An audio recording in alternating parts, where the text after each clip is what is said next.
The Secret of Success. In every chapter of this book, mention is made of the money-making secret that has made fortunes for the exceedingly wealthy men whom I have carefully analyzed over a long period of years. The secret was first brought to my attention by Andrew Carnegie. The canny, lovable old Scotsman carelessly tossed it into my mind when I was but a boy. Then he sat back in his chair with a merry twinkle in his eyes, and watched carefully to see if I had brains enough to understand the full significance of what he had said to me. When he saw that I had grasped the idea, he asked if I would be willing to spend 20 years or more preparing myself to take it to the world, to men and women who, without the secret, might go through life as failures. I said I would, and with Mr. Carnegie's cooperation, I have kept my promise. Editor's comments. In 1908, during a particularly down time in the U.S. economy and with no money and no work, Napoleon Hill took a job as a writer for Bob Taylor's magazine. He was hired to write success stories about famous men. Although it would not provide much in the way of income, it offered Hill the opportunity to meet and profile the giants of industry and business, the first of whom was the creator of America's steel industry, multimillionaire Andrew Carnegie, who was to become Hill's mentor. Carnegie was so impressed by Hill's perceptive mind that following their 3-hour interview he invited Hill to spend the weekend at his estate so they could continue the discussion. During the course of the next 2 days, Carnegie told Hill that he believed any person could achieve greatness if they understood the philosophy of success and the steps required to achieve it. "It's a shame," he said, "that each new generation must find the way to success by trial and error when the principles are really clear-cut." Carnegie went on to explain his theory that his knowledge could be gained by interviewing those who had achieved greatness, and then compiling the information and research into a comprehensive set of principles. He believed that it would take at least 20 years, and that the result would be the world's first philosophy of individual achievement. He offered Hill the challenge, for no more compensation than that Carnegie would make the necessary introductions and cover travel expenses. It took Hill 29 seconds to accept Carnegie's proposal. Carnegie told him afterward that had it taken him more than 60 seconds to make the decision, he would have withdrawn the offer, for a man who cannot reach a decision promptly, once he has all the necessary facts, cannot be depended upon to carry through any decision he may make. It was through Hill's unwavering dedication that this book was eventually written. For detailed information on the life of Hill, read or listen to the audiobook of A Lifetime of Riches, the Biography of Napoleon Hill, by Michael J. Ritt, Jr. and Kurt Landers.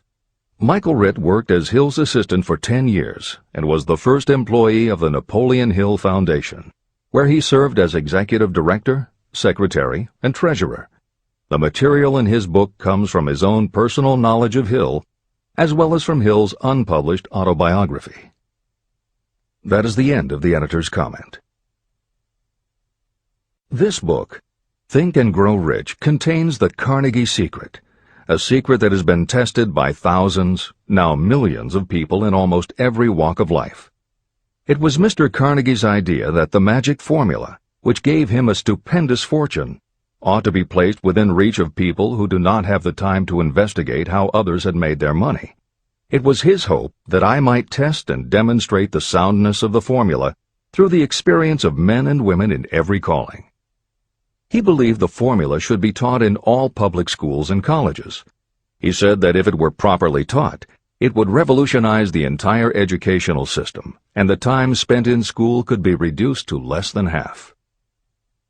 In Chapter 4, On Faith, you will read the astounding story of the organization of the giant United States Steel Corporation. It was conceived and carried out by one of the young men through whom Mr. Carnegie proved that his formula will work for all who are ready for it. This single application of the secret, by Charles M. Schwab, made him a huge fortune in both money and opportunity. Roughly speaking, this particular application of the formula was worth $600 million. These facts give you a fair idea of what reading this book may bring to you, provided you know what it is that you want. Editor's comment. According to one method of calculation, through inflation alone, it would take approximately $20 in 2001 to buy what $1 would have bought in 1901. However, to find the contemporary equivalent value of $600 million is not simply a matter of multiplying by the increase in the cost of living. Although there are other factors and variables in calculating buying power, even by conservative estimates, the $600 million would translate into at least $12 billion at the beginning of the 21st century. That's the end of the editor's comment. The secret was passed on to thousands of men and women who have used it for their personal benefit. Some have made fortunes with it. Others have used it successfully in creating harmony in their homes. A clergyman used it so effectively that it brought him an income of upwards of $75,000 a year, approximately $1.5 million in contemporary terms. Arthur Nash, a Cincinnati tailor, used his near-bankrupt business as a guinea pig on which to test the formula. The business came to life and made a fortune for its owners. The experiment was so unique that newspapers and magazines gave it millions of dollars worth of publicity. The secret was passed on to Stuart Austin Weir of Dallas, Texas. He was ready for it, so ready that he gave up his profession and studied law. Did he succeed? You'll read the answer in Chapter 6. Specialized knowledge. While I was the advertising manager of the LaSalle Extension University, I had the privilege of seeing J.G. Chaplin, president of the university, use the formula so effectively that he made LaSalle one of the great extension schools of this country. The secret is mentioned no fewer than 100 times throughout this book. It has not been directly named, for it seems to work more successfully when it is merely left in sight, where those who are ready and searching for it may pick it up. That is why Andrew Carnegie passed it to me without giving me its specific name. If you are ready to put it to use, you will recognize this secret at least once in every chapter, but you will not find an explanation of how you will know if you are ready. That would deprive you of much of the benefit you will receive when you make the discovery in your own way. If you have ever been discouraged, if you have had difficulties that took the very soul out of you, if you have tried and failed, if you were ever handicapped by illness or physical affliction, the story of my own son's discovery and use of the Carnegie formula may prove to be the oasis in the desert of lost hope for which you have been searching. This secret was extensively used by President Woodrow Wilson during the World War, and by President Roosevelt during the Second World War. It was passed on to every soldier in the training received before going to the front.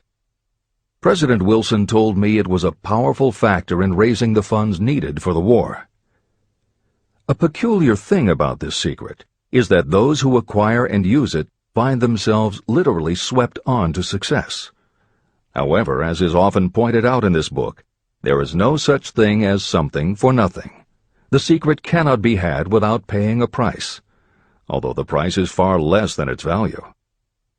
Another peculiarity is that the secret cannot be given away, and it cannot be purchased for money. Unless you are intentionally searching for the secret, you cannot have it at any price.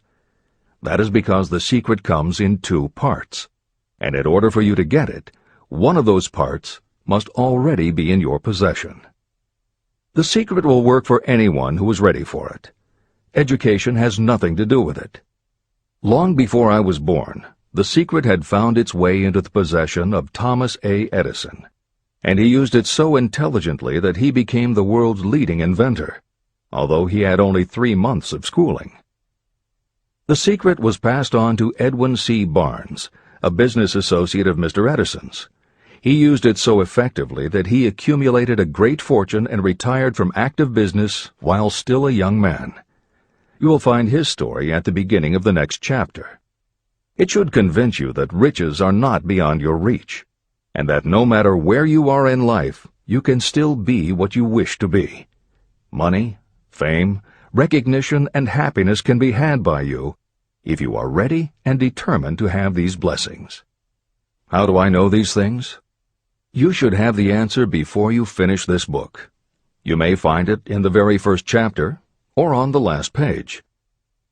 While I was doing the research that I had undertaken at Andrew Carnegie's request, I analyzed hundreds of well-known men.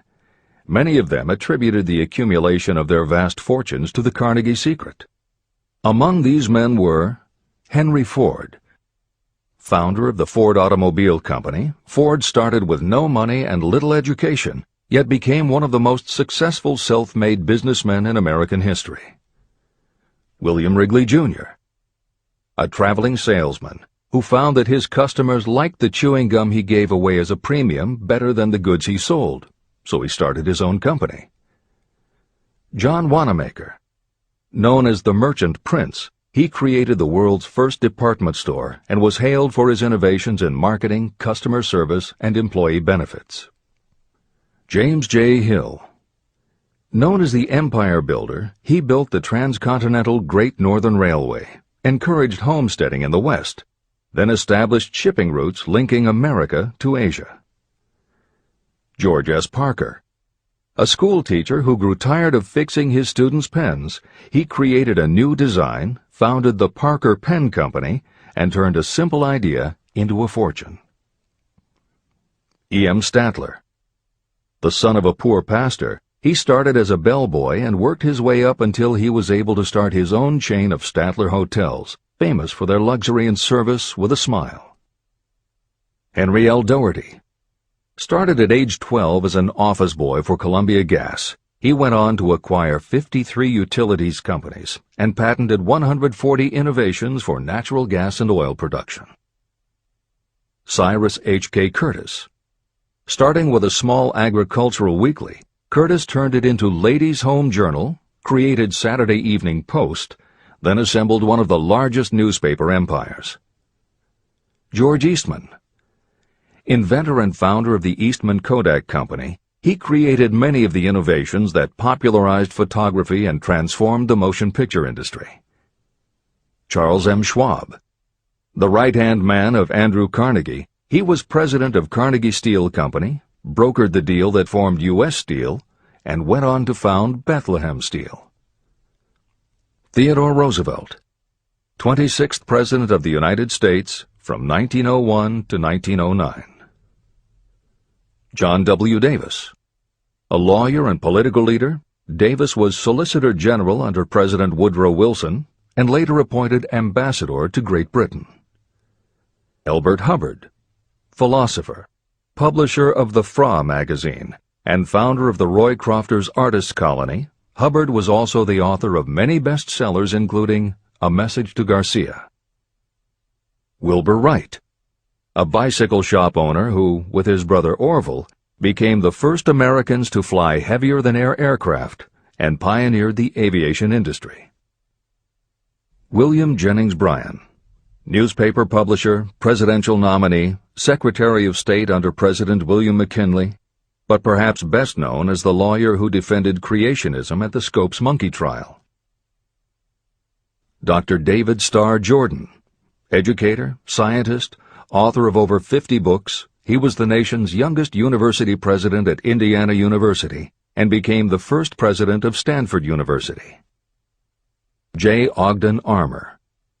Inherited his family's meatpacking business, turned it into a conglomerate with more than 3,000 products, was an owner of the Chicago Cubs, and a director of National City Bank and American International Corporation.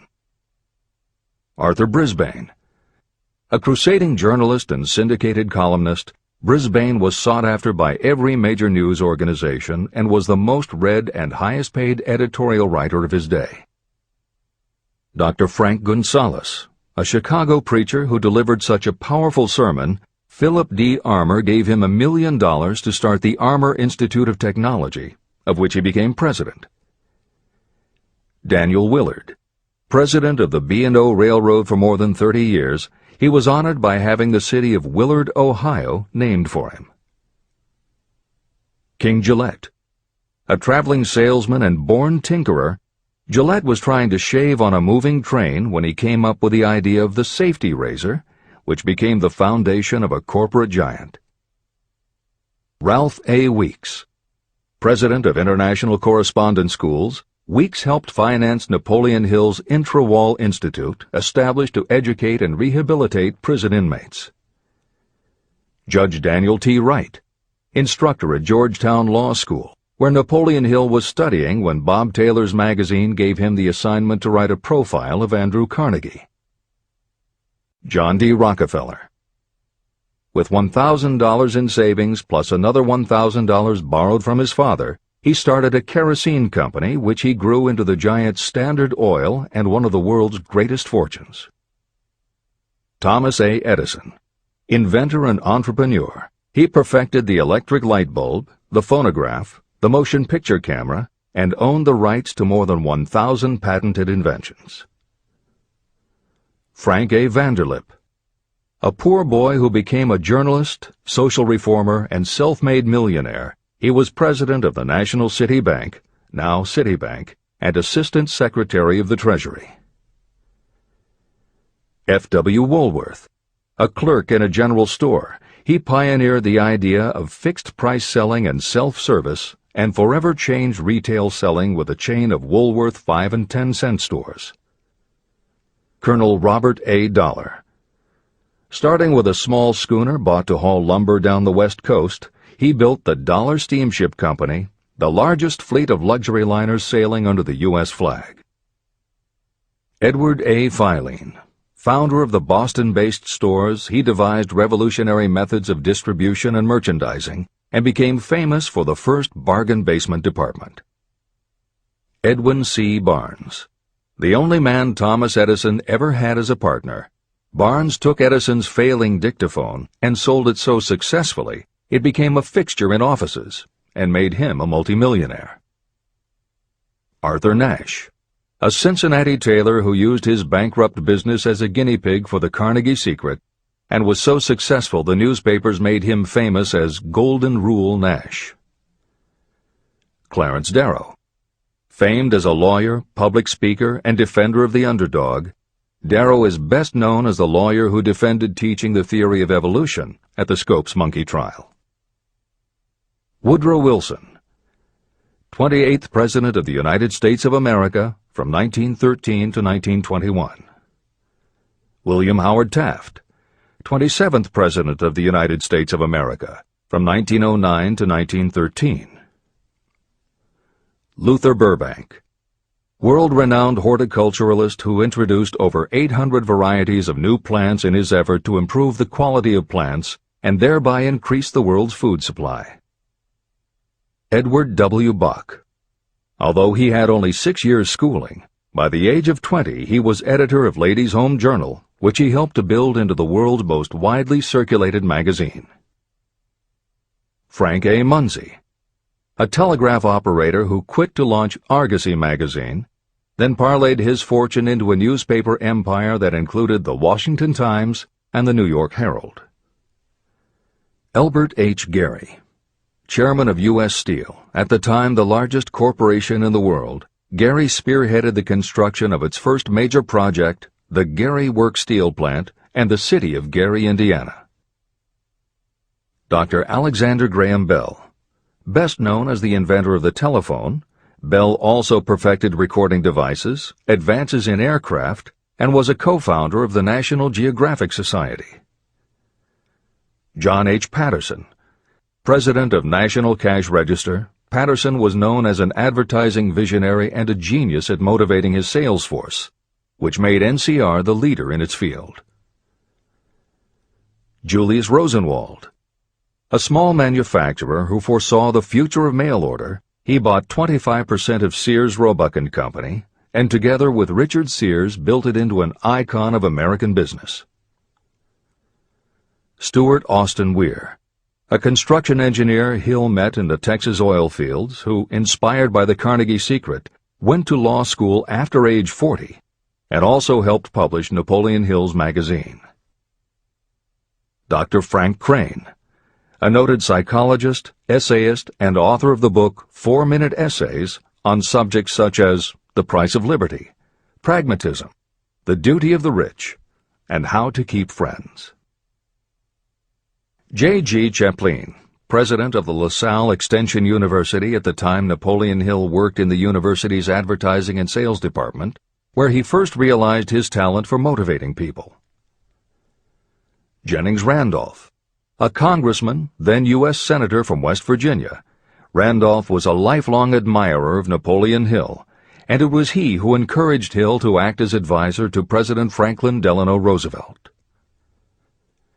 These names represent a small fraction of well-known Americans whose achievements, financial and otherwise, prove that those who understand and apply the Carnegie secret reach high positions in life. Editor's comment. As Napoleon Hill says, the preceding list includes only some of the more than 500 multimillionaires and extraordinarily successful individuals whom Napoleon Hill interviewed prior to writing Think and Grow Rich. It does not include the equally impressive list of people he came in contact with after the publication, nor does it include the names of those who did not have the opportunity to meet Napoleon Hill personally, but who attribute their success to having read this book. It is said that Napoleon Hill and Think and Grow Rich have made more millionaires than any other person in history. It might equally well be said that Napoleon Hill inspired more motivational experts than any other man in history. It is practically impossible to find a motivational speaker who does not draw upon Hill's work. His influence can be seen in the writings of his early peers, Dale Carnegie and Norman Vincent Peale.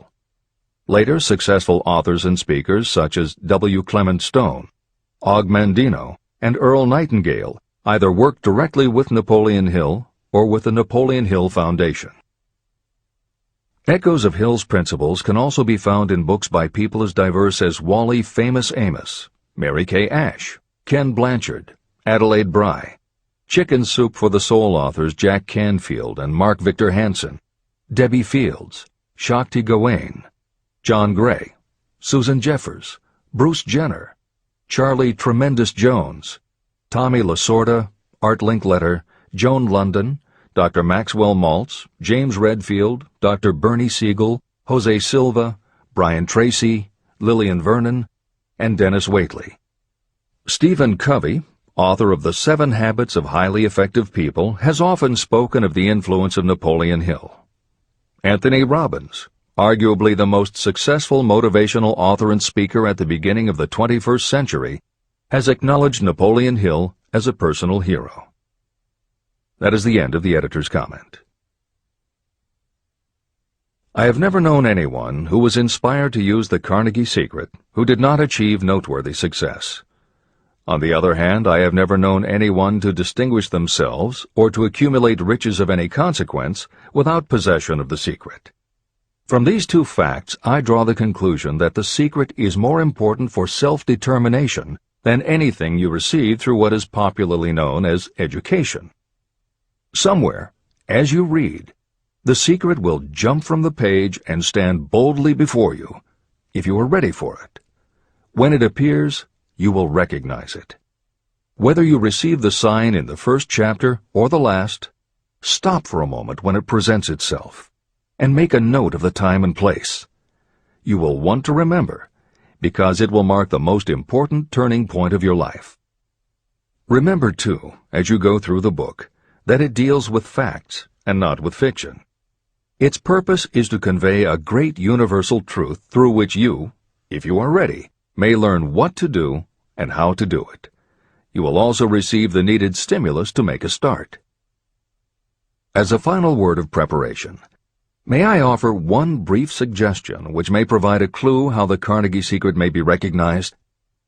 It is this: achievement and all earned riches have their beginning in an idea.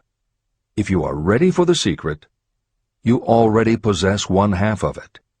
Therefore, you will recognize the other half the moment it reaches your mind.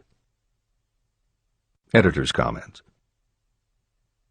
Unlike much of the business and motivational literature available, Think and Grow Rich is not written for readers to skip around from chapter to chapter, taking a concept here and an idea there to solve the problem of the moment. This book is written as a carefully integrated whole, to be read in its entirety, from beginning to end. Concepts that are introduced in one chapter recur in other chapters where their meaning and significance rely upon the reader having already assimilated the earlier knowledge.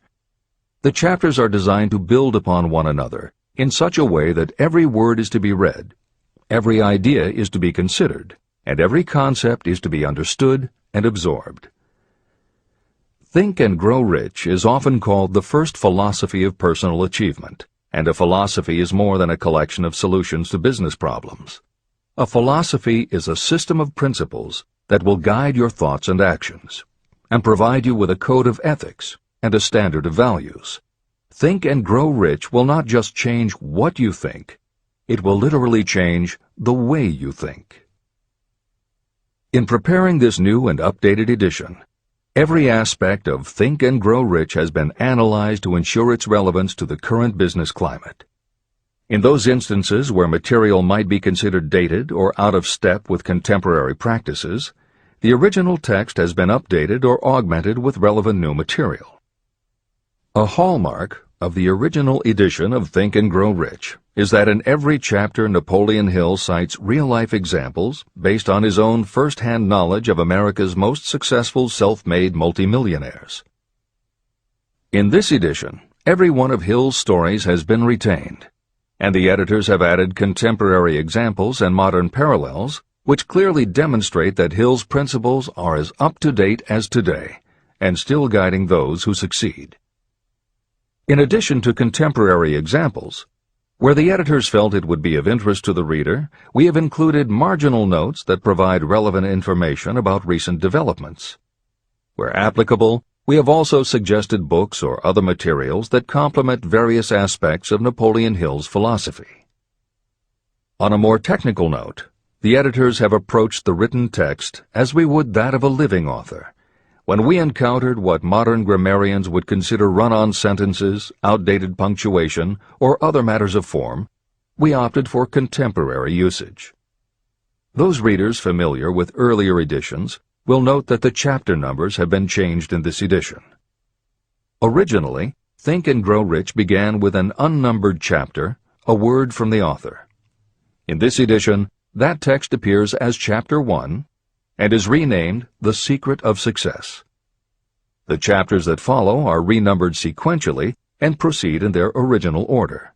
The chapter that was previously titled The Mystery of Sex Transmutation has been retitled Sexuality, Charisma and Creativity, and the text has been restructured and annotated to reflect the role of women in contemporary society. All editorial commentary is clearly set off in a font and style that is different from the original text. This is the end of the editor's comments.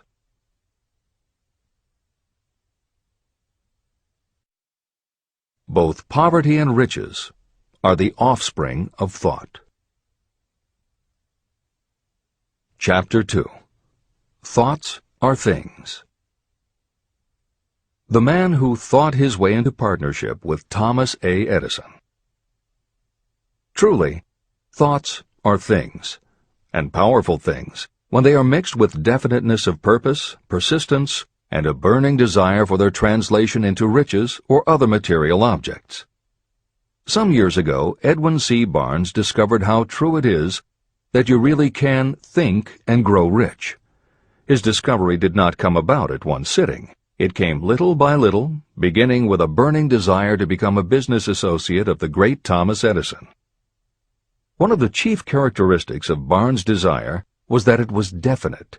He wanted to work with Edison, not for him. Pay close attention to the story of how he turned his desire into reality, and you will have a better understanding of the principles that lead to riches. When this desire, or this thought, first flashed into his mind, he was in no position to act upon it. Two problems stood in his way. He did not know Mr. Edison, and he did not have enough money to buy a train ticket to West Orange, New Jersey, where the famed Edison laboratory was located. These problems would have discouraged the majority of people from making any attempt to carry out the desire. But his was no ordinary desire. The Inventor and the Tramp. Edwin C. Barnes presented himself at Mr. Edison's laboratory and announced that he had come to go into business with the inventor. Years later, in speaking about that first meeting, Mr. Edison said about Barnes, "He stood there before me looking like an ordinary tramp, but there was something in the expression of his face which conveyed the impression that he was determined to get what he had come after, I had learned from years of experience with men that when a man really desires a thing so deeply that he is willing to stake his entire future on a single turn of the wheel in order to get it, he is sure to win. I gave him the opportunity he asked for, because I saw he had made up his mind to stand by until he succeeded. Subsequent events proved that no mistake was made. It could not have been the young man's appearance that got him his start in the Edison office. That was definitely against him. It was what he thought that counted. Barnes did not get his partnership with Edison on his first interview. What he did get was a chance to work in the Edison offices at a very nominal wage. Months went by. Nothing happened to bring nearer the goal that Barnes had set as his definite major purpose. But something important was happening in Barnes' mind. He was constantly intensifying his desire to become the business associate of Edison. Psychologists have correctly said, when one is truly ready for a thing, it puts in its appearance. Barnes was ready for a business association with Edison, and he was determined to remain ready until he got what he was seeking. He did not say to himself, "Ah, well, what's the use? I guess I'll change my mind and try for a salesman's job." But he did say, "I came here to go into business with Edison, and I'll accomplish my goal if it takes the remainder of my life." He meant it. What a different story people would tell if only they would adopt a definite purpose and stand by that purpose until it had time to become an all-consuming obsession.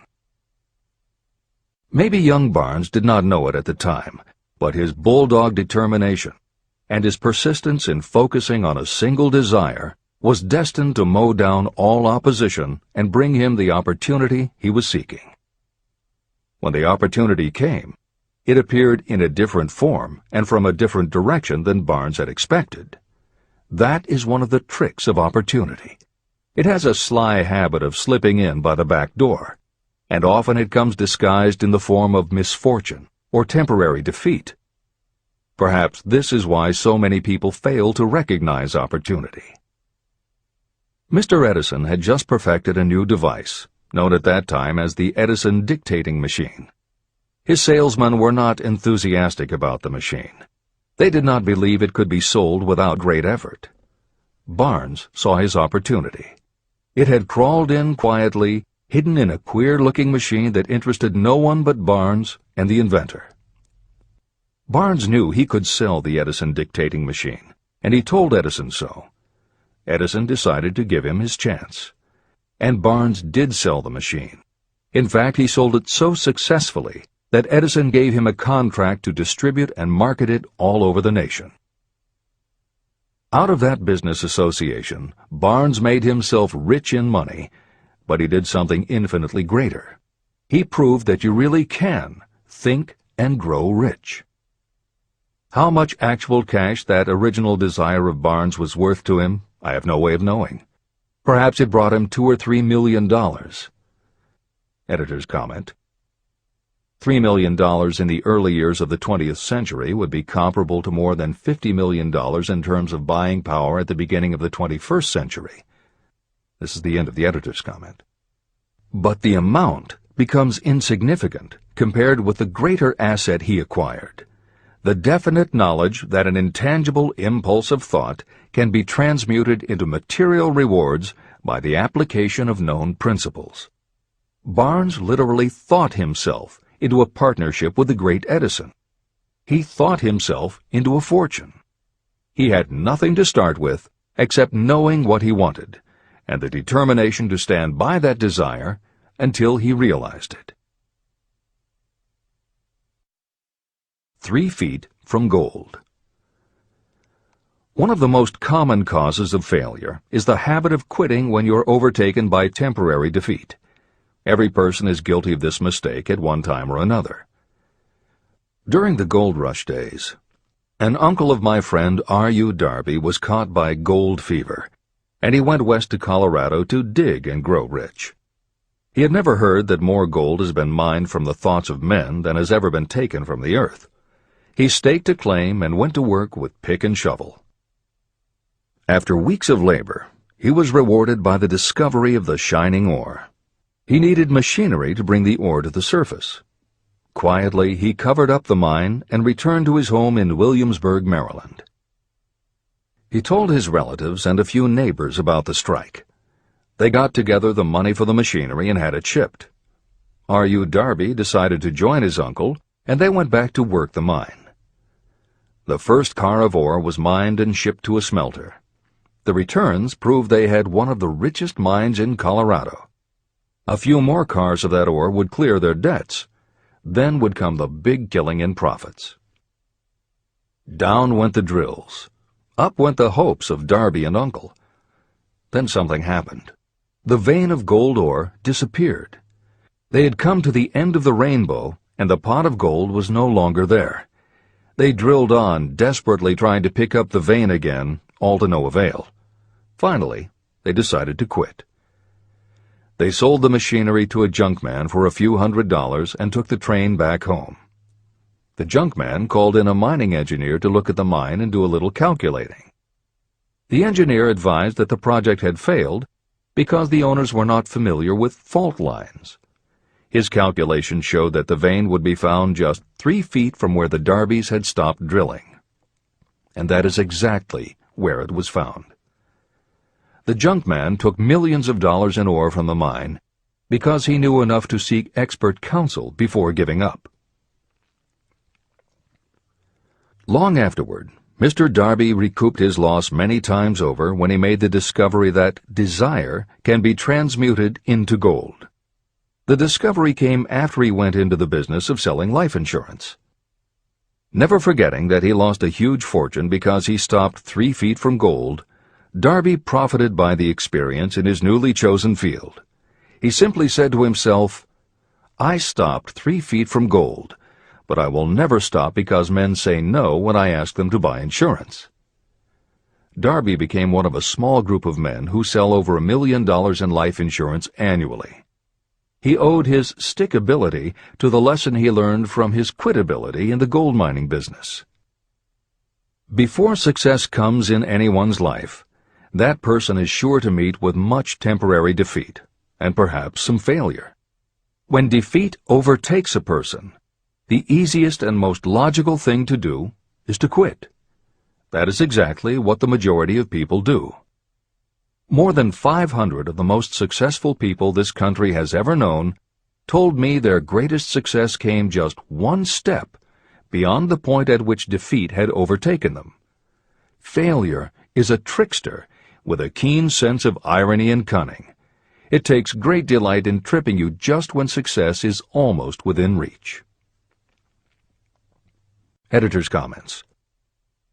Napoleon Hill's creed, "Every failure brings with it the seed of an equivalent success," was the inspiration for entrepreneur and motivational speaker Wayne Allen Root to write his book, The Joy of Failure.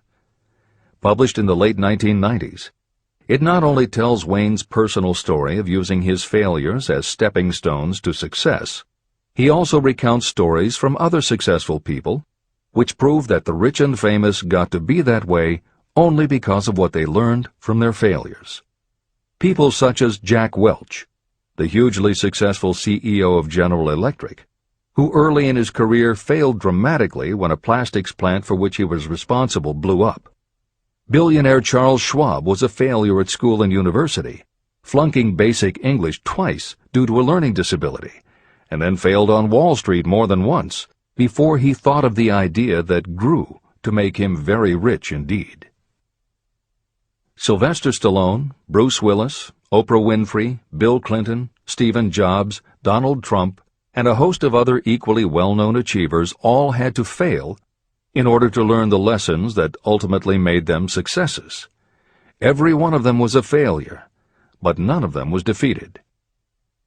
Charles F. Kettering, who patented more than 200 inventions including the automobile ignition, the spark plug, Freon for air conditioners, and the automatic transmission, said, "From the time a person is 6 years old until he graduates from college, he has to take 3 or 4 examinations a year. If he flunks once, he is out.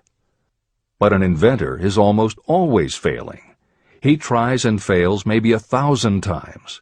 If he succeeds once, then he's in." These two things are diametrically opposite. We often say that the biggest job we have is to teach a newly hired employee how to fail intelligently. We have to train him to experiment over and over and to keep on trying and failing until he learns what will work. Failures are just practice shots. This is the end of the editor's comment. A 50-cent lesson in persistence. Shortly after Mr. Darby received his degree from the University of Hard Knocks, he witnessed something that proved to him that no does not necessarily mean no. One afternoon, he was helping his uncle grind wheat in an old-fashioned mill. The uncle operated a large farm on which a number of sharecropper farmers lived. Quietly, the door was opened, and a small child, the daughter of a tenant, walked in and took her place near the door. The uncle looked up, saw the child, and barked at her roughly, "What do you want?" Meekly, the child replied, "My mom says to send her 50 cents. "I'll not do it," the uncle retorted. "Now you run on home." But she did not move. The uncle went ahead with his work, not noticing that she did not leave. When he looked up again and saw her still standing there, he said, "I told you to go on home. Now go, or I'll take a switch to you." But she did not budge. The uncle dropped a sack of grain he was about to pour into the mill hopper and started toward the child. Darby held his breath. He knew his uncle had a fierce temper. When the uncle reached the spot where the child was standing, she quickly stepped forward one step, looked up into his eyes, and screamed at the top of her voice, "My mom's got to have that 50 cents!" The uncle stopped, looked at her for a minute, put his hand in his pocket, took out $50, and gave it to her. The child took the money and slowly backed toward the door, never taking her eyes off the man whom she had just conquered. After she had gone, the uncle sat down on a box and looked out the window into space for more than 10 minutes. He was pondering, with awe, over the whipping he had just taken. Mr. Darby, too, was doing some thinking. This was the first time in all his experience that he had seen a child deliberately master an adult. How did she do it? What happened to his uncle that caused him to lose his fierceness and become as docile as a lamb? What strange power did this child use that made her master of the situation? These questions flashed into Darby's mind, but he did not find the answer until years later, when he told me the story. Strangely, the story of this unusual experience was told to me in the old mill on the very spot where the uncle took his whipping. As we stood there in that musty old mill, Mr. Darby repeated the story and finished by asking, "What can you make of it? What strange power did that child use that so completely whipped my uncle?" The answer to his question will be found in the principles described in this book. The answer is full and complete. It contains enough details and instructions for you to understand and apply the same force that the little child accidentally stumbled upon. Keep your mind alert, and you will learn exactly what strange power came to the rescue of the child. You may catch a glimpse of the power in this chapter, or it may flash into your mind in some later chapter. If you stay alert to the possibility, somewhere you will find the idea that will quicken your receptive powers and place at your command this same irresistible power. It may come in the form of a single idea, or it may come as a complete plan or a purpose. It may even cause you to go back over your past experiences of failure or defeat, and in doing so, it may bring to the surface some lesson by which you can regain all that you lost through defeat. After I had explained to Mr. Darby the power unwittingly used by the little child, he mentally retraced his 30 years as a life insurance salesman. As he did so, it became clear to him that his success was due, in no small degree, to the lesson he had learned from the child.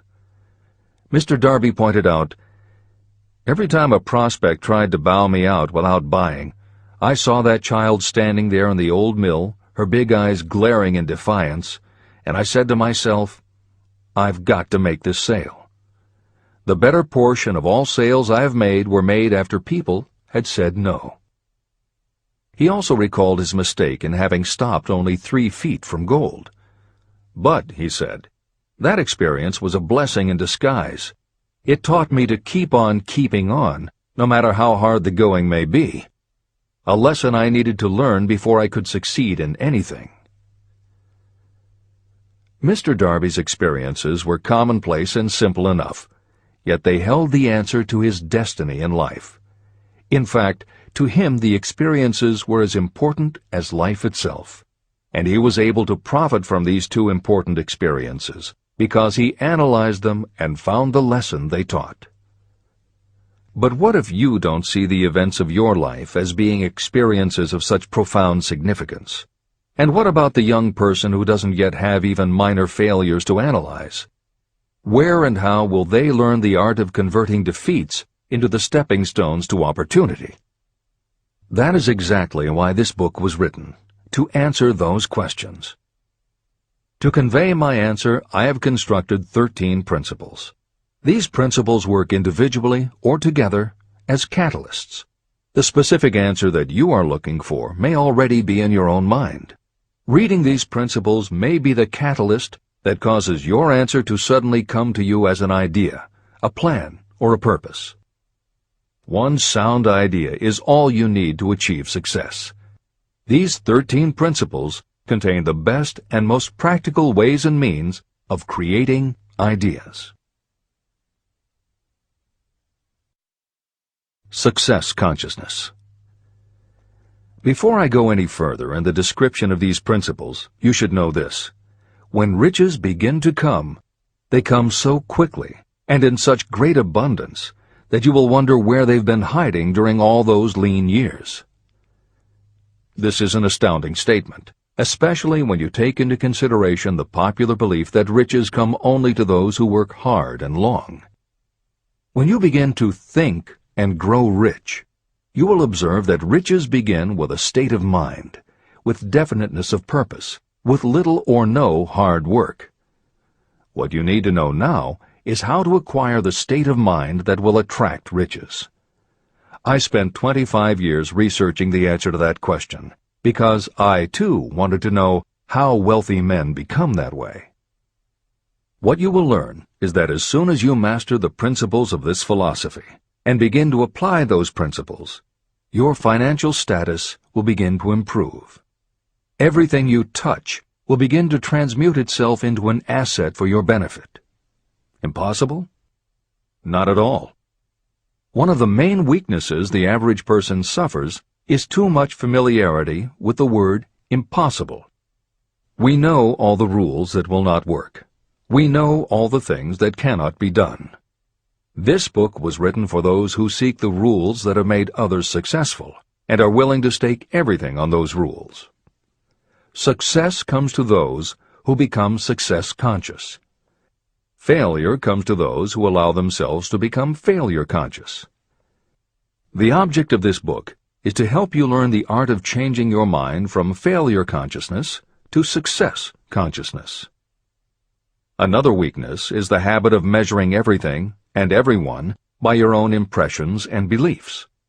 Some of you reading this will have trouble believing that you can think and grow rich because your thought habits have been steeped in poverty, misery, failure, and defeat. This kind of thinking reminds me of the story about the man who came from China to study at the University of Chicago. One day, President Harper met this young man on campus and stopped to chat with him for a few minutes.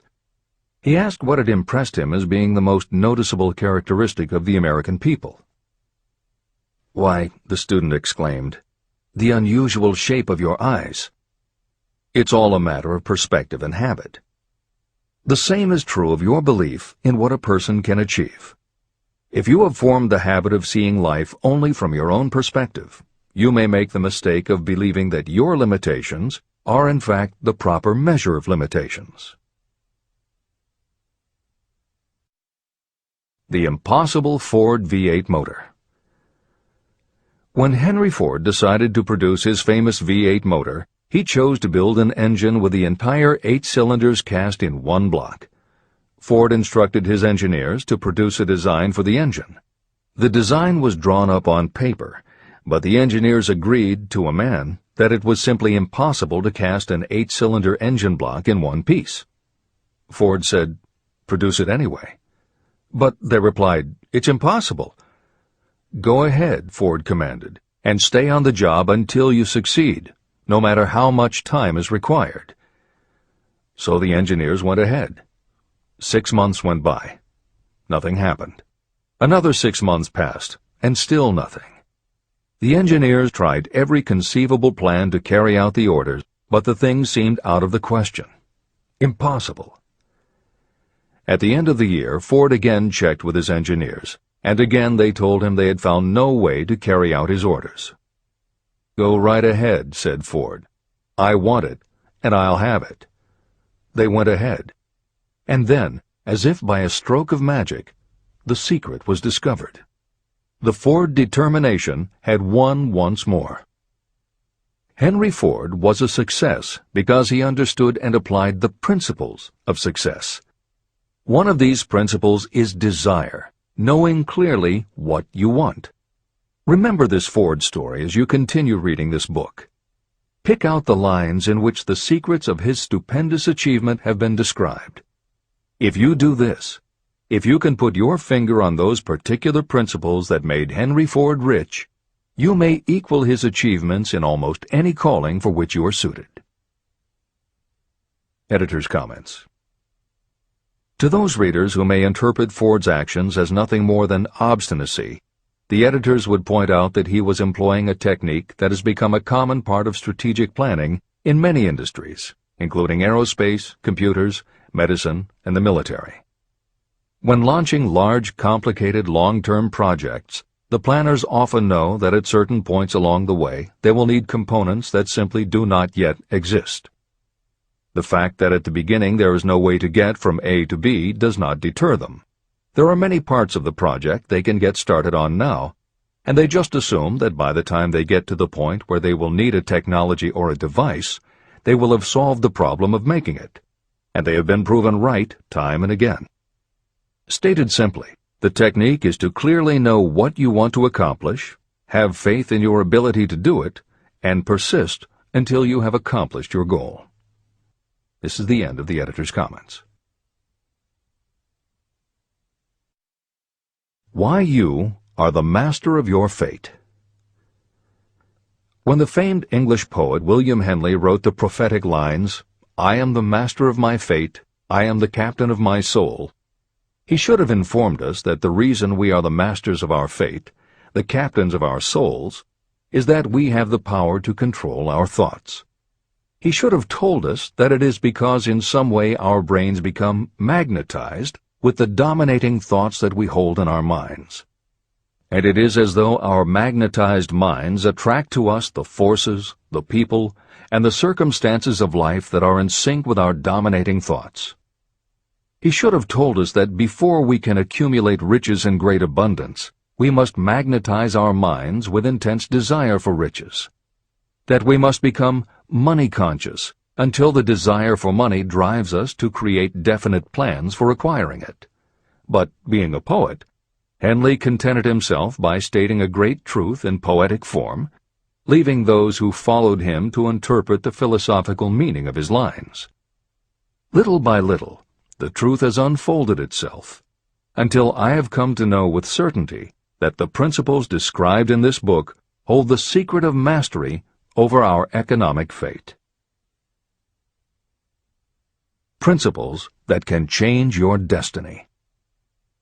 We are now ready to examine the first of these principles, and as we do, I ask you to maintain a spirit of open-mindedness.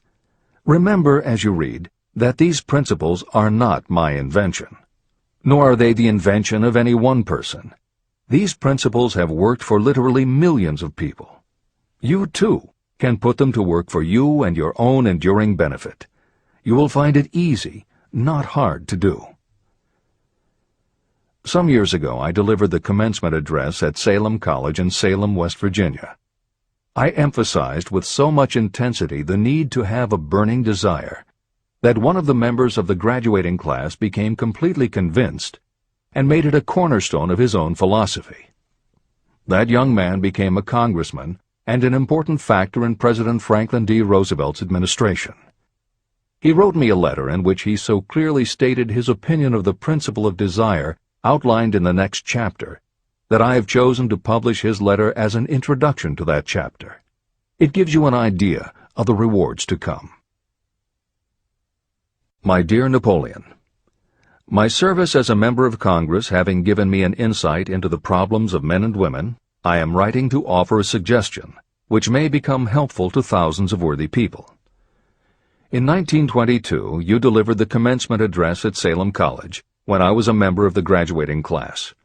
In that address, you planted in my mind an idea which has been responsible for the opportunity I now have to serve the people of my state, and will be responsible, in a very large measure, for whatever success I may have in the future. I recall, as though it were yesterday, the marvelous description you gave of the method by which Henry Ford, with but little schooling, without a dollar, with no influential friends, rose to great heights. I made up my mind then, even before you had finished your speech, that I would make a place for myself, no matter how many difficulties I had to surmount. Thousands of young people will finish their schooling this year and within the next few years. Every one of them will be seeking just such a message of practical encouragement as the one I received from you. They will want to know where to turn, what to do to get started in life. You can tell them, because you have helped to solve the problems of so many, many people. There are thousands of people in America today who would like to know how they can convert ideas into money. People who must start from scratch, without finances, and recoup their losses. If anyone can help them, you can. If you publish the book, I would like to own the first copy that comes from the press, personally autographed by you. With best wishes, believe me, cordially yours, Jennings Randolph. Since that time in 1922, I watched Jennings Randolph rise to become one of the nation's leading airline executives, a great inspirational speaker, and a United States Senator from West Virginia. 35 years after I made that speech, it was my pleasure to return to Salem College in 1957 and deliver the baccalaureate sermon. At that time, I received an honorary Doctor of Literature degree from Salem College. Editor's comments. As you begin the next chapter, the editors would like to reinforce the earlier statement that what you are reading is not just a collection of theories out of which you can cherry-pick what you like. The 13 principles of success were proven by the real-life experiences of the long list of famous successful people cited earlier by Napoleon Hill. His techniques are also practiced and endorsed by the contemporary experts and authors whom the editors mentioned, following Hill's list. More than 60 million people have purchased copies of the book that you are now holding in your hands. If this book has proven to be that successful, surely you owe it to yourself to give it every chance to work for you too. Read it. Don't question it. Do it. If you don't, if you think that you know better than Napoleon Hill, if you decide to pick and choose the parts that you will believe or follow, then, if you don't succeed, you will never know if your failure lies with this book or with you. This is the end of the editor's comments. Whatever the mind of man can conceive and believe, it can achieve. Chapter 3. Desire, the starting point of all achievement. The first step toward riches. When Edwin C. Barnes climbed down from the freight train in West Orange, New Jersey, he may have resembled a tramp, but his thoughts were those of a king. As he made his way from the railroad tracks to Thomas A. Edison's office, his mind was at work. He saw himself standing in Edison's presence. He heard himself asking Mr. Edison for an opportunity to carry out the one consuming obsession of his life, a burning desire to become the business associate of the great inventor. Barnes' desire was not a hope. It was not a wish. It was a pulsating desire which transcended everything else. It was definite. A few years later, Edwin C. Barnes again stood before Edison, in the same office where he first met the inventor. This time, his desire had been translated into reality. He was in business with Edison. The dominating dream of his life had become a reality. Barnes succeeded because he chose a definite goal, placed all his energy, all his willpower, all his effort. He put everything he had into achieving that goal. 5 years passed before the chance he had been seeking made its appearance. To everyone except himself, he appeared to be just another cog in the Edison business wheel. But in Edwin Barnes' own mind, he was the partner of Edison every minute from the very day that he first went to work there. It is a remarkable illustration of the power of a definite desire. Barnes won his goal because he wanted to be a business associate of Mr. Edison's more than he wanted anything else. He created a plan by which to attain that purpose, and he burned all bridges behind him. He stood by his desire until it became the dominating obsession of his life, and finally, a fact. When he went to West Orange, he did not say to himself, "I will try to induce Edison to give me a job of some sort." He said, "I will see Edison and put him on notice that I have come to go into business with him." He did not say, "I will keep my eyes open for another opportunity in case I fail to get what I want in the Edison organization." He said, "There is one thing in this world that I am determined to have, and that is a business association with Thomas A. Edison.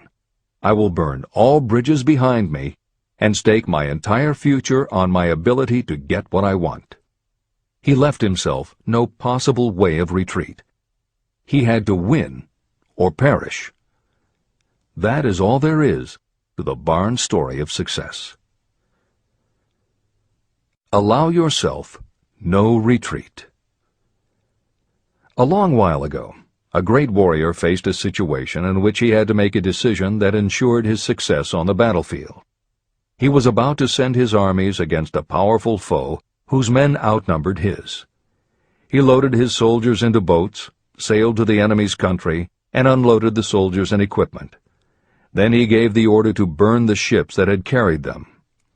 Addressing his men before the first battle, he said, "You see the boats going up in smoke. That means we cannot leave these shores alive unless we win. We now have no choice. We win or we perish." They won.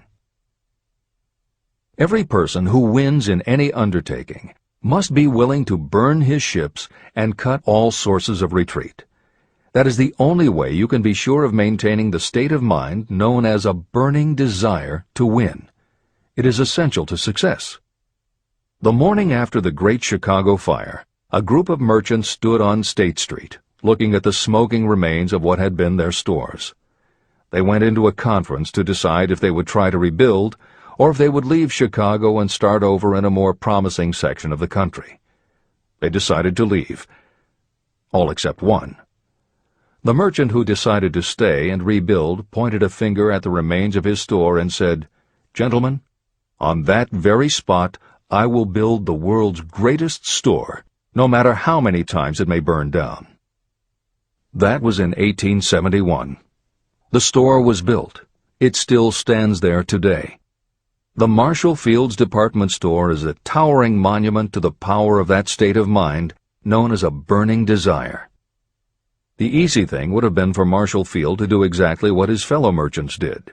When the going was hard and the future looked dismal, they pulled up and went where the going seemed easier. Mark well this difference between Marshall Field and the other merchants. It is that difference which distinguishes those who succeed from those who fail.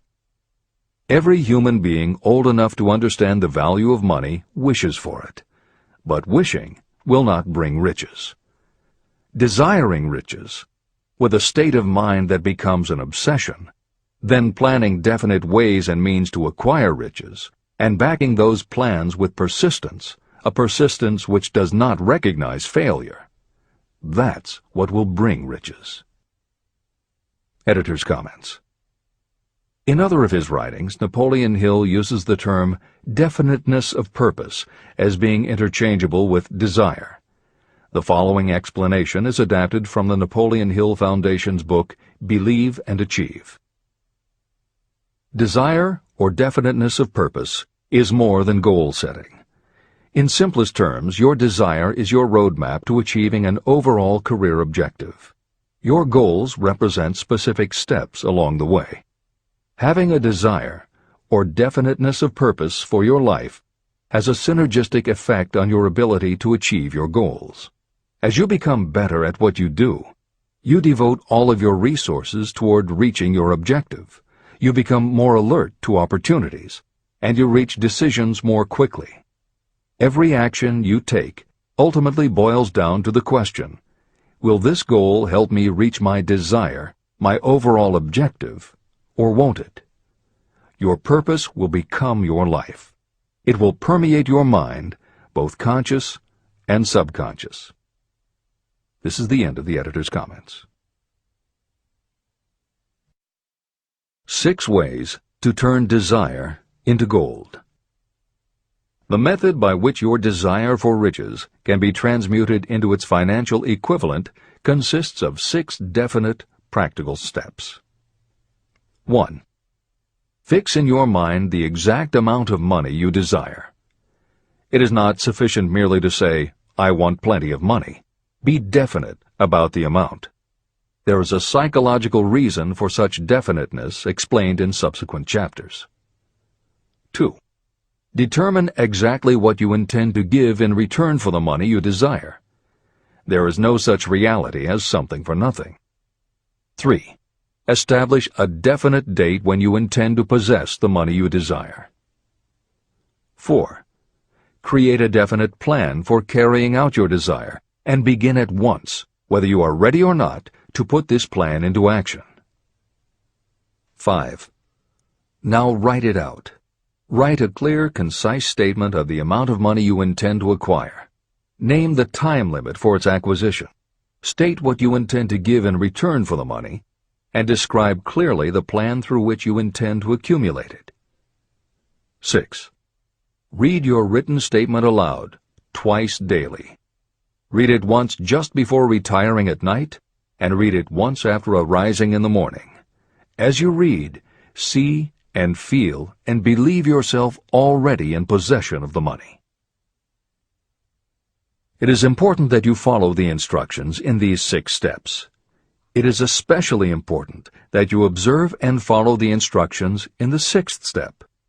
You may complain that it is impossible for you to see yourself in possession of money before you actually have it. Here is where a burning desire will come to your aid. If you truly desire money so keenly that your desire is an obsession, you will have no difficulty in convincing yourself that you will acquire it. The object is to want money, and to become so determined to have it that you convince yourself you will have it.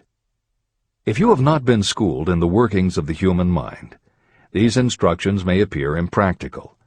It may help you to know that the information they convey was given to me by Andrew Carnegie, who made himself into one of the most successful men in American history. Carnegie began as an ordinary laborer in the steel mills, but managed, despite his humble beginning, to make these principles yield him a fortune of considerably more than $100 million. Editor's comment. In today's terms, the value of Carnegie's fortune would be at least $20 billion and probably a good deal more. End of editor's comment. It may be of further help to know that the 6 steps were carefully scrutinized by the famed inventor and successful businessman, Thomas A. Edison.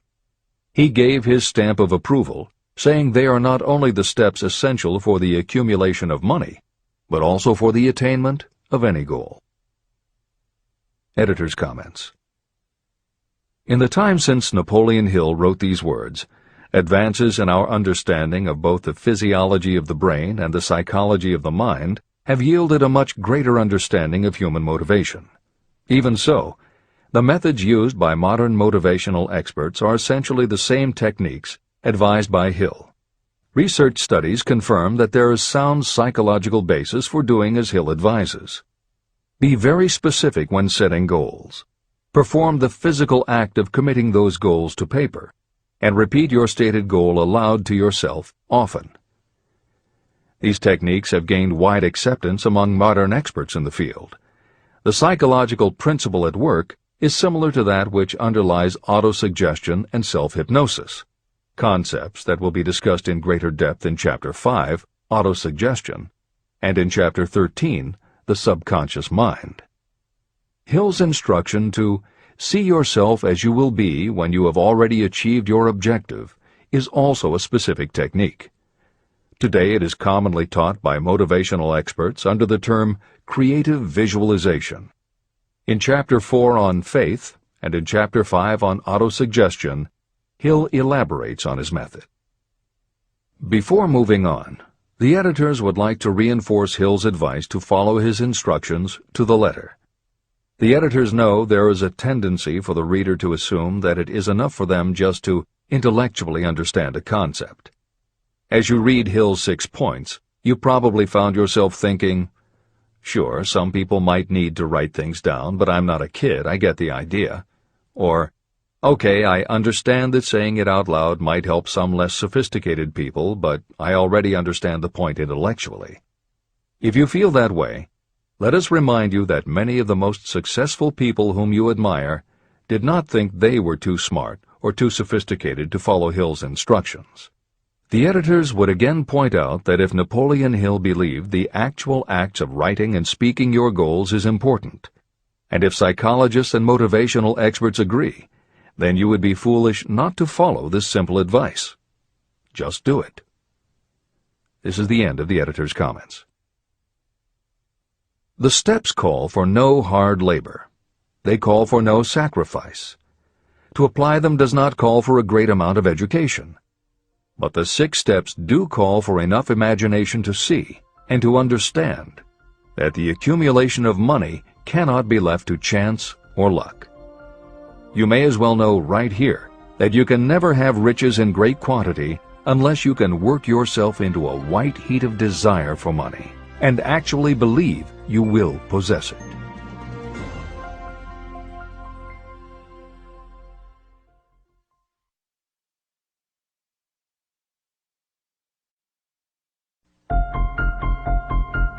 The power of great dreams. If you are in this race for riches, you should be encouraged by the following truth. The world in which we live is demanding new ideas, new ways of doing things, new leaders, new inventions, and new methods, styles, versions, and variations of everything all the time. Behind all this demand for new and better things, there is one quality that you must possess to win, and that is definiteness of purpose, the knowledge of what you want, and a burning desire to possess it. If you truly desire riches, remember that the real leaders of the world have always been people who harnessed and put into practical use the intangible, unseen forces of opportunity. Leaders are the people who convert those opportunities into cities, skyscrapers, factories, transportation, entertainment, and every form of convenience that makes things easier, faster, better, or just make life more pleasant. In planning to acquire your share of the riches, don't let anyone put you down for being a dreamer. To win the big stakes in this changing world, you must catch the spirit of the great pioneers, whose dreams have given to civilization all that it has of value. It is that spirit which serves as the lifeblood of our own country, your opportunity and mine to develop and market our talents. A burning desire to be and to do is the starting point from which the dreamer must take off. Dreams are not born of indifference, laziness, or lack of ambition. If the thing you wish to do is right, and you believe in it, go ahead and do it. Never mind what they say if you meet with temporary defeat. They do not know that every failure brings with it the seed of an equivalent success. Marconi dreamed of a system for sending sound from one place to another without the use of wires. It may interest you to know that Marconi's friends had him taken into custody and examined in a psychiatric hospital when he announced he had discovered a principle by which he could send messages through the air. Evidence that he did not dream in vain may be found in every radio and television set, cellular phone, communication satellite, and every other wireless device in the world. Fortunately, the dreamers of today fare better. Today, your world is filled with an abundance of opportunity that the dreamers of the past never knew. If you doubt this is true, if you are feeling crushed because of a recent failure, you are about to learn how your failure can be your most valuable asset. Almost everyone who succeeds in life gets off to a bad start and passes through many heartbreaking struggles before they arrive. The turning point in the lives of those who succeed usually comes at the moment of some crisis through which they are introduced to their other selves. Editor's comments. Napoleon Hill's concept of the other self is mentioned elsewhere in Think and Grow Rich, but he does not comment on it extensively. The following elaboration is taken from his later writings. You've been thinking about your losses to the exclusion of everything else. The more you concentrate on them, the more you attract other losses. Stop thinking about them, and make up your mind that you are going to benefit from your experience. Whatever personal obstacles you face, you must start getting to know that side of your personality that knows no obstacles, that recognizes no defeats. Cultivate a friendship with the other you, so no matter what you're doing, you are allied with someone who shares your goals. All the philosophy and advice about persuading others will be much more useful to you if you practice it yourself. This is the end of the editor's comment. Sidney Porter discovered the genius that slept within his brain only after he had met with great misfortune. He was found guilty of embezzlement and confined to a prison cell in Columbus, Ohio, and it was there that he became acquainted with his other self. He began to write short stories. Then, while locked in his cell, he began to sell those stories to magazines under the pen name O. Henry. Through the use of his imagination, he discovered himself to be a great author instead of a miserable criminal and outcast. By the time he was released from prison, O. Henry was the most popular short story writer in the country. Editor's comments. More recently, in another prison, another kind of writer met his other self, and country music gained one of its most talented songwriters and biggest stars. As a kid, Merle Haggard's family home was a converted boxcar in Bakersfield, California. After his father died when Merle was 9, more often than not, home for young Merle was a series of juvenile detention centers. At 16, he quit school, and for the next 4 years the only mark Merle Haggard made in the world was a rap sheet for stolen cars, burglaries, and bogus checks. By the age of 20, he was serving time in San Quentin and gaining a reputation as a hard-case con. Then he met his other self. Inspired by a concert Johnny Cash played for the inmates, plus conversations with men on death row and the time he spent in solitary confinement, Haggard learned that he had another self, and that self had something to say through his music. When he got out of solitary, Haggard asked for the hardest job the prison had to offer. He enrolled in night school courses at the prison, straightened himself out, and won his parole after 2.5 years. He went back to Bakersfield and dug ditches during the day so he could polish his songwriting and performing at night. Within 3 years, he had a recording contract. Within 5 years, he had his first top 10 hit, and has since gone on to become one of the most influential voices in modern country music. This is the end of the editor's comments.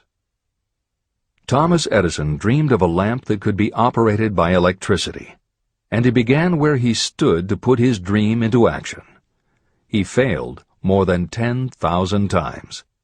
Despite his failures, he stood by that dream until finally he was driven to the discovery of the genius that slept within his brain. Editor's comments. Dean Kamen got to know his other self very early in life. While he was a teenager, Kamen started his own company, building and selling control systems for automated sound and light shows.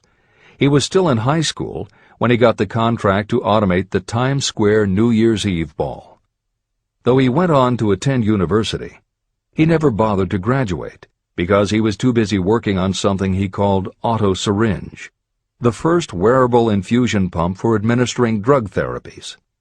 His invention was hailed as a medical landmark, as were many of his other breakthroughs, which include a revolutionary kidney dialysis machine, an insulin pump for diabetics, an improved stent used for heart patients, and more than 150 other devices he has patented. One day, seeing the difficulty a man in a wheelchair was having getting up a curb, Kamen set his mind to creating a device that would liberate people confined to wheelchairs. The result is the iBot, a revolutionary wheel device that uses computers and a system of stabilizing gyroscopes that imitate the working of the human body. It not only goes over curbs, but it will even go up and down stairs, travel over almost any kind of rough ground, and will allow the user to raise themselves eye to eye with a standing person. And it does it all without the user having to get out of the device or needing anyone's assistance. In 2001, Kamen hit the front pages when he introduced the Segway, a one-person people mover based on his iBot technology. It's a two-wheel scooter-like device that zips and zooms forward, backward, left, right, and comes to a stop without the rider doing anything more than barely shifting his or her body. It is so sensitive that it is almost as though it obeys the user's thoughts. The Segway may be a world-changing invention, with possible applications for work and travel that stagger the imagination. As this is being written, the Segway is already being used to navigate large warehouses and is being tested by police departments and postal employees. While traffic cops and City Hall wrangle over whether the Segway belongs on the sidewalk or the road, Dean Kamen is dreaming a new dream. This time, the dream is an invention that may literally bring light to some of the darkest corners of the earth. Kamen has developed a non-polluting electric generator that can use almost anything as fuel. But here's the extraordinary part. He has created a revolutionary closed system so that the engine's heat is used to purify 10 gallons of drinkable water every hour. This amazing invention could bring safe drinking water to parts of the world where contaminated water kills millions, and at the same time, it will provide a source of cheap, reliable electric power. Dean Kamen is not some academic hidden in a lab somewhere. Kamen is an inventor. But like Thomas Edison, he is also an entrepreneur and businessman, creating and marketing devices that are changing the public perception of what an inventor is. This is the end of the editor's comments. Henry Ford, poor and uneducated, dreamed of a horseless carriage. He went to work with what tools he possessed without waiting for opportunity to favor him, and now evidence of his dream belts the entire earth. He put more wheels into operation than any man who ever lived because he was not afraid to back his dreams. Editor's comments. Stephen Jobs and Steve Wozniak, two university dropouts, dreamed of making and selling computers that the average person could use. Like Ford, working with the tools they possessed, they built the first Apple computer in the Jobs family garage. And like Ford, they weren't afraid to back their dreams. After showing their prototype to a local retailer, they got an order for 25 machines. Jobs sold his Volkswagen, and Woz sold his expensive Hewlett-Packard scientific calculator to raise $1,300 to start their new company. They took the money, convinced the local electronics suppliers to grant them a line of credit, and started production of the Apple I. They revolutionized the computer hardware and software industry. Released in 1976 and priced at $666, the Apple I earned them $774,000. 2 years later, they introduced the Apple II, which in the next 3 years earned $140 million. In 1980, Apple went public, and after the first day of trading, the company had a market value of $1.2 billion. Wozniak left the company in 1981, but Jobs pushed through the development of the Macintosh in 1984. In 1985, Jobs left too, but in 1998 he came back to Apple to revitalize the floundering company with the creation of the iMac computers, the animation company Pixar, the iPod, and iTunes. In presenting stories of contemporary successes, the editors have followed Hill's style of using real people to illustrate the principles of success. But Napoleon Hill was granted a rare privilege. Unlike anyone before or after, he had the opportunity to personally meet the most powerful and successful people and learn firsthand the dreams that inspired them, the obstacles that confronted them, and how they found the courage within themselves to overcome their failures. Hill met many of the inventors and the empire builders who laid the foundations of 20th century American industry while they were still news, not history. Then for more than 25 years, he studied the habits and learned the secrets of the next generations who built on the foundations, forged new industries, devised new systems, and dreamed new dreams. It was only because Hill was given such unprecedented access over such a long period that he was able to compare, contrast, analyze, and then formulate a philosophy of achievement based on the real stories of real people who had used these techniques to create their success. Think and Grow Rich revolutionized self-help writing, and to this day is the standard against which all motivational literature is measured. Its success also helped create the market for the thousands of business biographies that tell in detail how the dreams were born, plans were made, frustrations were faced, and triumphs achieved in every sector of modern business. And because this wealth of information is now available, with little more than the click of a mouse, you can read, hear, or watch today's greatest entrepreneurs and most successful CEOs confirming in their own words the basic truth behind every one of the principles Napoleon Hill explains in this book. The products or services they sell may be different, but the story of their success is the same. Dreams, followed by failures, followed by lessons learned, then success. For every Henry Ford, Thomas Edison, or O. Henry that Napoleon Hill cites to make a point, today there is a Steve Jobs, Dean Kamen, or Merle Haggard, proving that Hill's points are still valid.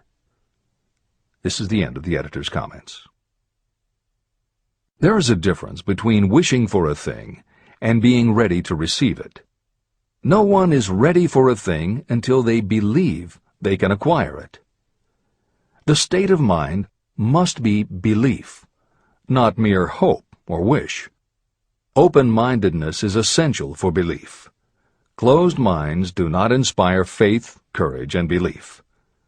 Remember, no more effort is required to aim high in life, to demand abundance and prosperity, than is required to accept misery and poverty. A great poet has correctly stated this universal truth through these lines. I bargained with life for a penny, and life would pay no more. However, I begged at evening when I counted my scanty store. For life is a just employer. He gives you what you ask. But once you have set the wages, why, you must bear the task. I worked for a menial's hire, only to learn dismayed that any wage I had asked of life, life would have willingly paid. Desire outwits Mother Nature. As a fitting climax to this chapter, I wish to introduce one of the most unusual persons I have ever known. I first saw him a few minutes after he was born. He came into the world without any physical sign of ears. When pressed for an opinion, the doctor concluded that the child might be deaf and mute for life. I challenged that doctor's opinion. I had the right to do so. I was the child's father. I, too, reached a decision. but I expressed my opinion silently, in the secrecy of my own heart. In my own mind, I knew that my son would hear and speak. How? I was sure there must be a way, and I knew I would find it. I thought of the words of the immortal Emerson. The whole course of things goes to teach us faith. We need only obey. There is guidance for each of us, and by lowly listening, we shall hear the right word. The right word? Desire. More than anything else, I desired that my son should not be deaf and unable to speak. From that desire, I never receded, not for a second. What could I do about it? Somehow, I would find a way to transplant into that child's mind my own burning desire for ways and means of conveying sound to his brain without the aid of ears. As soon as the child was old enough to cooperate, I would fill his mind so completely with a burning desire to hear that nature would, by methods of her own, translate it into physical reality. All this thinking took place in my own mind, but I spoke of it to no one. Every day I renewed the pledge I had made to myself that my son should not be deaf. As he grew older and began to take notice of things around him, we observed that he had a slight degree of hearing. When he reached the age when children usually begin talking, he made no attempt to speak, but we could tell by his actions that he could hear certain sounds slightly. That was all I needed to know. I was convinced that if he could hear, even slightly, he might develop still greater hearing capacity. Then something happened that gave me hope. It came from an entirely unexpected source. We bought a phonograph. When the child heard the music for the first time, he went into ecstasies. He promptly appropriated the machine. On one occasion, he played a record over and over for almost 2 hours, standing in front of the phonograph with his teeth clamped on the edge of the case. The significance of this did not become clear to us until years afterward. At the time, we had never heard of the principle of bone conduction of sound. Shortly after he appropriated the phonograph, I discovered that he could hear me quite clearly when I spoke with my lips touching his mastoid bone at the base of the skull. Having determined that he could hear the sound of my voice plainly, I began immediately to transfer to his mind the desire to hear and speak. When I discovered that my son enjoyed bedtime stories, I went to work creating stories designed to develop in him self-reliance, imagination, and a strong desire to hear. There was one storyline in particular that I emphasized over and over. Every time I told it, I gave it some new and dramatic coloring. These stories were designed to plant in his mind the thought that his affliction was not a liability, but an asset of great value. As a result of my studies and personal experience, I firmly believe that every adversity brings with it the seed of an equivalent advantage. However, despite my beliefs, I must confess that I did not have the slightest idea how this disability could ever become an asset. He won a new world with 6 cents. As I analyze the experience in retrospect, I can see now that my son's faith in me had much to do with the astounding results. He did not question anything I told him. I sold him on the idea that he had a distinct advantage over his older brother, and that this advantage would reflect itself in many ways. For example, the teachers in school would observe that he had no ears, and because of this they would show him special attention and treat him with extraordinary kindness. And they always did. I also sold him on the idea that when he became old enough to sell newspapers, his older brother had already become a newspaper merchant, he would have a big advantage over his brother. My reasoning was that people would pay him extra money for his wares because they could see that he was a bright, industrious boy, despite the fact that he had no ears. When he was about 7, he showed the first evidence that my method of stimulating his mind was bearing fruit. For several months he begged for the privilege of selling newspapers, but his mother would not give the project her consent. Finally, he took matters in his own hands.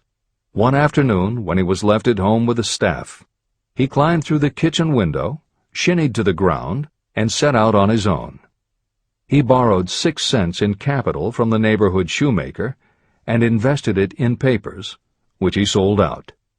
He took his earnings, reinvested in more newspapers, and kept repeating until late in the evening. After balancing his accounts and paying back the 6 cents he had borrowed from his banker, he had a net profit of 42 cents. When we got home that night, we found him in bed asleep with the money tightly clenched in his hand. His mother opened his hand, removed the coins, and cried. Of all things, to me it seemed she was crying over her son's first victory. My reaction was the reverse. I laughed, for I knew that my endeavor to plant in my son's mind an attitude of faith in himself had been successful.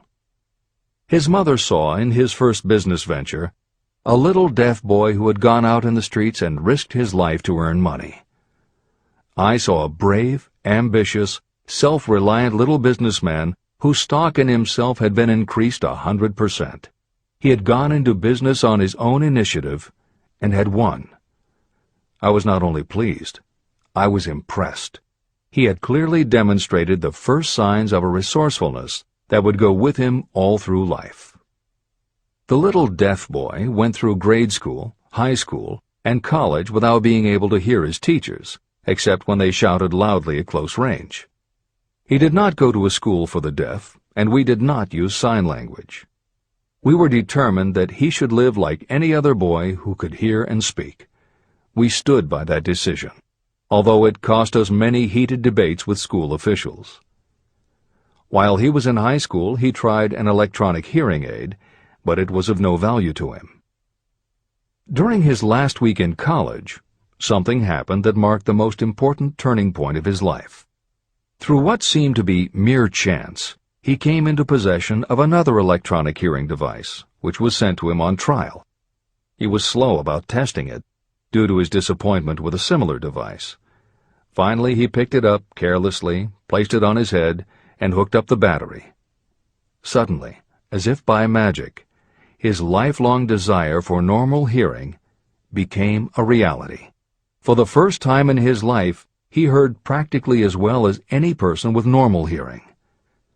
Overjoyed because of the changed world that had been brought to him, he rushed to the telephone, called his mother, and heard her voice perfectly. The next day, for the first time in his life, he plainly heard the voices of his professors in class. For the first time in his life, he could converse freely with other people without them having to speak loudly. Truly, he had come into possession of a changed world. His desire was finally paying dividends. But the victory was not yet complete. He still had to find a definite and practical way to convert his disability into an equivalent asset. Thought that works miracles. Intoxicated with the joy of his newly discovered world of sound, he wrote a letter to the manufacturer of the hearing aid, enthusiastically describing his experience. Something in his letter prompted the company to invite him to New York. He was escorted through the factory, and while talking with the chief engineer, telling him about his changed world, a hunch, an idea, or an inspiration, call it what you wish, flashed into his mind. It was this impulse of thought that converted his disability into an asset destined to pay dividends in both money and happiness to thousands for all time to come. The sum and substance of that impulse was this. It occurred to him that he might be of help to the millions of people who go through life without the benefit of hearing devices, if he could find a way to tell them the story of his changed world. For an entire month, he carried out intensive research, during which he analyzed the entire marketing system of the manufacturer of the hearing device. Then he created a plan for reaching out to other hearing-impaired people all over the world, to share with them his newly discovered changed world. When this was done, he put in writing a 2-year plan based upon his findings. When he presented the plan to the company, he was instantly given a position for the purpose of carrying out his ambition. Little did he dream when he went to work that he was destined to bring hope and practical relief to thousands of people who, without his help, would have been limited forever by deafness. There's no doubt in my mind that Blair would have been deaf and unable to speak all his life if his mother and I had not managed to shape his mind as we did. When I planted in his mind the desire to hear and talk and live as other people, there went with that impulse some strange influence that caused nature to become bridge builder and span the gulf of silence between his brain and the outer world. Truly, a burning desire has devious ways of transmuting itself into its physical equivalent. Blair desired normal hearing. Now he has it. He was born with a condition that in those days might easily have sent a person with a less defined desire to the street with a bundle of pencils and a tin cup. The little white lie I planted in his mind when he was a child, by leading him to believe his impaired hearing would become a great asset, has justified itself. I am convinced it is a fact that there is nothing, right or wrong, that belief plus burning desire cannot make real. These qualities are free to everyone. Editor's comments. As Napoleon Hill was finishing this chapter on desire, it was reported that the famed opera singer Madame Schumann-Heink had died. A passage in her obituary struck Hill as being so appropriate to the subject of this chapter that he was moved to comment as follows. End of editor's comment. One short paragraph in the newspaper story about the famed opera singer Madame Schumann-Heink gives the clue to this unusual woman's stupendous success. I quote the paragraph because the clue it contains is none other than desire. Early in her career, Madame Schumann-Heink visited the director of the Vienna Court Opera to have him test her voice, but he did not test it. After taking one look at the awkward and poorly dressed girl, he exclaimed, none too gently, "With such a face, and with no personality at all, how can you ever expect to succeed in opera? My good child, give up the idea. Buy a sewing machine and go to work. You can never be a singer." Never is a long time. The director of the Vienna Court Opera may have known much about the technique of singing, but he knew little about the power of desire when it assumes the proportion of an obsession. If he had known more of that power, he would not have made the mistake of condemning genius without giving it an opportunity. Editor's comments. Although few readers of this edition will be familiar with Madame Schumann-Heink, every reader knows a half-dozen similar stories. It is true for every generation and every kind of music. At some time, even the biggest stars were failures. At some time, someone told them they weren't good enough. But every one of those times that they failed, their desire was bigger than their failure. That is why you know their stories. And it's also why you've never heard about the thousands of other performers who were also told they weren't good enough.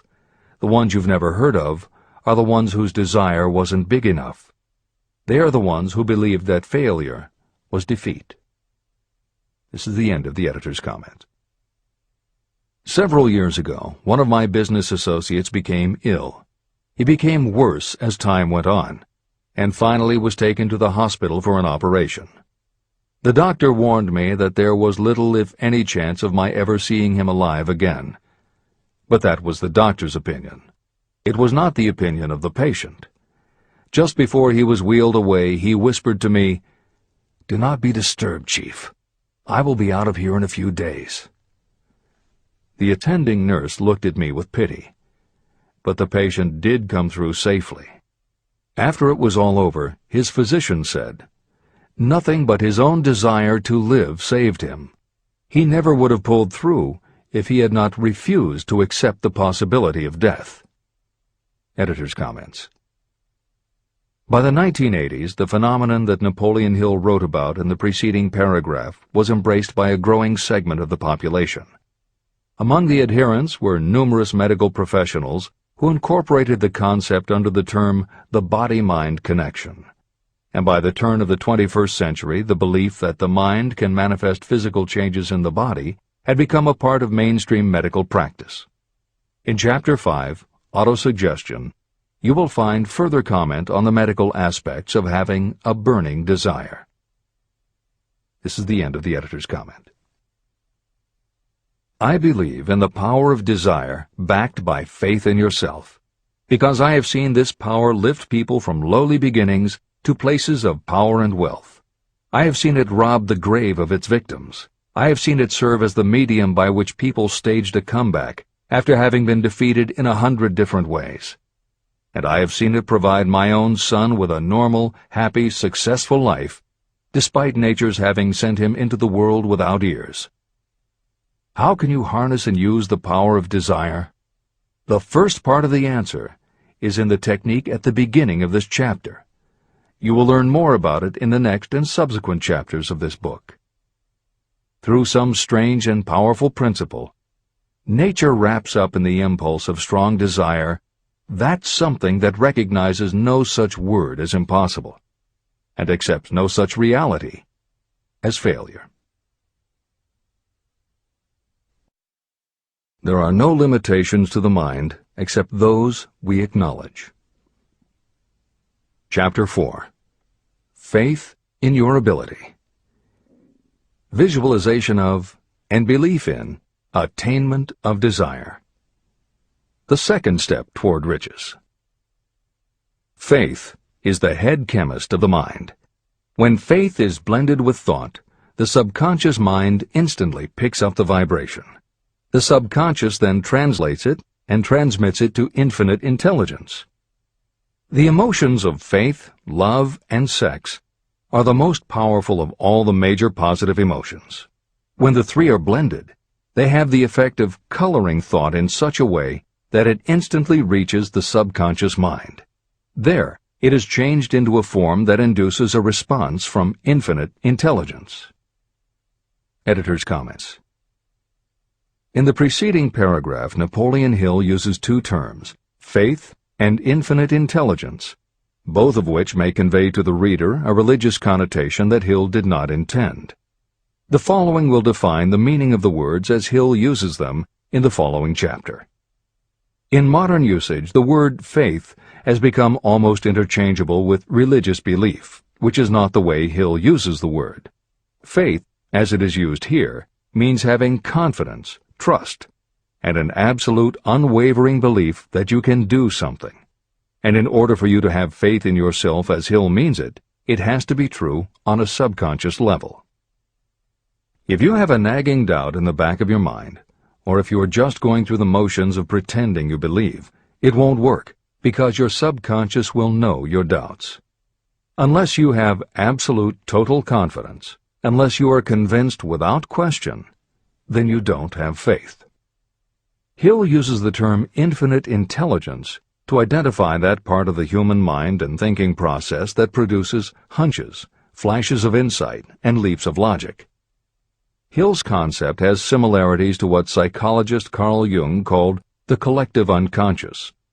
And on another level, it is very close to what contemporary psychologists refer to as working in the flow state, or being in the zone. Infinite intelligence is discussed in greater depth in later chapters. Hill also uses another term, the subconscious mind, that should be commented on before the reader proceeds with this chapter. Although there are differing schools of thought, in general modern psychology developed from the pioneering work of Sigmund Freud and Carl Jung. Each believed that the human mind operates on both a conscious and an unconscious level, but they differed on the role the subconscious plays and the way it influences attitude and action. Through his own research and studies, Napoleon Hill developed a theory of the conscious and subconscious that is closest to the Jungian view. The following briefly describes the basis of Hill's view. The conscious mind. Your conscious mind receives information through the five senses of sight, smell, taste, hearing, and touch. Your conscious mind keeps track of what you need for thinking and operating, and it filters out what you don't need. Your conscious mind, and what your memory retains, is the intelligence with which you normally think, reason, and plan. The subconscious mind. Your subconscious has access to all the same information your conscious mind receives, but it doesn't reason the way your conscious mind does. It takes everything literally. It doesn't make value judgments. It does not filter, and it does not forget. You cannot command your conscious mind to reach out and dip into your subconscious mind. However, under certain circumstances, all those forgotten facts and ideas that are always there in your subconscious can, if they are firmly rooted, influence your conscious attitudes and actions. This is the end of the editor's comments. How to develop faith. The following statement is very important in understanding the importance of autosuggestion in the transmutation of desire into its physical or monetary equivalent, namely, faith is a state of mind that may be induced or created by affirmation or repeated instructions to the subconscious mind through the principle of autosuggestion. The repetition of affirmations is like giving orders to your subconscious mind, and it is the only known method of voluntary development of the emotion of faith, absolute belief that you can do something. As an illustration, consider why you are reading this book. You want to acquire the ability to transmute the intangible thought impulse of desire into its physical counterpart, money.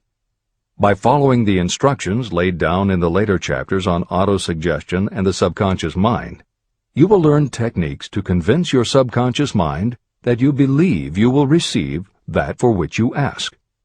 Your subconscious will act upon that belief and pass it back to you in the form of faith, followed by definite plans for procuring that which you desire. Faith in yourself and your abilities is a state of mind that you will be able to develop at will after you have mastered the 13 principles in this book. This is true because faith is a state of mind that will develop naturally within you when you use and apply these principles. The emotions, or the feeling portion of thoughts, are what give your thoughts vitality, life, and action. The emotions of faith, love, and sex, when mixed with any thought impulse, give it even greater action. All thoughts that have been emotionalized, given feeling, and mixed with faith, absolute belief in your ability, begin immediately to translate themselves into their physical equivalent or counterpart. However, this is not only true of thought impulses that have been mixed with faith, but it is true with any emotion, including negative emotions. What this means is that the subconscious mind will translate into its physical equivalent a thought impulse of a negative or destructive nature just as readily as it will act upon thought impulses of a positive or constructive nature. The following statement made by a noted criminologist illustrates the point. When men first come into contact with crime, they abhor it. If they remain in contact with crime for a time, they become accustomed to it and endure it. If they remain in contact with it long enough, they finally embrace it and become influenced by it. This is the equivalent of saying that a negative impulse of thought that is repeatedly passed on to the subconscious mind often enough is finally accepted and acted upon by the subconscious mind. The subconscious then proceeds to translate that impulse into its physical equivalent by the most practical procedure available.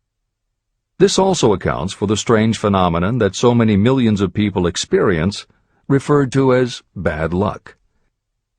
There are millions of people who believe themselves doomed to poverty and failure because of some strange force they call bad luck, over which they believe they have no control. But the truth is that they are the creators of their own misfortunes, because this negative belief in bad luck is picked up by the subconscious mind and translated into its physical equivalent. Your belief, or faith, is the element that will determine the action of your subconscious mind. Once again, let me stress that you will benefit by passing on to your subconscious mind any desire that you wish translated into its physical or monetary equivalent in a state of expectancy or belief that the transmutation will actually take place. The subconscious mind will transmute into its physical equivalent, by the most direct and practical way available, any order that is given to it in a state of belief or faith that the order will be carried out. At this point, it should also be noted that because of the way that the subconscious operates, there is nothing to stop you from deceiving your subconscious mind when giving it instructions through autosuggestion. That is what I did when I deceived my son's subconscious mind. To make this deception more realistic, when you call upon your subconscious mind, you must conduct yourself just as you would if you were already in possession of the material thing that you are demanding. Editor's comments. It is an axiom of contemporary motivation theory that the subconscious mind cannot distinguish between what is real and what is vividly imagined. One of the most frequently cited studies supporting this concept was done with a group of basketball players. The players were divided into 3 teams, and the players on each team were tested on their ability to make free throws. The teams were then separated for a period of time, and each team was given instructions which they were told would improve their abilities. One team was instructed to practice making baskets on a daily basis. The second team was instructed not to practice during the period and not to even think about basketball. The third team was also instructed not to practice during the period, but instead the members were told to spend their daily practice time visualizing in detail the process of making baskets. At the end of the experiment, the teams were again tested. The team that rested showed a decrease in ability. The team that practiced showed a marked increase in ability. And the team that didn't practice but visualized making baskets showed an increase in ability almost equal to those who had practiced daily. As Hill says, you can deceive your subconscious through autosuggestion. If you convincingly plant an idea in your subconscious will accept and work with the idea as though it were a fact. But the key word is convincingly. If you try to send a message to your subconscious, but in the back of your mind you have a nagging doubt whether it will work, your subconscious will pick that up also. You will have sent mixed messages that cancel each other out. That is why Hill stresses the importance of doing it with faith. Your subconscious will not judge if it is true or false, positive or negative, but it does respond to the power of the input, how emotionalized the thought is. This is the end of the editor's comment. It is essential for you to encourage the positive emotions as the dominating forces of your mind. But faith in yourself doesn't come from merely reading instructions. Now that you understand the theory, you must begin to apply it. By experimenting and practicing, you will develop your ability to mix faith with any order you give to your subconscious. When you have faith in your ability, then you can give your subconscious mind instructions, which it will accept and act upon immediately. When your mind is dominated by positive emotions, it will encourage the state of mind known as faith. Faith in yourself is a state of mind that you can create by autosuggestion. All through the ages, religious leaders have admonished people to have faith. They say to have faith in this, that, and the other dogma or creed, but they have failed to tell people how to have faith. They have not stated that faith is a state of mind that may be induced by self-suggestion. In language that anyone can understand, this book explains the principle through which faith in your ability to accomplish a goal may be developed where it does not already exist. Before we begin, you should be reminded again that faith is the eternal elixir that gives life, power, and action to the impulse of thought. Faith is the starting point of all accumulation of riches. Faith is the basis of all miracles and of all mysteries that cannot be analyzed by the rules of science. Faith is the only known antidote for failure. Faith is the element that, when mixed with desire, gives you direct communication with infinite intelligence.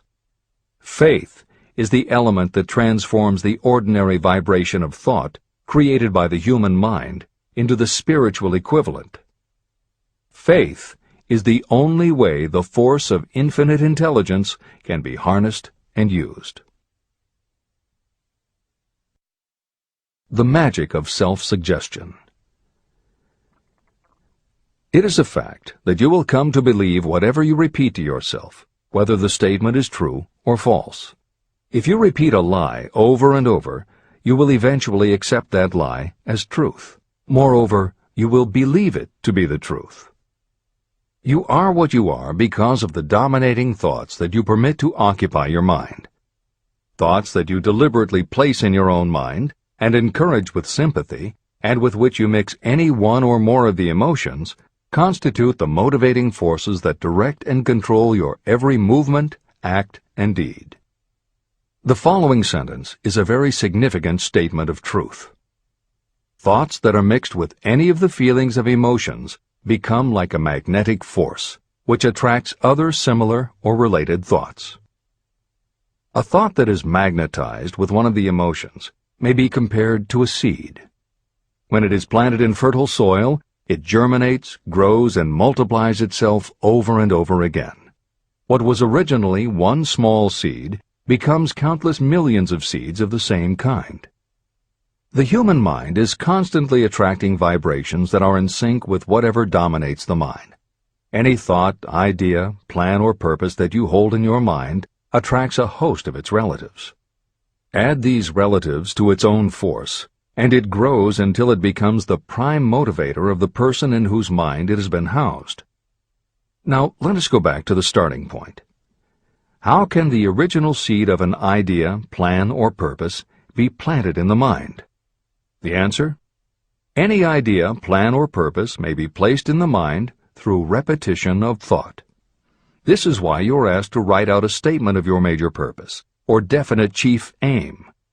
Commit it to memory, and repeat it out loud day after day until these vibrations of sound have reached your subconscious mind. You are what you are because of the dominating thoughts that you permit to occupy your mind. If you choose to, you can throw off any bad influences from your past and build your own life the way you want it to be. For instance, by taking inventory of your mental assets and liabilities, you might discover that your greatest weakness is lack of self-confidence. This can be overcome and translated into courage through the principle of autosuggestion. You can do this by writing out a set of simply stated positive thought impulses, memorizing them, and repeating them until they become a part of the working equipment of your subconscious mind. The following is an example for someone whose definite purpose is to overcome a lack of self-confidence. Self-confidence formula. 1. I know that I have the ability to achieve the object of my definite purpose in life. Therefore, I demand of myself persistent, continuous action toward its attainment, and I here and now promise to render such action. 2. I realize the dominating thoughts of my mind will eventually reproduce themselves in outward physical action and gradually transform themselves into physical reality. Therefore, I will concentrate my thoughts for 30 minutes each day, visualizing the person I intend to become. In this way, I will create in my mind a clear mental picture. 3. I know, through the principle of autosuggestion, that any desire I persistently hold in my mind will eventually find some practical means of attaining my objective. Therefore, I will devote 10 minutes daily to demanding of myself the development of self-confidence. 4. I have clearly written down a description of my definite chief aim in life, and I will never stop trying until I have developed sufficient self-confidence for its attainment. 5. I fully realize that no wealth or position can last unless it is built upon truth and justice. Therefore, I will engage in no transaction that does not benefit all whom it affects. I will succeed by attracting to myself the forces I wish to use and the cooperation of others. I will persuade others to help me because of my willingness to help others. I will eliminate hatred, envy, jealousy, selfishness, and cynicism by developing love for all humanity, because I know that a negative attitude toward others can never bring me success. I will cause others to believe in me because I will believe in them and in myself. I will sign my name to this formula, commit it to memory, and repeat it aloud once a day, with full faith that it will gradually influence my thoughts and actions so that I will become a self-reliant and successful person. Behind this formula is a law of nature that psychologists call autosuggestion or self-suggestion. It is a proven technique that will work for your success if it is used constructively. On the other hand, if used destructively, it will destroy just as readily. In this statement may be found a very significant truth, namely that those who go down in defeat and end their lives in poverty, misery, and distress do so because of negative application of the principle of autosuggestion. All impulses of thought have a tendency to clothe themselves in their physical equivalent. The disaster of negative thinking. The subconscious mind makes no distinction between constructive and destructive thought impulses. It works with the material we feed it through our thought impulses. The subconscious mind will translate into reality a thought driven by fear just as readily as it will translate into reality a thought driven by courage or faith. Just as electricity will turn the wheels of industry and render useful service if used constructively, it will snuff out life if wrongly used. So, too, will the law of autosuggestion lead you to peace and prosperity, or down into the valley of misery, failure, and death. It depends on your degree of understanding and application of it. If you fill your mind with fear or doubt, and if you do not believe in your ability to connect with and use the forces of infinite intelligence, then you will not be able to use those forces. The law of autosuggestion will take your lack of belief and use that doubt as a pattern by which your subconscious mind will translate it into its physical equivalent. Editor's comments. When you have faith in your ability to accomplish what you want, it not only firmly plants ideas in your subconscious, but it then works to reinforce itself. When you have faith in your abilities, part of what you must have faith in is that it is possible to tap into infinite intelligence. And because you have faith that it will work, your conscious mind won't be resistant. When your conscious doesn't resist, your subconscious mind can send creative ideas to your conscious mind more easily. Then, the more you see the power working in your life, the easier it is for you to act on faith the next time. Will it work for you? You will never know unless you relax your resistance and just have faith that it will. This is the end of the editor's comment. Like the wind that carries one ship east and another west, the law of autosuggestion will lift you up or pull you down according to the way you set your sails of thought. The law of autosuggestion, through which any person may rise to altitudes of achievement that stagger the imagination, is well described in the following verse. Observe the words that have been emphasized, and you will catch the deep meaning that the poet had in mind. If you think you are beaten, you are. If you think you dare not, you don't. If you like to win, but you think you can't, it is almost certain you won't. If you think you'll lose, you're lost. For out in the world we find, success begins with a fellow's will. It's all in the state of mind.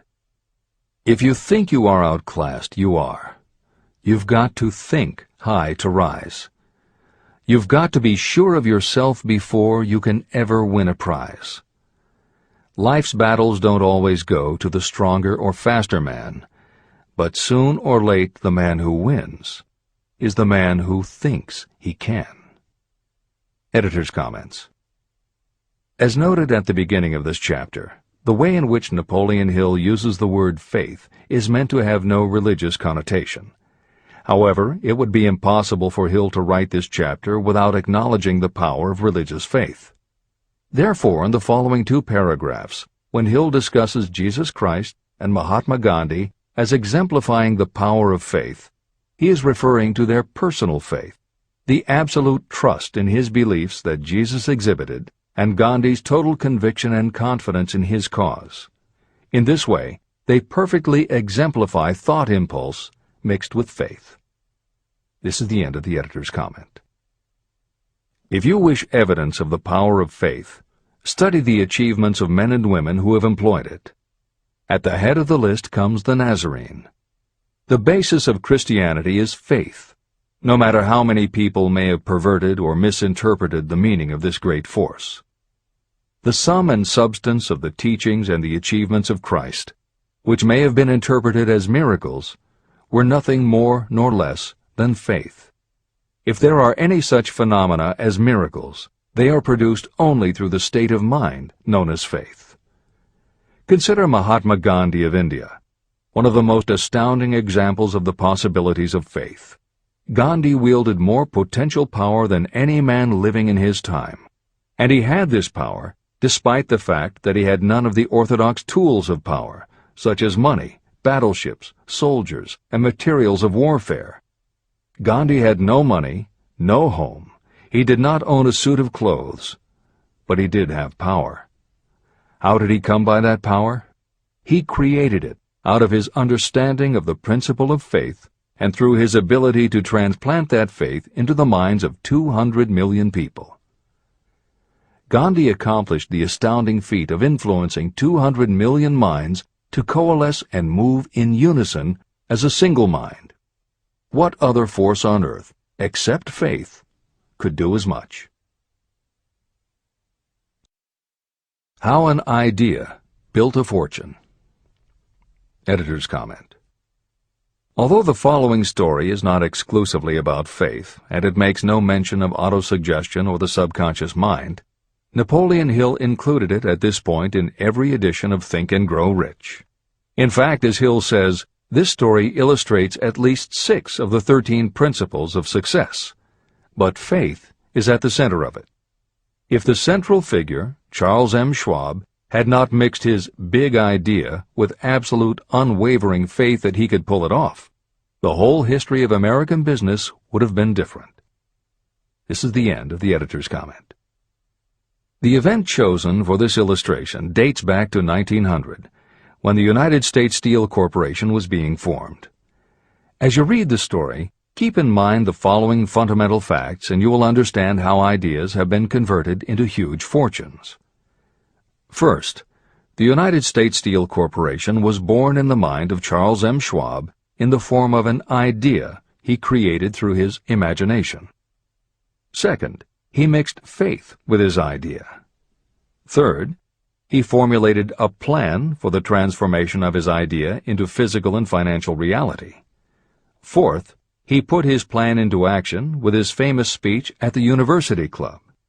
Fifth, he applied and followed through on his plan with persistence and backed it with firm decision until it had been fully carried out. Sixth, he prepared the way for success by a burning desire for success. If you are one of those who have often wondered how great fortunes are accumulated, this story of the creation of the United States Steel Corporation will be enlightening. If you have any doubt that a person can think and grow rich, this story should dispel that doubt. You can plainly see in the story of United States Steel the application of a major portion of the principles described in this book. This astounding description of the power of an idea was dramatically told by John Lowell in the New York World Telegram, with whose courtesy it is here reprinted. Editor's comments. In order for the modern reader to fully appreciate the following newspaper story, it is appropriate at this point to provide some background information about the main players. Charles M. Schwab was Andrew Carnegie's right-hand man and president of the Carnegie Steel Corporation. Andrew Carnegie was a wealthy and powerful steel baron whose company controlled 25% of the iron and steel production in America. J.P. Morgan was a wealthy and powerful Wall Street banker whose company had arranged the financing for many of the major industrial companies in America at the beginning of the 20th century. All the reader needs to know about the other men mentioned in the story is that at the beginning of the 20th century, finance, business, and industry were dominated by a few hundred men, most of whom had amassed great fortunes through some connection with the railroads that had opened the country. These people were well known to readers of the New York World Telegram because of their financial influence. And that sets the stage for the following newspaper article, which is not only a fascinating story about the power of faith in an idea, but also a wonderful example of the irreverent writing style that was used by many newspaper journalists of the day. This is the end of the editor's comment. A pretty after-dinner speech for $1 billion. When on the evening of December 12, 1900, some 80 of the nation's financial nobility gathered in the banquet hall of the University Club on Fifth Avenue to do honor to a young man from out of the West, not half a dozen of the guests realized they were to witness the most significant episode in American industrial history. J. Edward Simmons and Charles Stewart Smith, their hearts full of gratitude for the lavish hospitality bestowed on them by Charles M. Schwab during a recent visit to Pittsburgh, had arranged the dinner to introduce the 38-year-old steel man to Eastern banking society. But they didn't expect him to stampede the convention. They warned him, in fact, that the bosoms within New York's stuffed shirts would not be responsive to oratory, and that if he didn't want to bore the Stillmans and Harrimans and Vanderbilts, he had better limit himself to 15 or 20 minutes of polite vaporings and let it go at that. Even John Pierpont Morgan, sitting on the right hand of Schwab as became his imperial dignity, intended to grace the banquet table with his presence only briefly, and so far as the press and public were concerned, the whole affair was of so little moment that no mention of it found its way into print the next day. So the two hosts and their distinguished guests ate their way through the usual 7 or 8 courses. There was little conversation, and what there was of it was restrained. Few of the bankers and brokers had met Schwab, whose career had flowered along the banks of the Monongahela, and none knew him well. But before the evening was over, they, and with them Money Master Morgan, were to be swept off their feet, and $1 billion baby, the United States Steel Corporation, was to be conceived. It is perhaps unfortunate for the sake of history that no record of Charlie Schwab's speech at the dinner ever was made. It is probable, however, that it was a homely speech, somewhat ungrammatical, for the niceties of language never bothered Schwab, full of epigram and threaded with wit. But aside from that, it had a galvanic force and effect upon the 5 billions of estimated capital that was represented by the diners. After it was over, and the gathering was still under its spell, although Schwab had talked for 90 minutes, Morgan led the orator to a recessed window where, dangling their legs from the high, uncomfortable seat, they talked for an hour more. The magic of the Schwab personality had been turned on full force, but what was more important and lasting was the full-fledged, clear-cut program he laid down for the aggrandizement of steel. Many other men had tried to interest Morgan in slapping together a steel trust after the pattern of the biscuit, wire and hoop, sugar, rubber, whiskey, oil, or chewing gum combinations. Editor's comments. The Random House College Dictionary defines a trust as an illegal combination of industrial or commercial companies in which the stock is controlled by a central board of trustees, thus making it possible to control prices and destroy competition. Many of America's new industrial companies had grown so quickly that they were not yet profitable. They were saddled with huge debt incurred in raising the capital to finance their rapid expansion, and at the same time they were faced with having to cut costs and slash prices or go out of business. The answer for many was to join up with others in related industries to form what were called trusts or combinations. Although trusts were illegal since the passage of the Sherman Antitrust Act in 1890, companies still tried to find ways to monopolize their industries, and if their efforts weren't technically trusts, they were something very close. The one thing the large company owners who assembled these trusts needed was cash to buy up the many smaller companies they would have to own in order to effectively dominate an industry. J.P. Morgan was the banker who financed many such takeovers. This is the end of the editor's comment. John W. Gates, the gambler, had urged it, but Morgan distrusted him. The Moore boys, Bill and Jim, Chicago stock jobbers who had glued together a match trust and a cracker corporation, had urged it and failed. Elbert H. Gary, the sanctimonious country lawyer, wanted to foster it, but he wasn't big enough to be impressive.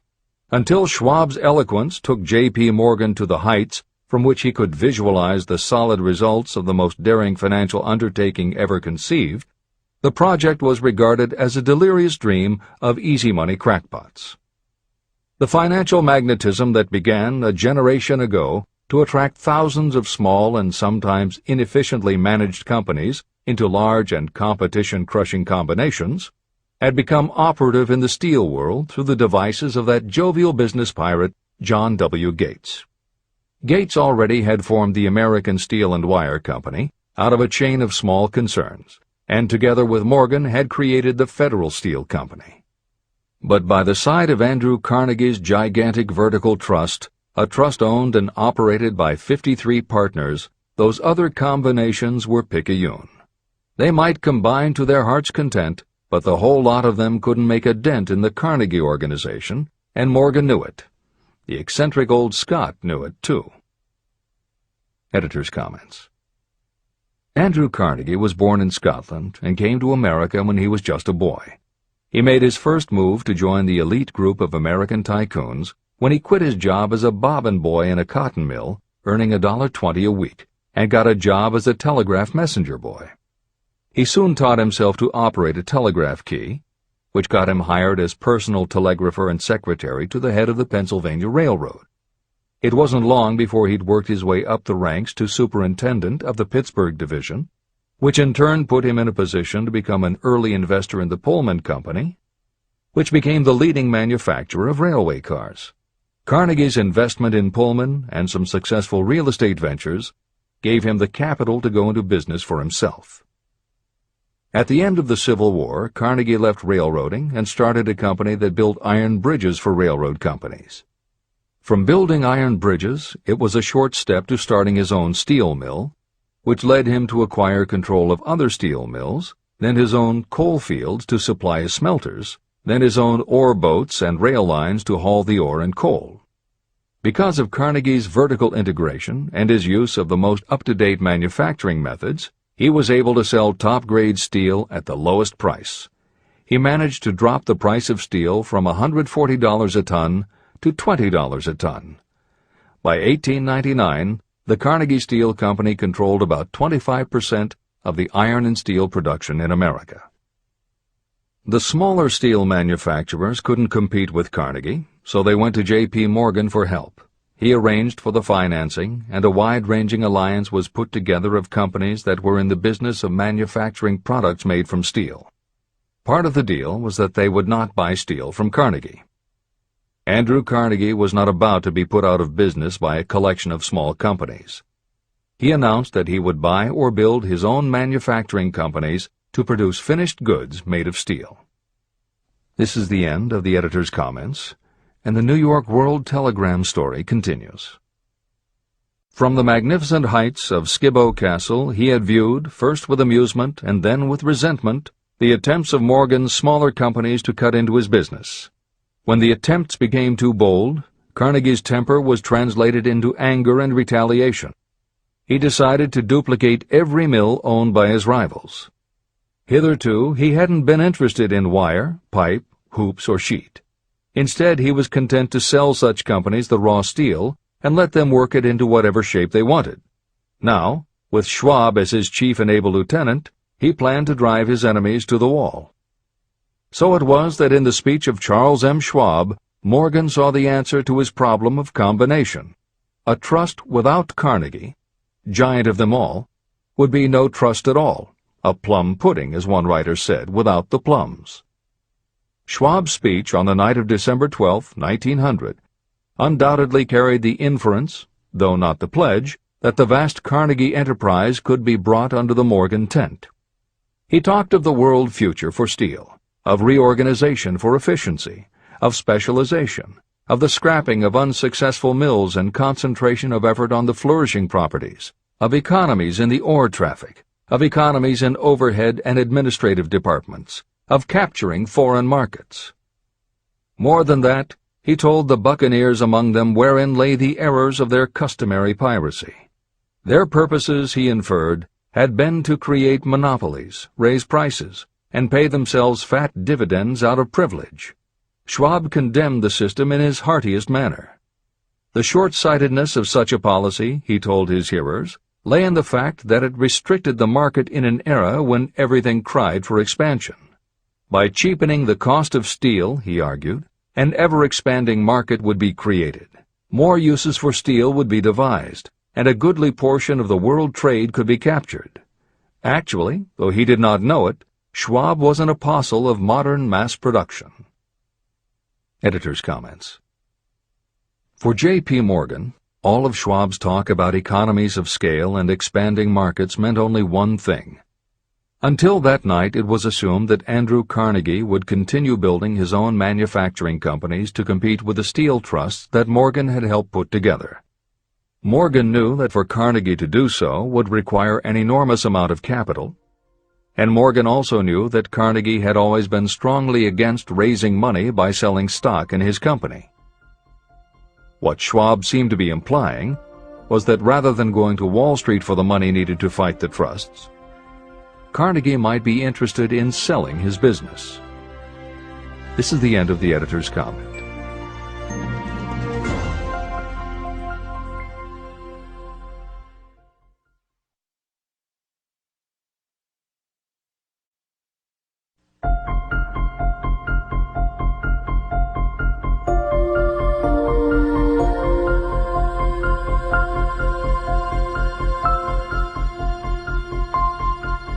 New York World Telegram story continues. So the dinner at the University Club came to an end. Morgan went home to think about Schwab's rosy predictions.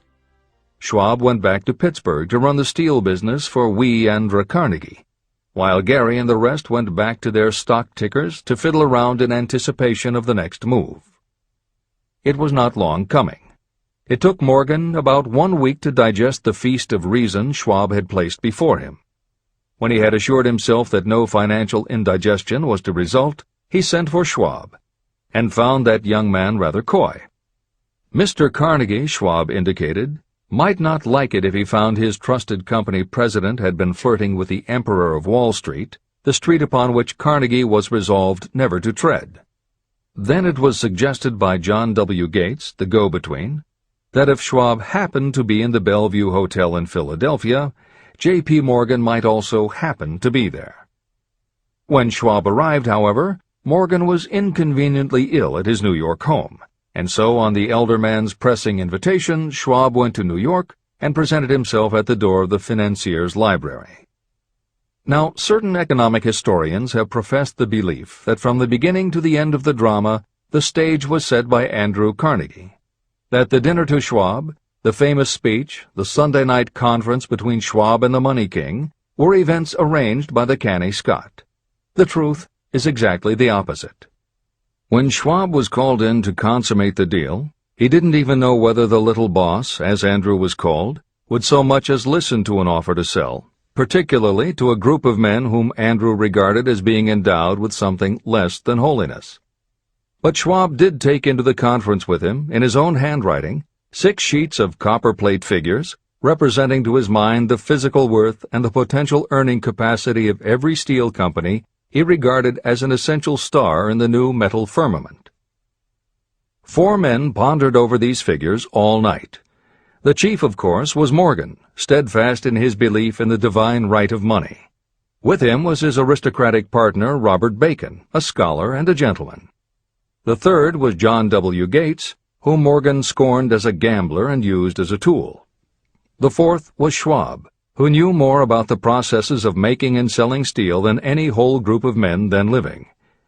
Throughout that conference, the Pittsburgher's figures were never questioned. If he said a company was worth so much, then it was worth that much and no more. He was insistent, too, upon including in the combination only those concerns he nominated. He had conceived a corporation in which there would be no duplication, not even to satisfy the greed of friends who wanted to unload their companies upon the broad Morgan shoulders. When dawn came, Morgan rose and straightened his back. Only one question remained. "Do you think you can persuade Andrew Carnegie to sell?" he asked. "I can try," said Schwab. "If you can get him to sell, I will undertake the matter," said Morgan. So far, so good. But would Carnegie sell? How much would he demand? Schwab thought about $320 million. What would he take payment in? Common or preferred stocks? Bonds? Cash? Nobody could raise $1/3 billion in cash. There was a golf game in January on the frost-cracking heath of the St. Andrew's Links in Westchester, with Andrew bundled up in sweaters against the cold and Charlie talking volubly as usual to keep his spirits up. But no word of business was mentioned until the pair sat down in the cozy warmth of the Carnegie cottage nearby. Then, with the same persuasiveness that had hypnotized 80 millionaires at the University Club, Schwab poured out the glittering promises of retirement and comfort, of untold millions to satisfy the old man's social caprices. Carnegie capitulated, wrote a figure on a slip of paper, handed it to Schwab and said, "All right, that's what we'll sell for." The figure was approximately $400 million, and was reached by taking the $320 million mentioned by Schwab as a basic figure, and adding to it $80 million to represent the increased capital value over the previous 2 years. Later, on the deck of a transatlantic liner, the Scotsman said ruefully to Morgan, "I wish I had asked you for $100 million more." "If you had asked for it, you'd have gotten it," Morgan told him cheerfully. There was an uproar, of course. A British correspondent cabled that the foreign steel world was appalled by the gigantic combination. President Hadley of Yale declared that unless trusts were regulated, the country might expect an emperor in Washington within the next 25 years. But that able stock manipulator Keene went at his work of shoving the new stock at the public so vigorously that all the excess water, estimated by some at nearly $600 million, was absorbed in a twinkling. So Carnegie had his millions, and the Morgan Syndicate had $62 million for all its trouble, and all the boys, from Gates to Gary, had their millions. Editor's comment. The 38-year-old Charles M. Schwab had his reward, too. He was made president of the new corporation, United States Steel, and remained in control until 1930. When Schwab left U.S. Steel, he went on to found the mammoth Bethlehem Steel Corporation, of which he also became president. This is the end of the editor's comment. Riches begin with thought. The dramatic story of big business that you've just finished is a perfect illustration of the method by which desire can be transmuted into its physical equivalent. That giant organization was created in the mind of one man. The plan by which the organization was provided with the steel mills that gave it financial stability was created in the mind of the same man. His faith, his desire, his imagination, his persistence were the real ingredients that went into United States Steel. The steel mills and equipment acquired by the corporation, after it had been brought into legal existence, were incidental. However, careful analysis reveals that the appraised value of the properties acquired by the corporation increased in value by an estimated $600 million, approximately $12 billion today. The increase in value of the assets is attributable to the mere transaction that consolidated them under one management. In other words, Charles M. Schwab's idea, plus the faith with which he conveyed it to the minds of J.P. Morgan and the others, was marketed for a profit of approximately $600 million. Not an insignificant sum for a single idea. The United States Steel Corporation prospered and became one of the richest and most powerful corporations in America, employing thousands of people, developing new uses for steel and opening new markets, thus proving that the $600 million in profit that the Schwab idea produced was earned. Riches begin in the form of thought. The amount is limited only by the person in whose mind the thought is put into motion. Faith removes limitations. Remember this when you are ready to bargain with life for whatever it is that you ask as your price for having passed this way. Editor's comments. In the years since that article appeared in the New York World Telegram, the well-told business story has become its own genre within the publishing industry. There are best-selling books and biographies by and about the insiders who run every industry. The editors of this edition of Think and Grow Rich strongly encourage you to sample some of these books. They can be entertaining and inspirational, and in them you will be able to see examples of Hill's principles of success at work in the real world. The best of them are not only entertaining and inspirational, but they are filled with ideas and techniques you can adapt and use. There are literally too many bestsellers from which to select a best-of listing for inclusion here. Any such choice the editors might make would not necessarily be the best, but merely reflective of the interests of the person doing the choosing. However, there are 2 books the editors recommend that are not by or about a single individual or industry. These books are In Search of Excellence by Tom Peters and Breakthroughs by P.R. Nyack and John M. Ketteringham. Each of these books deals with a broad spectrum of industries, and within each industry they single out certain companies and individuals for analysis. Both were published at the beginning of the business book trend in the 1980s, but there are few books since then that better convey the importance of faith in a good idea. In Search of Excellence, chosen by a panel of experts as the most influential book of the past 20 years, was a runaway bestseller and will likely be in print for years to come. Breakthroughs may be harder to find, but it will be well worth the effort. This is the end of the editor's comments.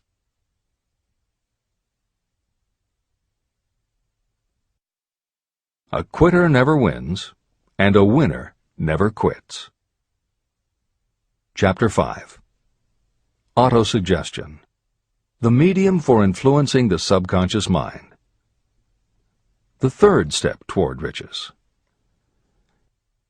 Autosuggestion is a term that applies to all suggestions and all self-administered stimuli that reach your mind through the 5 senses. Stated in another way, autosuggestion is self-suggestion. It is the way of communicating between that part of the mind where conscious thought takes place and that which serves as the seat of action for the subconscious mind. Through the dominating thoughts that you permit to remain in your conscious mind, it doesn't matter whether these thoughts are negative or positive, the principle of autosuggestion reaches the subconscious mind and influences it with these thoughts. Nature has built human beings so that we can have control over the material that reaches our subconscious mind through our 5 senses. However, this does not mean that we always exercise this control. In the great majority of instances, we do not exercise it, which explains why so many people go through life in poverty. Recall what I said about the subconscious mind resembling a fertile garden, in which weeds will grow if the seeds of more desirable crops are not sown. Autosuggestion is the way you may feed your subconscious on creative thoughts. Or you can, by neglecting it, permit thoughts of a destructive nature to find their way into this rich garden of the mind. Editor's comments. Numerous psychological studies and experiments with hypnotherapy have validated Napoleon Hill's concept that a person's subconscious mind retains everything that person ever experienced. Studies also support the theory that the subconscious is non-judgmental. It does not filter or interpret, it simply processes information literally and stores it. For those readers who may be dubious about the subconscious, or that thoughts stored below the level of consciousness can exert enough influence to affect attitude and behavior, the following explanation should alleviate any such doubts. There is no doubt about the existence of the conditions known by the psychological terms fixations, phobias, and compulsive behaviors. These conditions occur when a child has learned something in such a powerful or dramatic way that the knowledge becomes firmly planted in the child's subconscious mind. Then, even as the child grows to adulthood and the conscious mind learns to understand that information from a mature point of view, because the childhood learning experience was so powerful, the subconscious still retains the childhood understanding of the information. The result is a fixation, phobia, or compulsive behavior that causes a response rooted in childhood, which does not make logical sense to the adult's conscious mind. That is because it does not come from the conscious. It comes from the subconscious belief that was so emotionalized it overrides the adult's logical conscious mind. Hill's theory is based on exactly the same psychological principles. Thoughts do remain stored in the subconscious. They remain just as they were when they were input, and the more highly emotionalized the thoughts are when they are input, the more influence they exert on attitude and behavior. It is this aspect of the subconscious that will allow you to use autosuggestion as a tool with which to input the positive thoughts that will help you achieve the success you desire. This is the end of the editor's comments. See and feel money in your hands.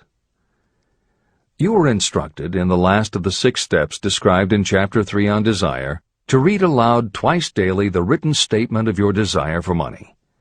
You were also directed to see and feel yourself already in possession of the money.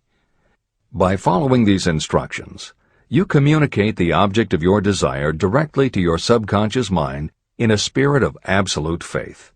Through repetition of this procedure, you will create thought habits that reinforce your efforts to transmute desire into its monetary equivalent. Read these steps again, very carefully, before you proceed further. 1. Fix in your mind the exact amount of money you desire. It is not sufficient merely to say, "I want plenty of money." Be definite about the amount. 2. Determine exactly what you intend to give in return for the money you desire. There is no such reality as something for nothing. 3. Establish a definite date when you intend to possess the money you desire. 4. Create a definite plan for carrying out your desire and begin at once, whether you are ready or not, to put this plan into action. 5. Now write it out. Write a clear, concise statement of the amount of money you intend to acquire, name the time limit for its acquisition, state what you intend to give in return for the money, and describe clearly the plan through which you intend to accumulate it. 6. Read your written statement aloud, twice daily. Read it once just before retiring at night, and read it once after arising in the morning. As you read, see and feel and believe yourself already in possession of the money. Remember, when reading aloud the statement of your desire, through which you will develop a money consciousness, that the mere reading of the words is of no consequence, unless you mix emotion or feeling with your words. Your subconscious mind recognizes and acts only upon thoughts that have been well mixed with emotion or feeling. This is a fact of such importance as to warrant repetition in practically every chapter. The lack of understanding of this is the main reason the majority of people who try to apply the principle of autosuggestion get no desirable results. Plain, unemotional words do not influence the subconscious mind. You will get no appreciable results until you learn to reach your subconscious mind with thoughts or spoken words that have been well emotionalized with belief. Do not become discouraged if you cannot control and direct your emotions the first time you try. Remember, there is no such possibility as something for nothing. You cannot cheat even if you desire to do so. The price of ability to influence your subconscious mind is persistence in applying the principles described here. You cannot develop the desired ability for a lower price. You, and you alone, must decide whether or not the reward, the money consciousness, is worth the price you must pay for it in effort. Your ability to use the principle of autosuggestion will depend very largely upon your capacity to concentrate on a given desire until that desire becomes a burning obsession. How to strengthen your powers of concentration. When you begin to carry out the instructions in the 6 steps, it will be necessary for you to make use of the principle of concentration. Following are suggestions for the effective use of concentration. When you begin the first of the 6 steps, which instructs you to fix in your own mind the exact amount of money you desire, close your eyes and hold your thoughts on that amount of money until you can actually see the physical appearance of the money. Do this at least once each day. As you go through these exercises, follow the instructions given in Chapter 4 on faith and see yourself actually in possession of the money. Here is a most significant fact. The subconscious mind takes any orders given to it in a spirit of absolute faith and acts upon those orders. But the orders often have to be presented over and over again, repeated positive affirmation, before they are interpreted by the subconscious mind. Because of this, you might consider the possibility of playing a perfectly legitimate trick on your subconscious mind. Make it believe, because you believe it, that you must have the amount of money you are visualizing. Make it believe that this money is already awaiting your claim, so the subconscious mind must hand over to you practical plans for acquiring the money that is yours. Give this thought to your imagination, and see what your imagination can or will do to create practical plans for the accumulation of money through transmutation of your desire. Do not wait for a definite plan through which you will exchange services or merchandise in return for the money you are visualizing. Just start right now to see yourself in possession of the money, demanding, and expecting that your subconscious mind will hand over the plans you need. Be on the alert for these plans, and when they appear, put them into action immediately. When the plans appear, they will probably flash into your mind in the form of an inspiration or intuition from infinite intelligence. Treat it with respect and act upon it as soon as you receive it. In the fourth of the 6 steps, you are instructed to create a definite plan for carrying out your desire and begin at once to put this plan into action. Do the same thing here. Close your eyes and create in your mind a vivid image of you carrying out the instructions. Do not trust to your reason when creating your plan for accumulating money through the transmutation of desire. Your reasoning faculty may be lazy, and if you depend entirely upon it to serve you, it may disappoint you. When visualizing the money you intend to accumulate, see yourself rendering the service or delivering the merchandise you intend to give in return for this money. This is important. Editor's comments. The basic principle underlying autosuggestion is closely related to self-hypnosis, and both techniques played an important role in the development of modern psychology. Although all 3 concepts, autosuggestion, hypnosis, and psychology, had to overcome initial public skepticism, unfortunately, autosuggestion and hypnotism were hampered by events that further delayed their acceptance. Hypnosis was an integral part of the therapies used by the major figures in the development of psychology, including Sigmund Freud, Carl Jung, and William James. It fell out of favor as a therapeutic method when stage magicians began to use the technique in their acts. People found it difficult to give serious consideration to a method that was being used in theaters and nightclubs to make members of the audience do ridiculous things for comic effect. Autosuggestion encountered a similar problem. French psychiatrist Émile Coué was the best-known early advocate of autosuggestion. A contemporary of Sigmund Freud, Coué operated a clinic that treated patients diagnosed with psychosomatic ailments, individuals who have convinced themselves they are ill and even show symptoms but do not actually have a disease. Coué treated his patients with an autosuggestion technique that involved the repetition of statements he termed positive affirmations. Coué devised a general, non-specific phrase that would give the subconscious a positive instruction, but was open enough that it did not tell the subconscious how to do it. The positive affirmation was, "Every day, in every way, I am getting better and better," and he instructed his patients to repeat the phrase several times a day. Improvements among his patients happened so quickly and dramatically that his method became the talk of medical and scientific circles, and the use of the phrase practically became a movement in Europe. Word of the success Coué was having with his method spread to America, and he was soon booked to do a lecture tour.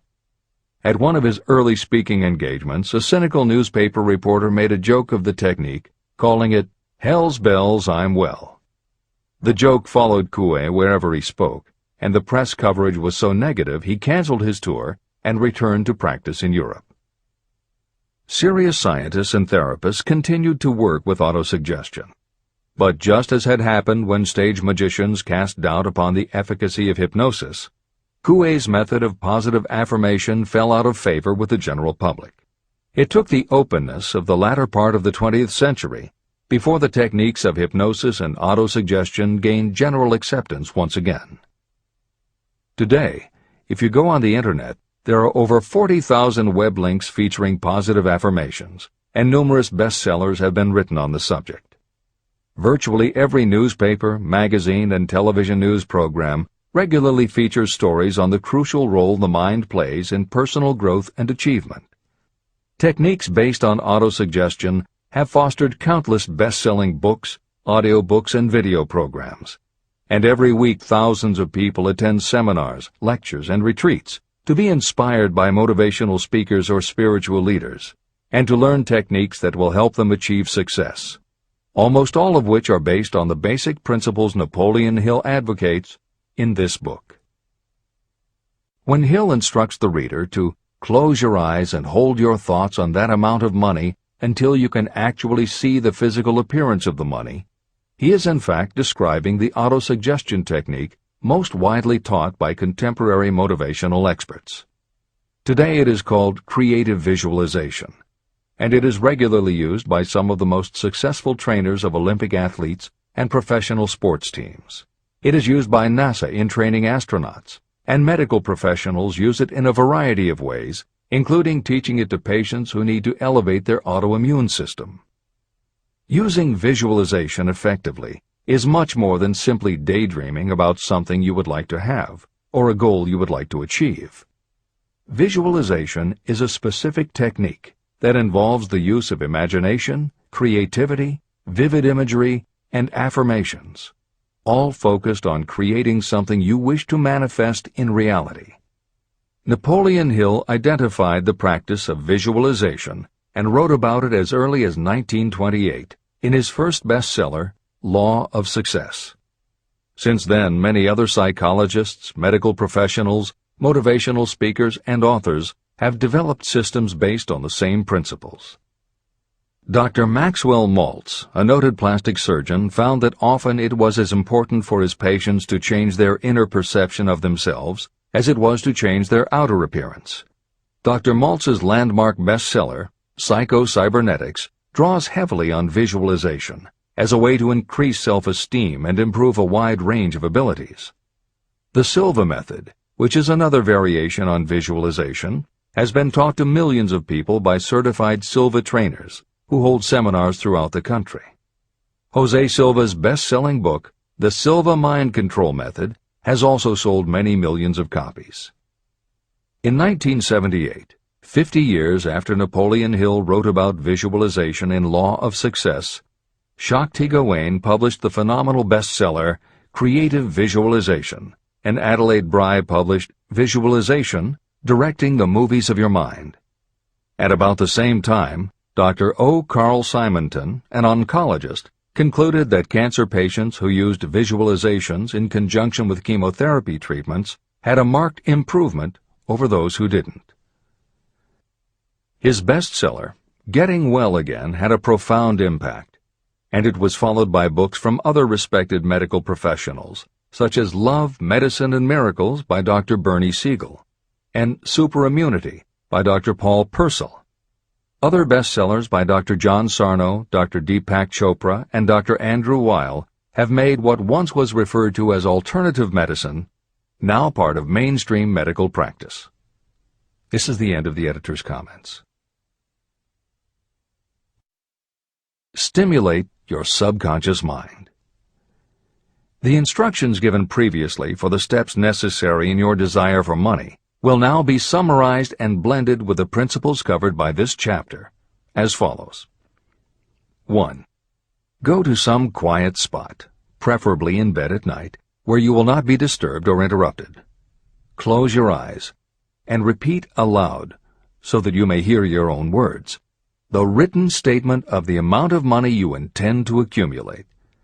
Be specific about the time limit for its accumulation, and a description of the service or merchandise you intend to give in return for the money. As you carry out these instructions, see yourself already in possession of the money. For example, suppose that you intend to accumulate $50,000 by the 1st of January, 5 years from now, and that you intend to give your personal services as a salesperson in return for the money. Your written statement of your purpose should be similar to the following. By the first day of January, I will have in my possession $50,000, which will come to me in various amounts from time to time during the interim. In return for this money, I will give the most efficient service of which I am capable. I will give the fullest possible quantity and the best possible quality of service as a salesperson of, and describe the service or merchandise you intend to sell. I believe that I will have this money in my possession. My faith is so strong that I can now see this money before my eyes. I can touch it with my hands. It is now awaiting transfer to me at the time and in the proportion that I deliver the service in return for it. I am awaiting a plan for getting this money, and I will follow that plan when it is received. 2.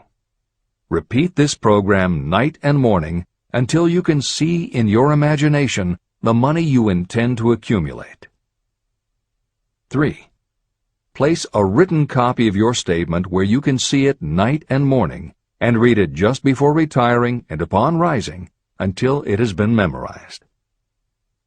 Editor's comments.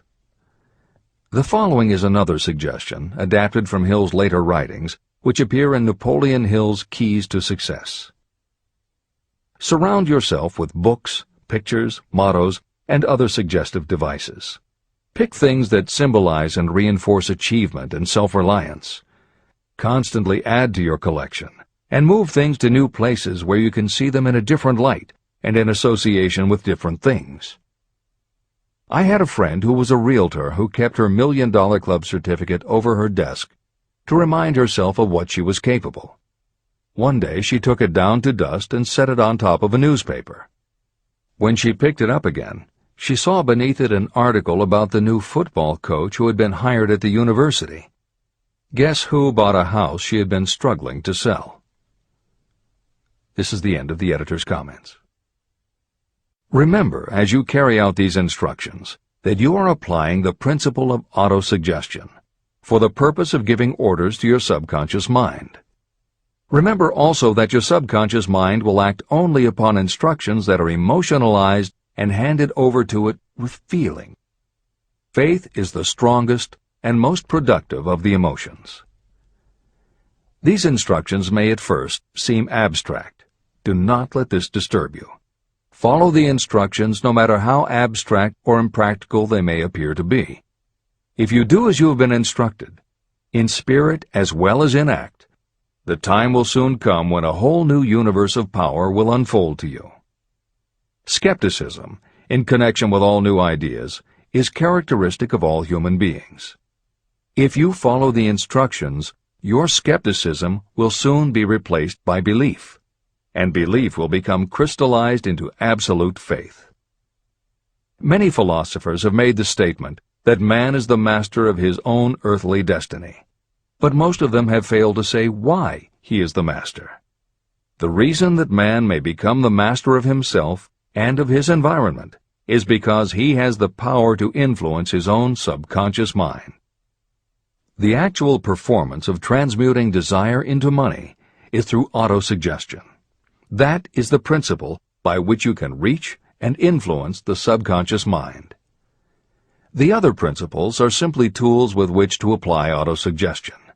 Keep this thought in mind, and you will at all times be conscious of the important part the principle of autosuggestion is to play in your efforts to accumulate money through the methods described in this book. After you have read the entire book, come back to this chapter and follow in spirit and in action this instruction.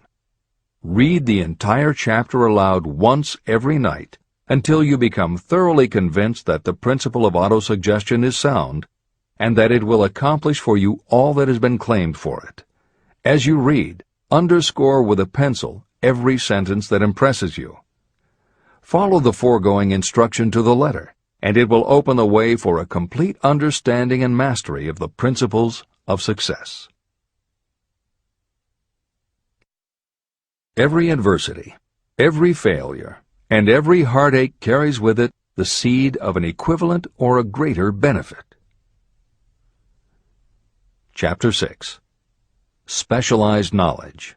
Personal Experiences or Observations. The fourth step toward riches.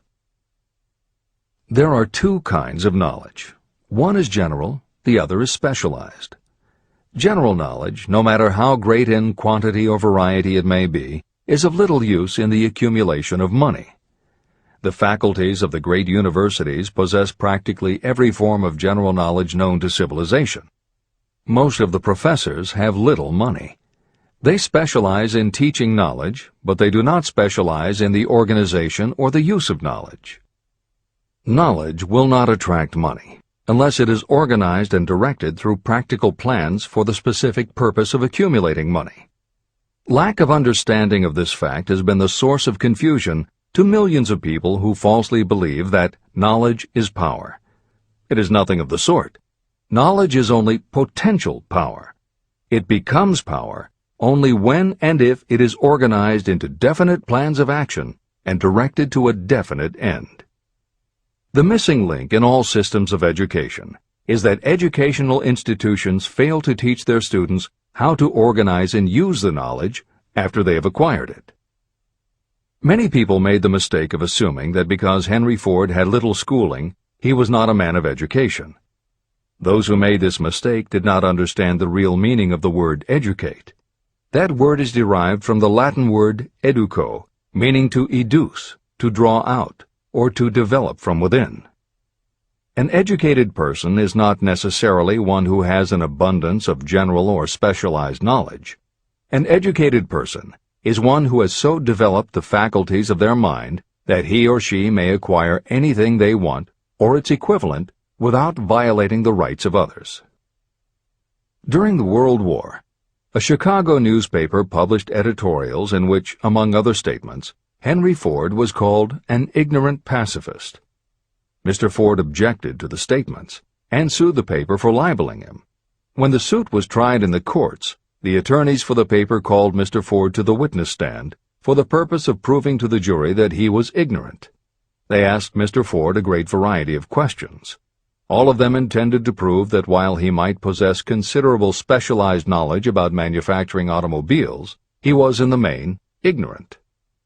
Mr. Ford was asked such questions as, who was Benedict Arnold, and how many soldiers did the British send over to America to put down the rebellion of 1776?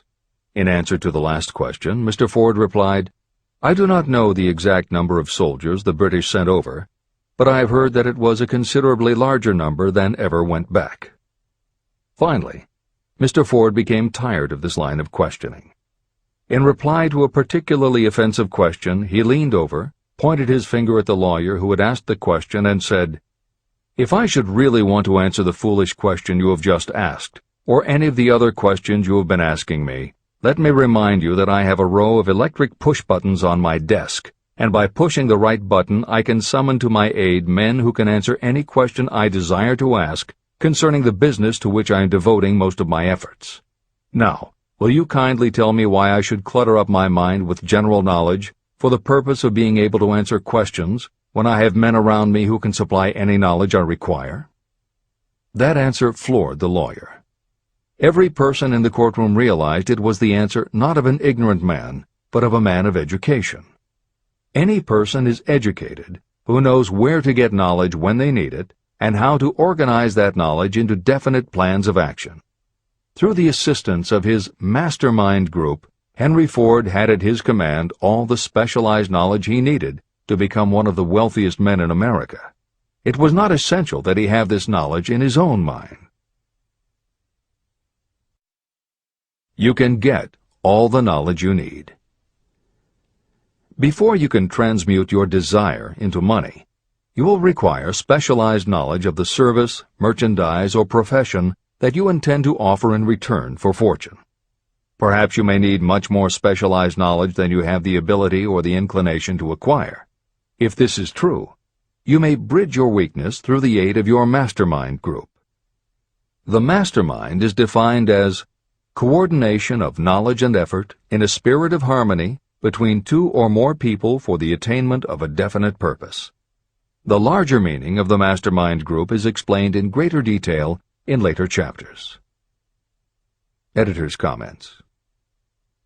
After reading Hill's definition of the mastermind, many people may assume that he is describing teamwork. That would not be correct. The following explanation is adapted from the Napoleon Hill Foundation's book, Believe and Achieve. Teamwork can be achieved by any group, even one whose members have disparate interests, because all it requires is cooperation. In teamwork, people might simply be cooperating because they like the leader or out of a sense of duty. Some team members will give 100% to any team that pays them enough, but they have little concern about the objective. And sometimes there is good teamwork because different members have different agendas. A board of directors may disagree, even be unfriendly, and still run a business successfully. Musical groups are made up of notoriously self-centered people who work as a team if it will help them get ahead. Masterminds, on the other hand, are formed of individuals who have the same agenda, a deep sense of mission, and commitment to the same goal. Masterminds represent the highest order of thinking by a group of knowledgeable people, each contributing their absolute best according to their abilities, expertise, and background. If you have ever been a part of a meeting when everything just clicked and ideas built upon other ideas, with each member contributing until out of the group activity came the best possible idea or solution, that was a mastermind at work. Napoleon Hill believed that you must make the mastermind experience a regular part of your life if you really want to succeed. How to select the right people for your mastermind will be discussed further in Chapter 11, The Power of the Mastermind. This is the end of the editor's comment. The accumulation of great fortunes calls for power, and power is acquired through highly organized and intelligently directed specialized knowledge. That knowledge does not, necessarily, have to be in the possession of the person who accumulates the fortune. This should give hope and encouragement to those who want to accumulate a fortune, but don't have the necessary education to supply such specialized knowledge. People sometimes go through life suffering from inferiority complexes because they are not people of education. The person who can organize and direct a mastermind group of people who possess the knowledge needed is just as much a person of education as any other individual in the group. Thomas A. Edison had only 3 months of schooling during his entire life, but he did not lack education. Neither did he die poor. Henry Ford had less than a 6th grade schooling, but he managed to do pretty well by himself financially. Albert Einstein was working as a clerk in a patent office when he began to develop his world-altering scientific theories. Editor's comments. Had Einstein been born today, he might have been diagnosed in his early years as having attention deficit disorder. As a child, he was slow to learn to talk. As a student, he showed little promise and was expelled from at least one school.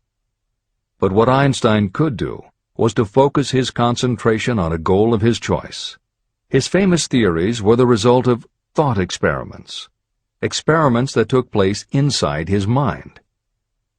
It is said that the breakthrough which led him to the theory of relativity came not from specialized knowledge of physics or mathematics, but from his ability to imagine what would happen if he were riding on a beam of starlight through space.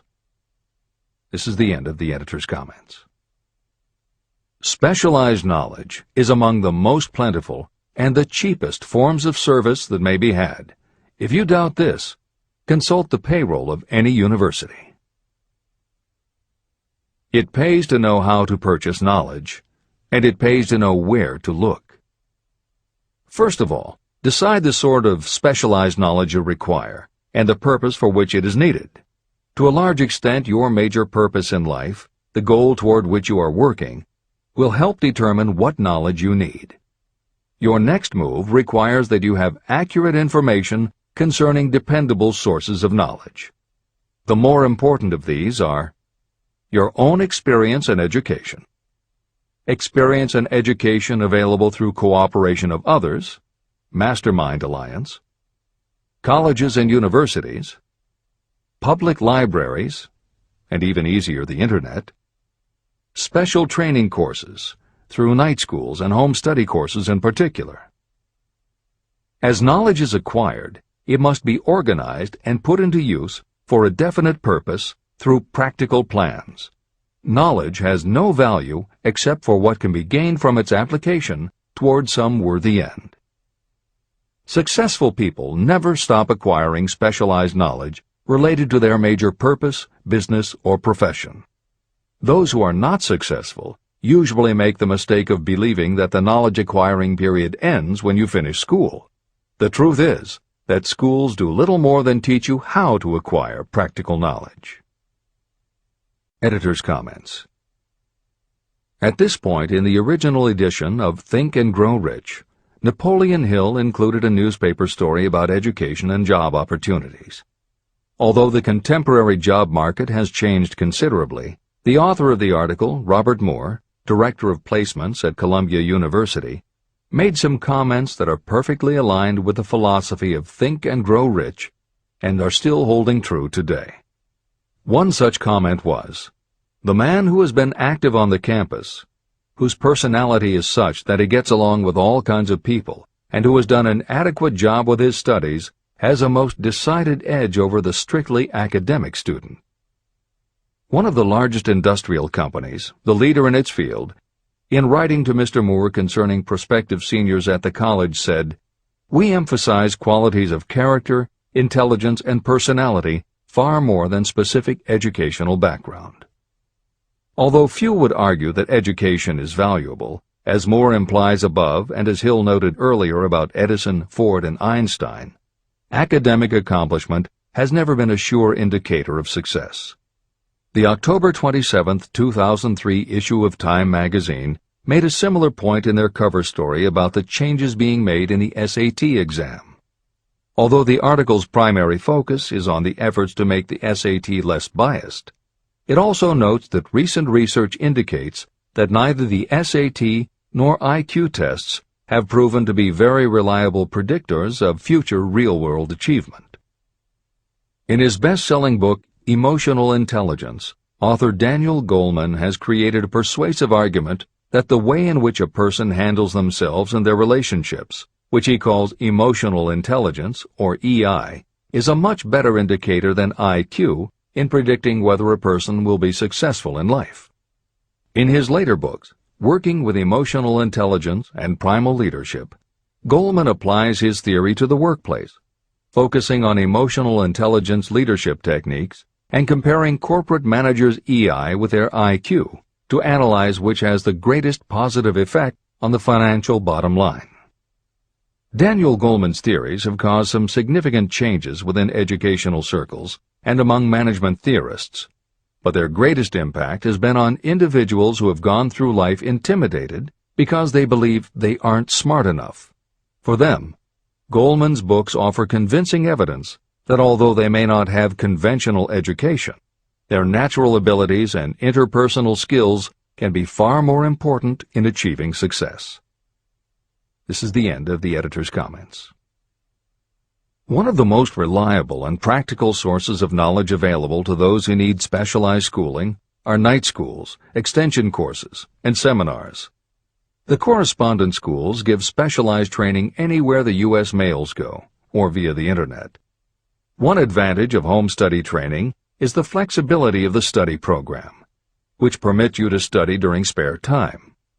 Another advantage of home study training, if the school is carefully chosen, is that most courses offer some method of personal consultation, which can be of priceless value to those needing specialized knowledge.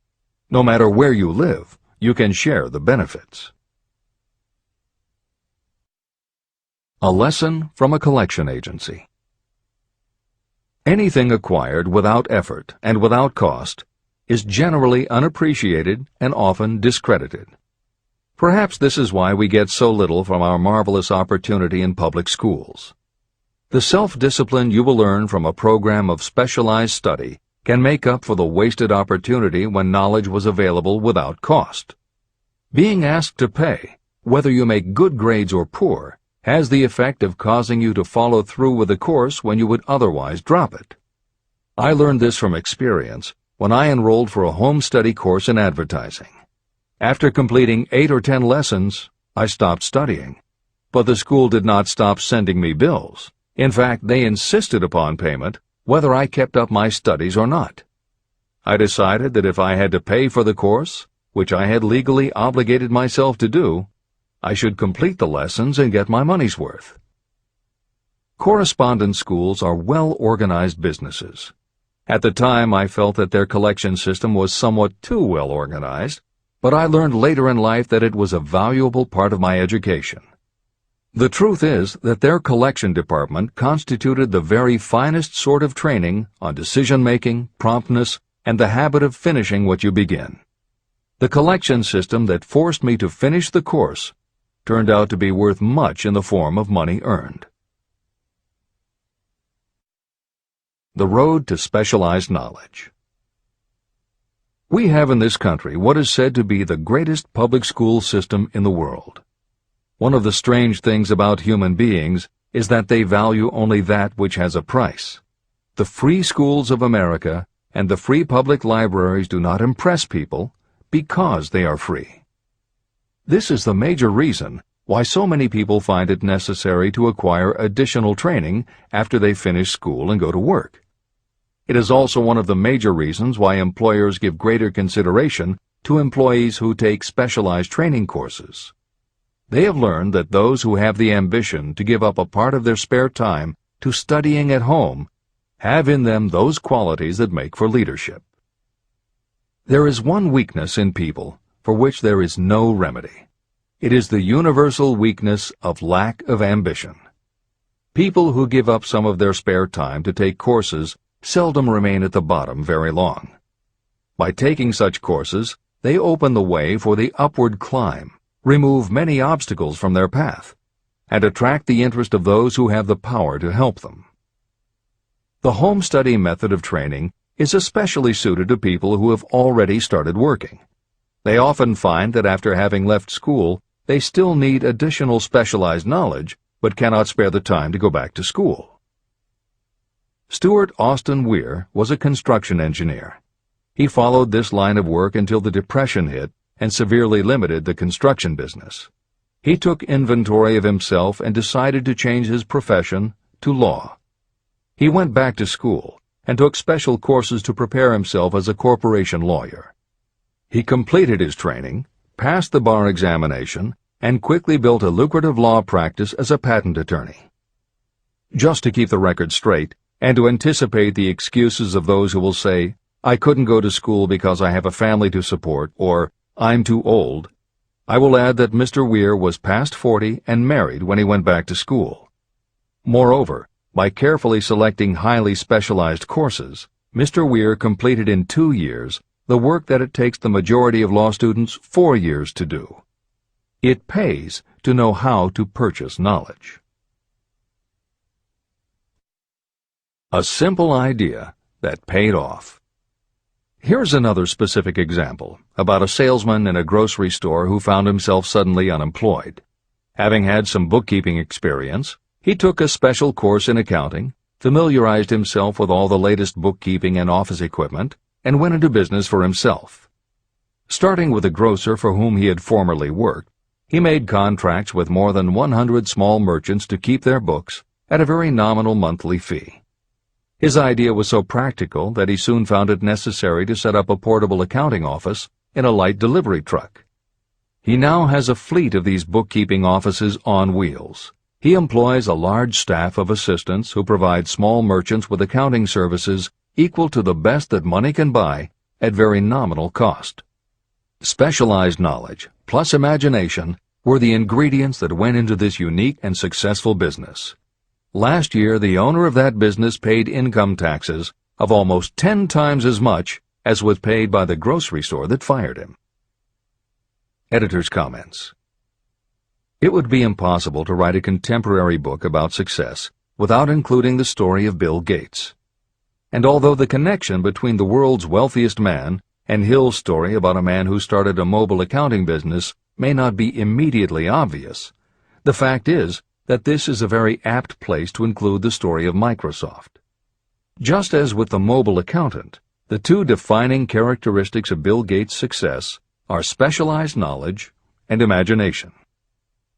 Everyone had recognized at an early age that Bill Gates was a very bright student, but he had little interest in anything other than science and math. and when the mothers group at his school arranged for the students to learn about computing, that became his passion. By the time he was 13, he taught himself computer programming, and throughout high school and his years at university, his life revolved around computer clubs and odd jobs working for companies that had something to do with computers. Although at various times he toyed with the idea of a career in science or law, it is probably fair to say that while he was still in school, Bill Gates knew, in general terms, what his burning desire in life would be. He paid little attention to general knowledge, but devoted himself to assembling the specialized knowledge he would need to achieve his definite major purpose. Gates' burning desire heated up the day his friend and fellow computer club member Paul Allen bought a copy of the January 1975 issue of Popular Electronics. On the cover was a picture of an inexpensive desktop computer, the Altair 8800, which could be built from a kit. Gates and Allen knew in their gut that there were other students just like them who would love to get their hands on one of these things. At the time, it took a lot of imagination to foresee the impact computers might have on the average person. And even though they didn't own an Altair, they decided they could write a computer program for it. That took even more imagination. They contacted Ed Roberts, the founder of the company that made the Altair, and pitched their idea. Roberts told them he was getting offers from all over, and his policy was that whoever wrote it first would get the job. For the next 2 months, they tore apart the manual, gleaning the specialized knowledge they would need to write the program. They were the first to deliver a workable operating system, and Roberts bought it from them for $3,000 plus a royalty on sales. With their vision of the future burning in their imaginations, Gates and Allen used the advance and their royalties to launch a company that would be in the business of writing computer programs. They named their new company Microsoft and called old friends from their high school computer club to staff it. Bill Gates was 19, and Paul Allen was only a few years older. They and about 9 of their friends started writing programs for Apple Computer, Commodore, and anyone else who would contract with the company for their services. For the next 5 years, Bill Gates and Paul Allen had their share of imaginative ideas, but mostly they concentrated on learning the specialized knowledge needed to run and grow a successful business. Then in 1980, IBM, which had finally decided to get into the small computer business, needed help getting up to speed. They approached Microsoft to write an operating system for the new computer venture. Once again, specialized knowledge and imagination were the qualities that guided Bill Gates. In their imagination, Gates and Allen could see an even bigger future than before, and through specialized knowledge of what computers were capable of, they knew the role they could play in that future. They then made 2 business moves that are the foundation of the Microsoft success. First, because IBM had such a tight schedule, Gates went to a computer programmer, Tim Patterson, and bought from him a rudimentary but already developed operating system. Gates then set to work modifying the system, and he renamed it MS-DOS, for Microsoft Disk Operating System. The other move that was crucial to their success was the negotiation with IBM. They started from the position that they would not sell an operating system to IBM. What they would do was license the system to IBM in exchange for a royalty on every copy sold with an IBM computer. And it would not be an exclusive license, which meant that Microsoft could also license the system to other computer companies. If you were to continue to track the history of Microsoft, you would find those same qualities: a burning desire, an idea, specialized knowledge, and imagination behind each move Bill Gates made and continues to make, just as they were behind the success of the man who started the mobile accounting business. This is the end of the editor's comments. The beginning of the successful mobile accounting business was an idea. I know this is true because I was the one who gave him that idea. Now I'd like to pass on the story of another idea. And it was my accountant friend who indirectly suggested this one to me. When I first proposed the accounting idea to him, he said, "I like the idea, but I would not know how to turn it into cash." In other words, he did not know how to market his bookkeeping knowledge after he had acquired it. So, with the aid of a young woman copywriter, a very attractive presentation was prepared describing the advantages of the new system of bookkeeping. The brochure told the story of this new business so effectively that its owner soon had more accounts than he could handle. There are thousands of people all over the country who need the services of a merchandising specialist capable of preparing an attractive way to market personal services. This idea was born of the necessity to solve a specific problem. But it did not stop by serving merely one person. The woman who created the presentation has a keen imagination. She saw in her newly born brainchild the making of a new profession to serve thousands of people who need practical guidance in marketing personal services. Spurred to action by the success of her first prepared plan to market personal services, this woman turned to solving a similar problem for her son. He had just finished college, but had been totally unable to find a market for his services. The plan she created for him was the best example of merchandising personal services I have ever seen.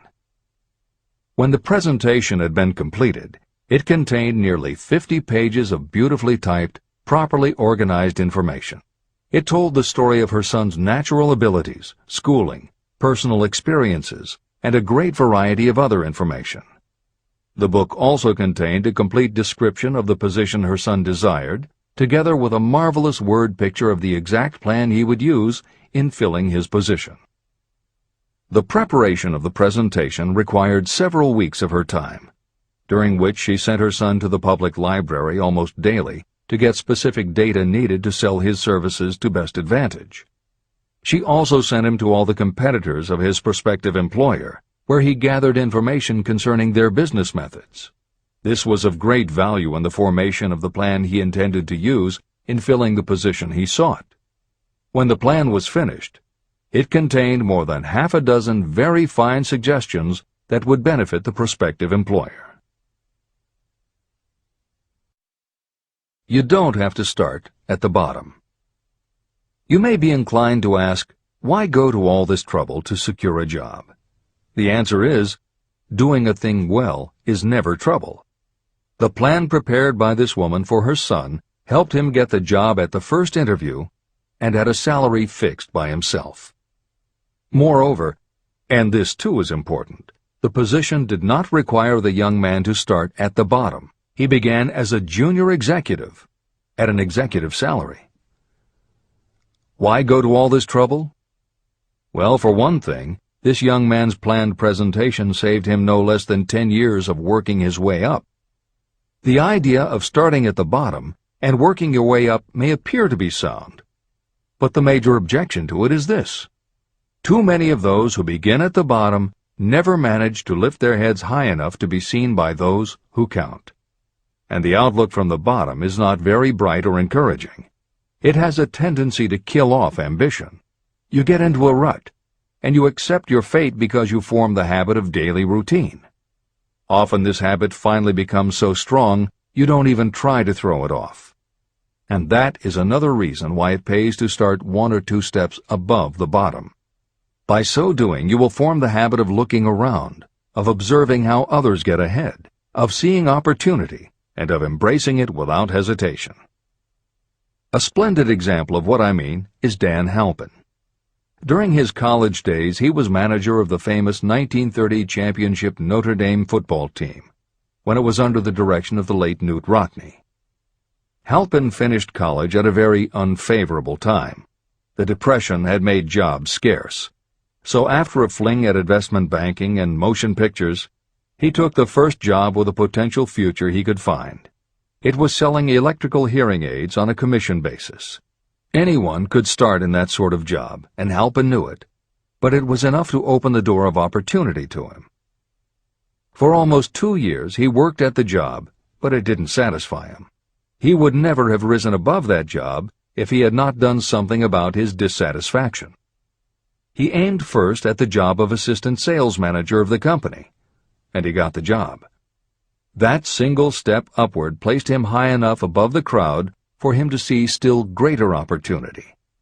Also, it placed him where opportunity could see him. In his new position, he did so well selling hearing aids that A.M. Andrews, chairman of the board of the Dictograph Products Company, a competitor of the company for which Halpin worked, asked to meet with him. Mr. Andrews wanted to know something about that man Dan Halpin, who was taking big sales away from the long-established Dictograph Company. When the interview was over, Halpin was the new sales manager in charge of the Acousticon division of Dictograph. Then, to test young Halpin's mettle, Mr. Andrews went away to Florida for 3 months, leaving him to sink or swim in his new job. He did not sink. Knute Rockne's spirit of "all the world loves a winner and has no time for a loser" inspired him to put so much into his job that he was elected vice president of the company. Vice president was a job that most would be proud to earn through 10 years of loyal effort, but Halpin turned the trick in little more than 6 months. One of the major points I'm trying to emphasize through this entire philosophy is that we rise to high positions or remain at the bottom because of conditions we can control, but only if we desire to control them. I am also trying to emphasize another point, that both success and failure are largely the results of habit.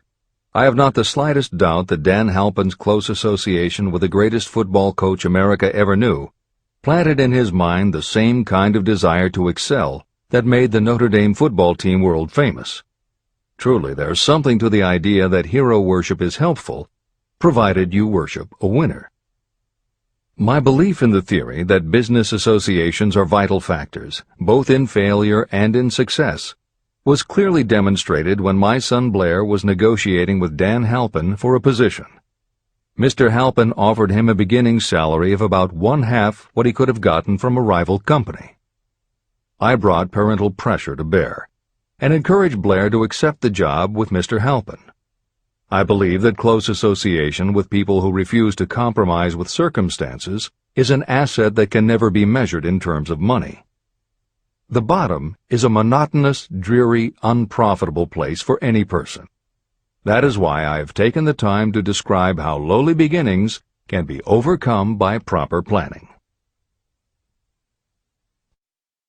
Make your ideas pay off through specialized knowledge. The woman who prepared the personal service sales plan for her son now receives requests from all parts of the country, from others who want to market their personal services for more money. But don't think that all her plan consists of is clever salesmanship to help her clients get more money for the same services they formerly sold for less. She looks after the interests of the purchaser as well as the seller of personal services. She prepares her plans so that the employers receive full value for the additional money they pay. If you have the imagination and seek a more profitable outlet for your personal services, this suggestion may be the stimulus for which you have been searching. The idea could earn you an income far greater than that of the average doctor, lawyer, or engineer whose education required several years in college. Editor's comments.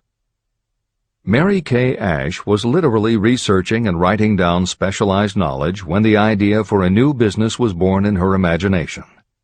Mary Kay had quit her job as a very successful sales manager in the gift business because she had become discouraged by seeing the men she had trained earning more and being promoted ahead of her.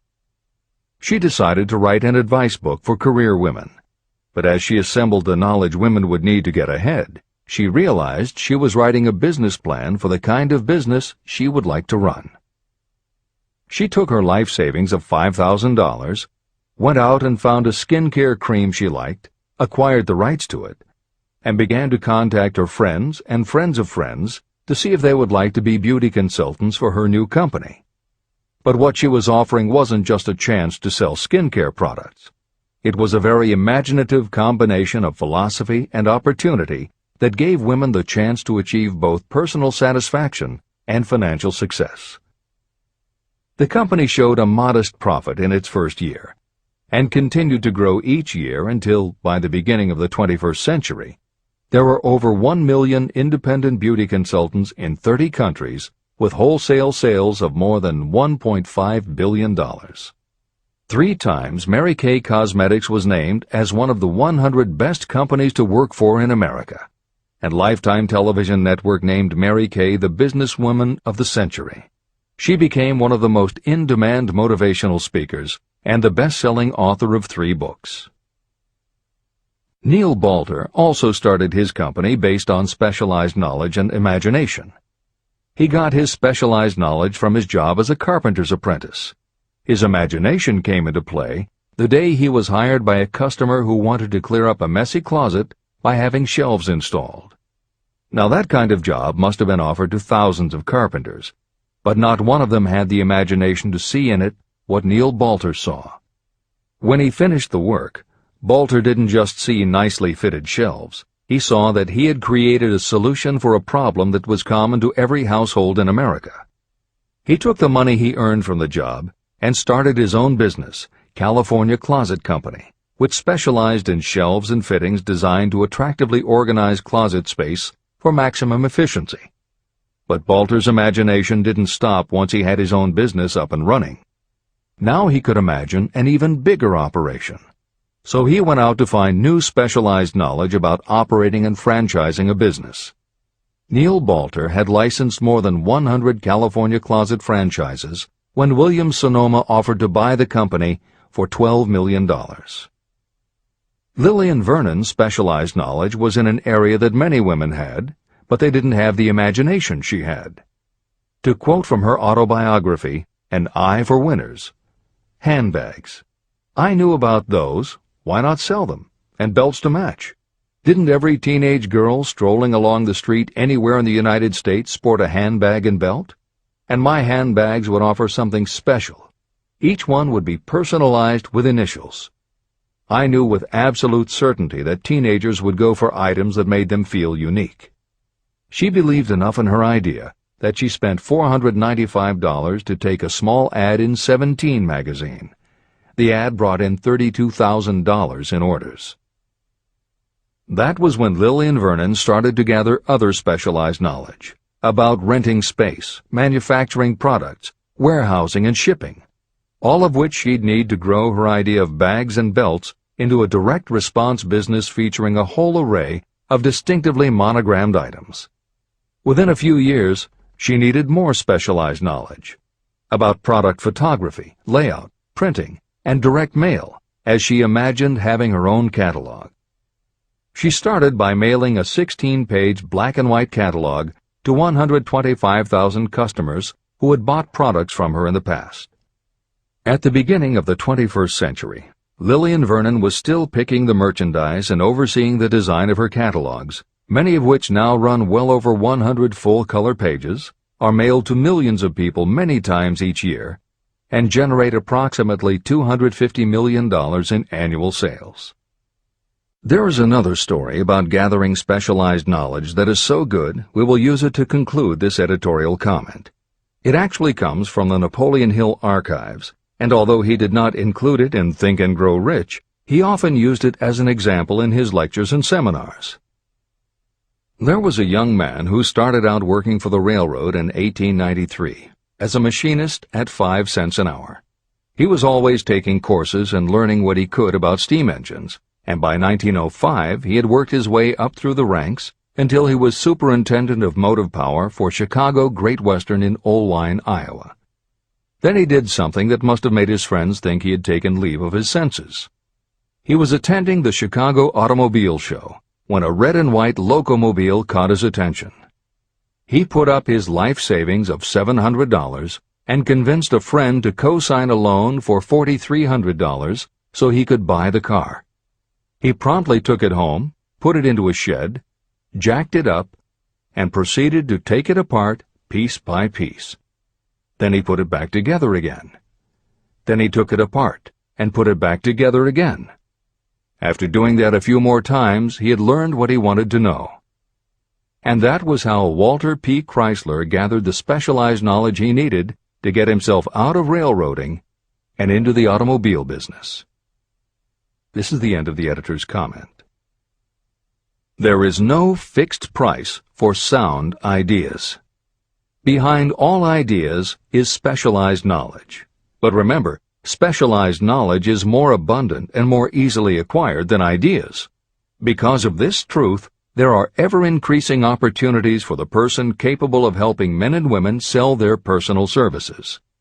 Capability means imagination, the one quality needed to combine specialized knowledge with ideas to create organized plans that will yield riches.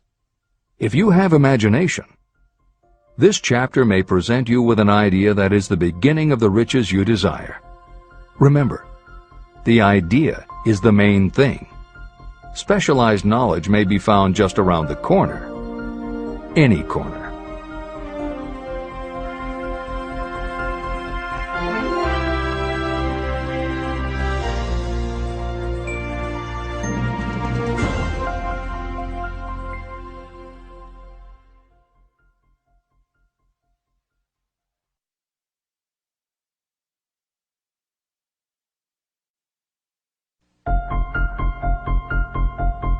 Happiness is found in doing, not merely in possessing.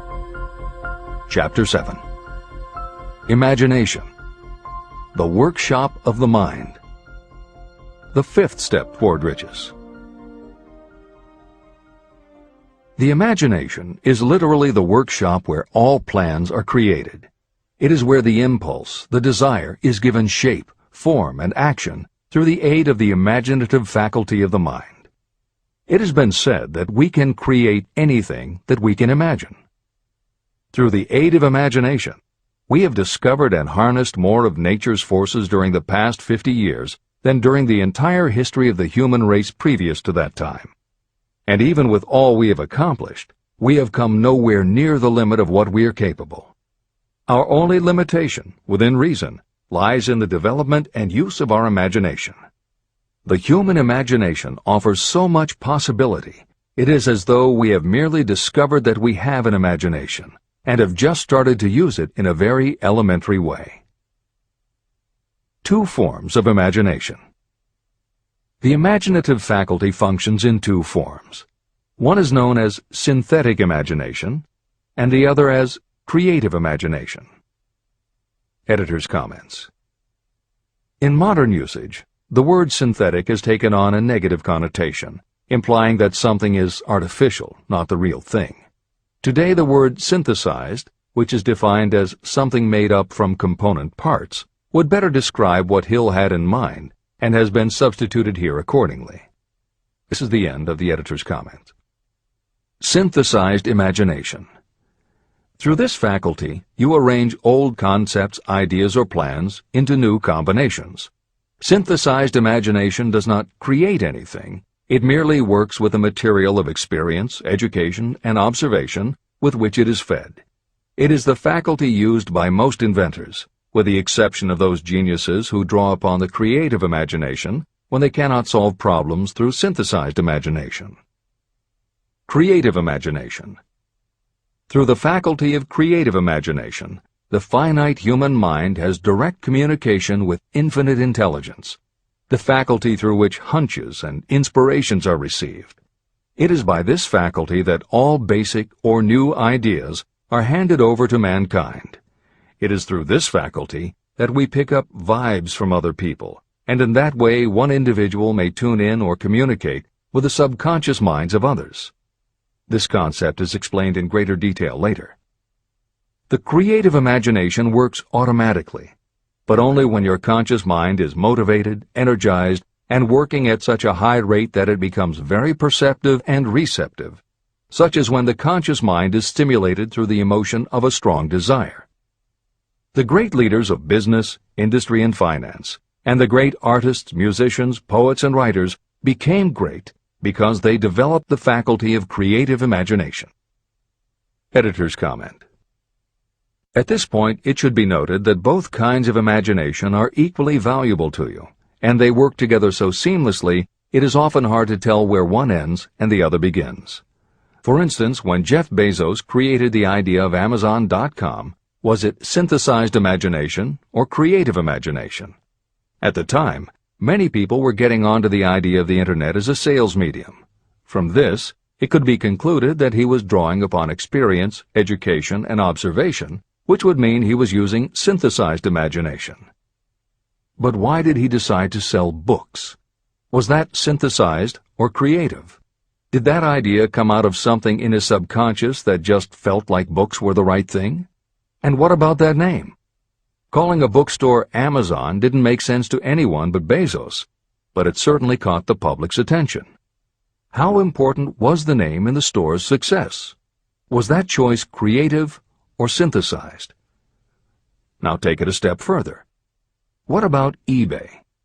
Amazon had already shown that you could sell a lot of goods on the Internet. When Pierre Omidyar hit on the idea of selling things on the Internet by turning it into an auction house, what part was synthesized and what part was creative? The answer is, it doesn't matter.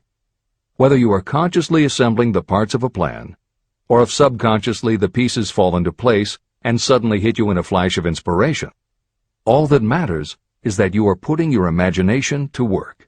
And the more you use it, the better both the synthesized and the creative will work for you. This is the end of the editor's comment.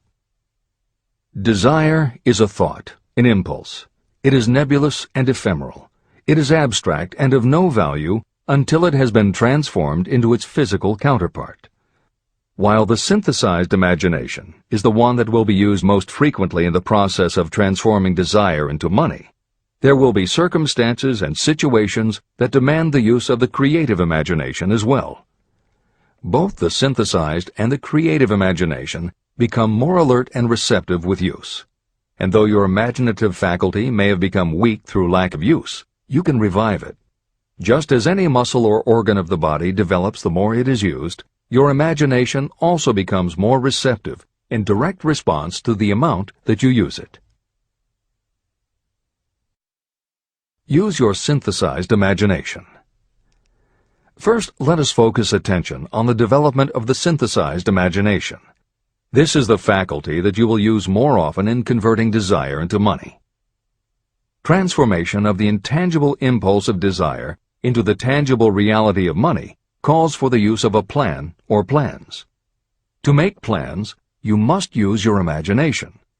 Mainly, this will require you to use your synthesized imagination as you draw upon your experience, your education, and your observations. Editor's comment. The following is adapted from Hill's later writing and appears in Napoleon Hill's Keys to Success. An excellent example of synthesized imagination is Edison's invention of the light bulb. He began with one recognized fact that other people had discovered. A wire could be heated by electricity until it produced light. The problem was that the intense heat quickly burned the wire out, and the light never lasted more than a few minutes. Edison failed more than 10,000 times in his attempt to control this heat. When he found the method, it was by applying another common fact that had simply eluded everyone else. He realized that charcoal is produced by setting wood on fire, covering it with soil, and allowing the fires to smolder. The soil permits only enough air to reach the fire to keep it burning without blazing, and that way the wood isn't burned up. When Edison recognized this fact, his imagination immediately associated it with the idea of heating the wire. He placed the wire inside a bottle, pumped out most of the air, and produced the first incandescent light. It burned for 8.5 hours. Everything that Edison used to make the electric light was widely known, but the way he synthesized the knowledge changed the world and made him a very wealthy man. W. Clement Stone called the process the R2A2 formula: recognize and relate, assimilate and apply. If you do that with everything you see, hear, think, and experience, it will give you a new way of looking at familiar things. If you do that, you can achieve what others believe is impossible. Later in this chapter, you will read of other fortunes that grew from even simpler synthesized ideas, and these stories should lead you to conclude that the combination of ideas is nothing that you couldn't have thought of yourself. That alone should start your own imagination synthesizing ideas. However, even though these stories will inspire you, and you will be anxious to get started, this is not yet the point for you to start making plans. Here, and throughout Think and Grow Rich, Napoleon Hill reminds the reader that this book is meant to be read all the way through before beginning to put the philosophy into practice. There are other ideas to be assimilated from later chapters that will influence your imagination and therefore affect the plans you may develop. This is the end of the editor's comments. Read the entire book through, then come back to this chapter and begin to put your imagination to work on the building of a plan for transforming your desire into money. Examples and instructions for creating plans are given in almost every chapter. Carry out the instructions that are best suited to your needs and put your plan in writing. The moment you complete this, you will have definitely given concrete form to your intangible desire. Now, read that sentence once more in a slightly different way. The moment I put my plan in writing, I will have definitely given concrete form to my desire. Now read it aloud and realize what you are telling yourself. Desire is only a thought. Through synthesized imagination, your experience, education, and observations will give it shape, form, and action. From the moment you follow those instructions and write out your desire and your plan, you will have actually taken the first of a series of steps that will enable you to convert the thought into its physical counterpart. Editor's comments. Synthesized imagination plays a role in every phase of a business plan. In fact, some of the most successful companies actually get started from synthesized imagination. When an entrepreneur, drawing upon his or her education, experience, and observations, takes an idea from one source and gives it a new application. That is exactly what happened with Ruth Handler. She and her husband, along with another partner, had started a small manufacturing company which had evolved into toy manufacturing. The success of their business depended on coming up with new toy ideas. Watching her young daughter at play, Ruth Handler noticed that she was fascinated with cutout books that featured teenage girl or career women paper dolls that she could cut out clothes for.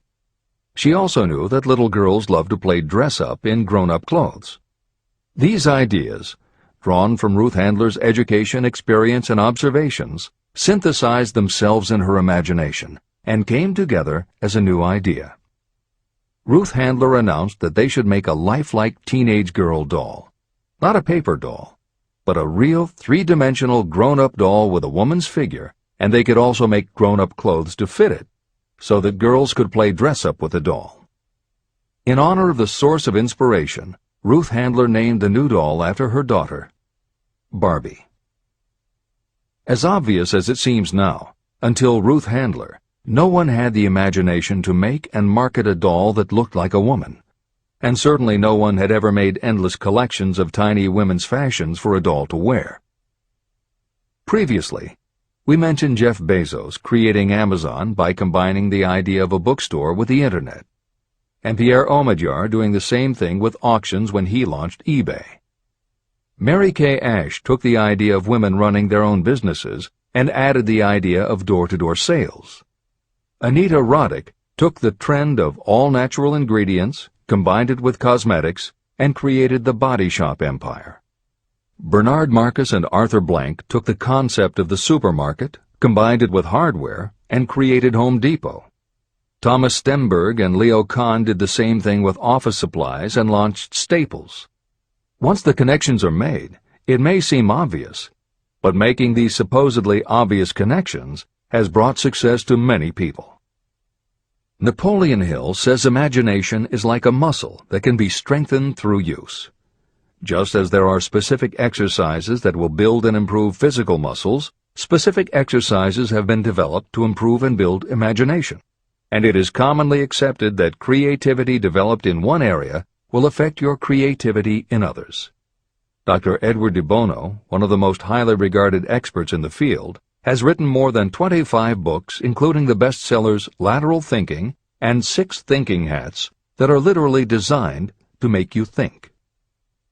Dr. Betty Edwards' bestseller, Drawing on the Right Side of the Brain, uses drawing techniques to awaken creativity. Dr. Gabrielle Rico's bestseller, Writing the Natural Way, uses a technique called clustering as a way to break writer's block. And Tony Buzan uses a similar method for opening your mind that he terms mind mapping. In their bestseller, Super Learning, Sheila Ostrander and Lynn Schroeder show ways to use classical music, and Roger Von Eck suggests puzzles and riddles as stimuli in A Whack on the Side of the Head. This is the end of the editor's comments. Tapping into creative imagination. The earth on which you live, you yourself, and every other material thing are the result of evolutionary change, through which bits of matter have been organized and arranged in an orderly fashion. As far as science has been able to determine, the entire universe consists of but two things, matter and energy. Moreover, and this statement is of stupendous importance, this earth, every one of the billions of individual cells of your body, and every subatomic particle of matter began as an intangible form of energy. Through the combination of energy and matter has been created everything perceptible, from the largest star in the heavens down to and including man himself. Desire is a thought impulse. Thought impulses are forms of energy.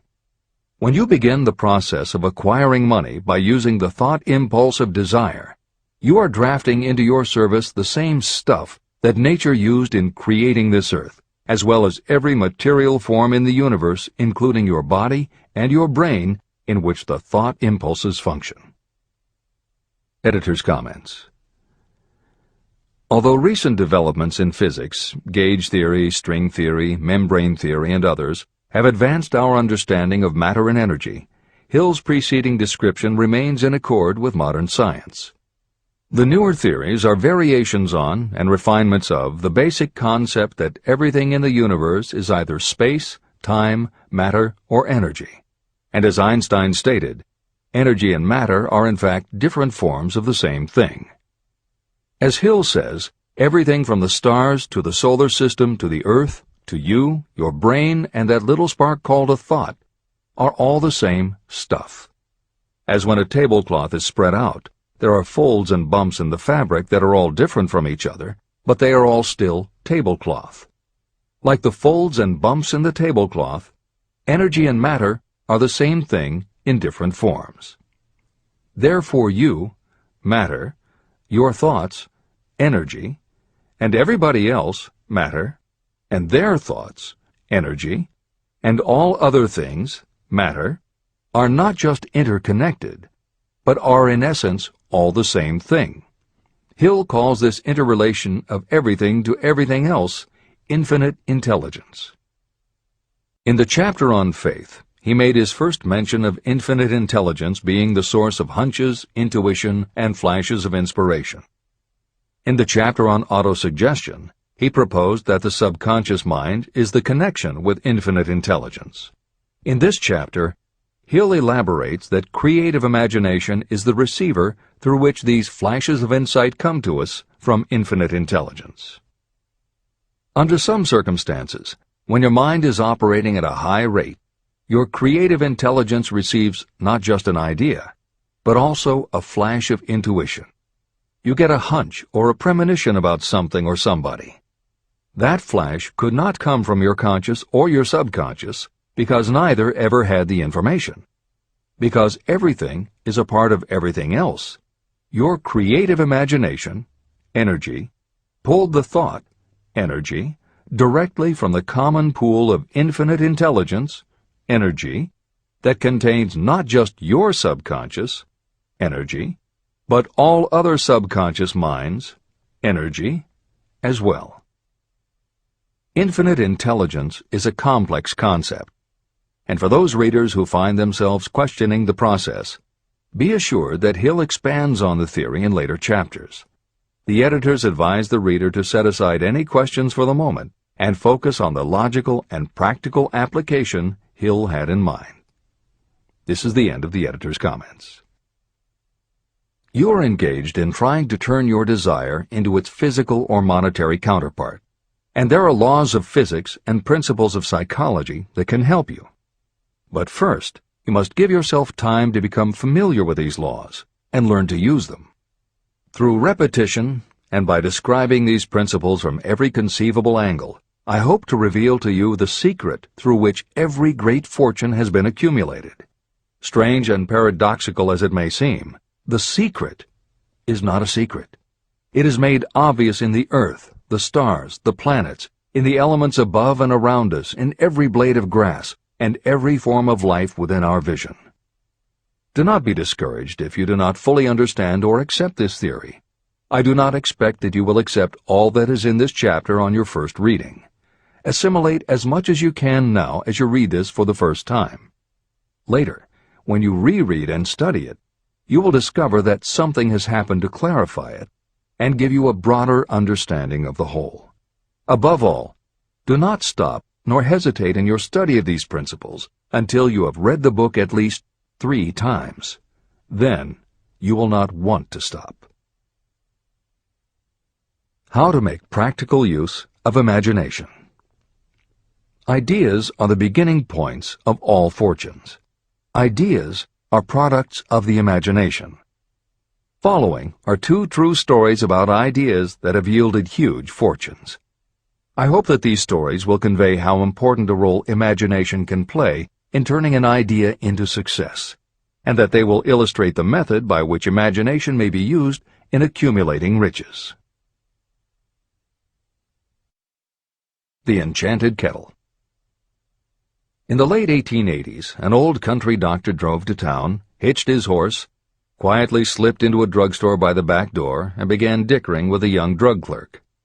For more than an hour behind the prescription counter, the old doctor and the clerk talked in low tones. Then the doctor left. He went out to the buggy and brought back a large old-fashioned kettle, a big wooden paddle, used for stirring the contents of the kettle, and deposited them in the back of the store. The clerk inspected the kettle, reached into his inside pocket, took out a roll of bills, and handed it over to the doctor. The roll contained exactly $500, the clerk's entire savings. The doctor handed over a small slip of paper on which was written a secret formula. The words on that small slip of paper were worth a king's ransom, but not to the doctor. Those magic words were needed to start the kettle to boiling, but neither the doctor nor the young clerk knew what fabulous fortunes were destined to flow from that kettle. The old doctor was glad to sell the outfit for $500. The clerk was taking a big chance by staking his entire life savings on a mere scrap of paper and an old kettle. He never dreamed his investment would start a kettle to overflowing with gold that would one day surpass the miraculous performance of Aladdin's lamp. What the clerk really purchased was an idea.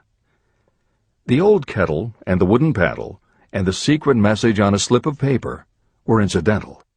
The miracle of that kettle only began to take place after the new owner mixed with the secret instructions an ingredient of which the doctor knew nothing. See if you can discover what it was that the young man added to the secret message, which caused the kettle to overflow with gold. Here you have a story of facts stranger than fiction, facts that began in the form of an idea. Just look at the vast fortunes of gold this idea has produced.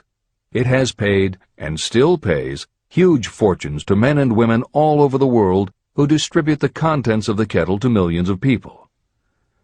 The old kettle is now one of the world's largest consumers of sugar, thus providing jobs to thousands of men and women engaged in growing sugarcane and in refining and marketing sugar. The old kettle consumes annually millions of bottles and cans, providing jobs to huge numbers of workers. The old kettle gives employment to an army of clerks, stenographers, copywriters, and advertising experts throughout the nation. It has brought fame and fortune to scores of artists who have created magnificent pictures describing the product.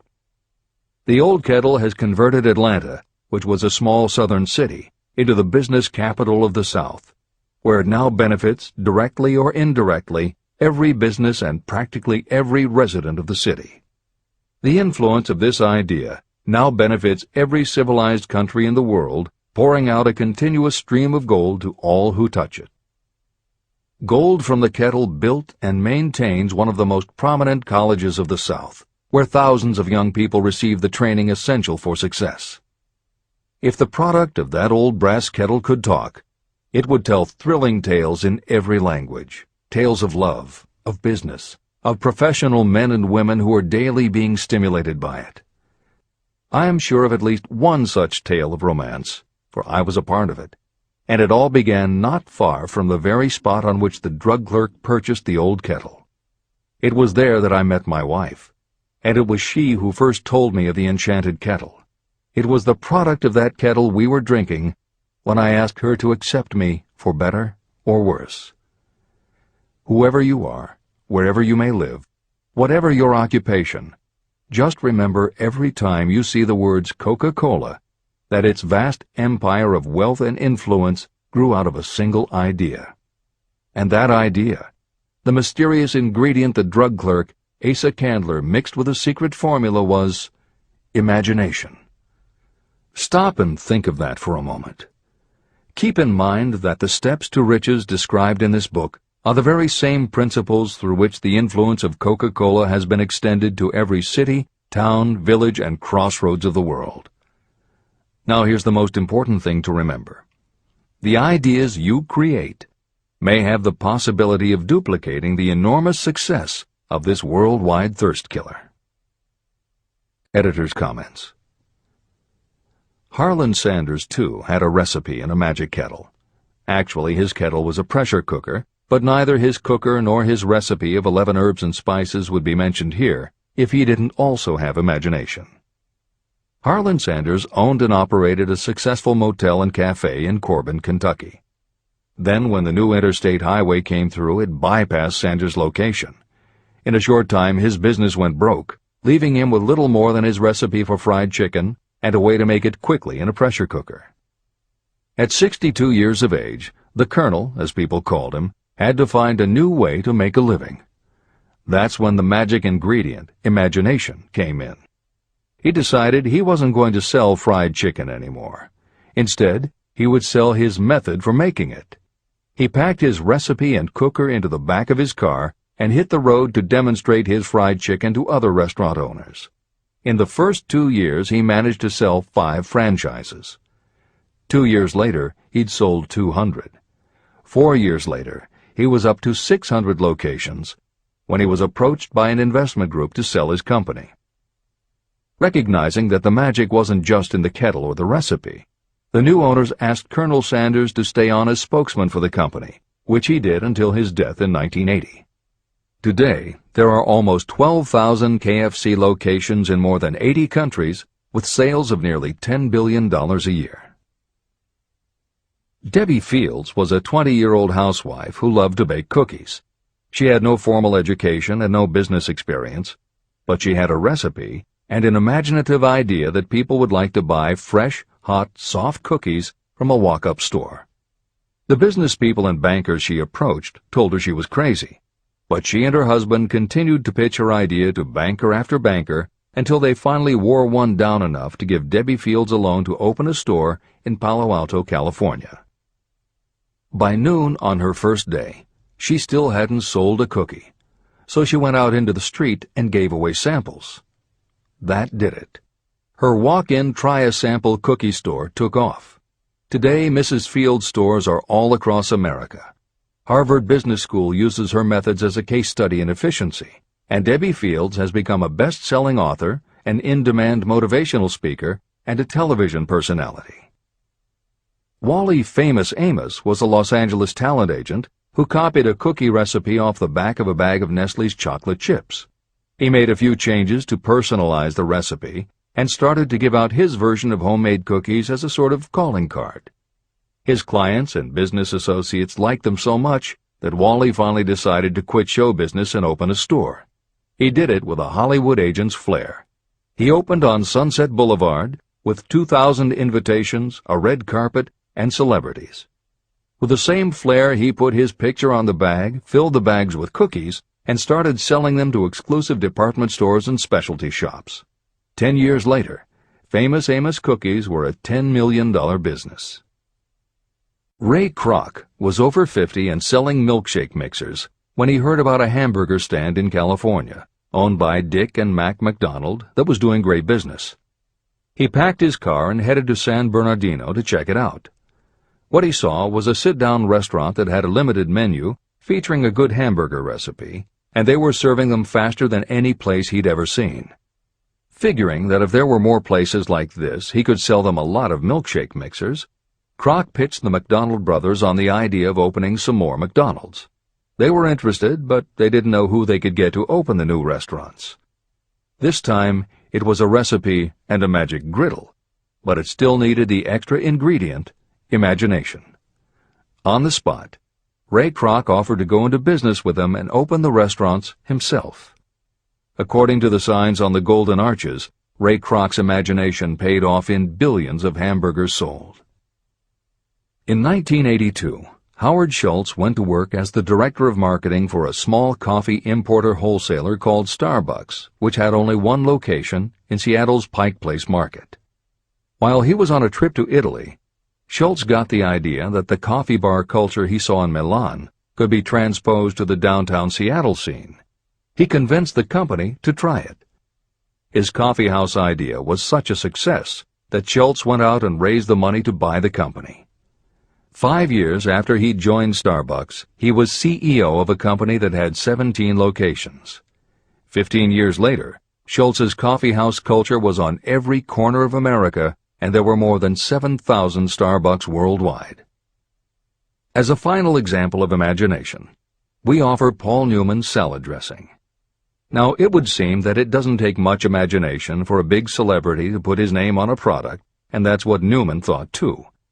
But when he and his partner, A.E. Hotchner, pitched their salad dressing idea to companies that specialize in marketing foods, nobody was interested unless they would personally put up about $1 million for the first year's operations.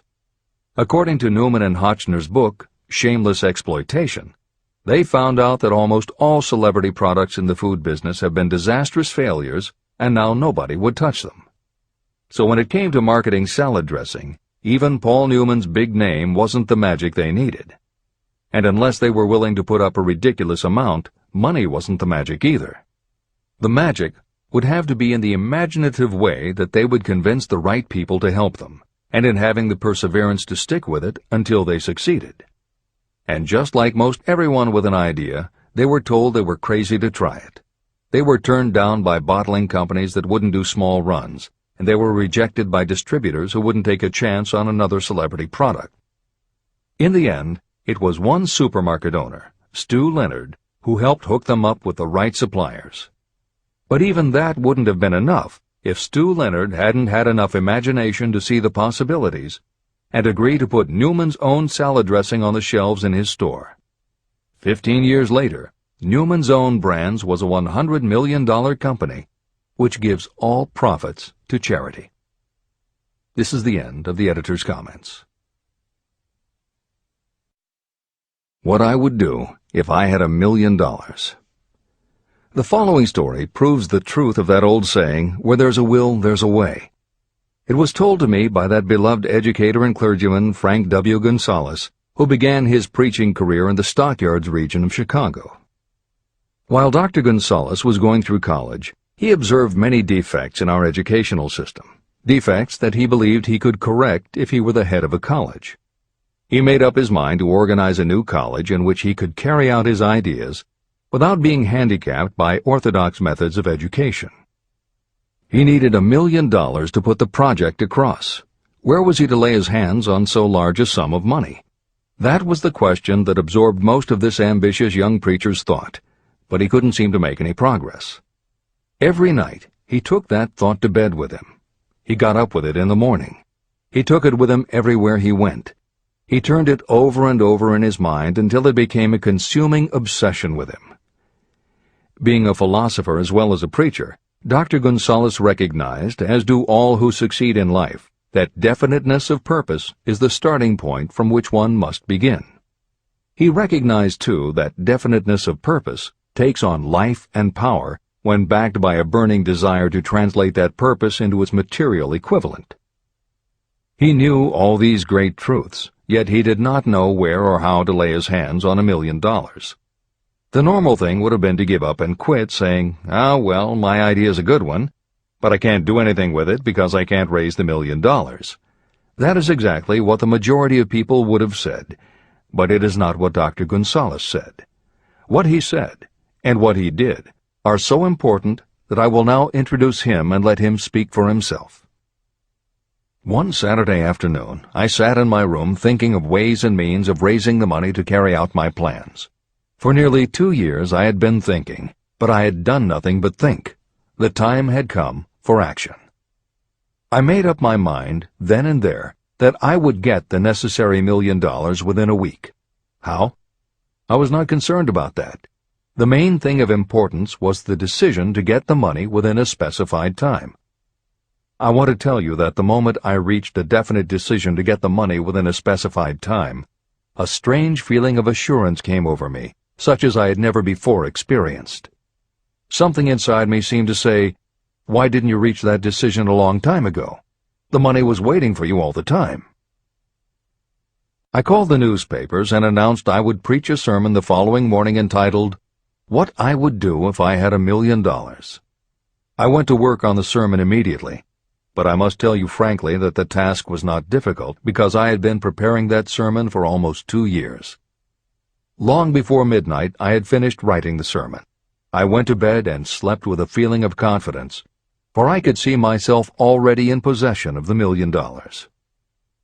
Next morning I arose early, went into the bathroom, read the sermon, then knelt on my knees and asked that my sermon might come to the attention of someone who would supply the needed money. While I was praying, I again had that feeling of assurance that the money would be forthcoming. In my excitement, I walked out without my sermon and did not discover the oversight until I was in my pulpit and about ready to begin delivering it. It was too late to go back for my notes, and what a blessing that I couldn't go back. Instead, my own subconscious mind yielded the material I needed. When I arose to begin my sermon, I closed my eyes and spoke with all my heart and soul of my dreams. I not only talked to my audience, but I fancy I talked also to God. I told what I would do with $1 million if that amount were placed in my hands. I described the plan I had in mind for organizing a great educational institution, where young people would learn to do practical things and at the same time develop their minds.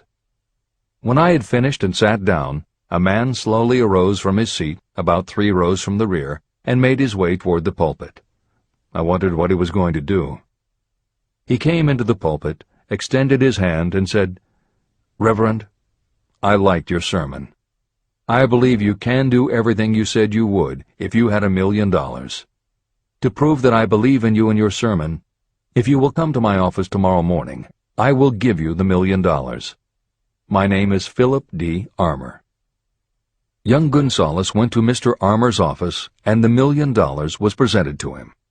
With that money he founded the Armour Institute of Technology, now known as Illinois Institute of Technology. The $1 million that launched the Armour Institute came as the result of an idea. Behind the idea was a desire that young Gonzalez had been nursing in his mind for almost 2 years. Observe this important fact. He got the money within 36 hours after he reached a definite decision in his own mind to get it and decided upon a definite plan for getting it. There was nothing new or unique about young Gonzalez vaguely thinking about $1 million and weakly hoping for it. Others have had similar thoughts. But there was something very unique and different about the decision he reached on that memorable Saturday, when he put vagueness into the background and definitely said, "I will get that money within a week." The principle through which Dr. Gonzalez got his $1 million is still alive. It is available to you. This universal law is as workable today as it was when the young preacher made use of it so successfully. Editor's comments. The Armour Institute of Technology opened in 1893, offering courses in engineering, chemistry, architecture, and library science, and in 1940 became the Illinois Institute of Technology when the Armour Institute merged with the Lewis Institute, a Chicago college that had opened in 1895 and offered liberal arts as well as science and engineering courses. In 1949, the Institute of Design, founded in 1937, also merged with IIT, followed in 1969 by the Chicago-Kent College of Law and the Stewart School of Business, and in 1986 by the Midwest College of Engineering. Today there are several campuses in downtown Chicago. IIT has been called the alma mater of accomplishments. This is the end of the editor's comment. How to transmute ideas into cash. Asa Candler and Dr. Frank Gonzalez had one characteristic in common. Both knew the astounding truth that ideas can be transmuted into cash through the power of definite purpose plus definite plans. If you are one of those who believe that hard work and honesty alone will bring riches, you can forget it. It is not true. Riches, when they come in huge quantities, are never the result of hard work alone. Riches come, if they come at all, in response to definite demands based upon the application of definite principles, and not by chance or luck. Generally speaking, an idea is a thought that prompts you to action because it appeals to your imagination. All master salespeople know that ideas can be sold where merchandise cannot. Ordinary salespeople do not know this. That is why they are ordinary. A publisher of low-priced books made a discovery that has been worth much to publishers. He learned that many people buy titles and not the contents of books. By merely changing the name of one book that was not moving, his sales of that book jumped upward more than 1 million copies.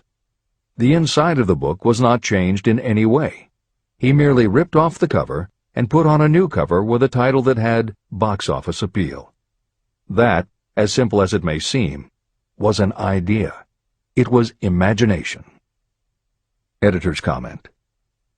For those readers who think that replacing the cover of a book is just too simple, or that they couldn't do it anyway because they are not book publishers, the editors would point out that if you had had that simple idea before the publisher did, he probably would have been glad to sell you those failed books at pennies on the dollar.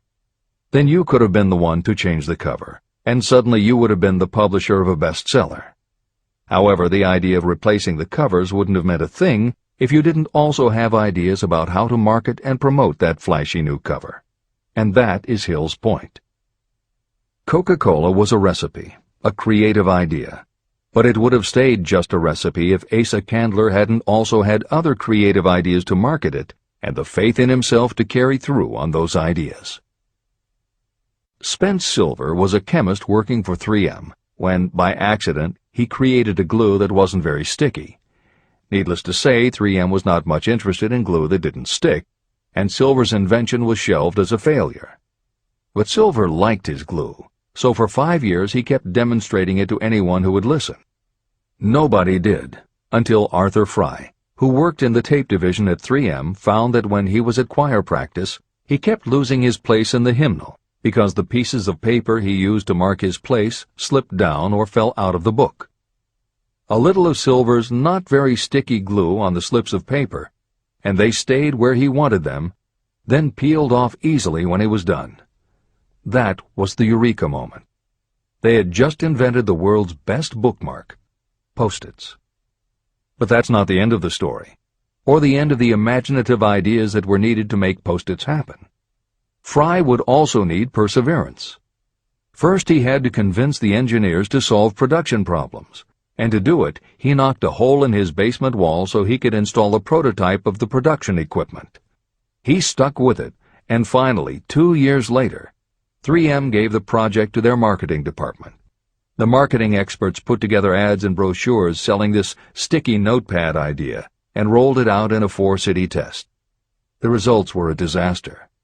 Nobody got it, so nobody bought it. Who would pay money for scratch paper? The Post-it project was about to be scrapped when Jeffrey Nicholson and Joseph Ramey added their imaginations. Like Silver and Fry, Nicholson and Ramey had faith in the idea because they saw how people in their office fell in love with these little sticky pieces of paper once they started working with them. So Nicholson and Ramey went to Richmond, Virginia, one of the 4 test cities that had failed, and they went up and down the business district, going into offices and giving pads of Post-its to receptionists, secretaries, and anyone else who would listen. Whereas 3M's conventional marketing machinery had failed, giving Post-its to the people who would actually use them did the trick. Once those Richmond office workers started to use Post-its, it didn't seem like a bad idea at all to pay for scratch paper. They got it, and they bought it. The Richmond test turned from failure to success, and soon Post-its were sticking to everything around the world. Here's another simple idea that imagination turned into success. The story began with a man whose problem was just the opposite of spent silvers. This man had something that stuck too well. George de Mestral was a Swiss mountaineer who went hunting one day with his dog. But when they got home, they were both covered with burrs. The burrs were so difficult to remove that de Mestral put them under a magnifying glass to learn why. He saw that they were covered with tiny hooks which attached themselves to fur and fabric. That was when the flash hit. If burrs stuck where you didn't want them, why couldn't you put tiny hooks on things so they would stick where you did want them? Like everyone else mentioned in this book, de Mestral had an imaginative idea, but that was just the beginning. He also had the faith in himself to keep going when people laughed at his idea, which many did, until he eventually found a French textile plant that would help him do what he wanted. However, even when they finally worked out a way to use cotton fabric to make what they called locking tape, they couldn't afford to mass-produce it. And that's when de Mestral accidentally discovered that when you sew nylon under infrared light, it naturally made little hooks. Now they could manufacture it economically. All they needed was a name. One side was fuzzy like velvet, and the other side was crochet, the French word for hook. Take half vel and half crow, combine it with imagination. The result is Velcro, and a Swiss mountaineer becomes a business tycoon. The Sony Corporation once tried to make a very small stereo tape recorder that would work with standard-size cassettes, but they couldn't do it. They could make a small playback machine, but at the time the electronics needed to also make it a recording machine just couldn't be made small enough. They concluded that the design was a failure. Then one day Sony's honorary chairman, Masaru Ibuka, walked into the laboratory and saw that a few of the engineers were using the prototypes of the failed tape recorder to listen to music tapes. They didn't seem to care that it couldn't record. They just liked to be able to walk around listening to their favorite music. Then came the imaginative idea that made all the difference. Ibuka remembered that another division was working on lightweight headphones. That was the flash. Ibuka's imagination made the connection that the rest of the engineers had not. In Ibuka's view, they hadn't made a failed recorder. They had created a successful private stereo listener. They added the headphones, named it the Walkman, and it revolutionized both the music business and the electronics industry. Clarence Saunders was a grocery clerk in a small southern retail store. One day he was standing with a tray in his hands waiting his turn in a cafeteria. He had never earned more than $20 a week before then, and no one had ever noticed anything about him that indicated unusual ability, but something took place in his mind as he stood in the line of waiting people that put his imagination to work. That was when he came up with the idea that this same self-serve concept would also work at the grocery store. Clarence Saunders took the idea to his boss. Naturally, his boss told him he was crazy. So Clarence Saunders quit his job, went out and did what he needed to do to raise the money, and opened the first self-serve grocery store. He called it Piggly Wiggly, and Clarence Saunders, the $20-a-week grocery clerk, rapidly became the multi-million-dollar chain store groceryman of America. Sylvan Goldman was the owner of a number of Piggly Wiggly stores in Oklahoma, and like any good businessman, he spent a lot of time watching his customers go up and down the aisles, putting their choices into their baskets or net shopping bags. One night, while trying to figure out how to get his customers to buy more at one time, he found himself staring at a basket sitting on the seat of a wooden folding chair. Eureka!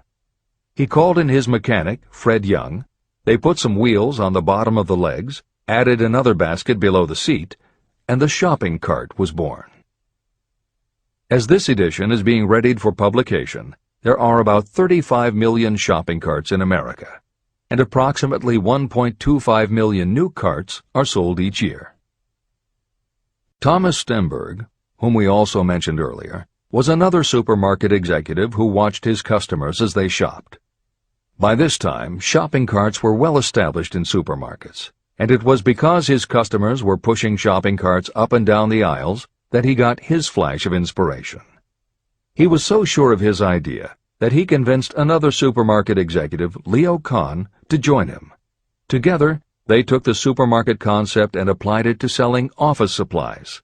And in 1986, they opened their first store in Brighton, Massachusetts. They called it Staples. In 1989, they took the company public, and 10 years later there were more than 1,000 Staples stores with revenues exceeding $7 billion. We'll end this commentary with another set of connected stories, which make the point that sometimes the most imaginative part of marketing is in the timing. If you were to go shopping in the late 1800s, it usually meant bartering with a merchant who would then have to get the goods from storage shelves kept behind the counter. In the 1870s, fixed pricing was just starting to be used by storekeepers. Merchants were trying the idea by setting out a table of merchandise that was all priced the same, usually 5 cents. Frank Winfield Woolworth was a clerk in a general store, and he convinced the store owner to let him try the 5-cent table idea. Although it worked, the owner wasn't impressed. So Woolworth borrowed $350 from his boss, and in 1879 opened his first 5-cent store in Utica, New York. It was an entire store full of goods where everything cost a nickel. A year later, he had 4 stores, and the 4th one, in Lancaster, Pennsylvania, was the first that he named F.W. Woolworth's 5 and 10 cent store. 20 years later, he had 238 stores. By the time of his death in 1919, there were over 1,000 F.W. Woolworth locations. He had established the first nationwide chain of general merchandise stores, and he had built the tallest building in New York City as his headquarters. The Woolworth Company stayed true to the original idea and didn't carry any merchandise that cost more than a dime until 1932, when the top price was raised to 20 cents. But as times changed, the fixed price was dropped, the merchandise became more varied, and the company kept growing until it had over 8,000 stores worldwide, selling everything from notions to appliances and furniture. Then in the 1960s and 1970s, something started to happen. The mood of America was changing, but the Woolworth stores weren't. And that was when Sam Walton opened the first Walmart in Rogers, Arkansas, in 1962. Walton got into the retail business after the Second World War, when his father-in-law loaned him the money to buy a franchise Butler Brothers store in Bentonville, Arkansas. By 1962, Sam and his brother Bud owned 16 variety stores in Arkansas, Missouri, and Kansas. It was in these stores that Sam Walton first started adding the magic ingredient of imagination. In addition to his flair for promotion, Sam tried new approaches to the way household goods and general merchandise could be sold at retail. He insisted on clean, well-lighted interiors, and he introduced the concept of self-service, with aisles wide enough for shopping carts and checkout counters at the front of the store.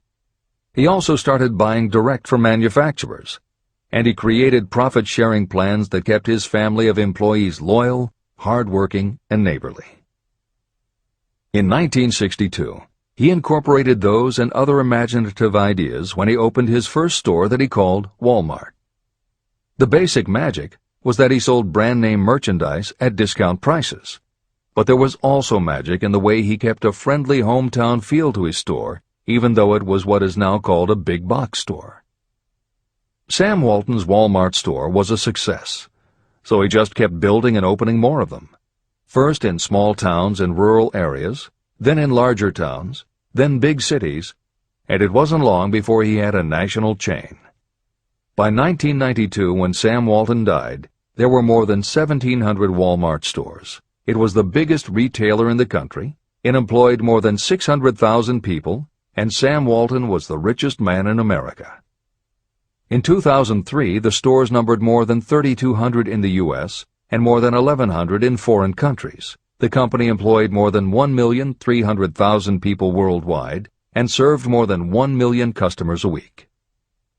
Along the way, Woolworths and other older retailers such as Kresge's tried to get on the bandwagon with their Woolco and Kmart stores, but they couldn't seem to get it right.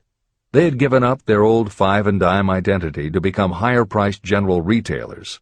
and when Walmart came along and redefined that part of the market, the others seemed to have run out of the kind of imagination they'd had in the beginning. Now, here's the twist to the story. David Gold was running a liquor store that he had inherited from his father. He noticed that whenever he put out a display of goods priced at 98 cents or $1, the goods would sell okay, but if his sign said 99 cents, the goods sold out in no time. He decided that he would open a store called the 99-cent only store, where everything would be priced at 99 cents. Sound familiar? Frank Woolworth's imaginative idea from 1879, which had been dropped at his namesake chain by the 1940s and 1950s, had just gotten a fresh shot of imagination from David Gold in 1982. As usual, friends and family told him he was crazy, but David Gold went out to find suppliers who would sell him discontinued merchandise or overproduced products at a price low enough that he could offer them to the public at 99 cents. He found them. And they even had brand-name products of everything from hardware to pantyhose, cleaning products, motor oil, kitchenware, cosmetics, electronics, toys, canned goods, frozen foods, cookies, fresh fruit, even gourmet foods.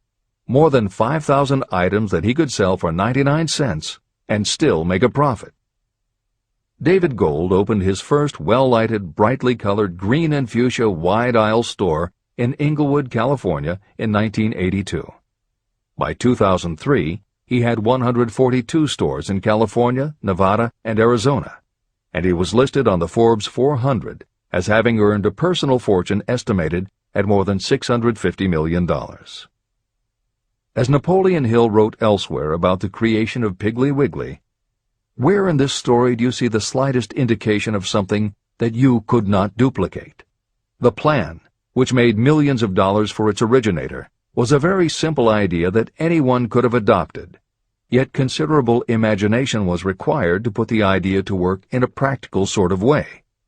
The more simple and easily adapted an idea is, the greater is its value, as no one is looking for ideas that are involved with great detail or are in any way complicated.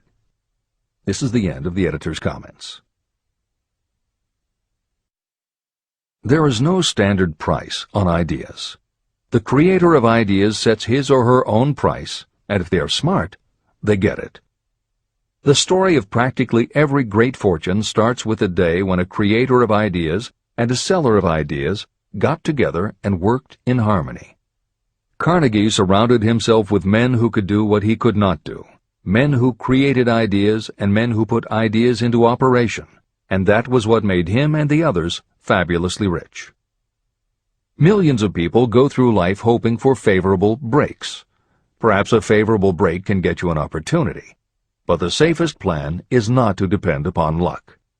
It was a favorable break that gave me the biggest opportunity of my life, but more than 20 years of determined effort had to be devoted to that opportunity before it became an asset.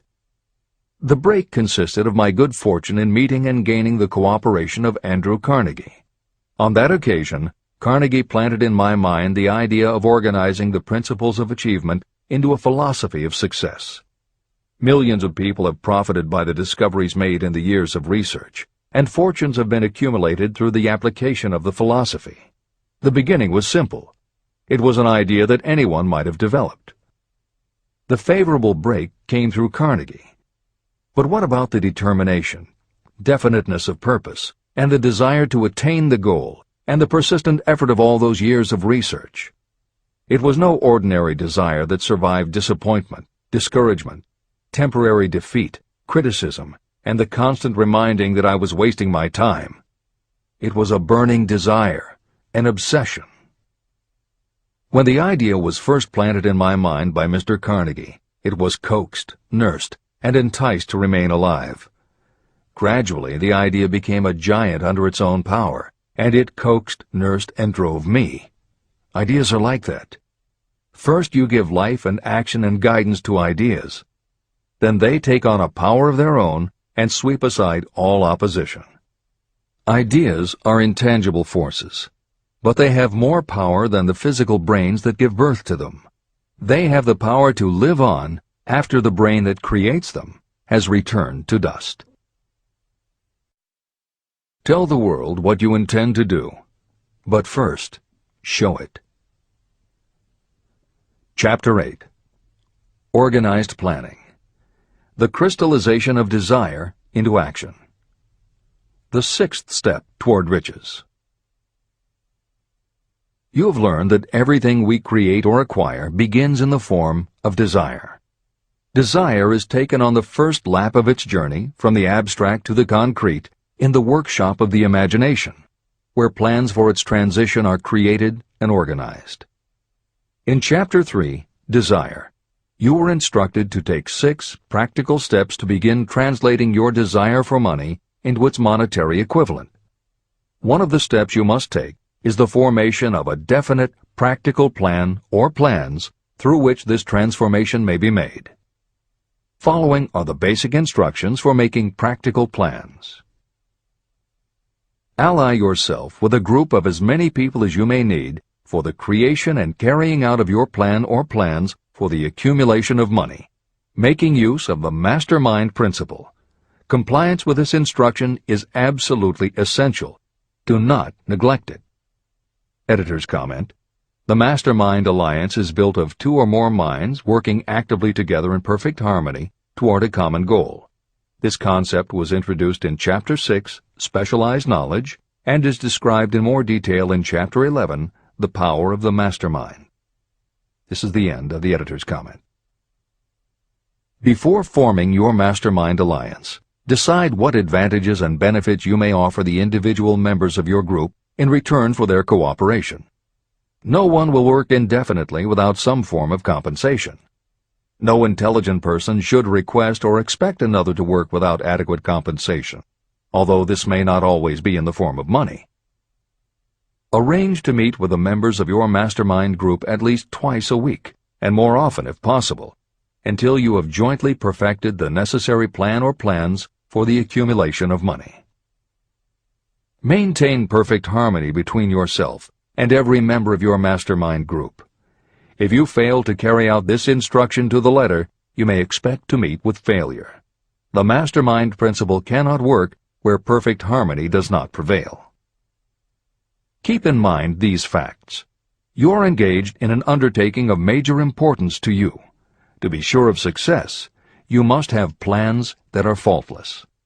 You must have the advantage of the experience, education, native ability, and imagination of other minds.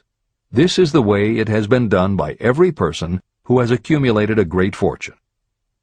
No individual has sufficient experience, education, natural ability, and knowledge to ensure the accumulation of a great fortune without the cooperation of other people. Every plan you adopt for making money should be the joint creation of yourself and every other member of your mastermind group. You may originate your own plans, either in whole or in part, but see that those plans are checked and approved by the members of your mastermind alliance. If your first plan fails, try another. If the first plan that you adopt does not work successfully, replace it with a new plan. If this new plan fails to work, replace it with still another, and so on, until you find a plan that does work. Right here is the point at which the majority of people meet with failure, because of their lack of persistence in creating new plans to take the place of those that fail. The most intelligent person living cannot succeed in accumulating money, or in any other undertaking, without plans that are practical and workable. Just keep this fact in mind, and remember when your plans fail that temporary defeat is not permanent failure. It may only mean that your plans have not been sound. Build other plans. Start all over again.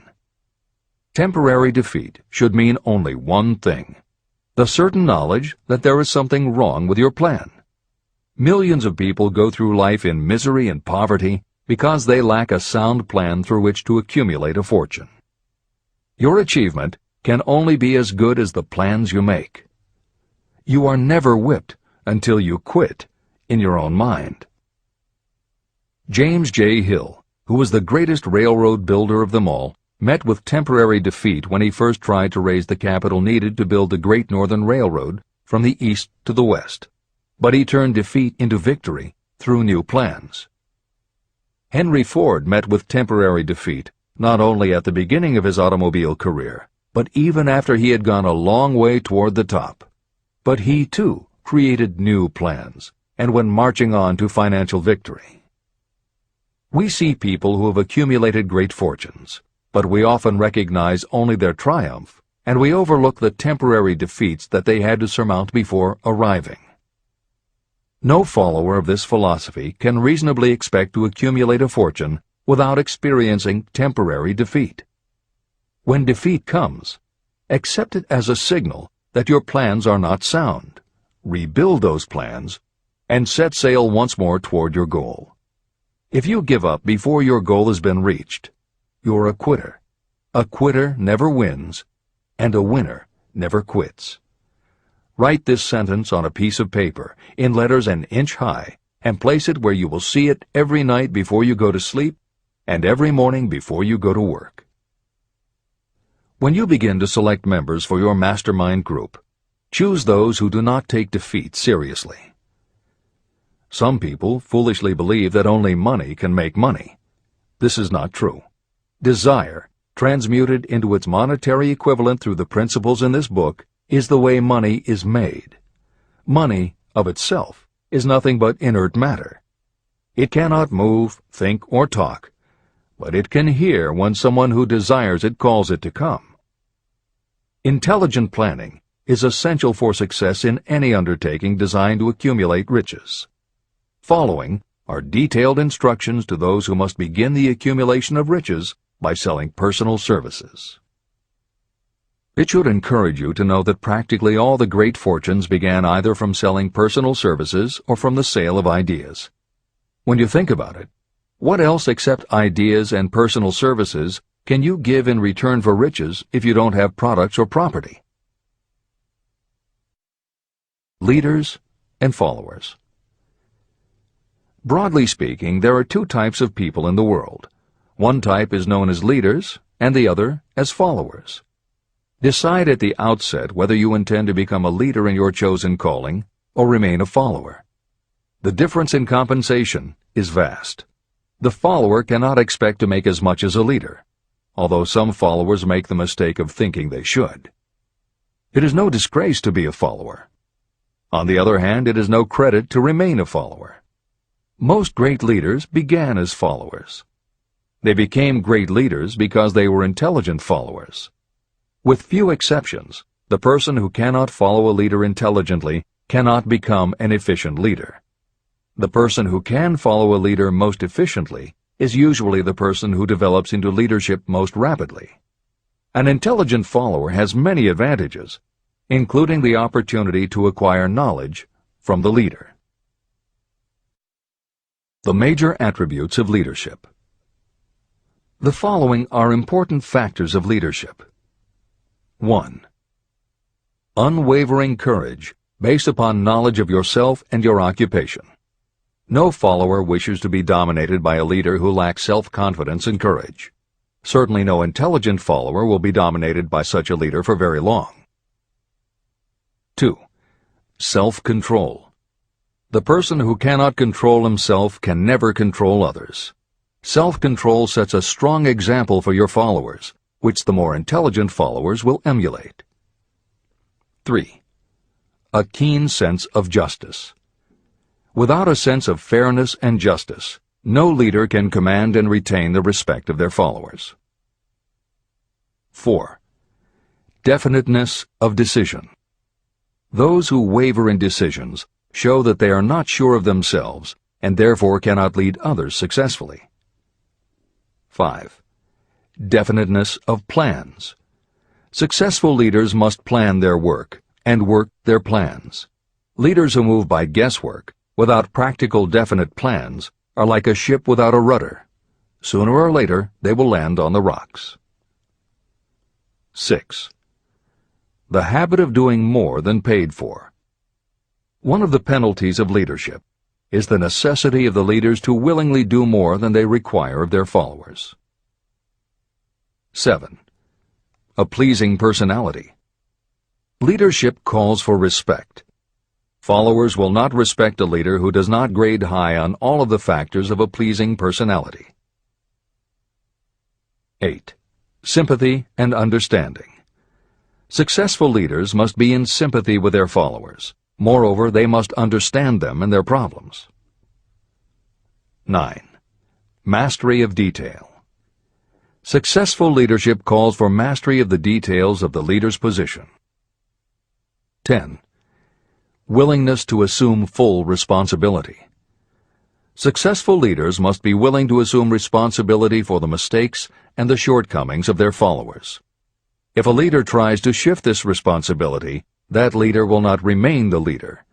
If one of your followers makes a mistake or is incompetent, you must consider that it is you who failed. 11. Cooperation. The successful leader must understand and apply the principle of cooperative effort and be able to induce followers to do the same. Leadership calls for power, and power calls for cooperation. There are two forms of leadership. The first, and by far the most effective, is leadership by consent of and with the sympathy of the followers. The second is leadership by force, without the consent and sympathy of the followers. History is filled with evidences that leadership by force cannot endure. The downfall and disappearance of dictators and kings is significant. It means that people will not follow forced leadership indefinitely. Napoleon, Mussolini, Hitler were examples of leadership by force. Their leadership passed. Editor's comment. The following may also be added to the list: Idi Amin, Francisco Franco, Saddam Hussein, Ferdinand Marcos, Slobodan Milosevic, Juan Perón, General Augusto Pinochet, Pol Pot, General Suharto, the Taliban leaders in Afghanistan, Marshal Josip Broz Tito, Joseph Stalin, and subsequent leaders of the Soviet Union, East Germany, and the other countries in the Communist bloc. This is the end of the editor's comment. Those that remain see their power eroding and slipping away. Leadership by consent of the followers is the only leadership that can endure. People may follow forced leadership temporarily, but they will not do so willingly. Successful leaders will embrace the 11 factors of leadership described in this chapter, as well as some other factors. Those who make these attributes the basis of their leadership will find abundant opportunity to lead in any walk of life. The 10 major causes of failure in leadership. The following are the major faults of leaders who fail. It is just as essential for you to know what not to do as it is to know what to do. 1. Inability to organize details. Efficient leadership calls for the ability to organize and master details. No genuine leader is ever too busy to do anything that may be required in the capacity as leader. Whether a leader or follower, when you admit that you are too busy to change your plans or to give attention to any emergency, you are admitting your inefficiency. The successful leader must be the master of all details connected with the position. That means, of course, that you must acquire the habit of relegating details to capable lieutenants. 2. Unwillingness to render humble service. Truly great leaders are willing, when occasion demands, to perform any sort of labor that they would ask another to perform. The greatest among ye shall be the servant of all is a truth that all able leaders observe and respect. 3. Expectation of pay for what they know, instead of what they do with what they know. The world does not pay you for what you know. It pays you for what you do, or what you induce others to do. 4. Fear of competition from followers. Leaders who fear that one of their followers may take their position are practically sure to realize that fear sooner or later. Able leaders train understudies to whom they may delegate any of the details of their position. Only in this way can leaders multiply themselves and be at many places and give attention to many things at one time. It is an eternal truth that leaders receive more pay for their ability to get others to perform than they could possibly earn by their own efforts. An efficient leader may, through knowledge of the job and a magnetic personality, greatly increase the efficiency of others, and get them to render more service and better service than they could render without the leader's guidance. 5. Lack of imagination. Without imagination, the leader is incapable of meeting emergencies or of creating plans by which to guide followers efficiently. 6. Selfishness. Leaders who claim all the honor for the work of their followers are sure to be met by resentment. The really great leader claims none of the honors. Great leaders are content to see the honors, when there are any, go to their followers, because the great leaders know that most people will work harder for commendation and recognition than they will for money alone. 7. Intemperance. Followers do not respect an intemperate leader. Moreover, intemperance in any form destroys the endurance and the vitality of those who indulge in it. 8. Disloyalty. Perhaps this should have come at the head of the list. Leaders who are not loyal to their duty, and to those both above and below them, cannot maintain their leadership for long. Disloyalty marks you as being less than the dust of the earth, and it will bring the contempt it deserves. Lack of loyalty is one of the major causes of failure in every walk of life. 9. Emphasis of the authority of leadership. The efficient leader leads by encouraging, and not by trying to instill fear in the hearts of those who follow. Leaders who try to impress their followers with their authority come within the category of leadership through force. If you are a real leader, you will have no need to advertise that fact. It is apparent in your conduct, by your sympathy, understanding, fairness, and a demonstration that you know your job. 10. Emphasis of title. Competent leaders require no title to give them the respect of their followers.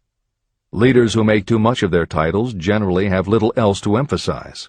The doors to the office of the real leader are open to all and free from formality or ostentation. These are among the most common causes of failure in leadership. Any one of these faults is sufficient to cause failure. Study the list carefully if you aspire to leadership, and make sure that you are free of these faults. Editor's comment. Warren Bennis, a professor who teaches management and organization, said, "A manager is someone who does things right. A leader is someone who does the right thing." Admiral Grace Hopper was the ranking female Navy officer when she was interviewed for 60 Minutes. She said, "You manage things.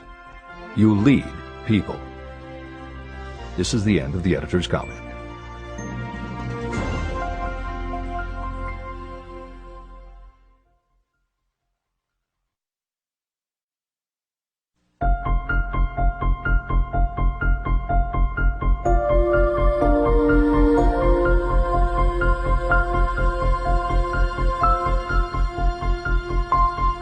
When and how to apply for a position.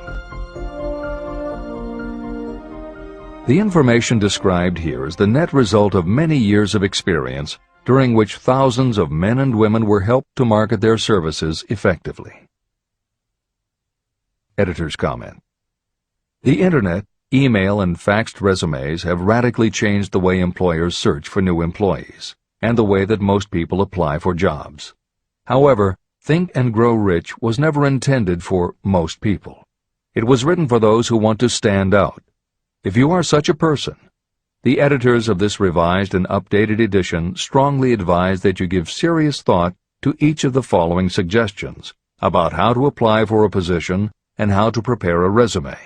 If you are tempted to think the suggestions are too obvious, simplistic, or out of date, we assure you they are not. In those instances where it is appropriate to update the material, we have added commentary. This is the end of the editor's comment. 1. Employment agencies. Care must be taken to select only reputable companies that can show adequate records of achievement of satisfactory results. Editor's comment. As anyone in the job market knows, today employment agencies range from companies that supply temporary office help to headhunters who connect high-level executives with companies seeking experienced management talent. If you are seeking a mid to upper-level position, the old adage that you get what you pay for is particularly true. This is the end of the editor's comment. 2. Advertising in newspapers, trade journals, magazines. Classified advertising may produce satisfactory results for those applying for entry-level, clerical, or salaried positions. For those seeking executive positions, a well-written and well-designed display ad, though more expensive, may be more desirable. The copy should be prepared by an expert who understands how to inject sufficient selling qualities to produce replies. Editor's comment. For individuals, the display ad approach is not very common in the contemporary job market. But for that reason, if you are sure of the position you want, a well-written and well-designed ad selling yourself and placed in the right trade paper or industry journal might be just the thing to get the attention you want. However, if you attempt this approach, be prepared that it will be an expensive experiment. In effect, you will have gone into the advertising business, and it is a rule of thumb in advertising that a single ad rarely sells anything. It usually requires multiple exposures before the buyer, the potential employer, is motivated to buy, hire, a product, you. This is the end of the editor's comment. 3. Personal letters of application. These should be directed to particular firms or individuals that could need the kind of service or experience you have to offer. Letters should be neatly typed always and signed by hand. You should include a complete resume or outline of your qualifications. Both the letter of application and the resume should be prepared by an expert. Editor's comment. In the contemporary job market, sending a letter of application when no job has been advertised can in fact be a very successful approach. But this is only for those who truly know what they want and will take the time to prepare a convincing presentation. Managers in a position to hire always have an eye out for good prospective employees. If they receive a well-constructed and intriguing presentation that clearly states you are interested in a position whenever one is available, it will not be thrown away. And the first thing good managers do when a position comes open is go to their files. When that happens, if your presentation made a good and convincing impression, it will be there.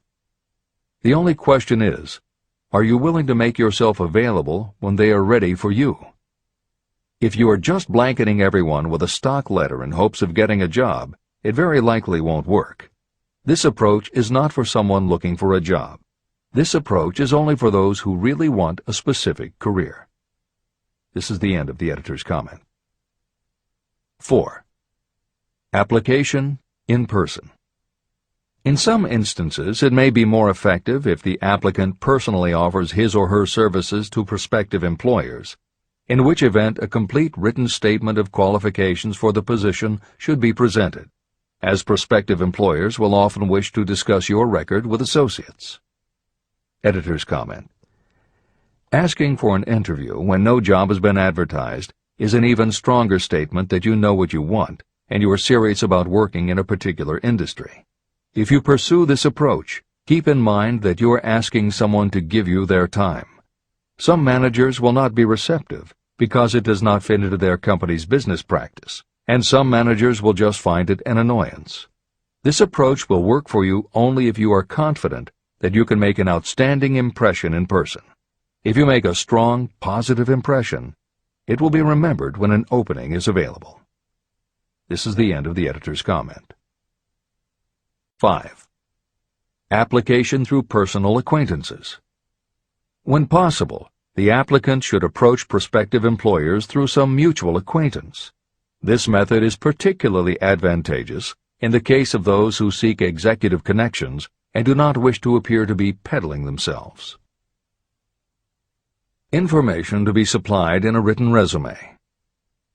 A good resume should be prepared as carefully as a lawyer would prepare the brief for a case to be tried in court.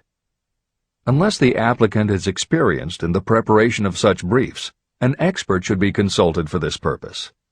When successful businesses want to advertise, they hire specialists who understand the psychology of advertising to sell their products.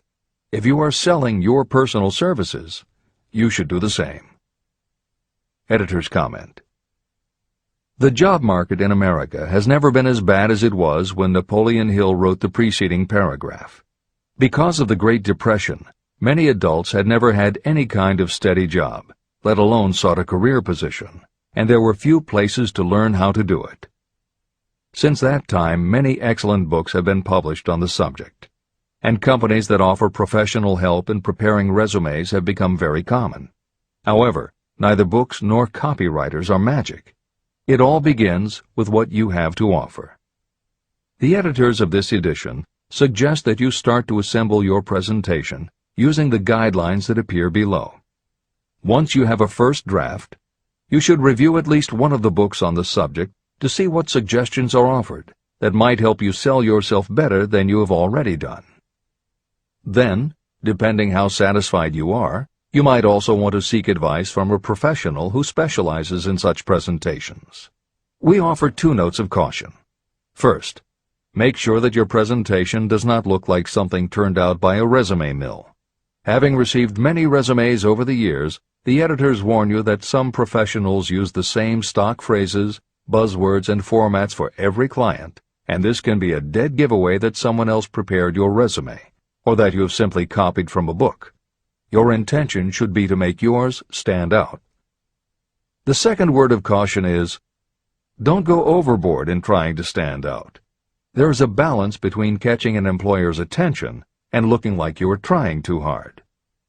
For instance, if you are a New York marketing executive applying to a Los Angeles company, sending your application with a bag of fresh bagels by next morning FedEx would probably make a good impression, whereas sending a dartboard with your picture in the center might be viewed as just a little too cute and a little too much.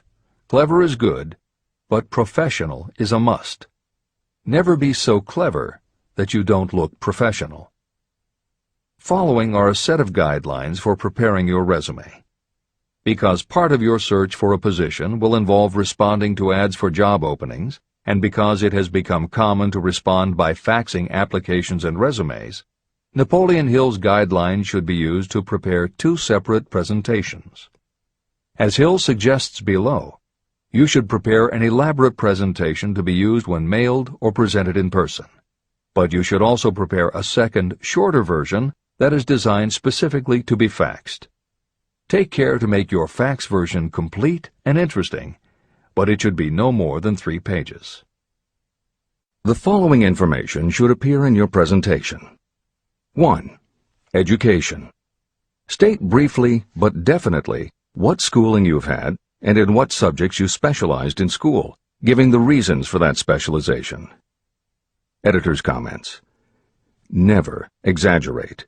This is very serious advice, and it applies not only to education, but also the next 2 categories, experience and references. Smart employers will check in all 3 areas. Labor laws have become so demanding that employers filling responsible positions are very cautious about whom they hire in the first place. There are rules about such things as the difference between salaried and hourly employment, sexual harassment, what constitutes grounds for dismissal, what questions can and cannot be asked in job interviews, and a host of other things that leave the employer open to potential lawsuits. Consequently, smart employers, the kind you want to work for, will check your education, experience, and references. Also, bear in mind, you are providing information that will follow you for the rest of your career. If you keep up with the news, you know that in recent times even executives headed for the top have been dismissed. Military men have resigned in disgrace.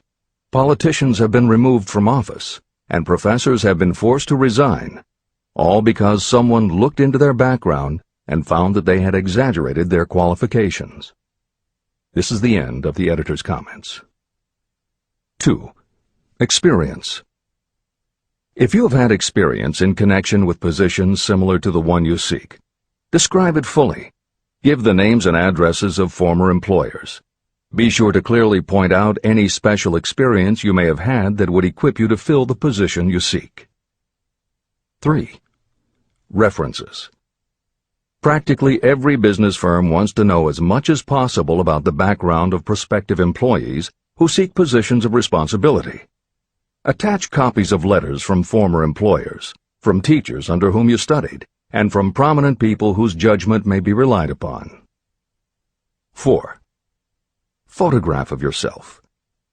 Include a recent professional photograph of yourself as a part of your presentation. Editor's comment. In the contemporary job market, this is not a common practice at all. However, from personal experience, the editors of this edition know it can be advantageous. We have received only one such job application, but unquestionably it was the photograph that prompted us to ask the applicant to come in for an interview. If you are confident that your appearance makes a good, professional impression, you may want to consider this unusual approach. There is the danger that you may be seen as vain or self-centered, but it could also be the thing that gives you an edge. This is the end of the editor's comment. 5. Apply for a specific position. Never apply for just a job. That indicates you lack specialized qualifications. 6. State your qualifications for the particular position for which you apply. Give full details why you believe you are qualified for the particular position you seek. This is the most important detail of your application. It will determine, more than anything else, what consideration you receive. 7. Offer to go to work on probation. This may appear to be a radical suggestion, but experience has proved that it seldom fails to win at least a trial. If you are sure of your qualifications, a trial is all you need. Incidentally, such an offer indicates that you have confidence in your ability to fill the position you seek. It is most convincing. Make it clear that your offer is based on your confidence in your ability to fill the position, your confidence in your prospective employer's decision to employ you after the trial period, and your determination to have the position. Editor's comments. As you will learn in Chapter 10, when you read the story of Napoleon Hill's application to Rufus Ayers, Hill gives this advice based on his personal experience. Unfortunately, this is one of those instances where times may have changed so much that the approach is rarely applicable. In today's environment, modern labor laws and business practice may prevent an employer from taking you up on your offer. However, today many companies do have internship programs that allow an employer to test drive employees to see how well they might fit in. This is the end of the editor's comment. 8. Knowledge of your prospective employer's business. Before applying for a position, do sufficient research to familiarize yourself thoroughly with that business and indicate the knowledge you have acquired in this field. This will be impressive because it indicates that you have imagination and a real interest in the position you seek. Editor's comment. When you do this, and you certainly should, bear in mind that you will be talking with people who really know the business. Even by researching extensively, at best you will only know about their business. If you try to appear too knowledgeable or familiar, it may backfire and reveal that you have only a superficial view of the business. Unless you are already working in the particular industry and have insights based on experience, do not be presumptuous. Use your knowledge to indicate that you have taken the time to educate yourself and that you really are interested, but don't try to tell a prospective employer how you would run the business. This is the end of the editor's comment. Remember that it is not the lawyer who knows the most law, but the one who best prepares his case who wins. If your case is properly prepared and presented, your victory will have been more than half won at the outset. Do not be afraid of making your presentation too long. Employers are just as much interested in purchasing the services of well-qualified applicants as you are in securing employment. In fact, the success of most successful employers is due to their ability to select well-qualified lieutenants. They want all the information available. Editor's comment. As noted above, when faxing a resume, it should be no more than 3 pages and should state that you will be pleased to provide a more detailed resume if required. This is the end of the editor's comment. Remember another thing. Neatness in the preparation of your resume and application will indicate that you are a painstaking person. Successful salespeople groom themselves with care. They understand that first impressions are lasting. Your presentation is your sales rep. Give it a good suit of clothes, so it will stand out in bold contrast to anything else your prospective employer ever saw. If the position you seek is worth having, it is worth going after with care. More important, if you sell yourself in a manner that shows off your individuality, you probably will receive more money from the very start than you would if you applied for employment in the usual conventional way. When your resume package has been completed, you should prepare individual and personalized copies for each company or person to whom it will be presented. This personal touch is sure to command attention. Have it neatly typed, proofread, printed, and properly bound on the finest paper you can obtain. Your photograph should be mounted and included on one of the pages. Prepare a separate binding with the proper company name inserted if it is to be shown to more than one company. If you seek employment through an employment agency, have the agent use copies of your presentation in marketing your services. This will help to gain preference for you, both with the agent and the prospective employers. I've helped to prepare presentations for clients that were so striking and out of the ordinary that they resulted in the employment of the applicant without a personal interview. If you want similar results, follow the instructions to the letter, improving upon them however your imagination suggests. Editor's comments. Today, every office supply store offers a wide variety of paper stock, folders, binders, and presentation materials that can be put together in a way that is both unique and professional looking. With all of those possibilities available, if you simply present standard sheets of paper stapled in the corner, the response will very likely be standard too. If you apply a little creativity, you should have no trouble preparing a presentation that is tailored to the company to which you are applying, appropriate for the position you seek, and reflective of your personality and style. This is the end of the editor's comments. How to get the exact position you desire. Everyone enjoys doing the kind of work for which he or she is best suited. An artist loves to work with paints, a craftsman with his or her hands, a writer loves to write. Those with less definite talents have their preferences for certain fields of business and industry. If America does anything well, it offers a full range of occupations. 1. Decide exactly what kind of a job you want. If the job doesn't already exist, perhaps you can create it. 2. Choose the company or individual for whom you wish to work. 3. Study your prospective employer as to policies, personnel, and chances for advancement. 4. By analysis of yourself, your talents, and your capabilities, figure what you can offer.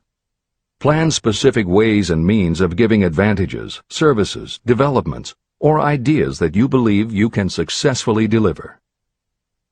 5. Forget about a job. Forget whether or not there is an opening. Forget the usual routine of, have you got a job for me? Concentrate on what you can give. 6. Once you have your plan in mind, put it on paper in neat form and in full detail. 7. Present it to the proper person with authority, and the rest will come automatically. Every company is looking for people who can give something of value, whether it is ideas, services, or connections. Every company has room for the person who has a definite plan of action that is to the advantage of that company. This procedure may take a few days or weeks of extra time, but the difference in income, in advancement, and in gaining recognition will save years of hard work at small pay. It has many advantages, the main one being that it will often save you from 1 to 5 years of your time in reaching a chosen goal. Every person who starts, or gets in halfway up the ladder, does so by deliberate and careful planning. The new way of marketing services. Men and women who market their services must recognize the change that has taken place in connection with the relationship between employer and employee. The future relationship should be more in the nature of a partnership, consisting of the employer, the employee, and the public they serve. In the past, Employers and employees have bartered among themselves, not considering that in reality they were bargaining at the expense of the third party, the public they served. Both the employer and the employee should consider themselves as fellow employees whose business it will be to serve the public efficiently. Editor's comment. In the preceding paragraph, Napoleon Hill once again demonstrates his foresight into the future direction of American business. As you will recognize in the following section, the point he makes by citing the coal and gas companies would at a later time be equally applicable to the telephone monopolies, and later still to computer software and internet companies, and to cable television suppliers when competitors started to offer satellite TV. This snapshot of how and why business has changed should provide you with a blueprint for the attitude you must adopt and the way you must conduct yourself if you are going to attain the success you're seeking. This is the end of the editor's comment. During the Depression, I spent several months in the anthracite coal region of Pennsylvania, studying conditions that all but destroyed the coal industry. The coal operators and the unions drove hard bargains in negotiating their labor contracts. The cost of the bargaining was passed on to the customer by adding to the price of the coal. However, in the end, they discovered their actions had worked against them. What their delays and high prices had actually accomplished was to open the market to their competitors. Inadvertently, they had built up a wonderful business for the manufacturers of oil-burning stoves and furnaces, as well as for the producers of oil. A similar experience happened to the gas companies. We can all remember the time when the gas meter reader pounded on the door hard enough to break the panels. When the door was opened, he pushed his way in uninvited with a scowl on his face that plainly said, "What the hell did you keep me waiting for?" All that has undergone a change. The meter man now conducts himself as a gentleman who is delighted to be at your service, sir. Before the gas companies learned that their scowling meter men were offending customers, their competitors, the polite salesmen of oil burners, came along and did a land office business. These illustrations are mentioned here to show that we are where we are and what we are because of our own conduct.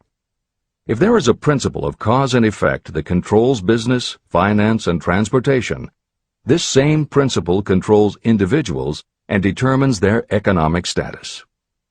Courtesy and service are the watchwords of merchandising today, and they apply to the person who is marketing personal services even more directly than to the employer. In the final analysis, you are employed by the customer. If you fail to serve well, both you and your employer will pay for it by the loss of the privilege of serving. What is your QQS rating? In the preceding, the causes of success in marketing services effectively and permanently have been clearly described.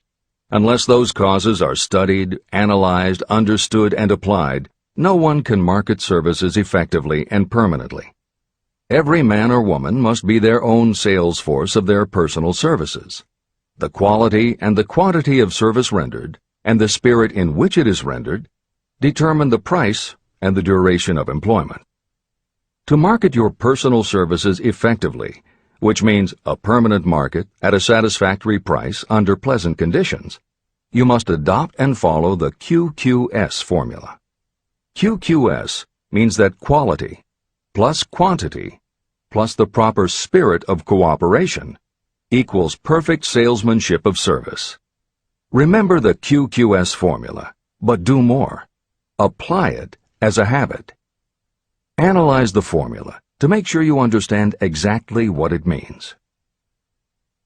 Quality of service means the performance of every detail in connection with your position in the most efficient manner possible, with the object of greater efficiency always in mind.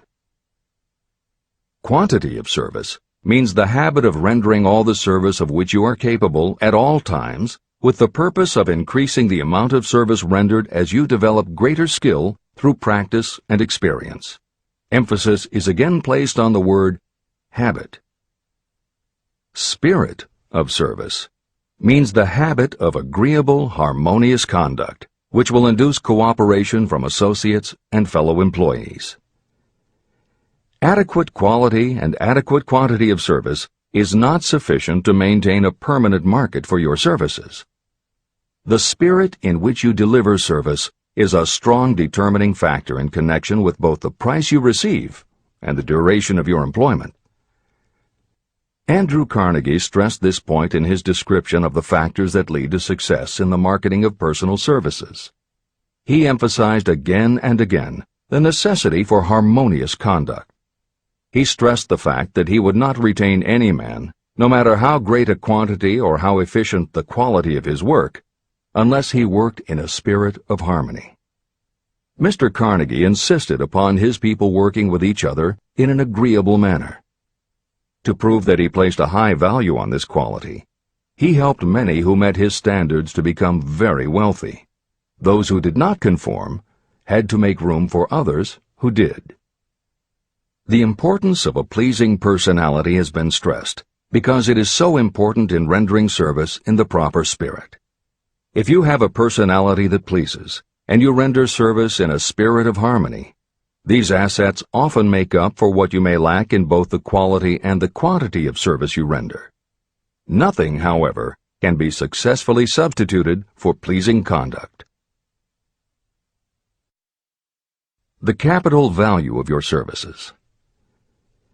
The person whose income is derived entirely from the sale of personal services is a merchant, just like the person who sells hard goods, and such a person is subject to exactly the same rules of conduct as the merchant who sells merchandise. I emphasize this because many people who live by the sale of personal services make the mistake of considering themselves free from the rules of conduct and the responsibilities attached to those who are engaged in marketing commodities.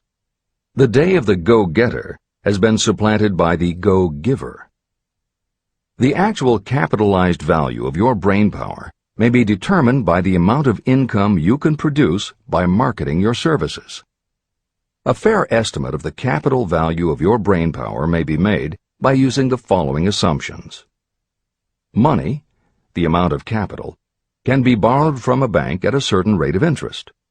Money is worth no more than brains, and it is often worth much less. Therefore, if your brainpower is as valuable as money, in effect, you should be lending your brainpower, your amount of capital, at least at the same rate that banks charge to lend money. This means that what you earn in a year, your income, is comparable to what a bank earns from a loan in a year, the interest they charge. You can then calculate the capital value of your brainpower using this formula. Divide 100 by the current rate of interest that banks charge for lending money. Then multiply the result by the amount of your annual income. As an example, assume that the current interest rate is 5%. Assume your annual income is $50,000. The formula would be as follows. 100 divided by 5 equals 20, and 20 multiplied by 50,000 equals $1 million. Therefore, if you lend out your brainpower, your capital, at the same rate as the bank lends money, 5% interest, your brainpower is worth $1 million. Competent brains, if effectively marketed, represent a much more desirable form of capital than the money that is required to conduct a business dealing in commodities. This is true because brains are a form of capital that cannot be permanently depreciated by economic depressions, nor can this form of capital be stolen or spent. Moreover, the money that is essential for the conduct of business is as worthless as a sand dune until it has been mixed with efficient brains. The 31 major causes of failure. Life's greatest tragedy consists of men and women who earnestly try and fail. The tragedy lies in the overwhelmingly large majority of people who fail as compared with the few who succeed. I have had the privilege of analyzing several thousand men and women, 98% of whom were classed as failures. My analysis proved that there are 13 major principles through which people accumulate fortunes. Each of the 13 principles of success has its own chapter in this book. And there are 31 major reasons for failure. The 31 causes of failure are listed below. As you go through the list, measure yourself point by point.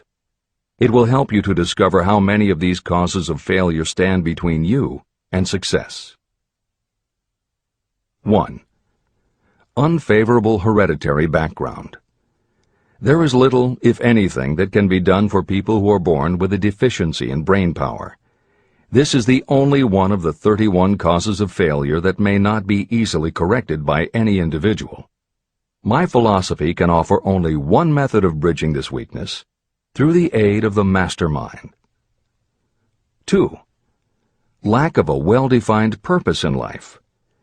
There is no hope of success for the person who does not have a central purpose or definite goal at which to aim. 98 out of every 100 of those whom I have analyzed had no such aim.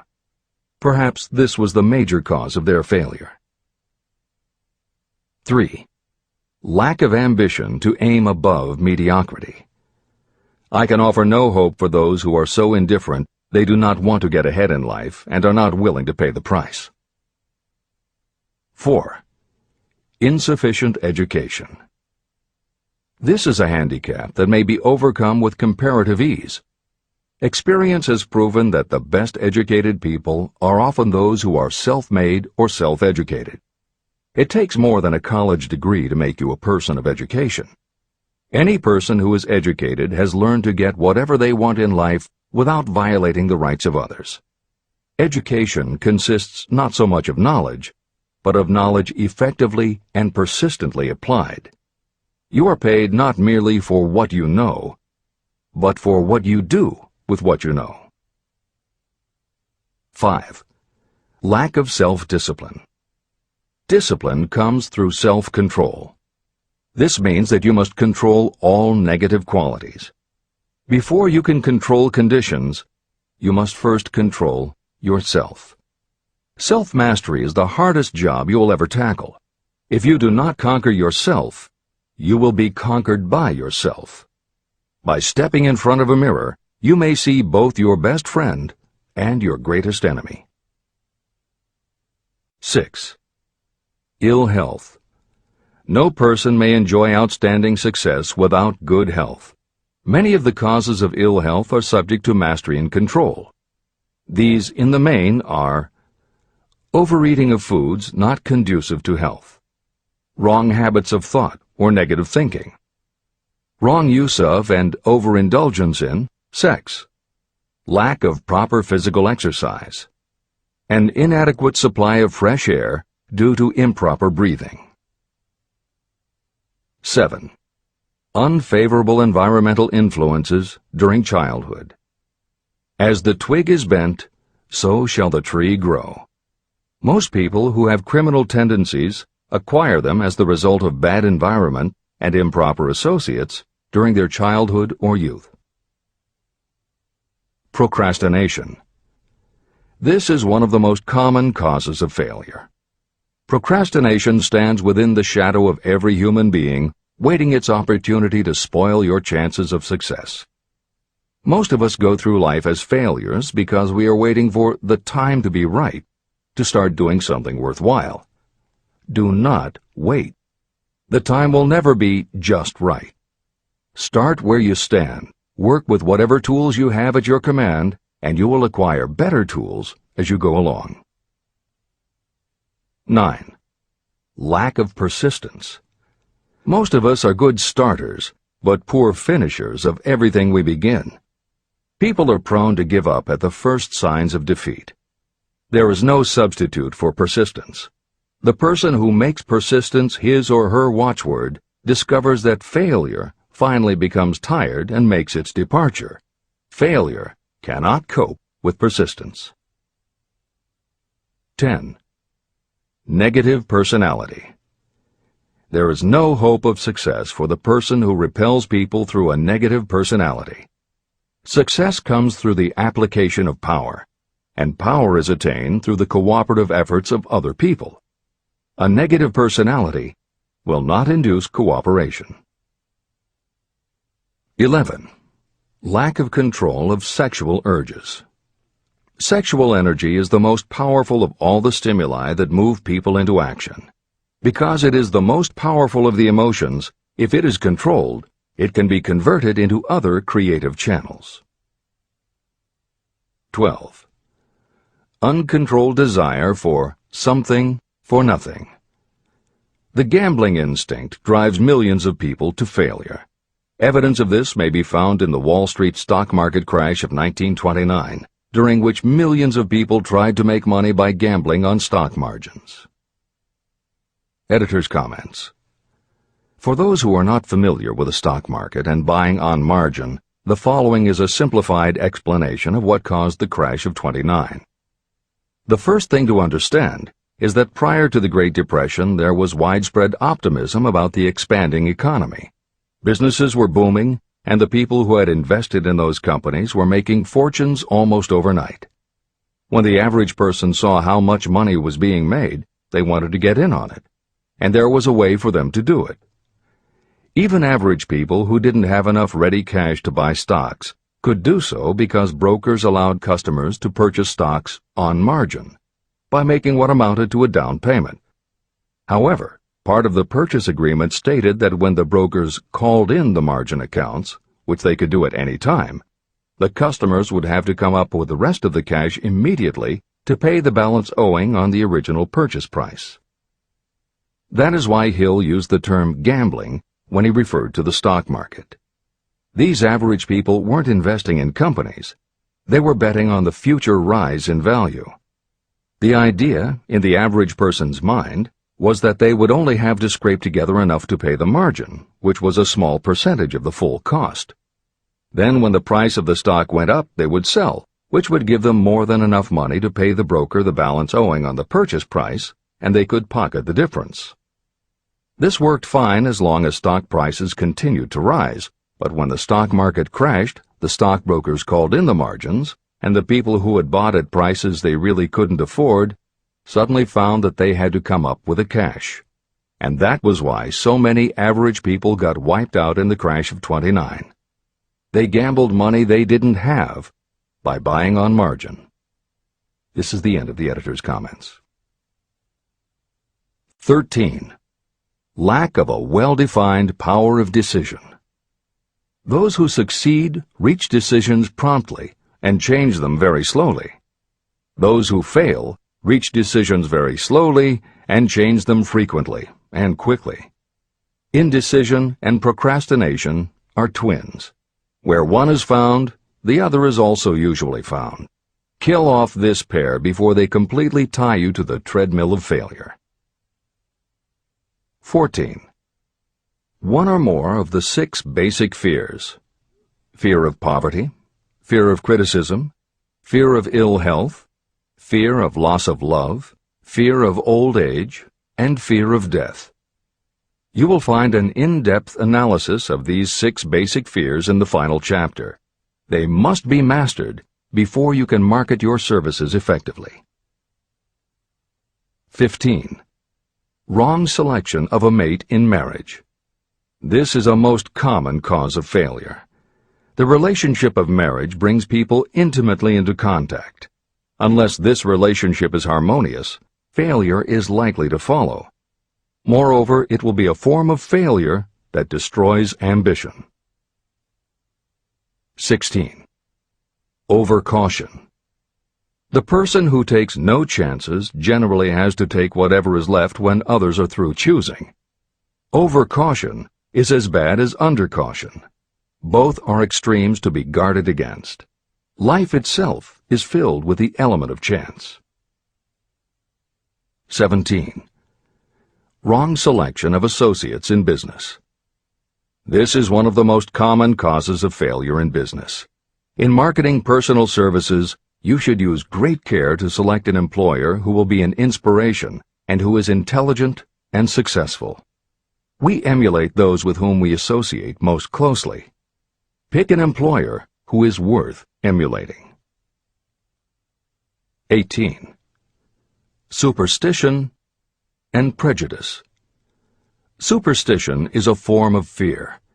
it is also a sign of ignorance. Successful people keep open minds and are afraid of nothing.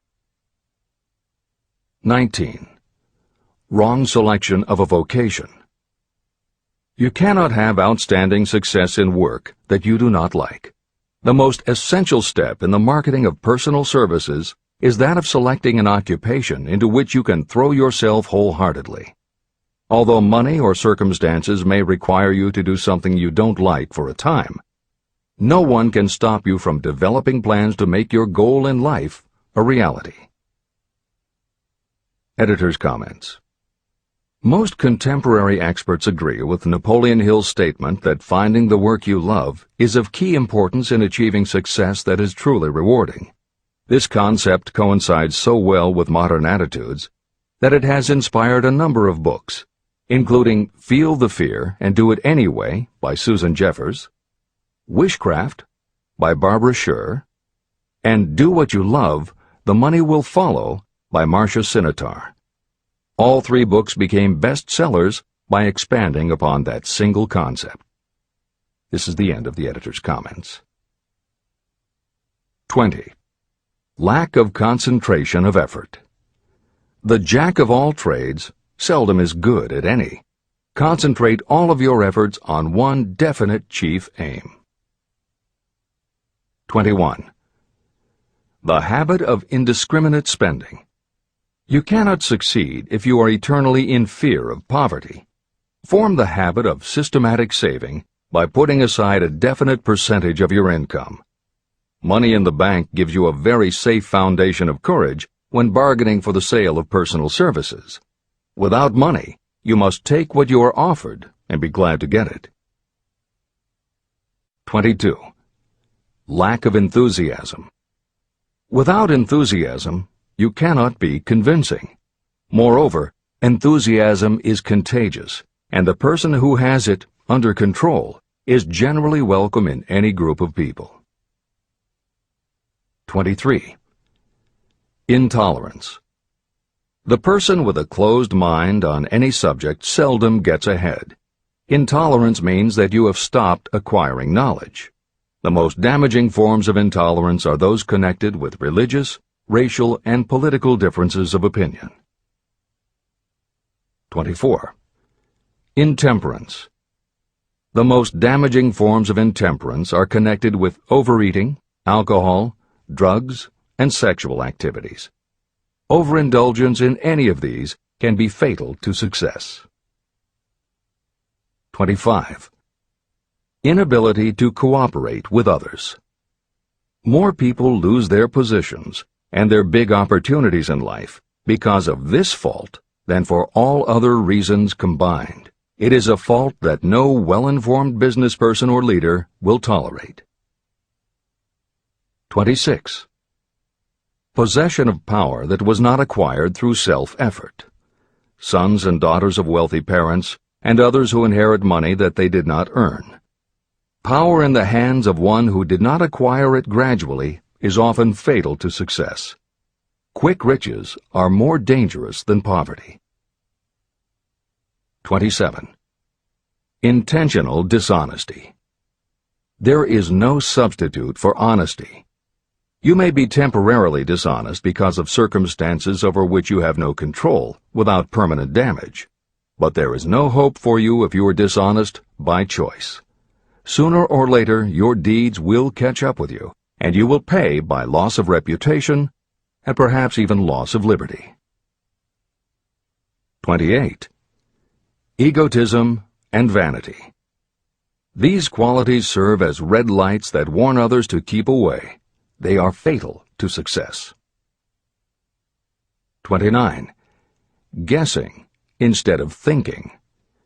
Most people are too indifferent or lazy to acquire facts with which to think accurately. They prefer to act on opinions created by guesswork or snap judgments. 30. Lack of capital. This is a common cause of failure among those who start out in business for the first time. You must have a sufficient reserve of capital to absorb the shock of your mistakes and to carry you over until you have established a reputation. 31. Here, name any particular cause of failure from which you have suffered that has not been included in the foregoing list. Contained in these 31 major causes of failure is the description of practically every person who tries and fails. It will be helpful if you get someone who knows you well to go over this list with you and help you to analyze yourself by each of these causes of failure. Most people cannot see themselves as others see them. You may be one who cannot. Do you know your own worth? The oldest of admonitions is, know thyself. If you market merchandise successfully, you must know the merchandise. The same is true in marketing personal services. You should know all of your weaknesses in order to bridge them or eliminate them entirely. You should know your strengths in order to call attention to them when selling your services. You can know yourself only through accurate analysis. There is a story about a young man applying for a job who was making a good impression until the manager asked him what salary he expected. He replied that he had no fixed sum in mind, lack of a definite aim. The manager then said, "We will pay you all you are worth after we try you out for a week." "I can't accept that," the applicant replied. "I'm already getting more than that where I'm now employed." It may seem funny, but it makes a serious point. Before you even begin to negotiate for a better salary in your present position or begin to seek employment elsewhere, be sure that you are worth more than you now receive. It is one thing to want money. Everyone wants more. But it is something entirely different to be worth more. Many people mistake their wants for their just dues. Your financial wants have nothing whatever to do with your worth. Your value is established entirely by your ability to render useful service or your capacity to induce others to render such service. Take inventory of yourself. Annual self-analysis is essential in the effective marketing of personal services, just like you would take an annual inventory if you were in merchandising. Moreover, your yearly analysis should show a decrease in your faults and an increase in your virtues. You go ahead, stand still, or go backward in life. Your objective should be to go ahead. Annual self-analysis will disclose whether advancement has been made and, if so, how much. It will also disclose any backward steps you may have taken. The effective marketing of personal services requires you to move forward even if the progress is slow. Your annual self-analysis should be made at the end of each year, so you can include in your New Year's resolutions any improvements that the analysis indicates should be made. Take this inventory by asking yourself the following questions, and by checking your answers with the aid of someone who will not permit you to deceive yourself. Self-analysis questionnaire. 1. Have I attained the goal that I established as my objective for this year? You should work with a definite yearly objective to be attained as a part of your major life objective. 2. Have I delivered service of the best possible quality of which I was capable, or could I have improved any part of this service? 3. Have I delivered service in the greatest possible quantity of which I was capable? 4. Has the spirit of my conduct been harmonious and cooperative at all times? 5. Have I permitted the habit of procrastination to decrease my efficiency, and if so, to what extent? 6. Have I improved my personality, and if so, in what ways? 7. Have I been persistent in following my plans through to completion? 8. Have I reached decisions promptly and definitely on all occasions? 9. Have I permitted any of the 6 basic fears to decrease my efficiency? 10. Have I been either overcautious or undercautious? 11. Has my relationship with my associates in work been pleasant or unpleasant? If it has been unpleasant, has the fault been partly or wholly mine? 12. Have I dissipated any of my energy through lack of concentration of effort? 13. Have I been open-minded and tolerant in connection with all subjects? 14. In what ways have I improved my ability to render service? 15. Have I been intemperate in any of my personal habits? 16. Have I expressed, either openly or secretly, any form of egotism? 17. Has my conduct toward my associates been such that they respect me? 18. Have my opinions and decisions been based upon guesswork or accuracy of analysis and thought? 19.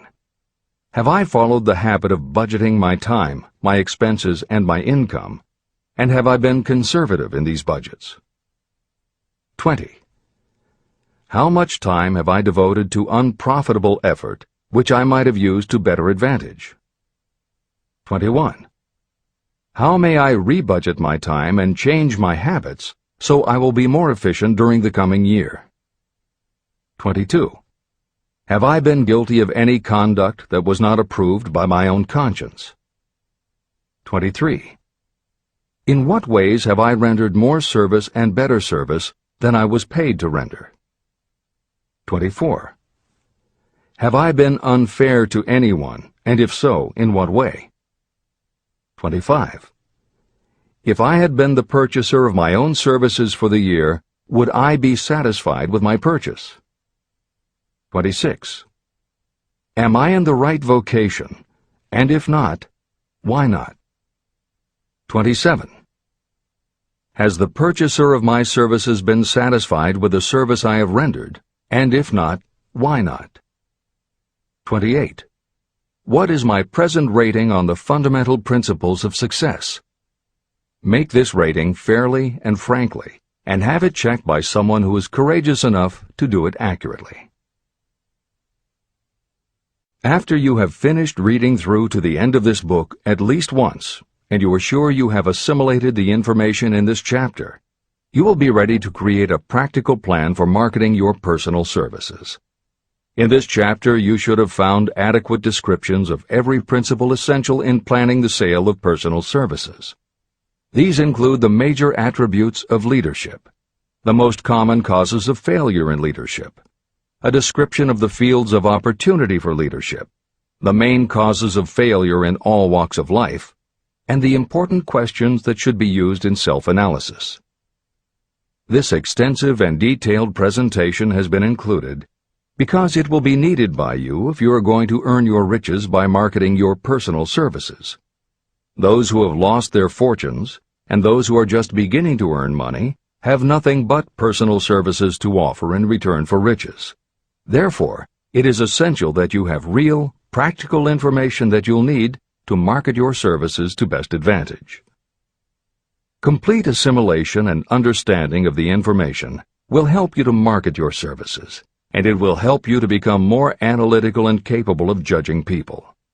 The information will be priceless to you if you work in an executive position where you select employees. Where and how to find opportunities to accumulate riches. Now that we have analyzed the principles by which riches may be accumulated, you naturally ask, where can I find the opportunities to apply these principles? Very well. Let us take inventory and see what the United States of America offers the person seeking riches.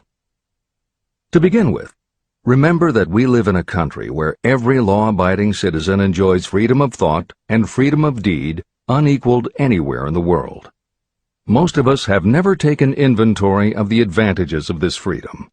We have never compared our unlimited freedom with a curtailed freedom in other countries.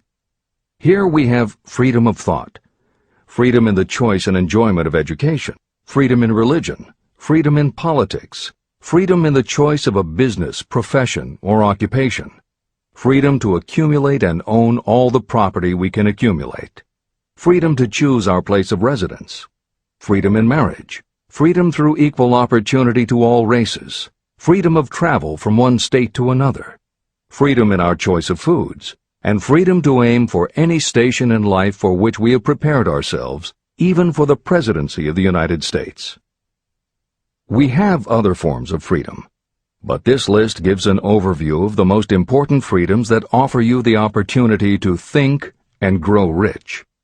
The United States is the only country guaranteeing to every citizen, whether native-born or naturalized, so broad and varied a list of freedoms. Next, let us recount some of the blessings that our widespread freedom has placed within our hands. Take the average American family of average income and sum up the benefits available to every member of the family in this land of opportunity and plenty. Food. Next to freedom of thought and deed comes food, clothing, and shelter, the three basic necessities of life. Because of our universal freedom, the average American family has available at its door the choicest selection of food to be found anywhere in the world, and at prices within its financial range. Shelter.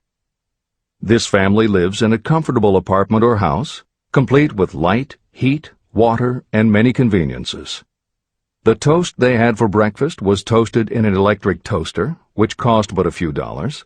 The apartment is cleaned with a vacuum cleaner that is run by electricity. Hot and cold water is available at all times in the kitchen and the bathroom. The food is kept cool in a refrigerator. Clothes are washed and dried, dishes are cleaned, and numerous labor-saving devices are run on power obtained by putting a plug into a wall socket. The family receives entertainment and information from all over the world 24 hours a day if they want it, by merely flipping a switch on their radio or television or computer. There are other conveniences, but the foregoing list will give a fair idea of some of the concrete evidences of the freedoms that we, of America, enjoy. Clothing. Anywhere in the United States, the family with average clothing requirements can dress very comfortably at a cost that is only a small portion of their earnings. Only the three basic necessities of food, clothing, and shelter have been mentioned. The average American also has other options and advantages that are available in return for reasonable effort. The average American has security of property rights not found in any other country in the world. We can place any surplus money in a bank with the assurance that our government will protect it and make good to us if the bank fails. If an American citizen wants to travel from one state to another, he or she needs no passport and no one's permission.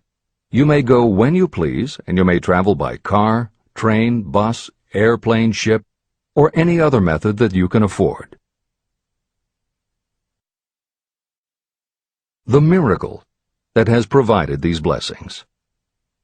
We often hear politicians proclaiming the freedom of America when they solicit votes, but they seldom take the time or trouble to analyze the source of this freedom. Having no axe to grind, no grudge to express, and no ulterior motives, I will give you a frank analysis of that mysterious, abstract, greatly misunderstood something that gives to every citizen of America more blessings, more opportunities to accumulate wealth, and more freedom of every nature than may be found in any other country. I have the right to analyze the source and nature of this unseen power because I know, and have known for more than half a century, many of the men who organized that power, and many who are now responsible for its maintenance. The name of this mysterious benefactor of mankind is capital. Capital consists not only of money, but also of highly organized, intelligent groups of individuals who plan ways and means of using money efficiently for the good of the public and profitably to themselves. These groups consist of scientists, educators, chemists, inventors, business analysts, publicists, transportation experts, accountants, lawyers, doctors, and other men and women who have highly specialized knowledge in all fields of industry and business. They pioneer, experiment, and blaze trails in new fields of endeavor. They support colleges, hospitals, schools, build good roads, publish newspapers, pay most of the cost of government, and take care of the many details essential to human progress. Stated briefly, the capitalists are the brains of civilization, because they supply the entire fabric of which all education, enlightenment, and human progress consist. Money without brains is always dangerous. Properly used, it is the most important essential of civilization. To give you an idea of how important organized capital is, try to imagine that it is your job to provide and prepare a simple family breakfast, but you have to do it without the aid of capital. To supply the tea, you would have to make a trip to China or India. Unless you are an excellent swimmer, you would become rather tired before making the round trip. Then, too, another problem would confront you. What would you use for money, even if you had the physical endurance to swim the ocean? To supply sugar, you would have to take another swim to the Caribbean islands, or a long walk to the sugar beet section of Utah. But even then you might come back without the sugar, because organized effort and money are necessary to produce sugar, to say nothing of what is required to refine, transport, and deliver it to the breakfast table anywhere in the United States. Eggs you could obtain easily enough from nearby farms, but you might have a very long walk to Florida or California and back before you could serve grapefruit juice. You would have another long walk to Kansas or one of the other wheat-growing states when you went after wheat bread. Dry cereal would have to be omitted from the menu because it would not be available except through the labor of a trained group of workers and suitable machinery, all of which call for capital. After resting, you could take off for another little swim down to South America, where you would pick up a couple of bananas. On your return, you could take a short walk to the nearest farm having a dairy and pick up some butter and cream. Then your family would be ready to sit down and enjoy breakfast. Seems absurd, doesn't it? Well, the procedure described would be the only possible way these simple items of food could be delivered if we had no capitalistic system. The capital cornerstone of our lives. The sum of money required for the building and maintenance of the planes, trucks, trains, and cargo ships used in the delivery of that simple breakfast is so huge that it staggers imagination. It runs into billions of dollars. Not to mention the armies of trained employees required to run all those planes, trucks, ships, and trains. But transportation is only a part of the requirements of modern civilization in capitalistic America. Before there can be anything to haul, something must be grown from the ground, or manufactured and prepared for market. This calls for more billions of dollars for equipment, machinery, packaging, marketing, and to pay the wages of millions of men and women. Transportation systems do not spring up from the earth and function automatically. They come in response to the call of civilization. They come through the labor and ingenuity and organizing ability of people who have imagination, faith, enthusiasm, decision, and persistence. These men and women are known as capitalists. They are motivated by the desire to build, construct, achieve, render useful service, earn profits, and accumulate riches. And because they render service without which there would be no civilization, they earn for themselves great riches.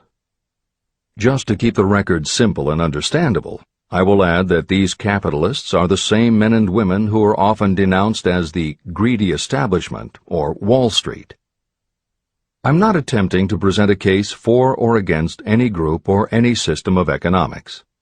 The purpose of this book, a purpose to which I have faithfully devoted more than half a century, is to present to anyone who wants the knowledge the most dependable philosophy through which individuals may accumulate riches in whatever amounts they desire. The reasons I have analyzed the economic advantages of the capitalistic system are: 1.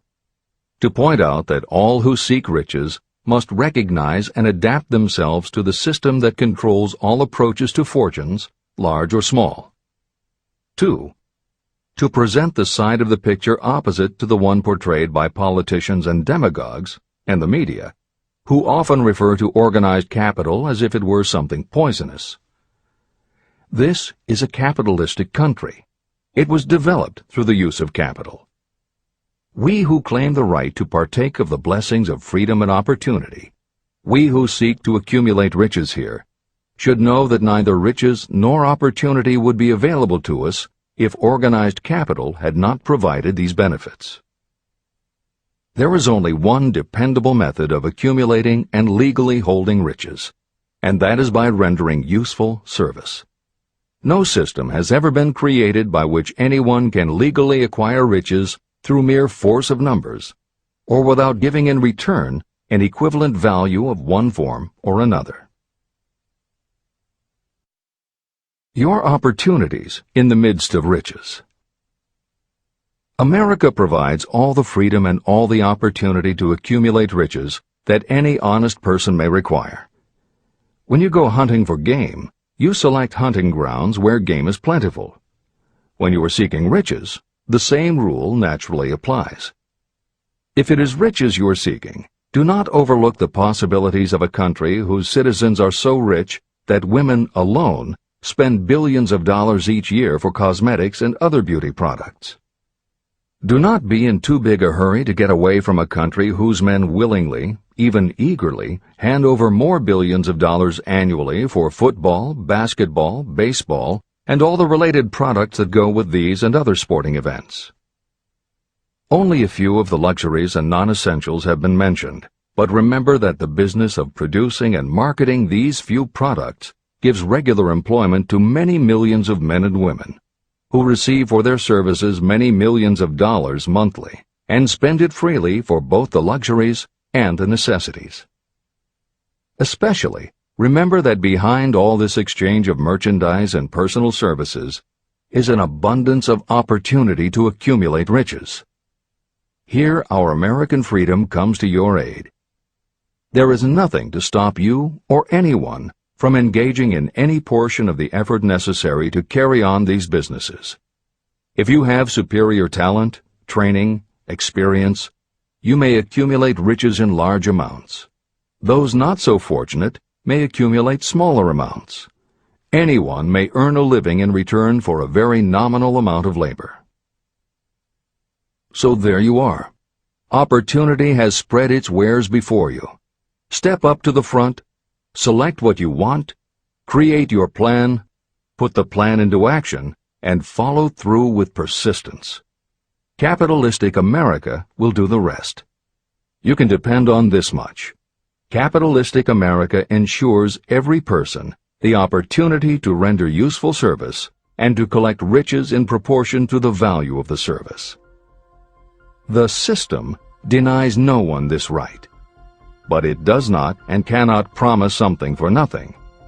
The system itself is irrevocably controlled by the law of economics, which neither recognizes nor tolerates for long getting without giving.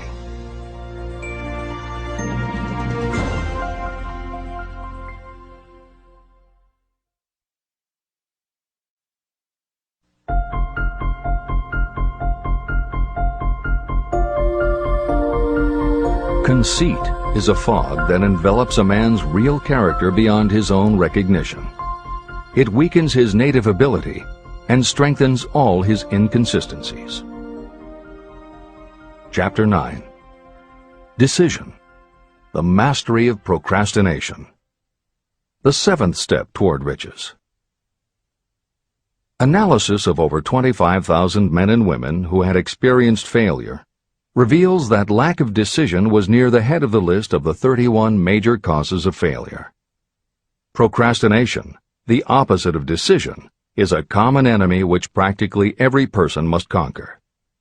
You will have an opportunity to test your capacity to reach quick and definite decisions when you finish reading this book and begin to put the principles into action. My analysis of several hundred people who had accumulated fortunes well beyond the $1 million mark disclosed the fact that every one of them had the habit of reaching decisions promptly and of changing these decisions slowly.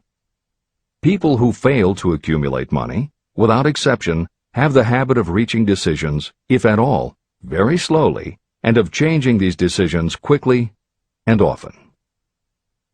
One of Henry Ford's most outstanding qualities was his habit of reaching decisions quickly and definitely and changing them slowly.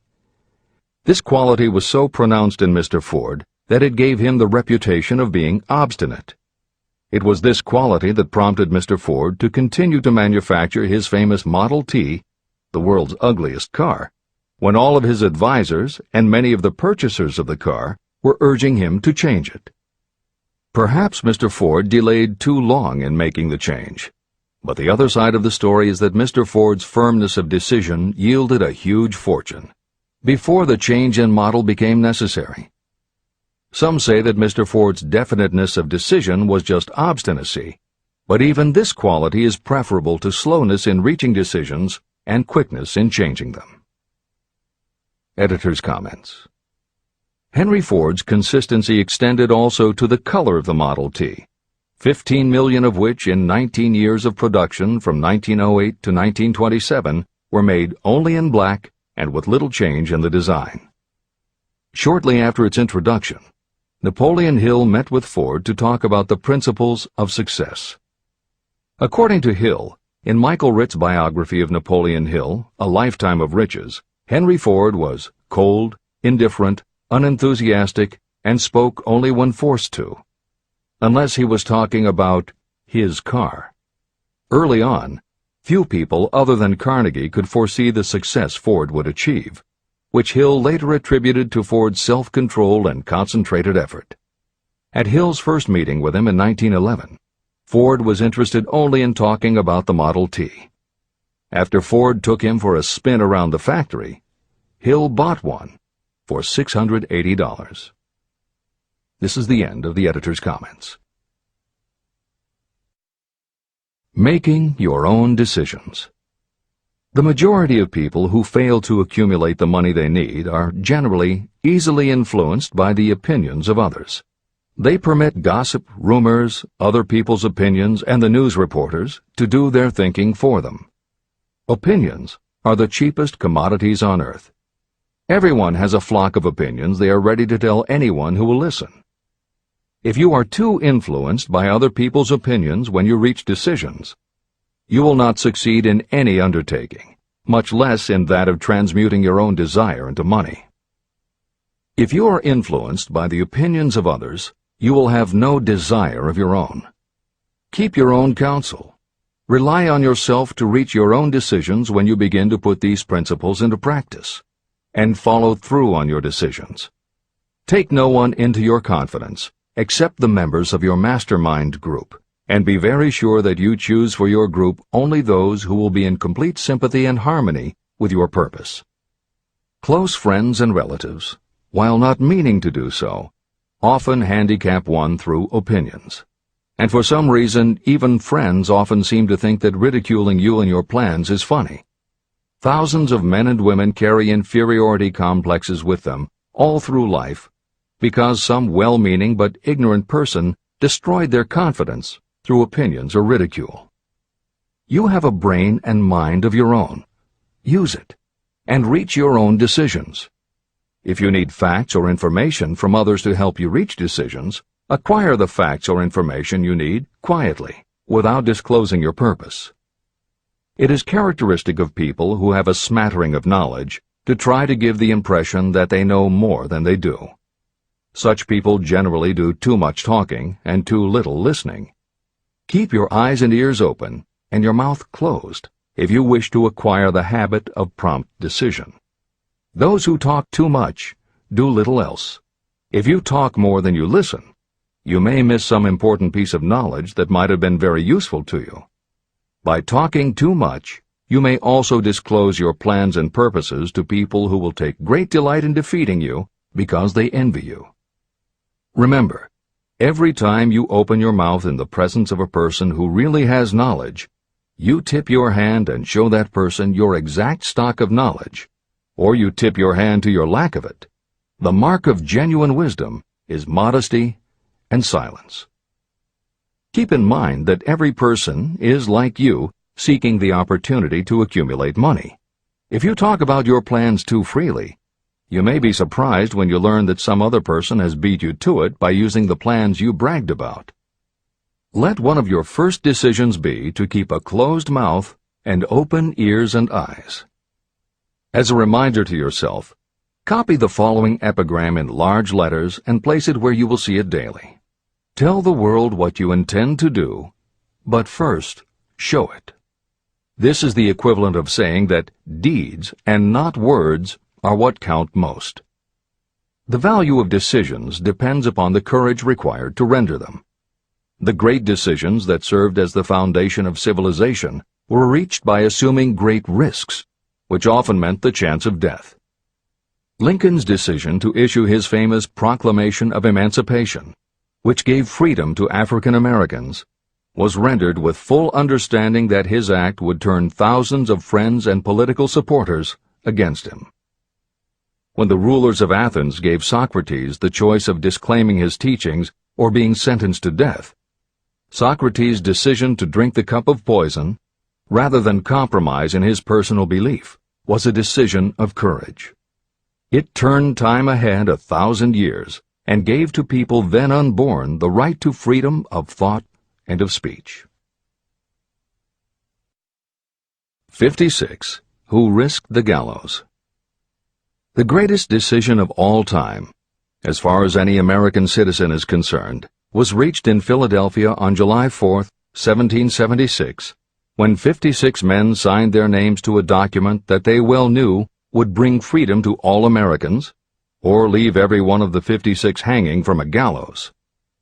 You have heard of this famous document, the Declaration of Independence. But have you taken from it the great lesson in personal achievement it so plainly taught? We all remember the date of this momentous decision, but few of us realize what courage that decision required. We remember our history as it was taught. We remember dates and the names of the men who fought. We remember Valley Forge and Yorktown. We remember George Washington and Lord Cornwallis. But we know little of the real forces behind these names, dates, and places. We know even less of that intangible power that ensured freedom long before Washington's armies reached Yorktown. It is nothing short of tragedy that the writers of history have missed entirely even the slightest reference to the irresistible power that gave birth and freedom to the nation destined to set up new standards of independence for all the peoples of the earth. I say it is a tragedy because it is the same power that must be used by every individual who overcomes the difficulties of life and forces life to pay the price asked. Let us briefly review the events that gave birth to this power. The story begins with an incident in Boston on March 5, 1770. British soldiers were patrolling the streets, openly threatening the citizens by their presence. The colonists resented armed men marching in their midst. They began to express their resentment openly, hurling stones as well as epithets at the marching soldiers, until the commanding officer gave orders. Fix bayonets, charge. The battle was on. It resulted in the death and injury of many. The incident aroused such resentment that the Provincial Assembly, made up of prominent colonists, called a meeting for the purpose of taking definite action. Two of the members of that assembly were John Hancock and Samuel Adams. They spoke up courageously and declared that a move must be made to eject all British soldiers from Boston. Remember this: a decision, in the minds of two men, might properly be called the beginning of the freedom that we of the United States now enjoy. Remember, too, that the decision of these two men called for faith and courage because it was dangerous. Before the assembly adjourned, Samuel Adams was appointed to call on Hutchinson, the governor of the province, and demand the withdrawal of the British troops. The request was granted, and the troops were removed from Boston, but the incident was not closed. It had caused a situation that was destined to change the entire trend of civilization. Richard Henry Lee became an important factor in this story, because he and Samuel Adams corresponded frequently, sharing freely their fears and their hopes concerning the welfare of the people of their provinces. From this practice, Adams conceived the idea that a mutual exchange of letters between the 13 colonies might help to bring about the coordination of efforts so badly needed in connection with the solution of their problems. In March of 1772, 2 years after the clash with the soldiers in Boston, Adams presented this idea to the Assembly. he made a motion that a correspondence committee be established among the colonies, with definitely appointed correspondents in each colony, for the purpose of friendly cooperation for the betterment of the colonies of British America. It was the beginning of the organization of the far-flung power destined to give freedom to you and to me. A mastermind group had already been organized. It consisted of Adams, Lee, and Hancock. The Committee of Correspondence was organized. The citizens of the colonies had been waging disorganized warfare against the British soldiers through incidents similar to the Boston riot, but nothing of benefit had been accomplished. Their individual grievances had not been consolidated under one mastermind. No group of individuals had put their hearts, minds, souls, and bodies together in one definite decision to settle their difficulty with the British once and for all, until Adams, Hancock, and Lee got together. Meanwhile, the British were not idle. They too were doing some planning and masterminding, and they had the advantage of having behind them money and organized soldiery. A decision that changed history. The Crown appointed Gage to supplant Hutchinson as the governor of Massachusetts. One of the new governor's first acts was to send a messenger to call on Samuel Adams for the purpose of endeavoring to stop his opposition by fear. You will best understand the spirit of what happened from this quotation of the conversation between Colonel Fenton, the messenger sent by Gage, and Adams. Colonel Fenton: I have been authorized by Governor Gage to assure you, Mr. Adams, that the governor has been empowered to confer upon you such benefits as would be satisfactory, an obvious endeavor to win Adams by promise of bribing him, upon the condition that you engage to cease in your opposition to the measures of the government. It is the governor's advice to you, sir, not to incur the further displeasure of His Majesty.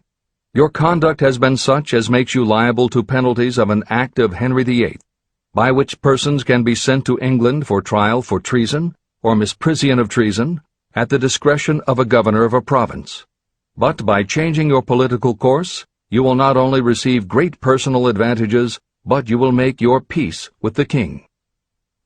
Samuel Adams had the choice of two decisions. He could cease his opposition and receive personal bribes, or he could continue and run the risk of being hanged. Clearly, the time had come when Adams was forced to reach, instantly, a decision that could have cost his life. Adams insisted upon Colonel Fenton's word of honor that the colonel would deliver to the governor the answer exactly as Adams would give it to him. Adams' answer: Then you may tell Governor Gage that I trust I have long since made my peace with the King of Kings. No personal consideration shall induce me to abandon the righteous cause of my country. And tell Governor Gage it is the advice of Samuel Adams to him no longer to insult the feelings of an exasperated people. When Governor Gage received Adams' caustic reply, he flew into a rage and issued a proclamation that read, I do hereby, in His Majesty's name, offer and promise His most gracious pardon to all persons who shall forthwith lay down their arms and return to the duties of peaceable subjects, excepting only from the benefit of such pardon Samuel Adams and John Hancock, whose offenses are of too flagitious a nature to admit of any other consideration but that of condign punishment. Adams and Hancock were on the spot. The threat of the irate governor forced the two men to reach another decision, equally as dangerous. They hurriedly called a secret meeting of their staunchest followers. After the meeting had been called to order, Adams locked the door, placed the key in his pocket, and informed all present that it was imperative that a Congress of the colonists be organized, and that no man should leave the room until the decision for such a Congress had been reached. Great excitement followed. Some weighed the possible consequences of such radicalism. Some expressed grave doubt as to the wisdom of so definite a decision in defiance of the Crown. Locked in that room were two men immune to fear, blind to the possibility of failure, Hancock and Adams.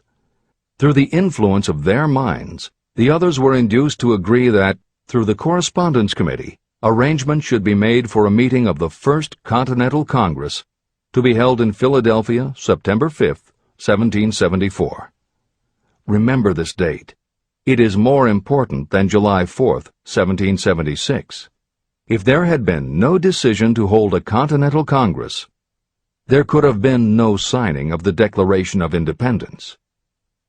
Before the first meeting of the new Congress, another leader, in a different section of the country, was deep in the throes of publishing a summary view of the rights of British America.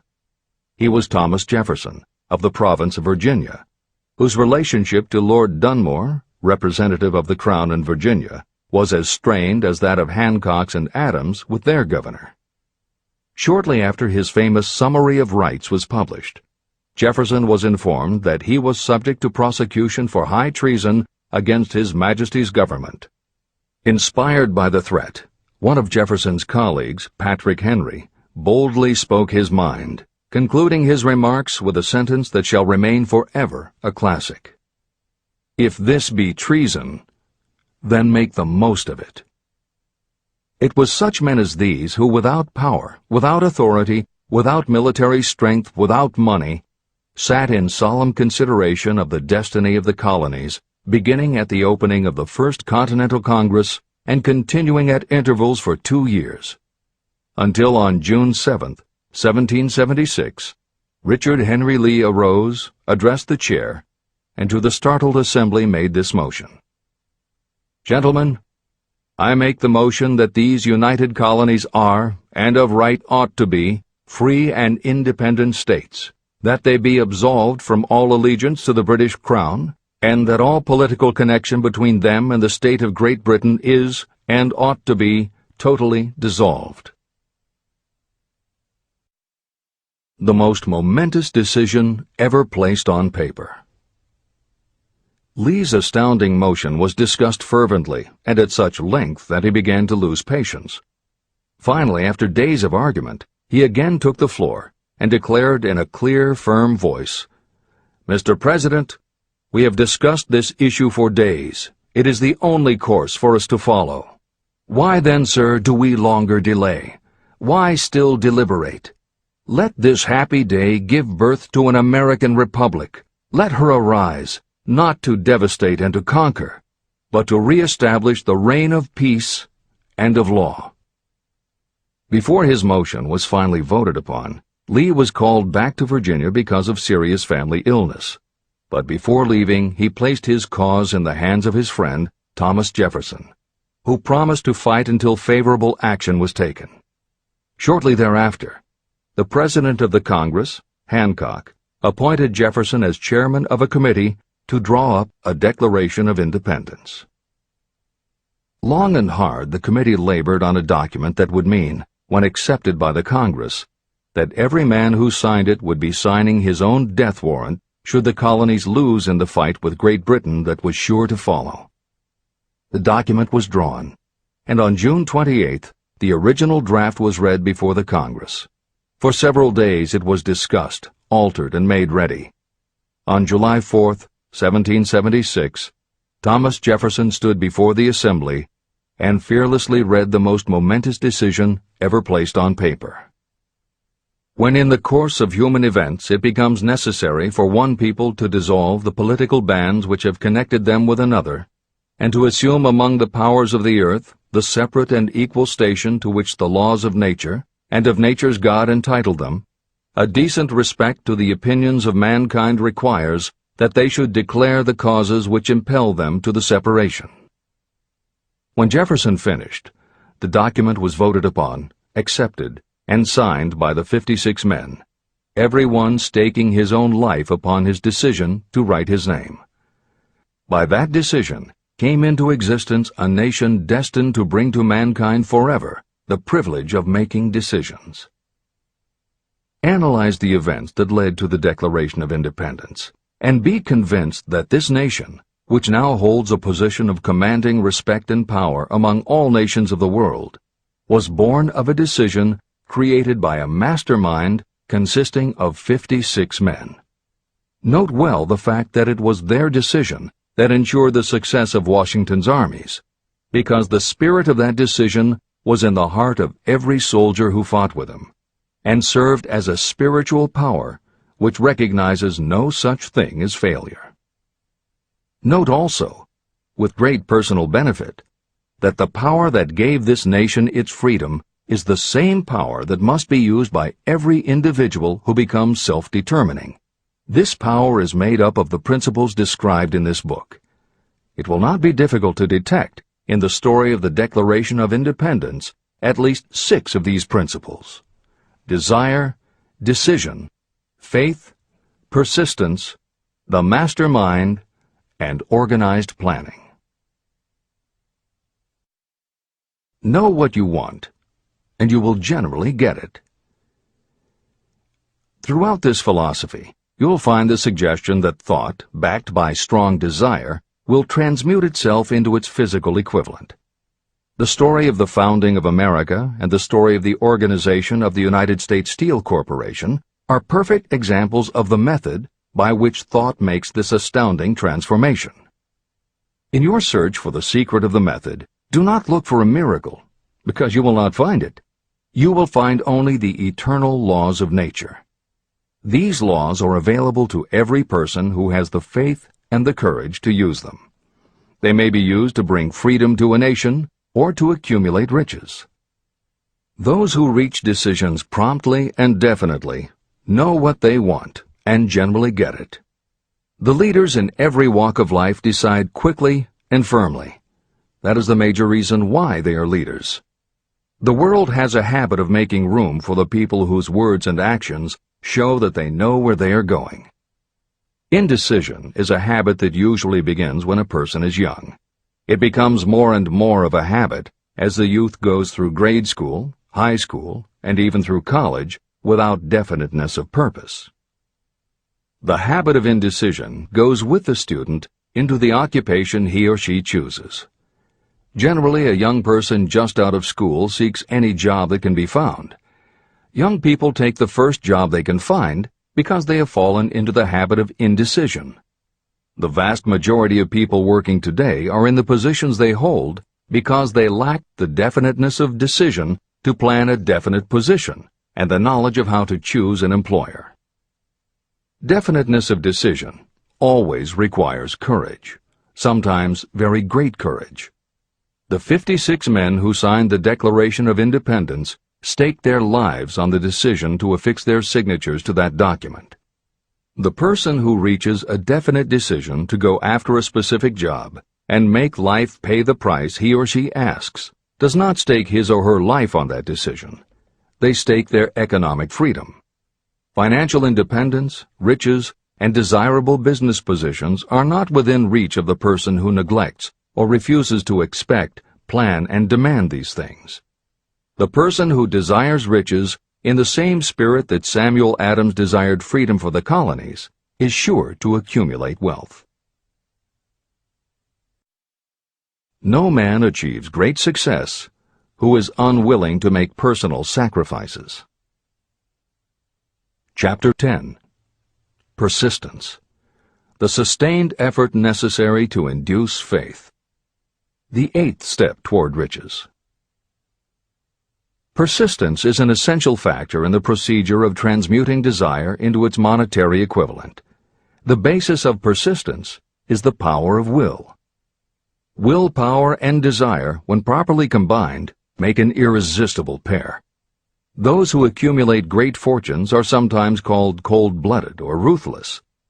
Frequently, it is simply because their critics simply don't understand that what they have is a strong desire backed up by willpower, which they mix with persistence. It is the combination that ensures the attainment of their objectives. The majority of people are ready to throw their aims and purposes overboard and give up at the first sign of opposition or misfortune. A few carry on despite all opposition until they attain their goal. There may be no heroic connotation to the word persistence, but persistence does for your character what carbon does to iron. It hardens it to steel. The building of a fortune will involve the application of the entire 13 factors of this philosophy. These principles must be understood, and they must be applied with persistence by all who accumulate money. Your test of persistence. If you are reading this book with the intention of seriously applying the knowledge, the first test of your persistence will come when you begin to follow the 6 steps described in the 3rd chapter. Desire. Unless you are one of the few people who already have a definite goal and a definite plan for its attainment, you may read the instructions, but you will never actually apply them in your daily life. Lack of persistence is one of the major causes of failure. Moreover, my experience with thousands of people has proved that lack of persistence is a weakness common to the majority of people. However, it is a weakness that may be overcome by effort. The ease with which lack of persistence may be conquered will depend entirely upon the intensity of your desire. The starting point of all achievement is desire. Keep this constantly in mind. Weak desires bring weak results, just as a small amount of fire makes a small amount of heat. If you are lacking in persistence, this weakness may be remedied by building a stronger fire under your desires. Continue reading through to the end of this book. Then go back to Chapter 3 and start immediately to carry out the instructions for using the 6 steps. The eagerness with which you follow these instructions will indicate clearly how much or how little you really desire to accumulate money. If you find that you are indifferent, you may be sure that you have not yet acquired the money consciousness that you must possess before you can be sure of accumulating a fortune. Fortunes gravitate to those whose minds have been prepared to attract them, just as surely as water gravitates to the ocean. If you are weak in persistence, focus on the instructions in Chapter 11, Power of the Mastermind. Surround yourself with a mastermind group, and through the cooperation of the members of this group, you can develop persistence. You will find additional instructions for the development of persistence in Chapter 5, Autosuggestion, and in Chapter 13, The Subconscious Mind. Follow the instructions in these chapters until you build up habits that convey to your subconscious mind a clear picture of the object of your desire. From that point on, you will not be handicapped by lack of persistence. Your subconscious mind works continuously while you are awake and while you are asleep. Are you money conscious or poverty conscious? Occasional effort to apply the rules will be of no value to you. To get results, you must apply all of the rules until they become a fixed habit with you. In no other way can you develop the necessary money consciousness. Just as money is attracted to those who have deliberately set their mind on it, poverty is attracted to those whose mind is open to it. And although money consciousness must be developed intentionally, poverty consciousness develops without conscious application of habits favorable to it. Poverty consciousness will seize the mind that is not occupied with money consciousness. If you understand the point of the preceding paragraph, you will understand the importance of persistence in the accumulation of a fortune. Without persistence, you will be defeated even before you start. With persistence, you will win. If you have ever had a nightmare, you will realize the value of persistence.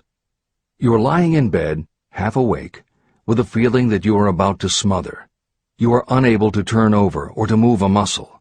You realize that you must begin to regain control over your muscles. Through persistent effort of willpower, you finally manage to move the fingers of one hand. By continuing to move your fingers, you extend your control to the muscles of one arm until you can lift it. Then you gain control of the other arm. You finally gain control over the muscles of one leg, and then extend it to the other leg. Then, with one supreme effort of will, you regain complete control over your muscular system and snap out of your nightmare. You did it step by step. You may find it necessary to snap yourself out of your mental inertia in a similar way. First, by moving slowly, then increasing your speed until you gain complete control over your will. Be persistent, no matter how slowly you may have to move at first. With persistence will come success. Snap out of mental inertia. If you select your mastermind group with care, you will have in it at least one person who will aid you in the development of persistence. Some people who have accumulated great fortunes did so because of necessity. They developed the habit of persistence because circumstances forced them to become persistent. Those who have cultivated the habit of persistence seem to enjoy insurance against failure. No matter how many times they are defeated, they finally arrive up toward the top of the ladder. Sometimes it appears that there is a hidden guide whose duty is to test us through all sorts of discouraging experiences. Those who pick themselves up after defeat and keep on trying finally arrive, and the world says, "I knew you could do it." The hidden guide lets no one enjoy great achievement without passing the persistence test. Those who can't take it simply do not make the grade. Those who can take it are rewarded for their persistence, and in return they get the goal they are pursuing. But that is not all. They receive something infinitely more important than material compensation: the knowledge that every failure brings with it the seed of an equivalent advantage. Persist past your failures. The people who learn from experience the importance of persistence will not accept defeat as being anything more than temporary. They are the ones whose desires are so persistently applied that defeat is finally changed into victory. We see that an overwhelmingly large number of people go down in defeat, never to rise again. We also see the few who take the punishment of defeat as an urge to greater effort. But what we do not see, what most of us never suspect of existing, is the silent but irresistible power that comes to the rescue of those who fight on in the face of discouragement. If we speak of this power at all, we call it persistence and let it go at that. One thing is sure: if you do not have persistence, you will not achieve noteworthy success in any calling. As I'm writing these lines, I can look out the window and see, less than a block away, the great mysterious Broadway, the graveyard of dead hopes and the front porch of opportunity. From all over the world, people have come to Broadway seeking fame, fortune, power, love, or whatever it is that human beings call success. Once in a great while, someone steps out from the long procession of seekers, and the world hears that another person has conquered Broadway. But Broadway is not easily nor quickly conquered. Broadway acknowledges talent, recognizes genius, and pays off in money only after a person has refused to quit. The secret is always inseparably attached to one word: persistence. Editor's comments. Today we think of making it on Broadway in terms of the theater, but here Napoleon Hill uses Broadway as a metaphor for the New York arts, publishing, and entertainment industries in general. In the original edition of Think and Grow Rich, Hill used this introduction to tell of Fannie Hurst, one of the best-selling authors of the day, who pounded the streets of New York for 4 years and received 36 rejection slips from one publisher alone before her persistence paid off and she finally got published. Although Napoleon Hill chose Fannie Hurst to illustrate his point about overcoming poverty and adversity, he knew all about both from personal experience. Hill's own story is one of very humble beginnings and devastating failures that would have defeated most people. It was only through his extraordinary persistence that the original edition of the book you hold in your hands was published. And for that reason, the editors of this edition have included this brief biography of Napoleon Hill. The following is adapted from A Lifetime of Riches, the biography of Napoleon Hill, written by Michael J. Ritt, Jr. and Kirk Landers, and also draws upon Napoleon Hill's first bestseller, his 4-volume masterwork, Law of Success. In it, Hill told of the 7 turning points in his own life, and those excerpts told in his words are told in the first person. Born into poverty in the backwoods of Virginia, young Nap, as he was called, was the local gun-toting troublemaker. He would probably have ended up a criminal had his widowed father not met and married Martha Ramey Banner. Nap's new stepmother set out to change the family's mountain ways, and she started by trading Napoleon a typewriter for his 6-shooter pistol. She told him, "If you become as good with a typewriter as you are with that gun, you may become rich and famous and known throughout the world." Her faith and encouragement turned young Knapp around, and by the age of 15, he was submitting stories to the local newspapers and doing everything he could to get himself out of his meager circumstance. After completing high school and 1 year at a business college, he wrote an audacious letter to Rufus Ayers, one of the most powerful men in the coal industry. Hill wrote to apply for a job, but he said that he didn't want a salary. In fact, he said he would pay Ayers. Hill proposed that Ayers could charge him whatever he wanted on a monthly basis, but if at the end of 3 months Hill had proved his worth, he then would expect Ayers to pay him a salary of the same monthly amount. Ayers admired Hill's style and hired him, with pay. First turning point. After finishing a course at a business college, I took a job as stenographer and bookkeeper. As a result of having practiced the habit of performing more work and better work than that for which I was paid, I advanced rapidly until I was assuming responsibilities and receiving a salary far out of proportion to my age.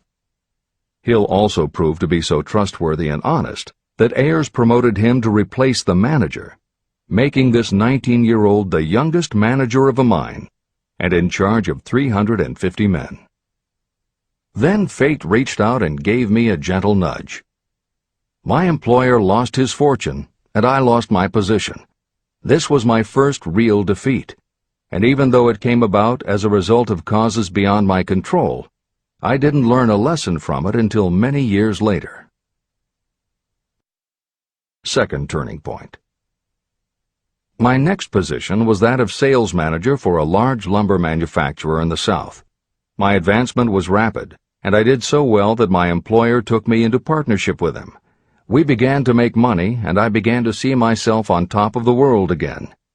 Like a stroke of lightning out of a clear sky, the 1907 panic swept down, and overnight it rendered me an enduring service by destroying our business and relieving me of every dollar that I had. Editor's comment. The panic Hill refers to began in the summer of 1907, when a number of banks and stock brokerages declared bankruptcy.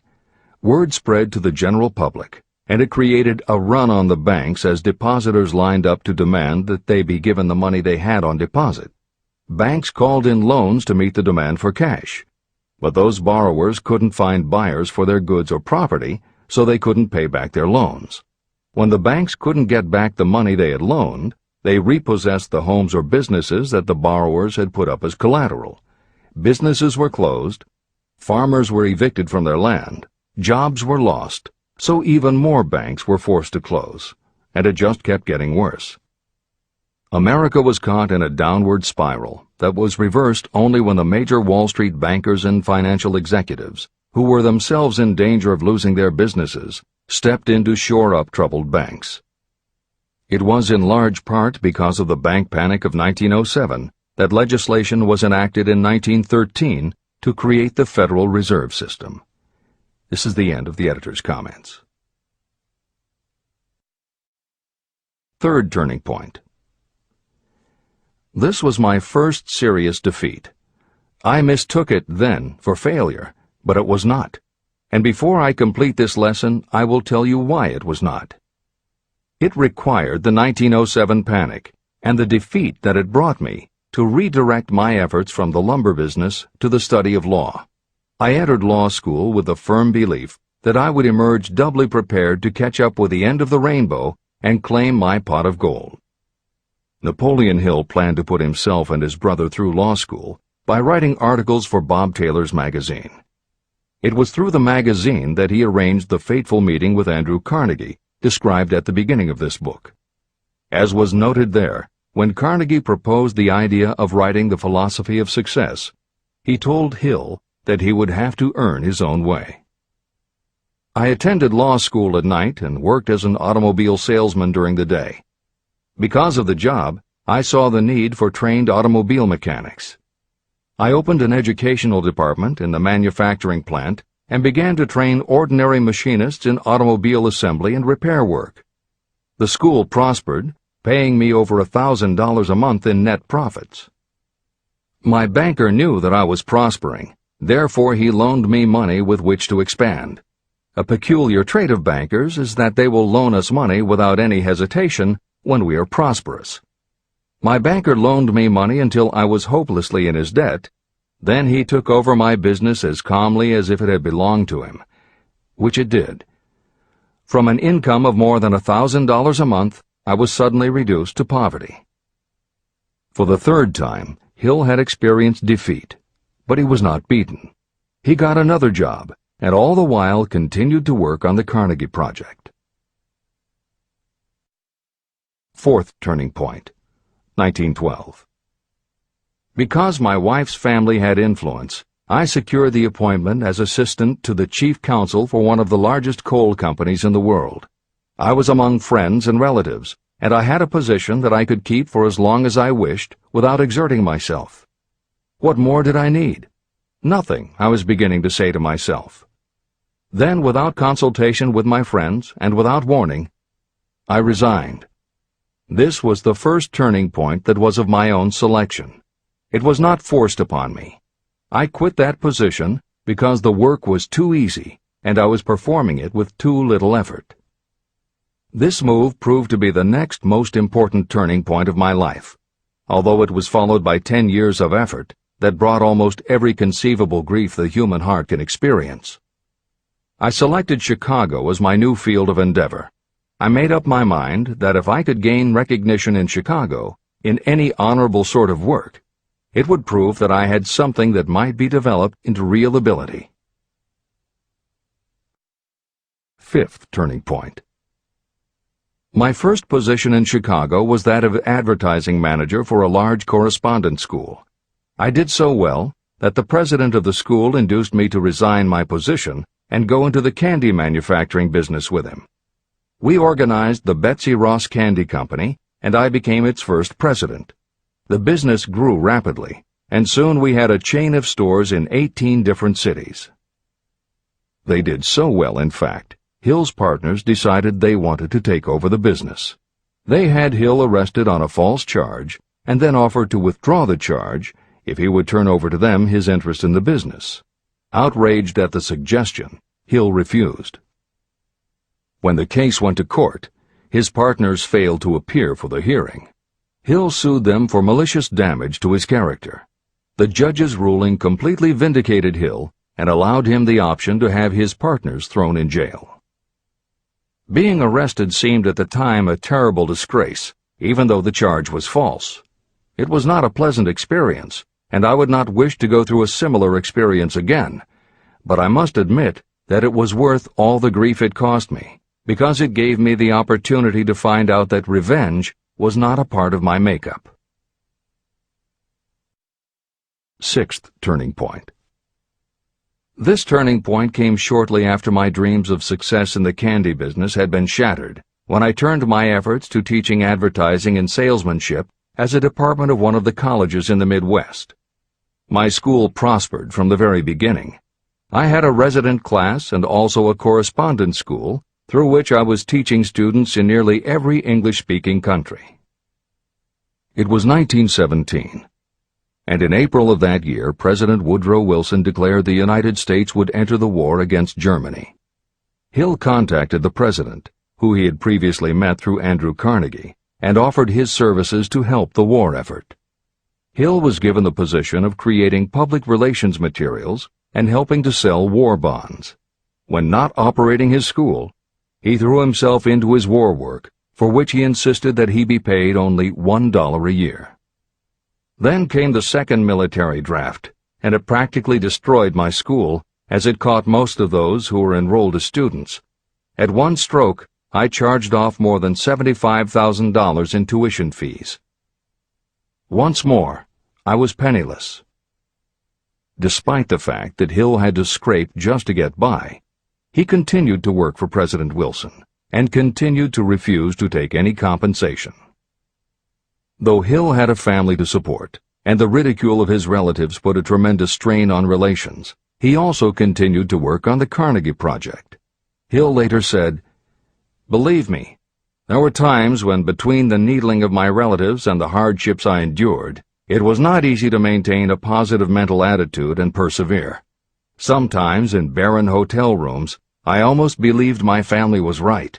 The thing that kept me going was my conviction that one day I would not only successfully complete my work, but also be proud of myself when it was finished. Seventh turning point. To describe the seventh of the turning points in my life, I must go back to November 11th, 1918. Armistice Day, the end of the World War. The war had left me without a penny, as I have already said, but I was happy to know that the slaughter had ceased and reason was about to reclaim civilization. The time had come for another turning point. I sat down at my typewriter, and to my astonishment, my hands began to play a tune on the keyboard. I had never written so rapidly or so easily before. I did not plan or think about what I was writing. I just wrote whatever came into my mind. What Hill wrote was a long essay in which he described a new idealism based on the golden rule that he thought could emerge from the war. He declared that he would help spread the word, and promised that somehow he was going to find the money to launch a new magazine to be called Hill's Golden Rule. He took his essay to George Williams, a Chicago printer he had met while working at the White House, and by early January of 1919, Hill's Golden Rule magazine was on the newsstands.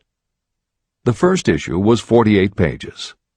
In the beginning, with no money to pay anyone else, Hill wrote and edited every word himself, changing his writing style for each article as well as using a variety of pen names.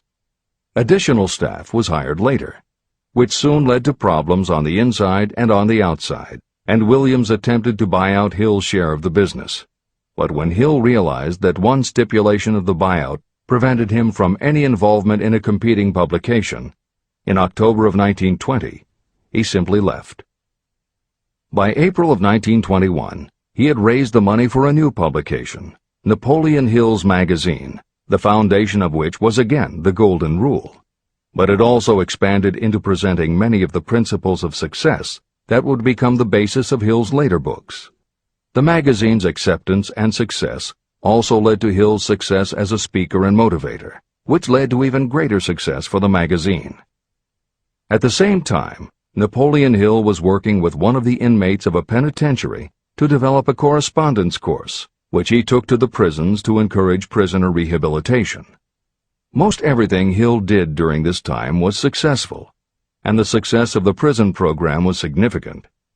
But the greed of two members of the board of directors, one of whom was the prison chaplain, eventually led in 1923 to the demise of not only the educational rehabilitation programs, but also the magazine and numerous other successful offshoot ventures. The bleak irony, as Michael Ritt notes in A Lifetime of Riches, was that few enterprises in the 1920s could have been more idealistic or humanitarian in concept. Yet in seeking to stir goodness in men's souls, these enterprises had stirred mean-spirited men to a bloodlust that destroyed everything. Without his magazine, Hill went back to teaching and lecturing, which led to an introduction to a crusading newspaper publisher, Don Mellett, who offered to help Hill publish the results of his work on the Carnegie Project. At this same time, Mellett learned that Prohibition gangsters were selling narcotics and bootleg liquor to school children in Canton, and members of the local police force were being bribed to do nothing about it. Mellett was outraged and wrote an expose in his Canton Daily News, while Hill contacted the governor to implement a state investigation of the corrupt police department. A week before Hill and Mellett were to finalize the financing for the publication of Hill's book, Don Mellett was ambushed outside his home and assassinated by a gangster and a renegade cop. They tried to kill Hill, too, but through pure luck he escaped and fled to the Smoky Mountains, where he remained holed up in a backwoods shack for most of a year. Destitute and in fear for his life, he lapsed into a state of deep depression. Then, in one extraordinary night of self-analysis, he willed himself out of his depression and resolved to finish the challenge Carnegie had posed almost 20 years earlier. Hill went to Philadelphia, convinced a publisher to put up the money, then worked night and day for almost 4 months to finish the manuscript. In March of 1928, Hill published the results of his efforts, a multi-volume masterwork entitled Law of Success. No one had ever seen anything like it. It was a phenomenon, a runaway bestseller. A little over a year later, while Hill was finally enjoying the fruits of his long labors, the stock market crash of '29 hit. The bottom fell out of everything, including the market for books. Though he never gave up on his vision, like the rest of America, Hill struggled through the Depression. He lectured, he wrote, and he taught in every way he could, but it was very hard to preach personal achievement to a country that had lost faith in itself. Napoleon Hill made it his personal mission to turn the tide by creating a variety of self-help programs, but it became disappointingly apparent that it was going to take more than one man to do it. When Franklin Delano Roosevelt was elected president, he reached out to Hill. Though Napoleon Hill was an avowed capitalist, he believed enough in the ultimate goal of FDR's policies that he committed himself to helping the new administration. Throughout the Depression years, he became a close confidant of the president's, helping to guide Roosevelt in his efforts to revitalize America. It is said that it was Hill who gave FDR the famous line, "We have nothing to fear but fear itself."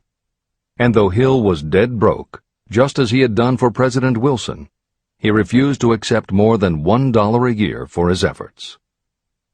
In 1937, as America was finally beginning to see glimmerings of hope that the Great Depression might end, Hill convinced his publisher that America now needed a book to help shake off the mental and emotional stigma of those terrible times. He was right. They released Think and Grow Rich to such resounding success that it sold well over 1 million copies even before the Depression ended. At this writing, it has sold more than 60 million copies worldwide, and to this day it still sells more than 1 million copies a year in its various editions. Take your own persistence inventory. Persistence is a state of mind. Therefore, it can be cultivated. Like all states of mind, persistence is based upon definite causes, among them these. Definiteness of purpose. Knowing what you want is the first and most important step toward the development of persistence. A strong motive will force you to surmount difficulties. Desire. It is comparatively easy to acquire and maintain persistence in pursuing the object of intense desire. Self-reliance. Belief in your ability to carry out a plan encourages you to follow the plan through with persistence. Self-reliance can be developed through the principle described in Chapter 5, Autosuggestion. Definiteness of plans. Organized plans, even ones that may be weak or impractical, encourage persistence. Accurate knowledge. Knowing that your plans are sound, based upon experience or observation, encourages persistence. Guessing, instead of knowing, destroys persistence. Cooperation. Sympathy, understanding, and cooperation with others tend to develop persistence. Willpower. The habit of concentrating your thoughts on making plans to attain your definite purpose leads to persistence. Habit. Persistence is the direct result of habit. The mind absorbs and becomes a part of the daily experiences upon which it feeds. Fear, the worst of all enemies, can be overcome by forcing yourself to perform and repeat acts of courage. Everyone who has seen active service in war knows this. Take inventory of yourself and determine what you are lacking in this essential quality of persistence. Measure yourself point by point and see how many of the previous 8 factors of persistence you lack. The analysis may lead to discoveries that will give you a new understanding of yourself and what you need to get ahead. The following is a list of the real enemies that stand between you and achievement. These are not only the symptoms indicating weakness of persistence, but also the deeply seated subconscious causes of this weakness. Study the list carefully and face yourself squarely if you really wish to know who you are and what you are capable of doing. These are the weaknesses that must be mastered by anyone who really wants to accumulate riches. 1. Failure to recognize and to define clearly exactly what you want. 2. Procrastination, with or without cause, usually backed up with a long list of alibis and excuses. 3. Lack of interest in acquiring specialized knowledge. 4. Indecision, and the habit of passing the buck instead of facing issues squarely, also backed by alibis and excuses. 5. The habit of relying upon excuses instead of making definite plans to solve your problems. 6. Self-satisfaction.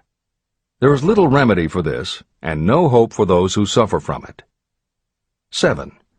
Indifference, usually reflected in your readiness to compromise rather than meet opposition and fight it. 8. The habit of blaming others for your mistakes and accepting circumstances as being unavoidable. 9. Weakness of desire because you neglected to choose motives that will push you to take action. 10. Willingness to quit at the first sign of defeat, based upon one or more of the 6 basic fears. 11. Lack of organized plans that you have written out so they can be analyzed. 12. The habit of neglecting to act on ideas or to grasp opportunity when it presents itself. 13. Wishing instead of willing. 14. The habit of compromising with poverty instead of aiming at riches. A general lack of ambition to be, to do, or to own. 15. Searching for all the shortcuts to riches, trying to get without giving a fair equivalent, usually reflected in the habit of gambling or trying to drive unfair bargains. 16. Fear of criticism, resulting in failure to create plans and put them into action because of what other people might think, do, or say. This is one of your most dangerous enemies because it often exists in your subconscious mind and you may not even know it is there. See the 6 basic fears in the last chapter.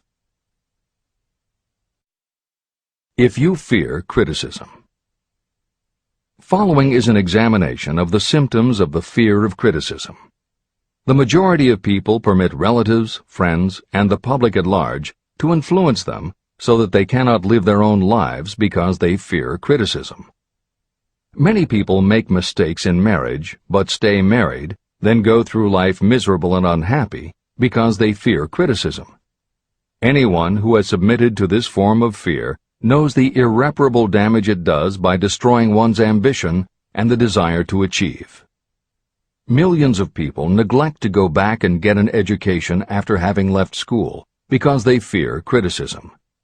Countless numbers of men and women permit relatives to wreck their lives in the name of family duty because they fear criticism. Duty does not require you to submit to the destruction of your personal ambitions and the right to live your own life in your own way. People refuse to take chances in business because they fear the criticism that may follow if they fail. The fear of criticism in such cases is stronger than the desire for success. Too many people refuse to set high goals for themselves because they fear the criticism of relatives and friends who may say, "Don't aim so high, people will think you're crazy."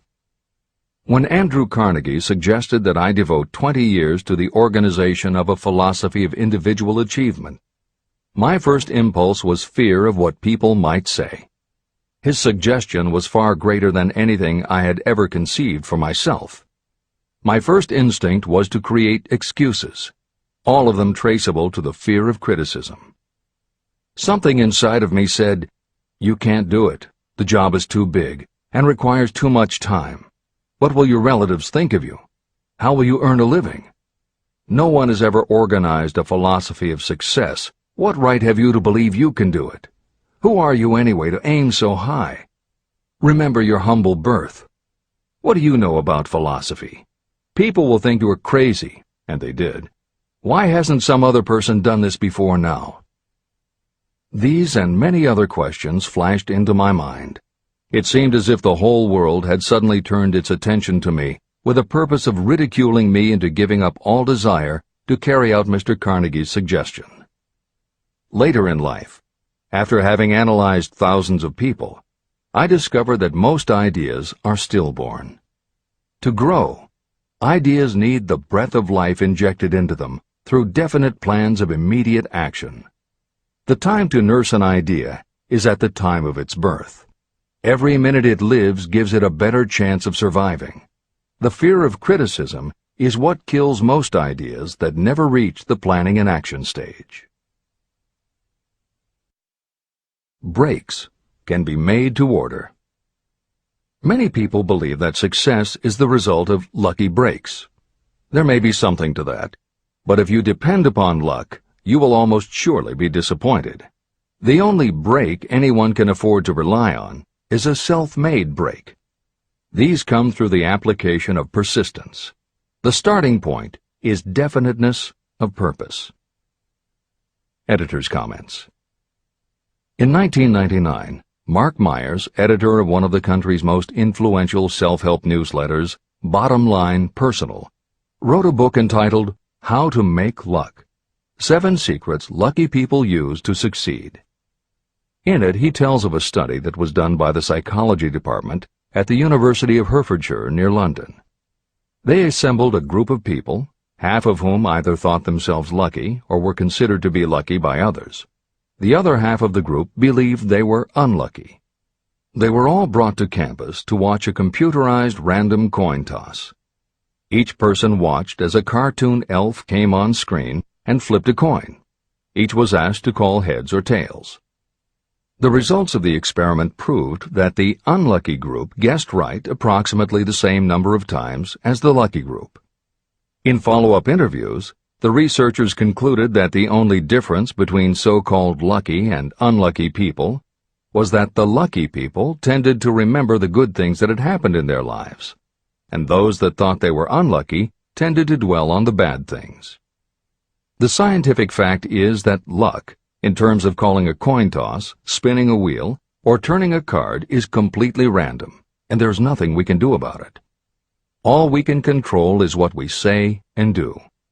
Everything else that happens to us depends upon the actions of others and the random world in which we live. Then why do some people seem to be so lucky and get all the lucky breaks? Myers says it is because, unlike luck, lucky breaks are something you can control, and lucky people, whether they know it or not, have taken specific steps to make their good luck. You can influence lucky breaks in 2 ways. You have to intentionally put yourself in luck's way, and you must make people want to help you because they believe that you deserve their help.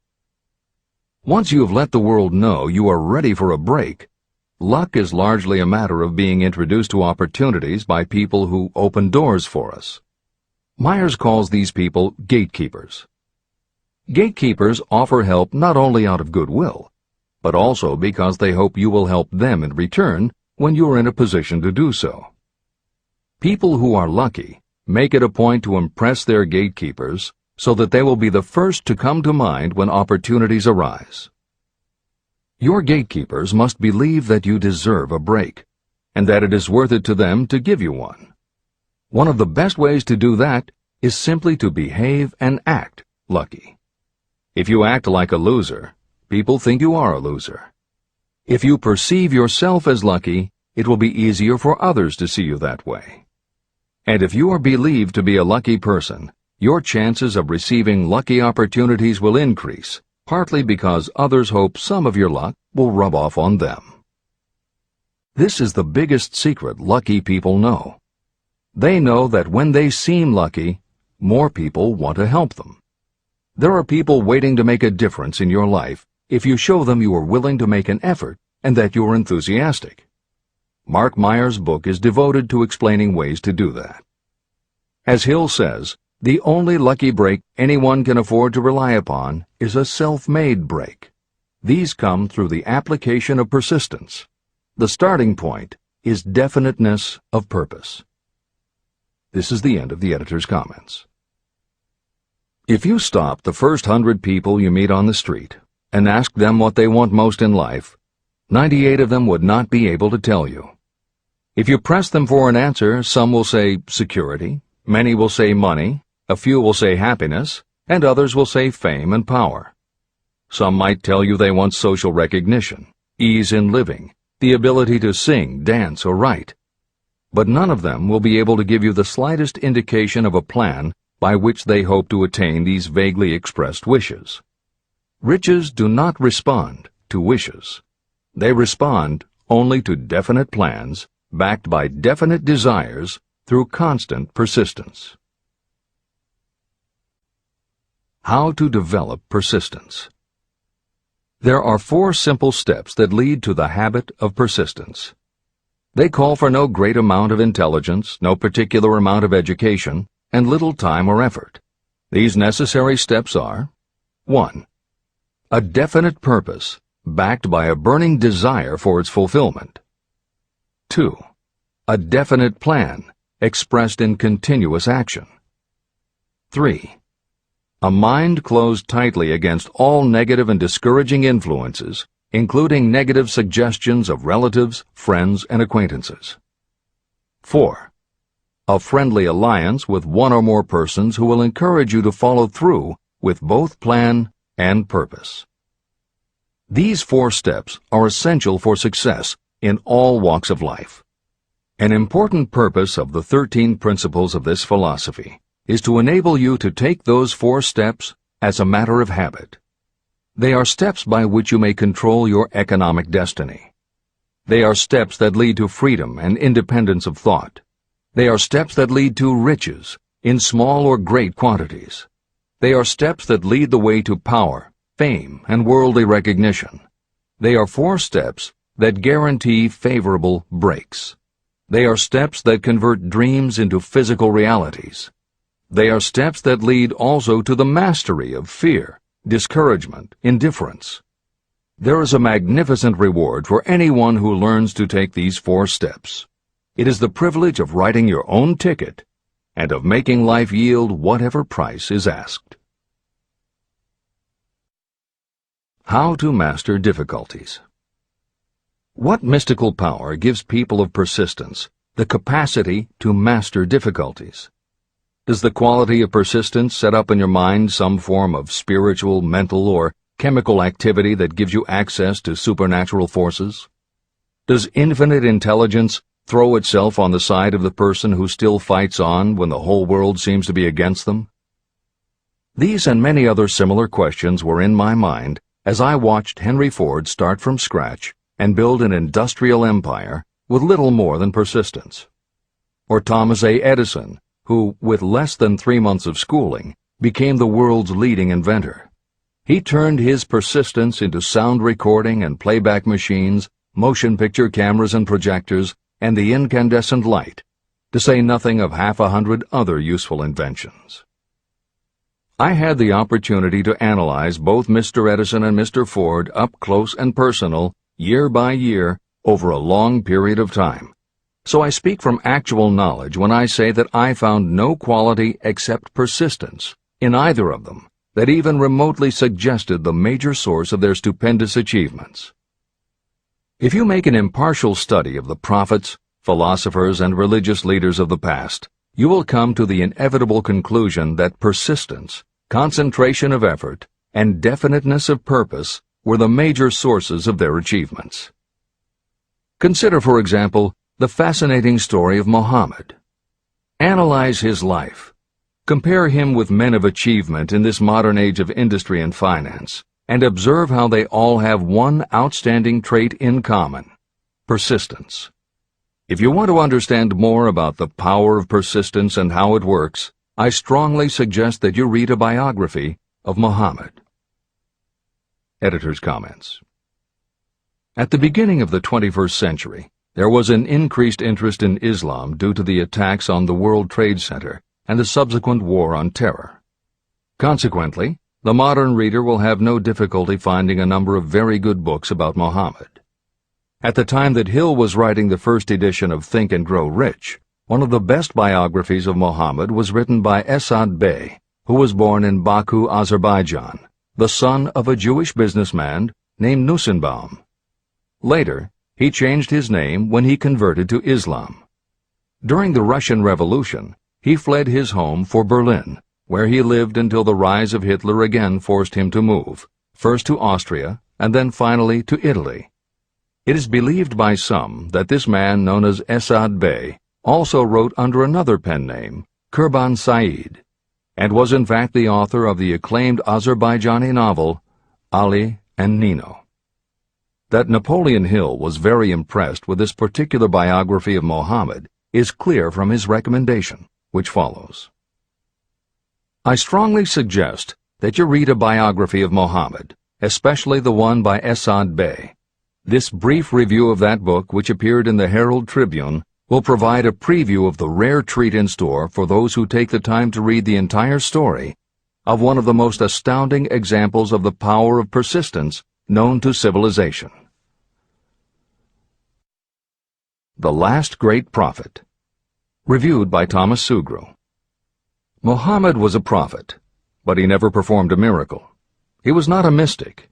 He had no formal schooling. He did not begin his mission until he was 40. When he announced that he was the messenger of God, bringing word of the true religion, he was ridiculed and labeled a lunatic. Children tripped him, and women threw filth upon him. He was banished from his native city, Mecca, and his followers were stripped of their worldly goods and sent into the desert after him. When he had been preaching 10 years, he had nothing to show for it but banishment, poverty, and ridicule. Yet before another 10 years had passed, he was dictator of all Arabia, ruler of Mecca, and the head of a new world religion which was to sweep to the Danube and the Pyrenees before exhausting the impetus he gave it. That impetus was threefold: the power of words, the efficacy of prayer, and man's kinship with God. His career never made sense. Mohammed was born to impoverished members of a leading family of Mecca.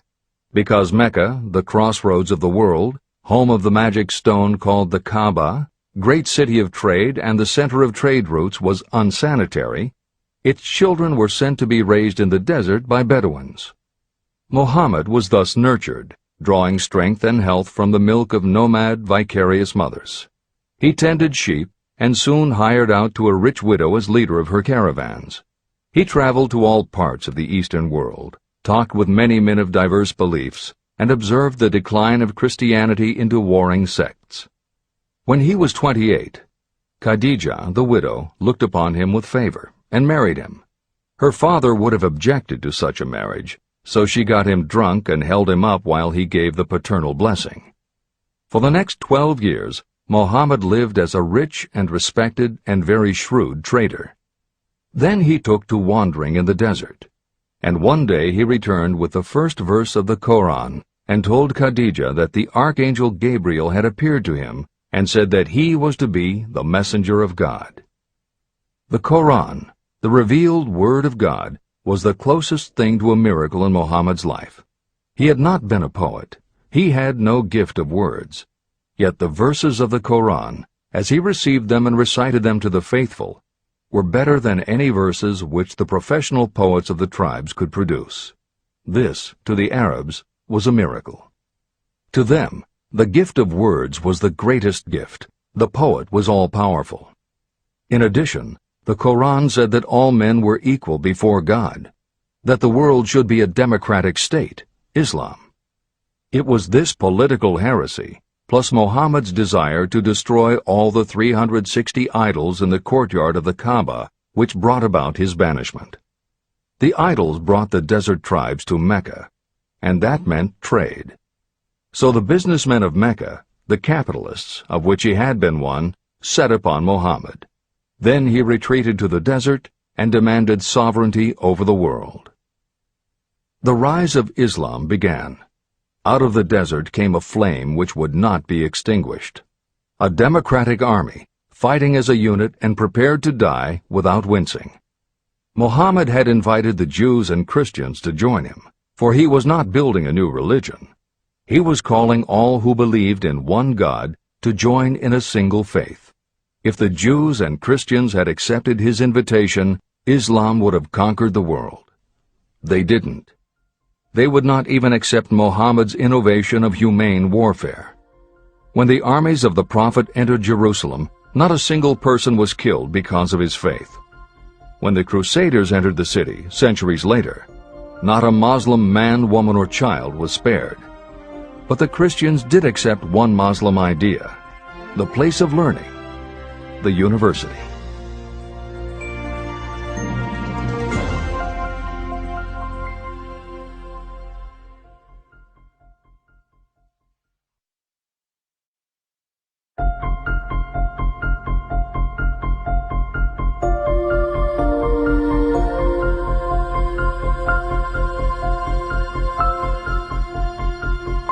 The ladder of success is never crowded at the top.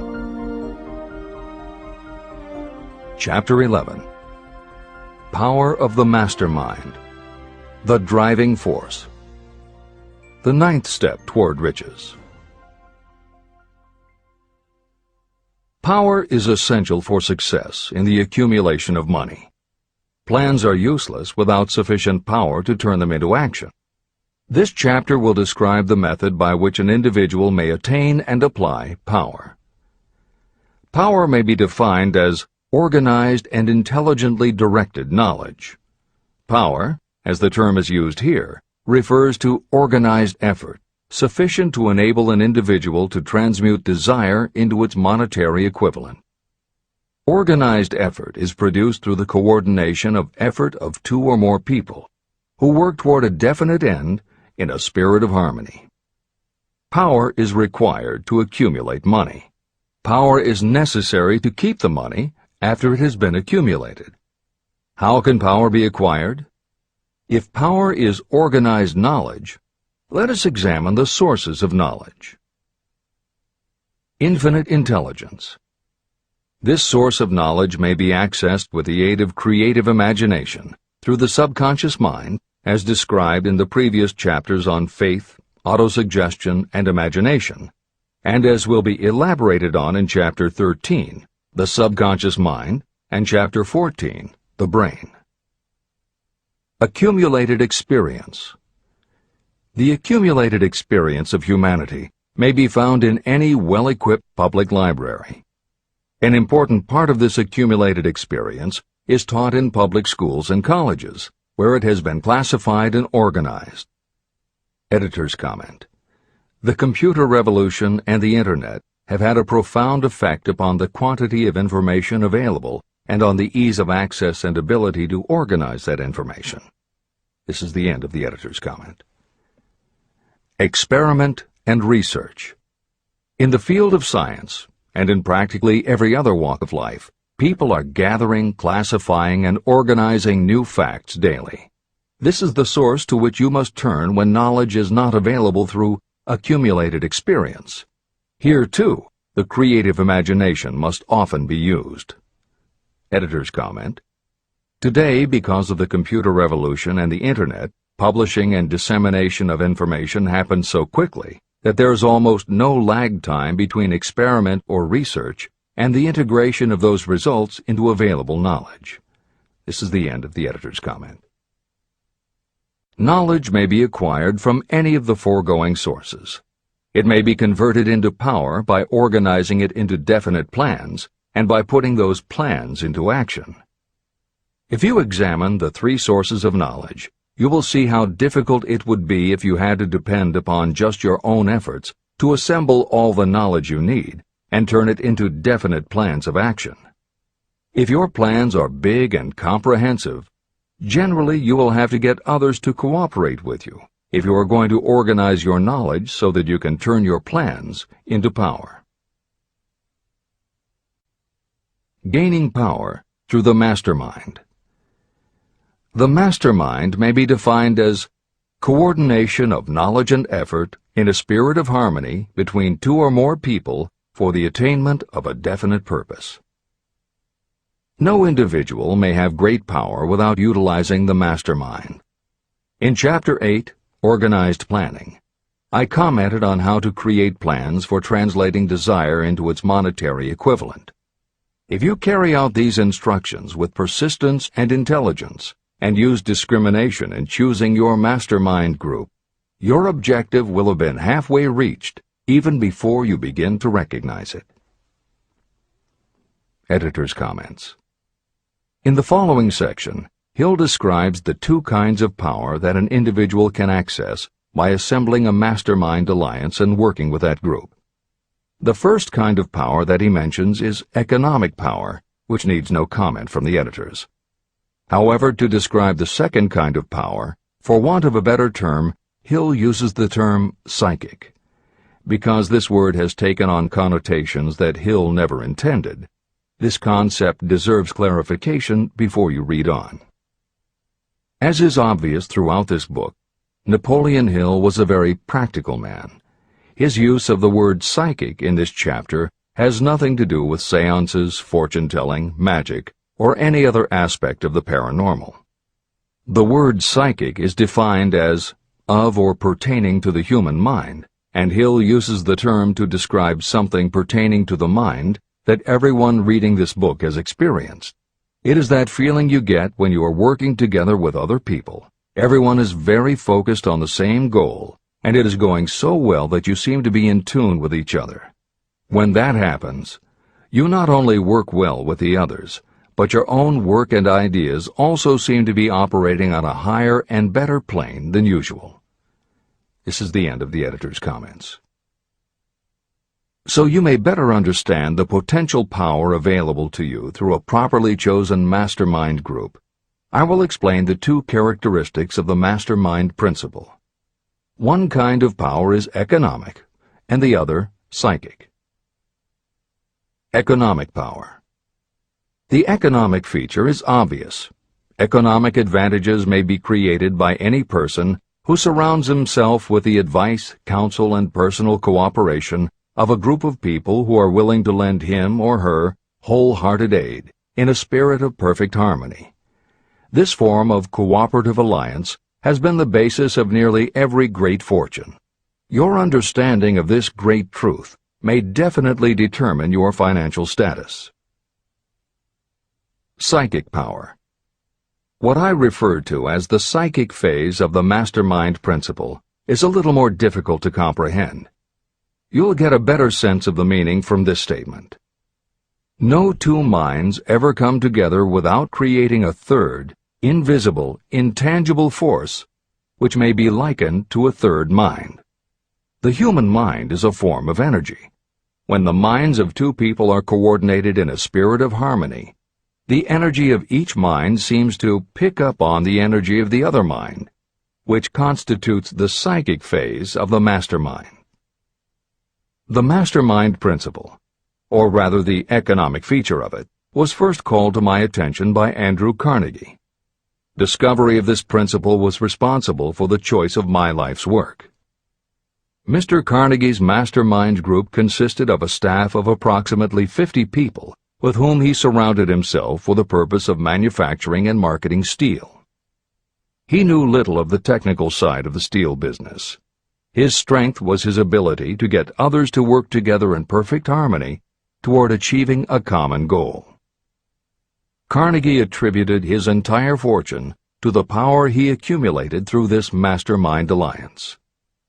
If you analyze the record of anyone who has accumulated a great fortune, and many of those who have accumulated modest fortunes, you will find that they have either consciously or unconsciously employed the mastermind principle.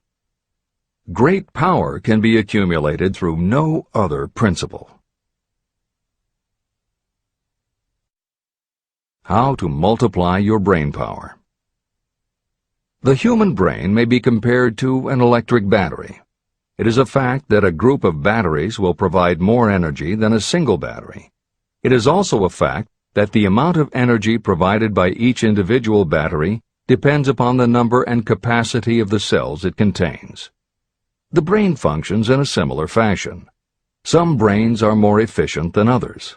A group of brains coordinated or connected in a spirit of harmony will provide more thought energy than a single brain, just as a group of electric batteries will provide more energy than a single battery. Through this metaphor, you can see that the mastermind principle holds the secret of the power wielded by those who surround themselves with others of great brain power. The following will further define the so-called psychic phase of the mastermind principle. When a group of individual minds are coordinated and function in harmony, the increased energy created through that alliance becomes available to every individual mind in the group. Henry Ford began his business career under the handicap of poverty, illiteracy, and ignorance.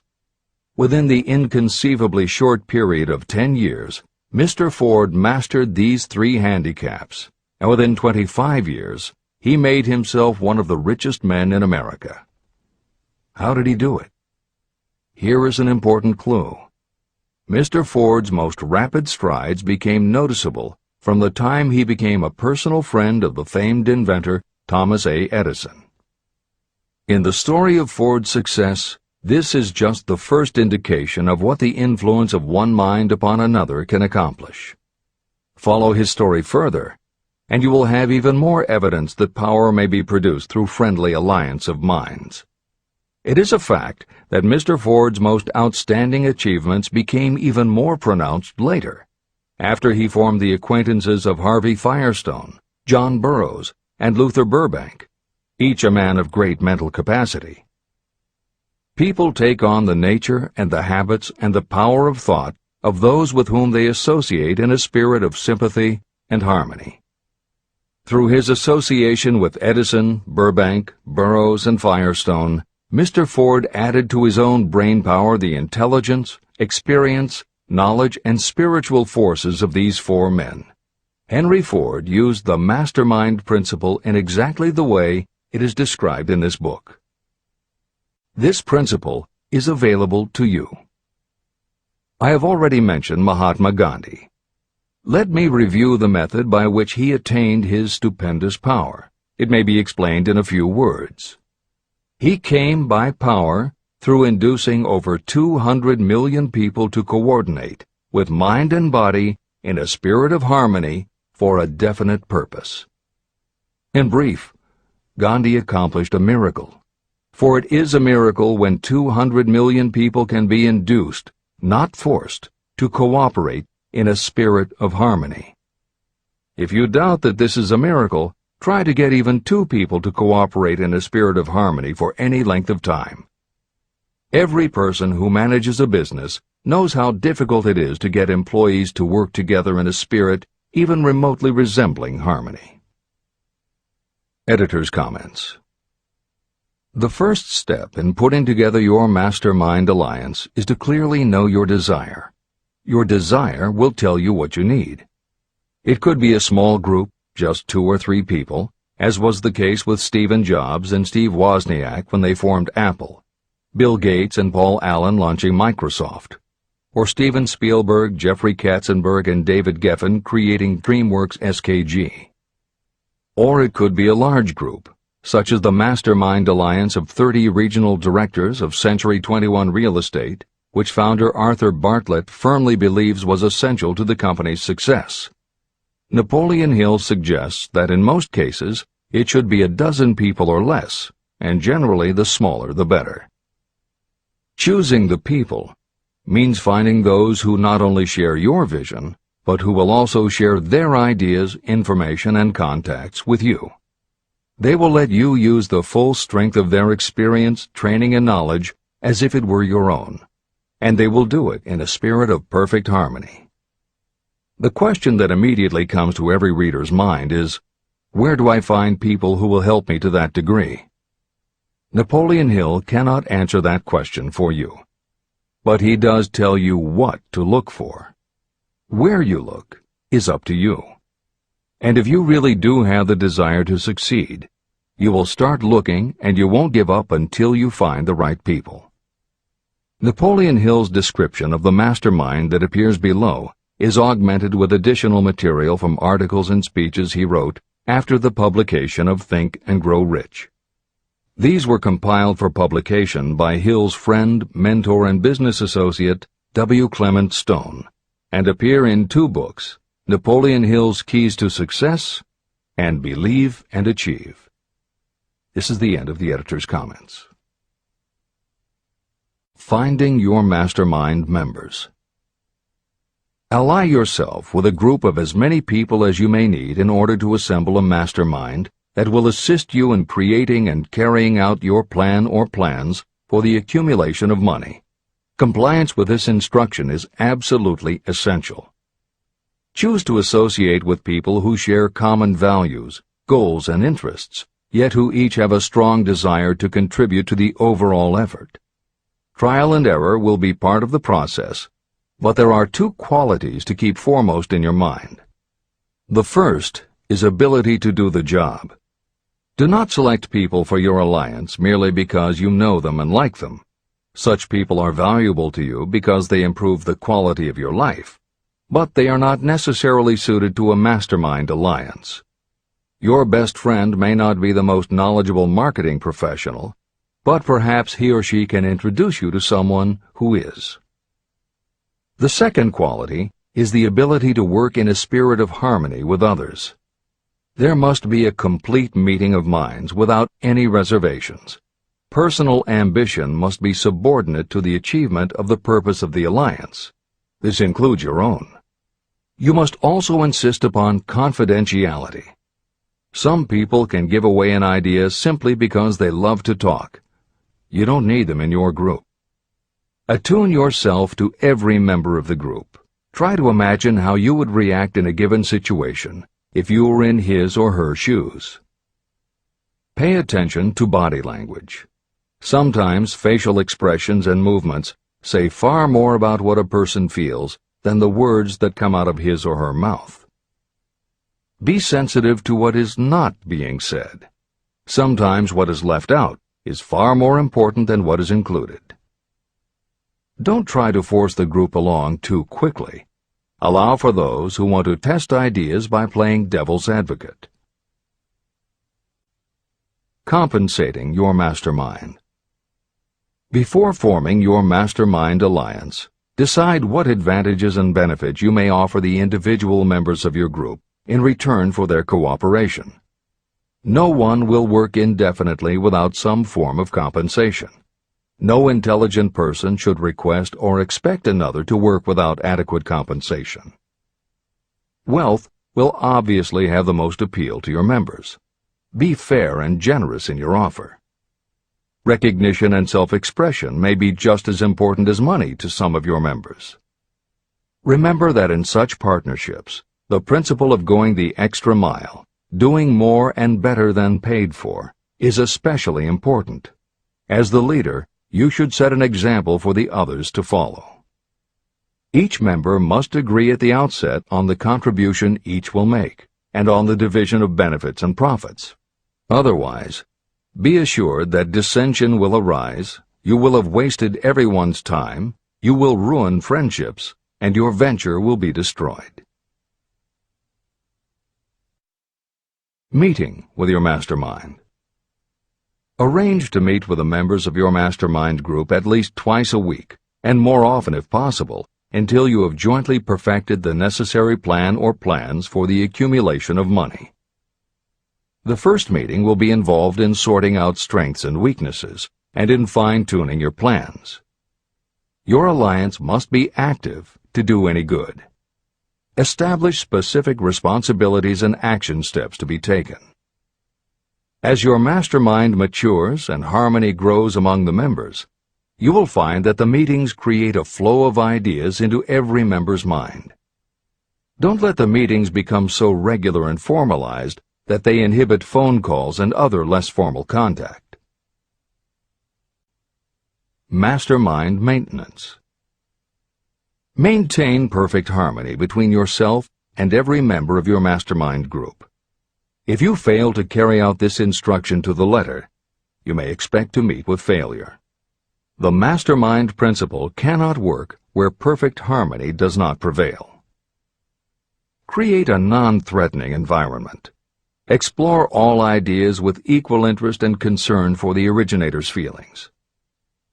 Everyone must deal with everyone else on a completely ethical basis. No member should seek unfair advantage at the expense of others. As the leader, You must inspire confidence in your members by your dedication to your desire, which is the object of the group. The members must know with certainty that you are reliable, trustworthy, and loyal. When you are finally ready to present the results of your efforts to investors, buyers, or the public, you may face your greatest leadership challenge in maintaining the harmony of your mastermind. The group's efforts will now be judged by outsiders, and facing judgment takes courage and persistence. The courage of separate individuals is nothing compared with that of a united team.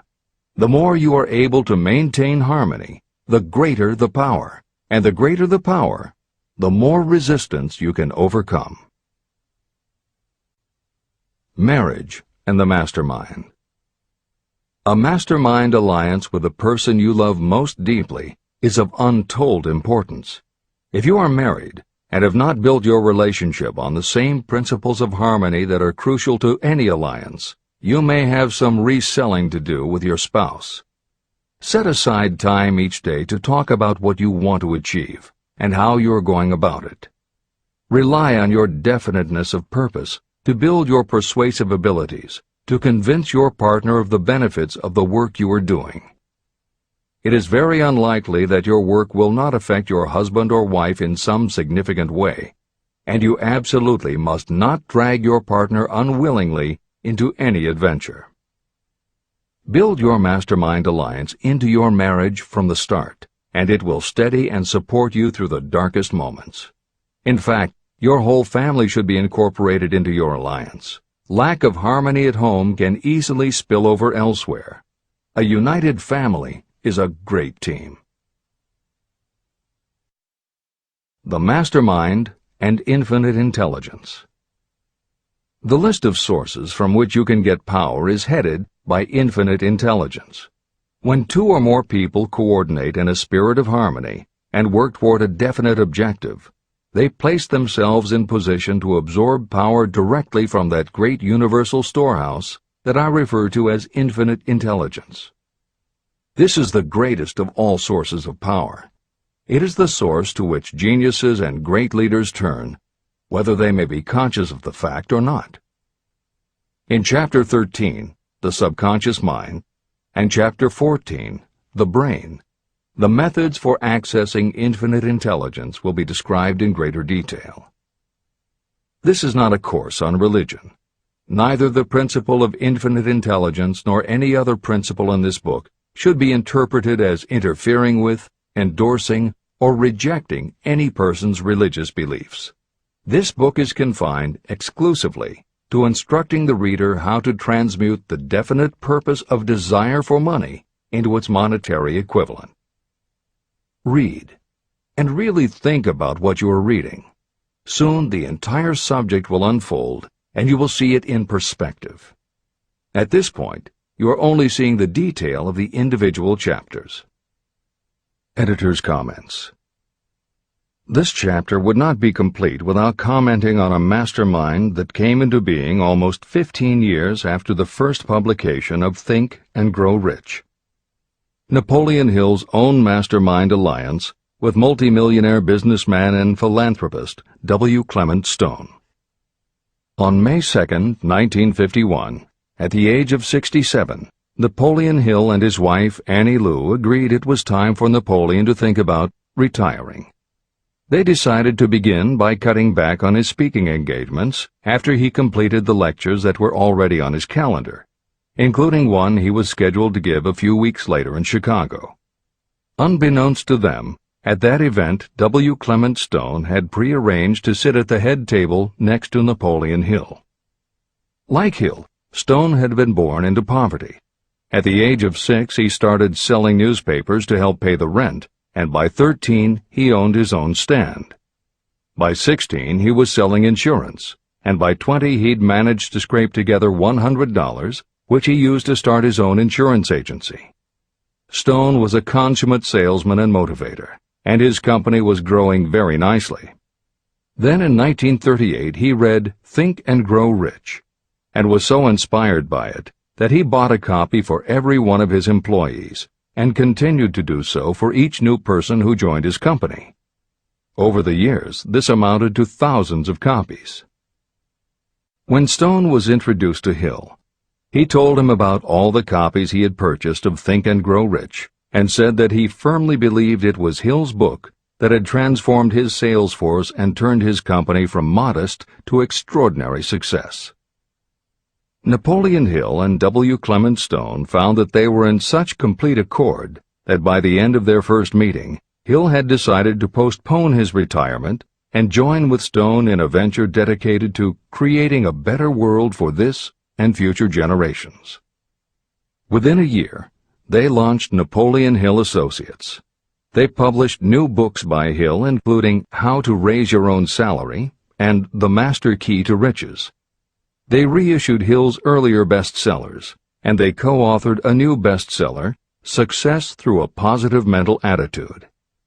They also launched Success Unlimited magazine, created PMA Science of Success home study courses, made television programs, radio shows, a documentary film entitled A New Sound in Paris, which showed the amazing changes that happened when the entire town of Paris, Missouri, adopted the Napoleon Hill philosophy.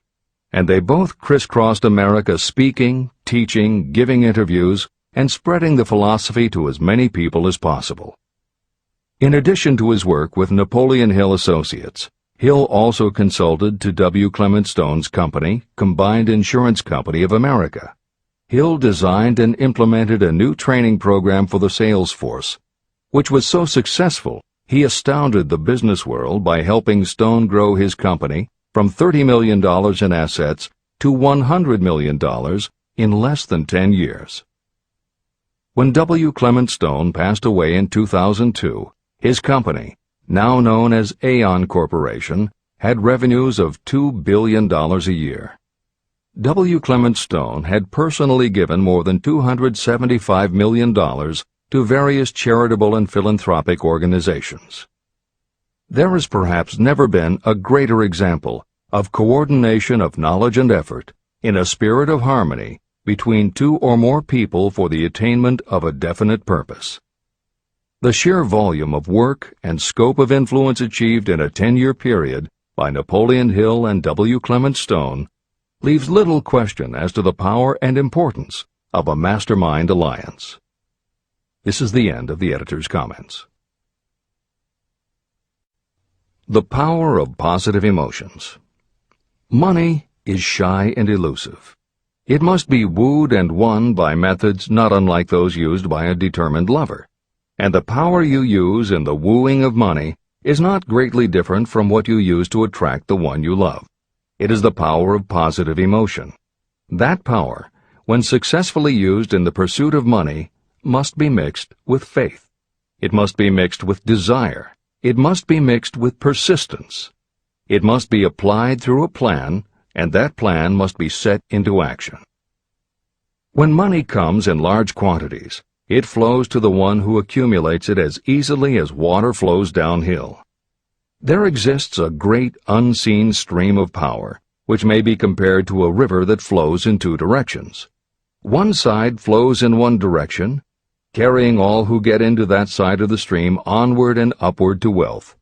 The other side flows in the opposite direction, carrying all who are unfortunate enough to get into it and can't pull themselves out downward to misery and poverty. Everyone who has accumulated a great fortune has recognized the existence of this stream of life. It consists of one's thinking process. Positive emotions form the side of the stream that carries you to fortune. Negative emotions form the side that carries you down to poverty. This is a point of great importance to the person who is following this book with the object of accumulating a fortune. If you are caught in the side of the stream of power that leads to poverty, this book will serve as an oar by which you may propel yourself over into the other side of the stream. But it can serve you only through application and use. Merely reading and passing judgment on it, either one way or another, will be of no benefit to you. Poverty and riches can change places. But when riches take the place of poverty, the change only happens through well-conceived and carefully executed plans. The same is not true of poverty. Poverty needs no plan. It needs no one to help it because it is bold and ruthless. Riches are shy and timid. They have to be attracted. More gold has been mined from the thoughts of men than has ever been taken from the earth. Chapter 12. Sexuality, Charisma, and Creativity. The 10th step toward riches. Editor's comments. What motivates human beings is the subject of continuing scientific research and philosophical debate. There is general agreement that the prime motivators are the basic human needs for food and water, shelter and clothing, and safety. Beyond these basic life-sustaining needs, however, there are other factors that motivate people to action. It is the definition of the other factors and their order of importance that continues to be open to interpretation.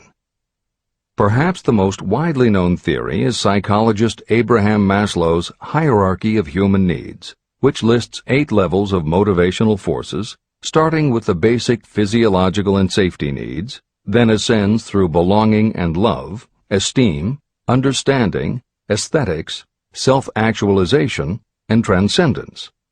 Other psychologists and sociologists have defined and arranged the categories differently, but in almost all cases there is agreement that after the primary life-sustaining needs are met, sex and love are the next most important motivating forces. Napoleon Hill also compiled a hierarchy of what he referred to as mind stimuli. Like Maslow and other researchers, Hill identified sex and love as the most powerful non-life-sustaining factors in human motivation, but his focus was not on sex and love as they pertain to procreation. Hill was intrigued by the theory that if sex and love are such powerful forces in driving humans to action, there might be a correlation to outstanding achievement or material success. And if such a relationship exists, can the motivating force be intentionally channeled to this purpose? In the original edition of the following chapter, Hill used terms such as sex emotion and sex energy in his analysis of these motivating forces, as they relate to attitude and personality. In this context, the use of the word sex was not meant to have the physical connotation that it often has today. Today these concepts would be conveyed by words such as sexuality, passion, or charisma.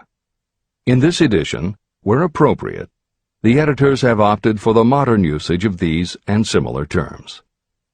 This is the end of the editor's comments. Charisma. The world is ruled, and the destiny of civilization is established by the human emotions. People are influenced more by feelings than by reason. Your creativity is set into action entirely by emotions, and not by cold reason. The human mind responds to stimuli, through which it may be keyed up in such a way that it takes on characteristics such as enthusiasm, creative imagination, and intense desire. The stimuli to which the mind responds most freely are 1. The desire for sexual expression, 2. Love, 3. A burning desire for fame, power, or financial gain, money, 4. Music, 5. Close friendship and/or admiration, 6. A mastermind alliance based upon the harmony of 2 or more people who ally themselves for advancement, 7. Mutual suffering, such as that experienced by people who are persecuted, 8. Autosuggestion, 9. Fear, 10. Alcohol and drugs. The desire for sexual expression comes at the head of the list of stimuli that step up the mind and start the wheels of physical action. The emotions associated with a human sexual drive bring into being a state of mind. When motivated by this desire, people often show courage, willpower, persistence, imagination, and creative ability that they don't normally have. So strong and impelling is the desire for sexual expression that people freely run the risk of life and reputation because of it. A river may be dammed and its water controlled for a time, but eventually it will force an outlet. The same is true of the emotions related to sexual expression. It may be submerged and controlled for a time, but its very nature causes it to be ever-seeking means of expression.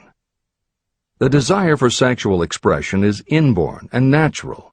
The desire cannot and should not be submerged or eliminated, but it can be given other outlets that enrich the body, mind, and spirit. When harnessed and redirected, this motivating force has been used as a powerful creative force in literature, art, and other pursuits, including the accumulation of riches. A teacher who has trained more than 30,000 salespeople came to the conclusion that individuals who are most confident sexually are the most efficient salespeople. The explanation is that the factor of personality known as personal magnetism is a manifestation of sexual energy. Editor's comments. There have been numerous psychological and sociological studies about the relationship between sexuality and success that tend to support Hill's observation. Because physical characteristics are the most quantifiable aspects of sexuality, most research studies focus on gender, attractiveness, body size, and age, and they measure indicators such as first impressions, expectation of performance, perception of performance, and social interaction. These studies generally conclude that when comparing individuals of equal competence, for men, the perception is that taller men will do better than short, a full head of hair will outperform balding, handsome or virile will beat out plain or older. For women, the results are comparable. The perception is that attractive performs better than plain, slim or shapely scores higher than overweight, younger is expected to be superior to older. These observations about physical sexuality may seem obvious, but they lead to a conclusion that is very significant. Obviously, not all people who succeed are tall and virile or attractive and shapely. It is also a fact that the success of those who are short, balding, plump, or plain isn't always due to superior skill or luck. Clearly, there is another kind of attractiveness that often supersedes physical appeal. This other kind of attractiveness is connected to human sexuality, but it is not what would usually be referred to as sexy. People who have this quality are often said to have chemistry, personality, charm, or appeal. Hill called this kind of attraction personal magnetism. Today, the more common term is charisma. This is the end of the editor's comments. When employing salespeople, a good sales manager looks for personal magnetism or charisma as the first requirement. People who lack this kind of sexual energy will never become enthusiastic, nor inspire others with enthusiasm. And enthusiasm is one of the most important requisites in salesmanship, no matter what you're selling. The public speaker, preacher, lawyer, or salesperson who is lacking in charisma is a flop as far as being able to influence others is concerned. That, plus the fact that most people are influenced through an appeal to their emotions, should easily convince you of the importance of charisma as a part of the salesperson's ability. Master salespeople attain mastery in selling because they either consciously or unconsciously transmute charisma, sexual energy, into sales enthusiasm. That statement explains the actual, practical meaning of sexual transmutation. The meaning of the word transmute is, in simple language, the changing or transferring of one element or form of energy into another. The transmutation of sexual energy means switching the mind from thoughts of physical expression to thoughts of some other nature. Salespeople who know how to turn on charisma have acquired the art of sexual transmutation, whether they know it or not. The majority of salespeople who transmute their sexual energy do so without being aware of what they are doing or how they are doing it. You can cultivate and develop this quality in your dealings with others. Through cultivation and understanding, this vital motivating force may be drawn upon and used to great advantage in relationships between people. This energy may be communicated to others in the following ways. The handshake. The touch of the hand indicates instantly the presence of charisma or the lack of it. The tone of voice. Charisma, or sexual energy, is the factor with which the voice may be colored or made musical and charming. Posture and carriage of the body. People with charisma move briskly and with grace and ease. The vibrations of thought.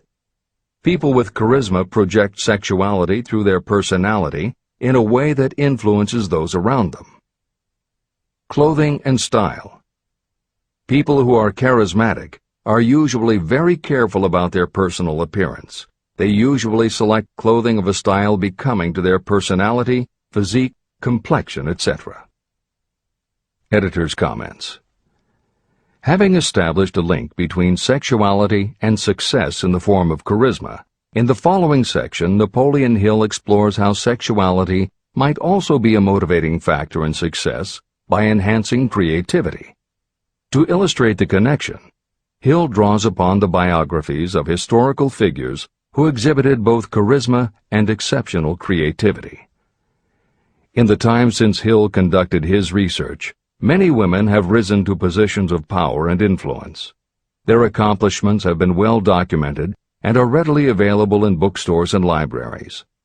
However, when Hill was assembling his data, the majority of historical biographies available were about successful men. Further, the successful industrialists and political leaders he had personally studied during the previous 30 years were also men. Because of this limitation, Hill does not theorize about the role men might play in motivating the success of women. This issue is addressed in a later editorial comment. This is the end of the editor's comments. Creativity. It seemed quite significant to me when I made the discovery that practically every great leader I had the privilege of analyzing was a man whose achievements were largely inspired by a woman.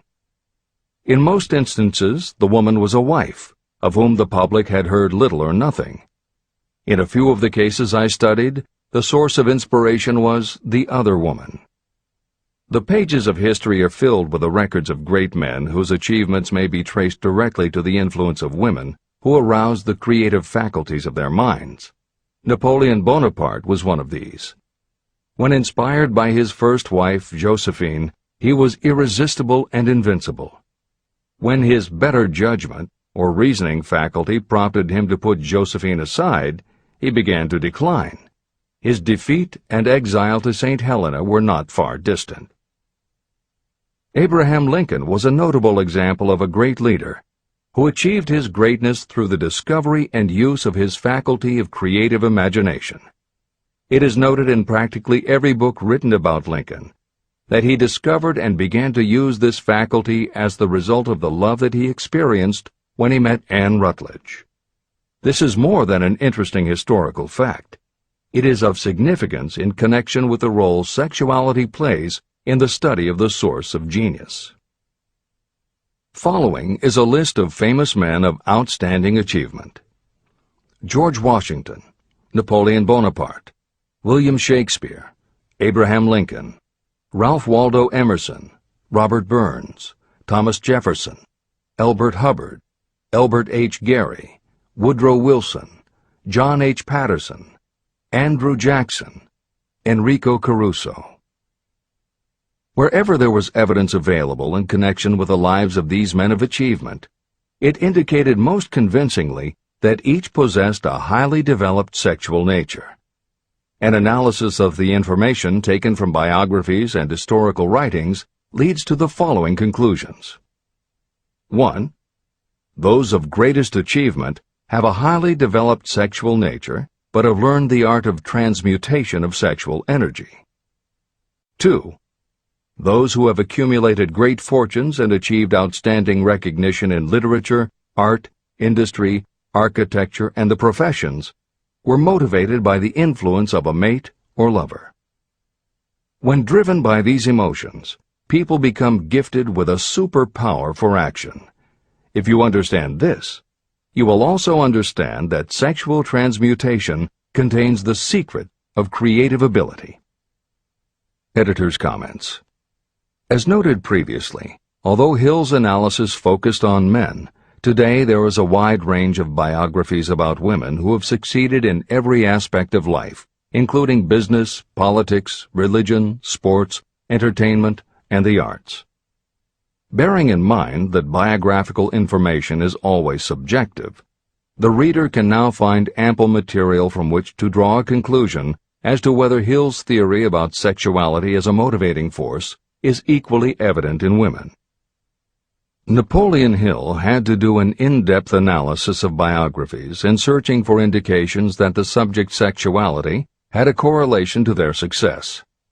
Today, we just turn on the television, and we're inundated with intimate details about both men and women suggesting that the best and the brightest are apparently also the sexiest. Although scandals aren't usually cited as scientific proof, the exposés of some of the biggest entertainment and sports stars, high-profile CEOs of major companies, numerous politicians, and even a few presidents, all make at least a common-sense case for Hill's theory about the correlation between sexuality and success. This is the end of the editor's comments. Obviously, this does not mean that everyone who is highly sexed is a genius. People attain the status of a genius only when and if they stimulate their minds so that they can draw upon the forces available through the creative faculty of the imagination.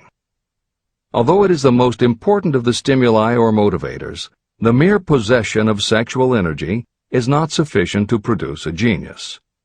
The energy must be transmuted from desire for physical contact into some other form of desire and action before it will lift one to the status of a genius. Genius and creative imagination. A definition of genius might be someone who has discovered how to increase the intensity of thought to the point where that person can freely communicate with sources of knowledge not available through the ordinary rate of thought. This definition should prompt some questions in the mind of anyone reading this book. The first question should be, how may one communicate with sources of knowledge that are not available through ordinary thought? The next question should be, are there known sources of knowledge that are available only to geniuses, and if so, what are these sources and exactly how may they be reached? In the following, I will offer methods so that you can experiment and prove to yourself that this is true. By doing so, you will have the answer to both questions. Editor's comment. Humans perceive things through the 5 senses of sight, smell, taste, hearing, and touch. Another kind of perception, as when you have a feeling about something, was discussed in the chapters on desire, faith, and autosuggestion. This kind of perception is often referred to as the 6th sense, and in the following Hill explores the relationship between sexuality, motivation, creative imagination, and the 6th sense. This is the end of the editor's comment. The reality of a 6th sense has been fairly well established. This 6th sense is creative imagination. The faculty of creative imagination is something the majority of people never use during an entire lifetime, and if they do use it, it usually happens by mere accident. Only a small number of people deliberately use their creative imagination for a specific purpose. Those who do use this faculty voluntarily and with understanding of its functions are geniuses. Creative imagination is the direct link between your finite mind and what I have termed infinite intelligence. All revelations and all discoveries of basic or new principles in the field of invention take place through the faculty of creative imagination. When ideas, concepts, or hunches flash into your mind, they can only have come from one or more of the following sources. 1. From the mind of some other person who has just released the thought, idea, or concept through conscious thought. 2.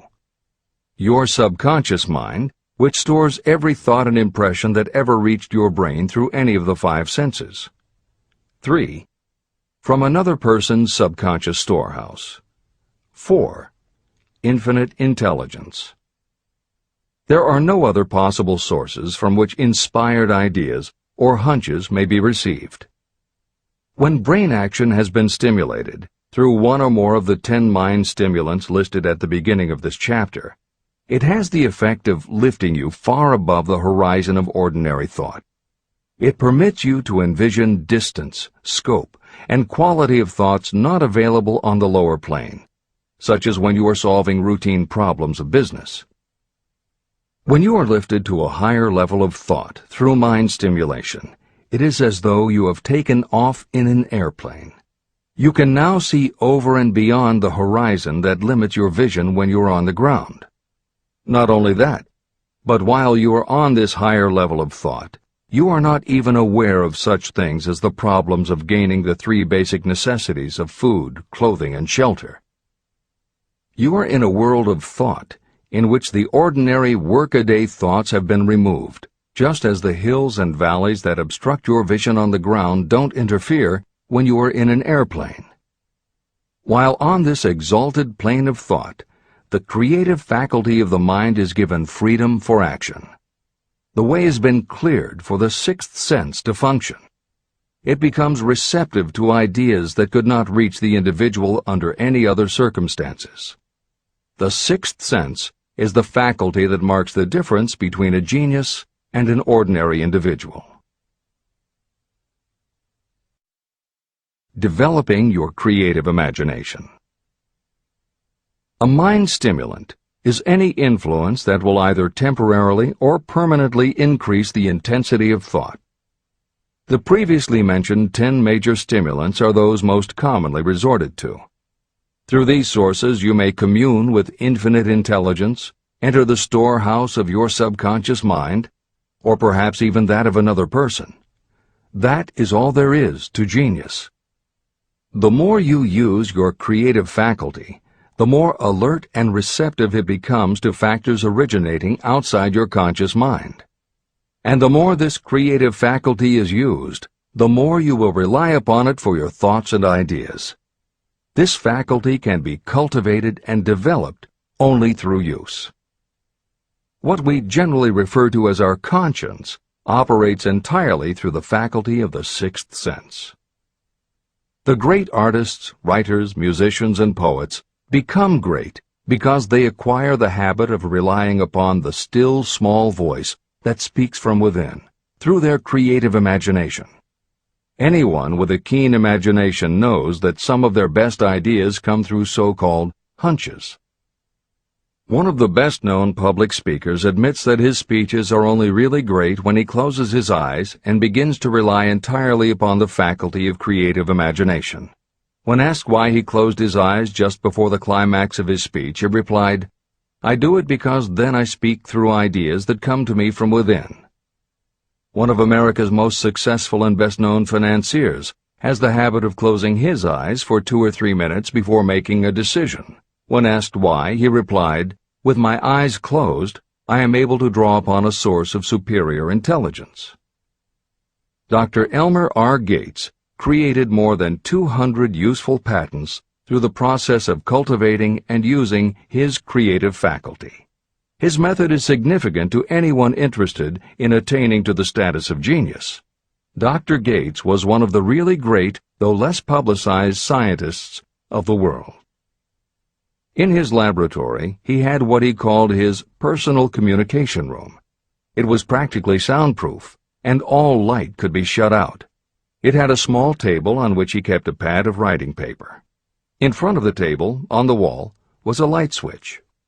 When Dr. Gates desired to draw upon the forces available to him through his creative imagination, he would go into this room, seat himself at the table, shut off the lights, and concentrate on the known factors of the invention he was working on. He would stay in that position until ideas began to flash into his mind in connection with the unknown factors of the invention. On one occasion, ideas came through so fast that he was forced to write for almost 3 hours. When the thoughts stopped flowing, he examined his notes and found they contained a minute description of principles that had no parallel in the known data of the scientific world. Moreover, the answer to his problem was right there in those notes. Dr. Gates earned his living by sitting for ideas. He did it for individuals and corporations, and some of the most sensible people and largest traditional corporations in America paid him to do it. The part of your mind that you generally use for reasoning may be faulty, because it is largely guided by your accumulated experience. Not all knowledge that you have learned through experience is accurate. Many times your creative ideas are much more reliable because they come from sources that are more reliable than those available to the reasoning faculty of the mind. Methods used by geniuses are available to you. The major difference between the genius and the ordinary inventor is that the genius makes use of both the synthesized and the creative faculties of imagination.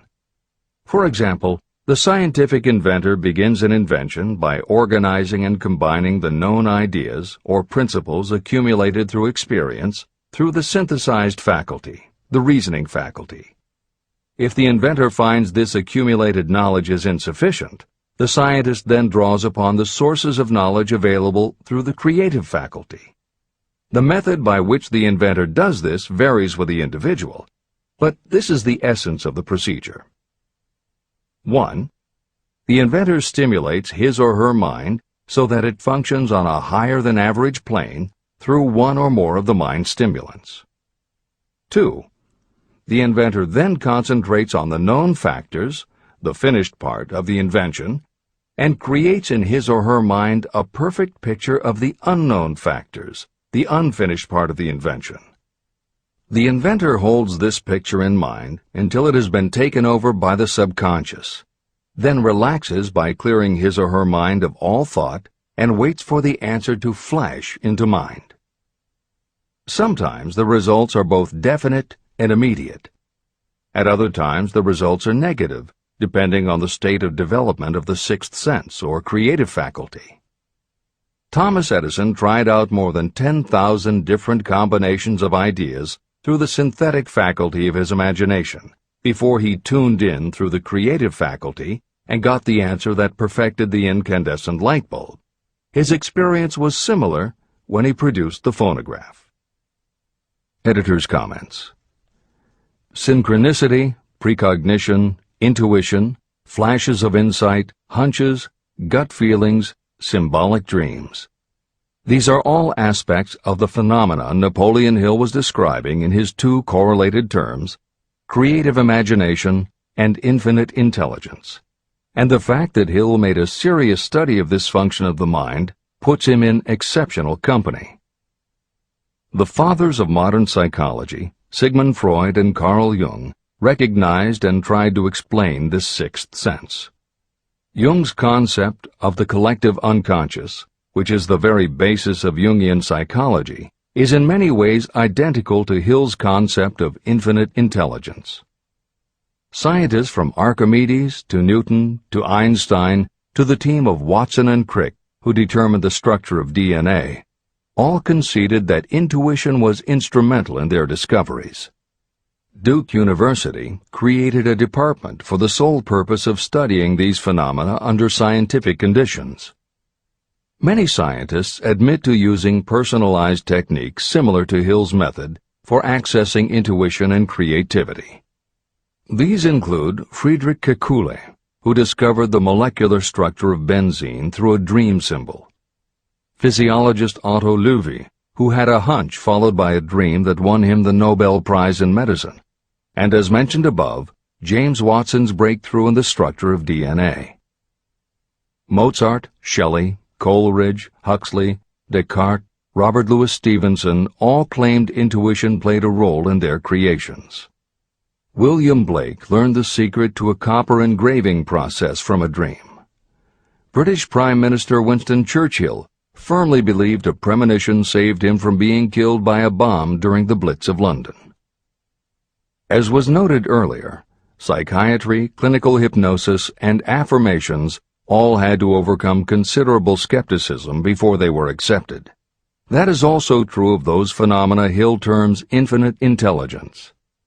However, in the 1970s and 80s, the public's interest was piqued by well-researched books such as The Intuitive Edge by Philip Goldberg, Creative Dreaming by Patricia Garfield, and The Right Brain Experience by Mary-Lee Zdenek. Though these anomalies of the mind still defy laboratory proof, contemporary researchers continue to publish tantalizing results. This is the end of the editorial comments. Nature has equipped the human brain and mind with internal stimulants that safely trigger the mind to tune in to fine and rare thoughts. No satisfactory substitute for nature's stimulants has ever been found. However, history is not lacking in examples of people who rose to the status of genius as the result of using artificial mind stimulants. Edgar Allan Poe wrote The Raven while under the influence of alcohol, dreaming dreams no mortal ever dared to dream before. Samuel Taylor Coleridge wrote Kubla Khan during an opium-induced dream, and Robert Burns wrote best when intoxicated. For auld lang syne, my dear, we'll take a cup of kindness yet for auld lang syne. It is true that these and others who are known as geniuses relied upon artificial mind stimulation. But a more important lesson to remember is how many of these people destroyed themselves through the use of those stimulants. Editor's comments. In more contemporary terms, Hill's point about the dangers of artificial mind stimulants was never better made than it was in the television series Behind the Music, which began running on VH1 in the late 1990s. The series was meant to chronicle the lives of rock stars and celebrate their hits, but after viewing 2 or 3 of the shows, they all began to look the same. Young singer and band have a hit record, make millions of dollars, plunge into the sex, drugs, and rock and roll lifestyle, everyone gets addicted, and they blow all of the money. By the end of the show, at least one band member overdoses, the band breaks up, the singer hits the skids, meets someone who inspires him or her to go into rehab, the ex-star makes an anti-drug TV spot and professes newfound faith and family values while announcing a comeback tour.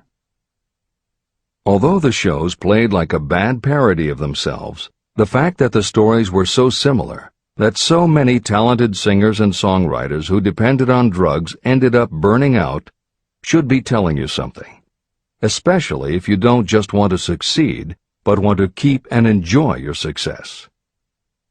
This is the end of the editor's comments. Every intelligent person knows that stimulation in excess through alcohol or drugs is a destructive form of intemperance. For some, overindulgence in sexual expression may become just as destructive. A sexually obsessed person is not essentially different from a person addicted to drugs or alcohol. Both have lost control over their faculties of reason and willpower. Human sexuality is a mighty urge to action, but its forces are like a cyclone, almost impossible to completely control. When an individual is driven solely by emotions related to sexuality, that person may be capable of great achievement, but their actions are often disorganized and destructive. It is true that a person may pursue financial or business success by harnessing the driving force of sexual energy without self-control. But history is filled with evidence that such people likely have certain traits of character that rob them of the ability to either hold or enjoy their fortunes. Ignorance of this potential pitfall has cost thousands of people their happiness, even though they possessed riches. From my analysis of over 25,000 people, I found that those who succeed in an outstanding way often do not hit their stride until they are beyond the age of 40 or 50. This fact was so astounding that it prompted me to go into the study of its cause most carefully. My investigation disclosed that the major reason why many people do not succeed early in life is their tendency to dissipate their energies through overindulgence. The majority of people never learn that sexual energy has possibilities other than physical expression. And many of those who make this discovery only do so after having wasted many years during the time when their sexual energy was at its height. Most people come to the realization by accident, and many don't even know they have tapped into this power. They may recognize that their power of achievement has increased, but they have no idea what caused the change. They are just vaguely aware that nature begins to harmonize the emotions of love and sex, so that they may draw upon these great forces and apply them as stimuli to action.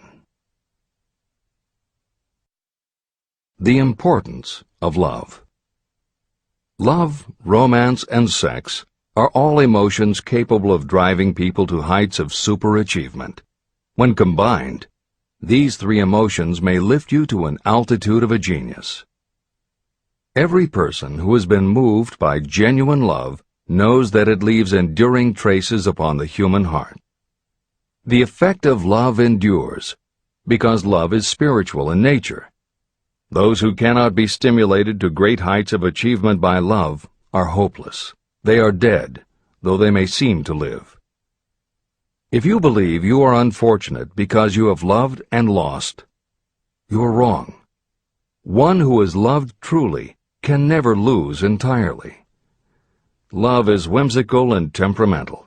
It comes when it pleases and goes away without warning. Accept and enjoy it while it remains, but spend no time worrying about its departure. Worry will never bring it back. Dismiss the thought that love only comes once. Love may come and go times without number, but there are no two love experiences that affect you in just the same way. There may be one love experience that leaves a deeper imprint on the heart than all the others. But all love experiences are beneficial, except to the person who becomes resentful and cynical when love makes its departure. Even the memories of love can lift you and stimulate your mind. Go back into your yesterdays at times and bathe your mind in the beautiful memories of past love. It will soften your worries and give you a source of escape from the unpleasant realities of life. And maybe, during this temporary retreat into the world of fantasy, your subconscious mind will yield to you ideas or plans that may change the entire financial or spiritual status of your life. There should be no disappointment over love, and there would be none if people understood the difference between the emotions of love and sex. Love is an emotion of many shades and colors, but the most intense and burning of all is that experienced in the blending of the emotions of love and sex. Marriages or committed relationships that are not blessed with love properly balanced with sex cannot be happy ones, and seldom endure. Love alone will not bring happiness, nor will sex alone. Love is spiritual. Sex is biological. No experience that touches the human heart with a spiritual force can possibly be harmful, except through ignorance or jealousy. The presence of destructive emotions in the human mind may poison it in a way that destroys your sense of justice and fairness. Just as a chemist can take certain chemical elements, none of which are harmful in themselves, and by mixing them together create a deadly poison, in a similar manner the emotions of sex and jealousy, when mixed, may turn just as lethal. Love is the emotion that serves as a safety valve and brings balance, reason, and constructive effort. Love is, without question, life's greatest experience. It can bring you into communion with infinite intelligence. When love guides the emotions, it may lead you well on your way toward creative effort. The road to genius consists of the development, control, and use of sex, love, and romance. Briefly, the process may be stated as follows. Encourage the presence of the positive emotions as the dominating thoughts in your mind, and discourage all the destructive emotions. The mind is a creature of habit. It thrives on the dominating thoughts fed to it. Through your willpower, you may discourage the presence of any emotion and encourage the presence of any other. Control of your mind, through the power of your will, is not difficult. Control comes from persistence and habit. The secret of control lies in understanding the process of transmutation. When any negative emotion presents itself in your mind, it can be transmuted into a positive or constructive emotion by the simple procedure of changing your thoughts. There is no other road to genius than through voluntary self-effort. When the emotion of romance is added to those of love and sex, the obstructions between the finite mind and infinite intelligence are removed. Then, a genius has been born.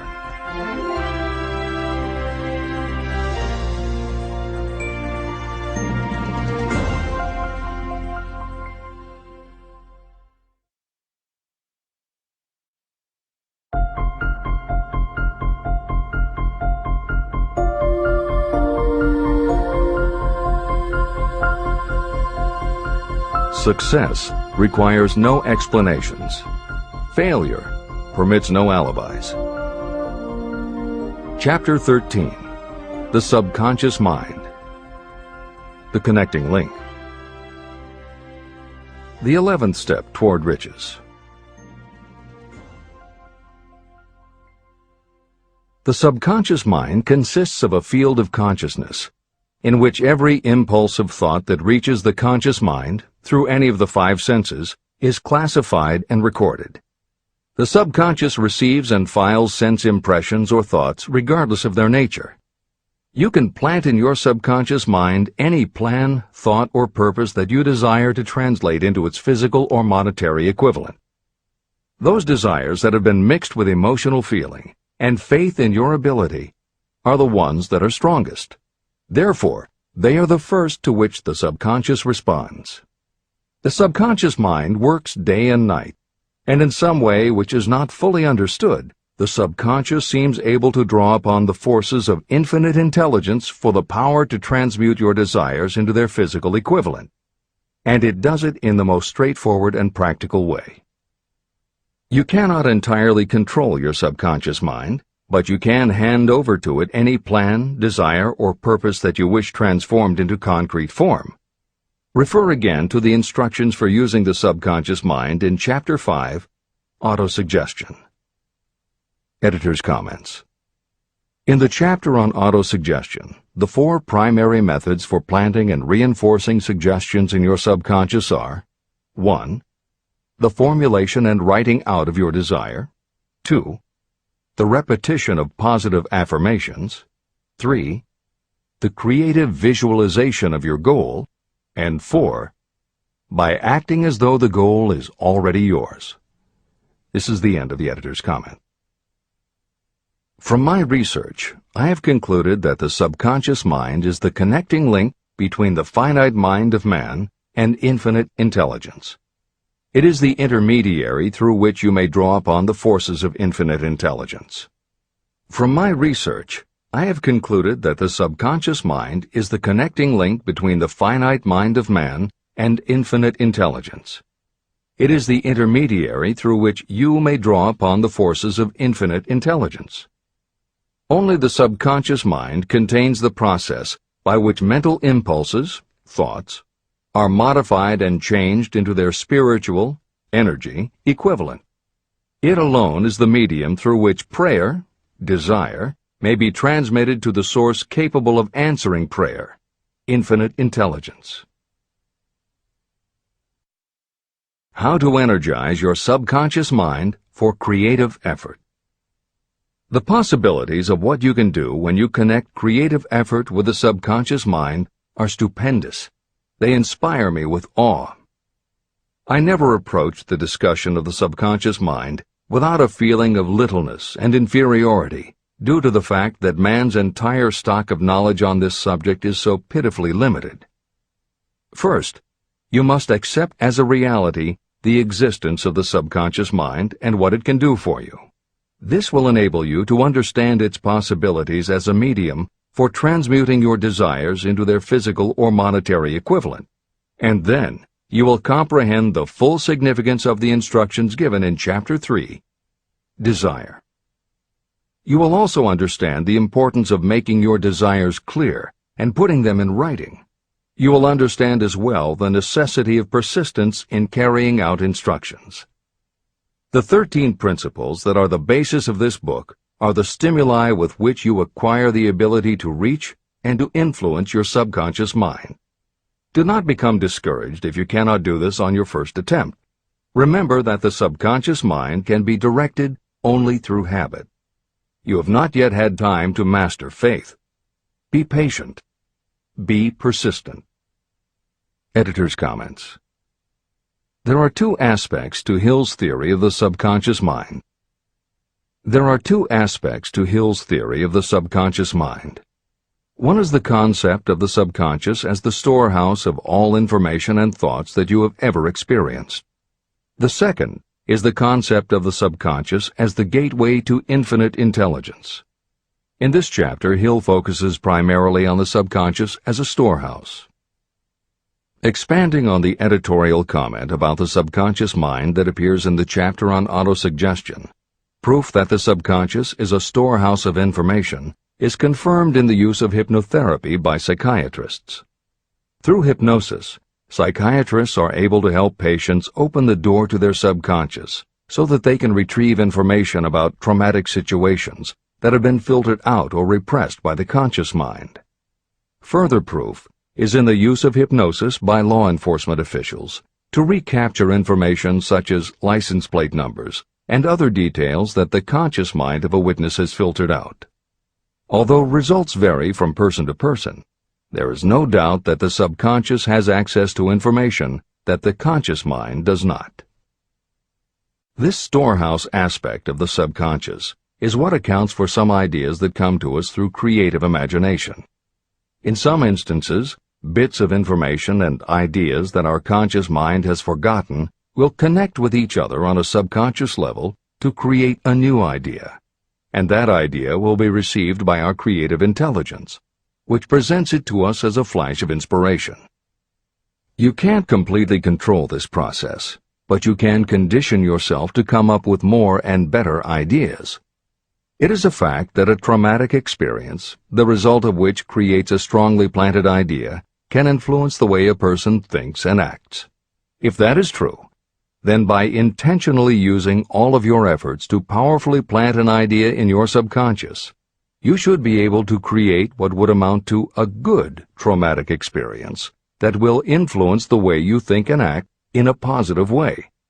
This is exactly how you develop what Hill calls a money consciousness. If you do everything within your power to strongly, firmly, and with complete faith and conviction plant the idea that you will be successful and achieve your desire, your subconscious will accept and store that idea. If you have planted the idea so strongly that it is the dominant idea in your subconscious, it will influence all of the other ideas and information stored there. When you have given your subconscious this specific direction that it did not have before, it will begin to put together pieces of information, and through your creative intelligence, you will find that you are coming up with more and better plans and ideas to accomplish your goal. But as Hill says, you can do this only through faith and habit. You must write out the affirmation of your goal, and you must repeat it aloud every day with absolute faith and conviction that you can achieve it. You must vividly and creatively visualize yourself achieving your goal, and you must do it every day. You must conduct yourself with the attitude that says you can accomplish your goal, and that you deserve the help of those who can help you to accomplish your goal. And you must conduct yourself in that way every day. If you seriously commit yourself to doing these things, it will change the way you think and act. Your subconscious will do everything it can to transmute your desire into reality, and other people will want to do what they can to help you succeed. This is the end of the editor's comments. Many statements in the chapters on faith and on autosuggestion are repeated here for the benefit of your subconscious mind.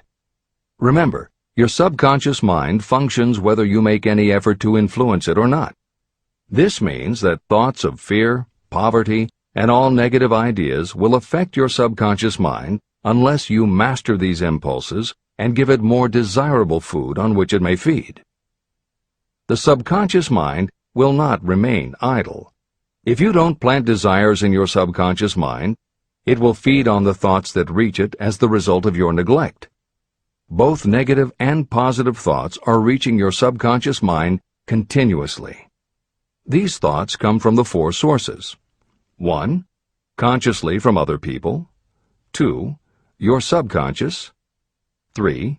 Subconsciously from other people. And 4. Infinite intelligence. Every day, all kinds of thought impulses are reaching your subconscious mind without your knowledge. Some of these impulses are negative. Some are positive. Right now, you should be specifically trying to shut off the flow of negative impulses and actively working to influence your subconscious mind through positive impulses of desire. When you achieve this, you will possess the key that unlocks the door to your subconscious mind. Moreover, you will control that door so completely that no undesirable thought may influence your subconscious mind. Everything that you create begins in the form of a thought impulse. You can create nothing that you do not first conceive as a thought. Through the aid of the imagination, thoughts may be assembled into plans. The imagination, when under your control, may be used to create plans or purposes that lead to success in your chosen occupation. All thoughts that you want to turn into success and have planted in the subconscious mind must pass through the imagination and be mixed with faith, your faith in your own abilities. The mixing of faith with a plan or purpose intended for submission to the subconscious mind can only be done through the imagination. From these statements, it should be clear that if you want to make use of your subconscious mind, it will call for the coordination and application of all 13 principles of success that are the basis of this book. Make your positive emotions work for you. The subconscious mind is more susceptible to influence by thought mixed with feeling or emotion than it is by thoughts originating solely in the reasoning portion of the mind. In fact, there is much evidence to support the theory that only emotionalized thoughts have any real influence on the subconscious mind. It is a fact that emotions or feelings rule the majority of people. If it is true that the subconscious mind responds better and faster to thoughts that are well mixed with emotion, it is essential to become familiar with the more important of the emotions. There are 7 major positive emotions and 7 major negative emotions. The negatives get into your thoughts naturally and go directly to your subconscious without any help from you. The positive emotions must be injected by you through the principle of autosuggestion into the thought impulse that you wish to pass on to your subconscious mind. These emotions or feeling impulses may be likened to yeast in a loaf of bread. They are the action element which transforms thought impulses from the passive to the active state. That is why thought impulses that have been well mixed with emotion are acted upon more readily than thought impulses originating in cold reason. Editor's comments. W. Clement Stone, Napoleon Hill's friend, mentor, and business partner, arranged for the publication of many of Napoleon Hill's later writings. The following is adapted from material that appears in 2 of these books, Napoleon Hill's Keys to Success and Believe and Achieve. Enthusiasm is a positive mental attitude, an internal impelling force of intense emotion, a power compelling creation or expression. Being enthusiastic is an impelling external expression of action. When you act enthusiastically, you accentuate the power of suggestion and autosuggestion. The sales manager, public speaker, minister, lawyer, teacher, or executive who acts enthusiastic by speaking in an enthusiastic, sincere manner develops genuine enthusiasm. If you act enthusiastic, your emotions will follow. By filling your conscious mind with enthusiasm, you also impress upon your subconscious mind that your burning obsession and your plan for obtaining it are certain things. Then, if your conscious enthusiasm dims, your subconscious will be there, full of images of your success, to help you stoke your conscious fires of enthusiasm once again. This is the end of the editor's comments. You are preparing yourself to influence and control the inner audience of your subconscious mind in order to hand over to it the desire for money, which you wish transmuted into its physical, monetary equivalent. It is essential, therefore, that you understand the method of approach to this inner audience. You must speak its language. It understands best the language of emotion or feeling. Following are the 7 major positive emotions and the 7 major negative emotions. I am listing them here so that you may draw upon the positives and avoid the negatives when giving instructions to your subconscious mind. The 7 major positive emotions.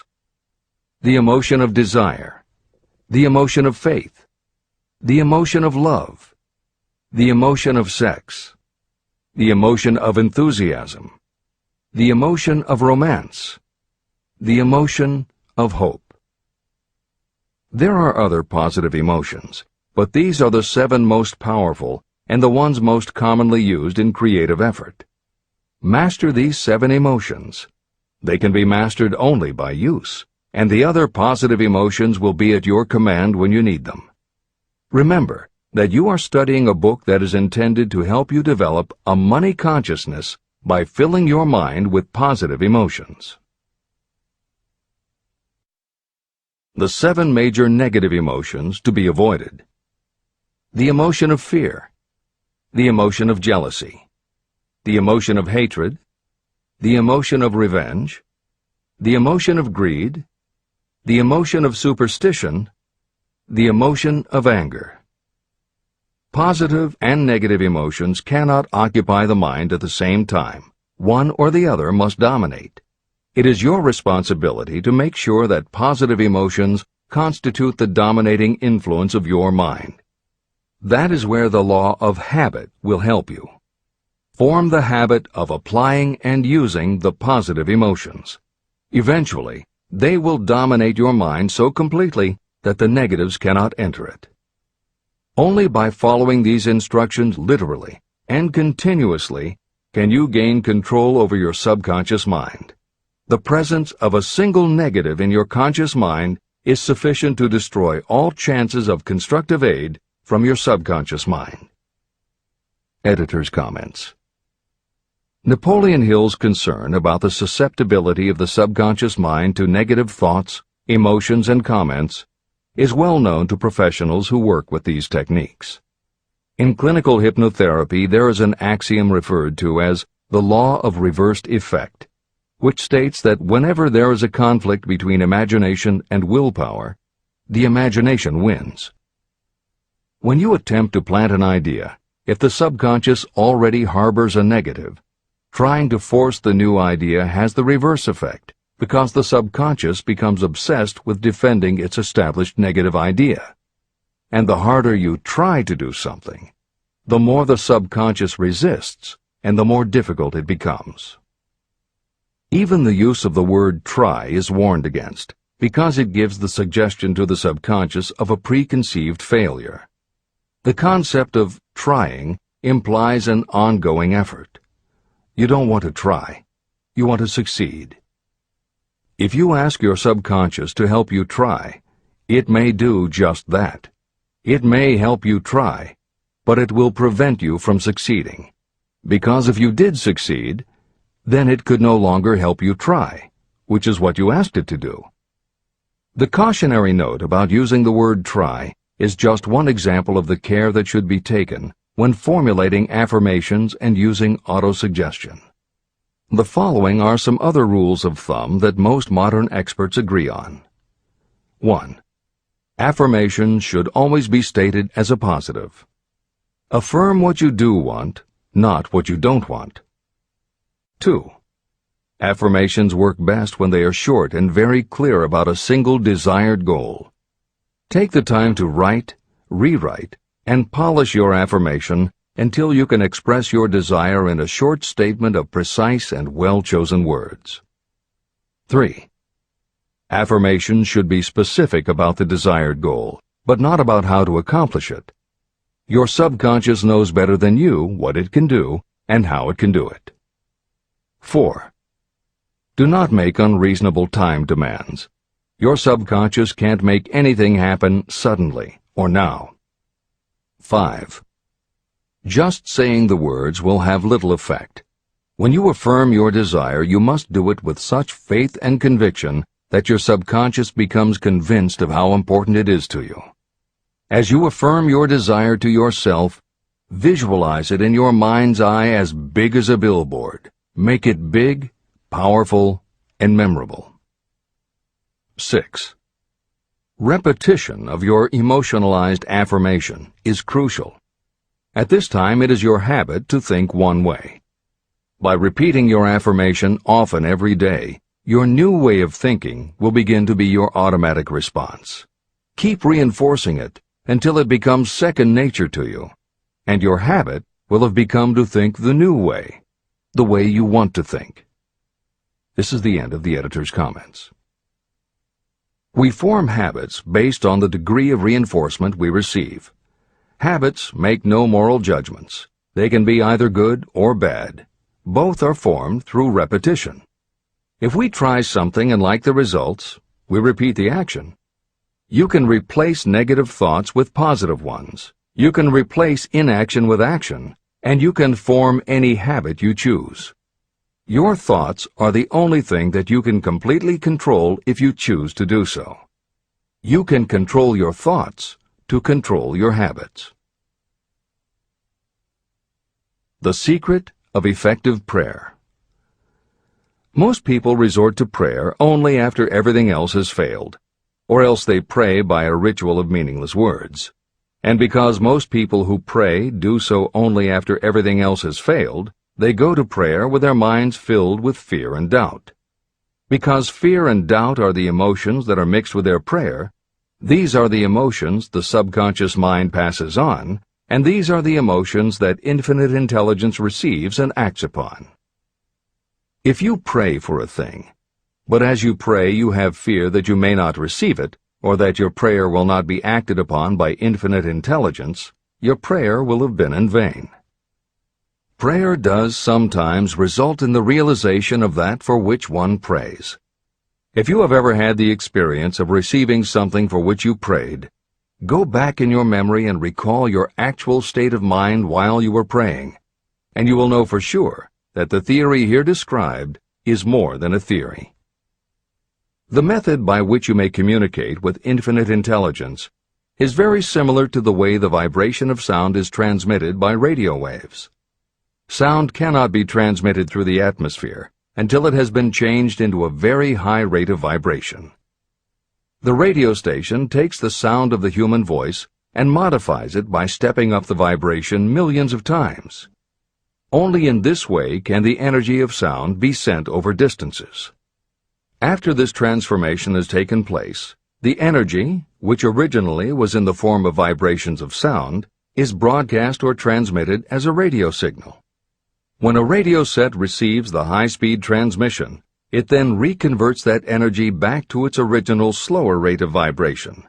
And when it is stepped down to its original rate, it vibrates the diaphragm of the speaker, which reproduces the original sound of the voice.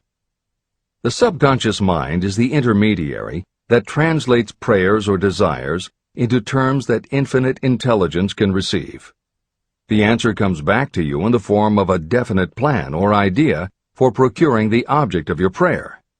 When you understand this principle, you know why mere words read from a prayer book cannot serve as an agency of communication between the mind of man and infinite intelligence. Do not expect troubles, as they have a tendency not to disappoint. Chapter 14. The Brain. A broadcasting and receiving station for thought. The 12th step toward riches. It was while I was working with the late Dr. Alexander Graham Bell and Dr. Elmer R. Gates that I first proposed the idea that every human brain is both a broadcasting and receiving station for the vibration of thought. In some way similar to the principle behind the operation of a radio receiver, every human brain is capable of picking up vibrations of thought that are being released by other brains. These are received as hunches and flashes of intuition. As was explained in previous chapters, it is your creative imagination that is the receiving set of your brain, which receives thoughts from your subconscious and, under certain circumstances, receives thoughts released by the brains of others. Your creative imagination is the interconnection between your conscious or reasoning mind and the four sources from which you receive thought stimuli. 1. Consciously from other people. 2. Your subconscious. 3. Subconsciously from other people. And 4. Infinite intelligence. When stimulated or stepped up to a high rate of vibration, the mind becomes more receptive to thoughts that reach it from outside sources. This stepping up process takes place through either the positive emotions or the negative emotions. Through the emotions, the vibrations of thought may be increased. The brain that has been stimulated by emotions functions at a much more rapid rate than it does when that emotion is quieted or absent. The result is the increase of thought to such a pitch that the creative imagination becomes highly receptive to ideas. On the other hand, when the brain is functioning at a rapid rate, it also gives to your own thoughts the emotional feeling that is essential before those thoughts will be picked up and acted upon by your subconscious mind. The subconscious mind is the sending station of the brain, through which vibrations of thought are broadcast. Autosuggestion is the medium by which you may put into operation your sending station. The creative imagination is the receiving set through which the energies of thought are picked up. Editor's comments. The following combines the above concept with the related materials from previous chapters to provide a step-by-step recap of Napoleon Hill's view of the process. 1. The brain is simultaneously both a broadcaster and a receiver. 2. Emotion affects both your ability to send and your ability to receive.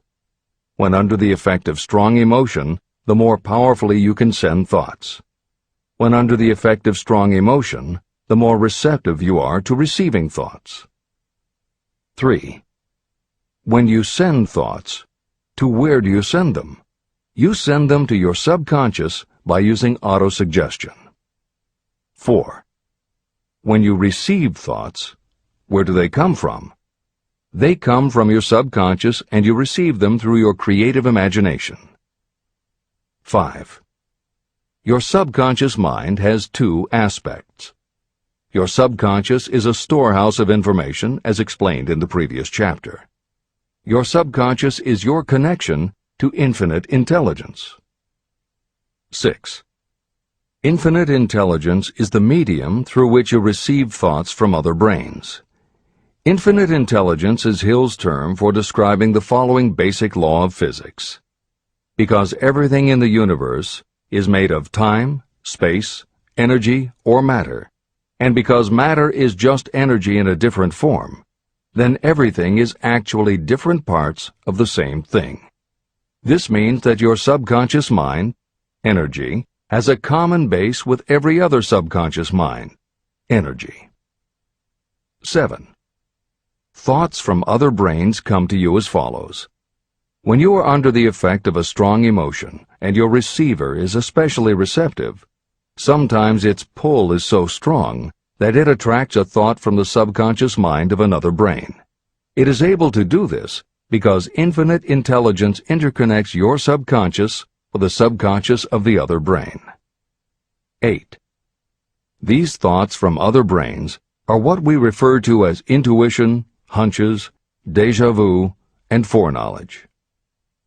Although Hill's explanation depends on the action of an intangible force that cannot be isolated and dissected in a laboratory, neither medical science nor psychology can offer a better explanation for those thoughts that depend on knowledge or information that we do not have. This is the end of the editor's comments. The greatest forces are intangible. In the past, we've depended too much on our physical senses and have limited our knowledge to physical things that we could see, touch, weigh, and measure. I believe we have entered the most marvelous of all ages, an age that will teach us more about the intangible forces of the world about us. Perhaps we shall learn that there is an other self that is more powerful than the physical self we see when we look in a mirror. Many people do not take seriously such intangibles, the things that they cannot perceive through any of their five senses. However, to belittle the idea of forces that are intangible or cannot be explained is to ignore the fact that all of us, every day, are controlled by forces that are unseen and intangible. The whole of mankind has not the power to cope with, nor to control the intangible force wrapped up in the rolling waves of the oceans. We still do not fully understand the intangible force of gravity, which keeps this little Earth suspended in space and keeps us from falling from it, much less have the power to control that force. We are entirely subservient to the intangible force that comes with a thunderstorm, and we are just as helpless in the presence of the intangible force of electricity. We do not understand the intangible force and intelligence wrapped up in the soil of the earth, the force that provides us with every morsel of food we eat, every article of clothing we wear, and every dollar we carry in our pockets. Last but not least, with all of our culture and education, we still understand little or nothing of the greatest of all the intangibles, thought. However, we have begun to learn a good deal about the intricate workings of the physical brain, and the results are stunning. We know that the central switchboard of the human brain, the number of lines that connect the brain cells to each other, is written as the figure 1, followed by 15 million zeros. Dr. C. Judson Herrick of the University of Chicago says, "The figure is so stupendous that astronomical figures, dealing with hundreds of millions of light years, become insignificant by comparison. It has been determined that there are from 10 billion to 14 billion nerve cells in the human cerebral cortex, and we know that these are arranged in definite patterns. These arrangements are not haphazard. They are orderly. It is inconceivable to me that such a network of intricate machinery should be in existence for the sole purpose of carrying on the physical functions connected with the growth and maintenance of the physical body.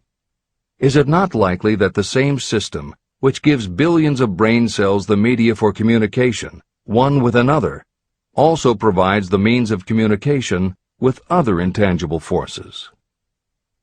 Editor's comments.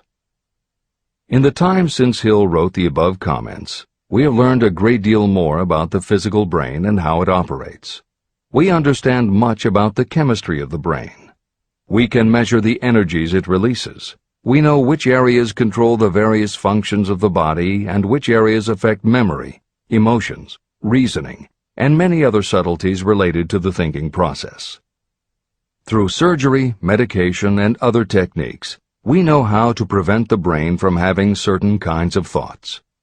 And we know how to encourage the brain to produce certain other kinds of thoughts when we want it to. For instance, a specific area can be stimulated, and you will have pleasurable thoughts. But we cannot yet control what those pleasurable thoughts will be, and we have no idea what the bits and pieces of information are that go into your pleasurable thoughts. With all of our advanced knowledge about the physical brain, we still don't know how to make it have a specific thought or idea, especially not an original thought or a creative idea. And medical science offers no better theory than Hill's as to how we could have an intuition or hunch made up from information that we don't have and were never exposed to. In short, the physical properties of the brain confirm that it is where the thinking process takes place, but it does not offer the answer to the question of how it happens, or how thoughts from one brain might travel to another. In previous commentaries, we pointed to the laws of physics as they relate to Hill's theory about the interconnectedness of all things. And although this is not meant to be a science lesson, it may reassure you to know that the work of renowned scientists lends support to the idea. Quantum theory deals with subatomic particles so minuscule that they are almost at the level of the basic stuff from which everything is made. Albert Einstein developed what is called the EPR effect. Einstein, Podolsky, and Rosen, and Irish physicist John Stuart Bell proposed Bell's theorem, both of which pertain to the concept that when two linked subatomic particles are separated from each other, when a change is made to particle A, the same change will instantly happen in particle B, even though the two are distant from each other. Another related concept is called the holographic brain or holographic universe, and is named after an unusual quality of holograms. It is a fact that if you cut a hologram in half, you don't get two halves of a picture. You get two separate but complete pictures. Cut either one of those in half, and you get another two complete pictures. Cut other pieces, and again you get whole images. Every part of a hologram has the whole of the information in the original. In the 1970s, Carl Pribram, a neurophysiologist at Stanford University, announced the results of his studies which suggest that memory is not in a specific part of the brain, but is spread throughout the brain like the image on a holographic plate. At almost the same time, renowned physicist David Bohm proposed that the workings of the universe were like a holographic image, that among all things there is total interconnectivity, and that all things influence all other things. In effect, every part of the universe contains the whole of the universe. That is probably more than enough science for most readers. The point is, Hill was not alone in his conclusion that through some intangible force, your subconscious shares interconnectivity with everything else in the universe. Previously, the example was given of the folds and bumps in a tablecloth, all being different, but all still tablecloth. Here is another way to envision the intangible interconnection of all things. Suppose you were to drill 5 holes in a wall, and have someone outside the room put their fingers and thumb through the holes and wiggle them. If you then bring into your room someone who only believes in tangible things that he or she can see, that person will see 5 separate objects that can move independently of each other. You may tell the person that behind the wall the objects are connected and all part of the same hand, but because they cannot see the connection and disbelieve anything they don't understand, the person will not be convinced. Neither modern medicine, nor psychiatry, nor technology can yet conclusively show us behind the wall. But the fact remains, we have all had a hunch about somebody, and it turns out to be right. A premonition that something will happen, and it does. Or a feeling that something isn't right with someone who is not there with you, and it turns out to be true. How does this information come to us? As mentioned previously, psychologist Carl Jung called the intangible connection the collective unconscious, also called universal subconscious. Others call it the totally unified theory, the great first cause, the universal mind, or spirit, and some see it as another way of describing God. Napoleon Hill calls it infinite intelligence and offers a common-sense explanation that allows you to work with a phenomenon, even if it is not completely understood. And that, after all, is what Hill was aiming for, to give you a way to access intangible forces that will help you turn your desire into reality. This is the end of the editor's comments. After this book had been written, just before the manuscript went to the publisher, the New York Times published an editorial showing that at least one great university and one intelligent investigator in the field of mental phenomena are carrying on an organized research through which conclusions have been reached that parallel many of those described in this and the following chapter. The editorial briefly analyzed the work carried on by Dr. J.B. Rhine and his associates at Duke University. From the New York Times. What is telepathy? A month ago, we cited on this page some of the remarkable results achieved by Professor Rhine and his associates in Duke University from more than 100,000 tests to determine the existence of telepathy and clairvoyance.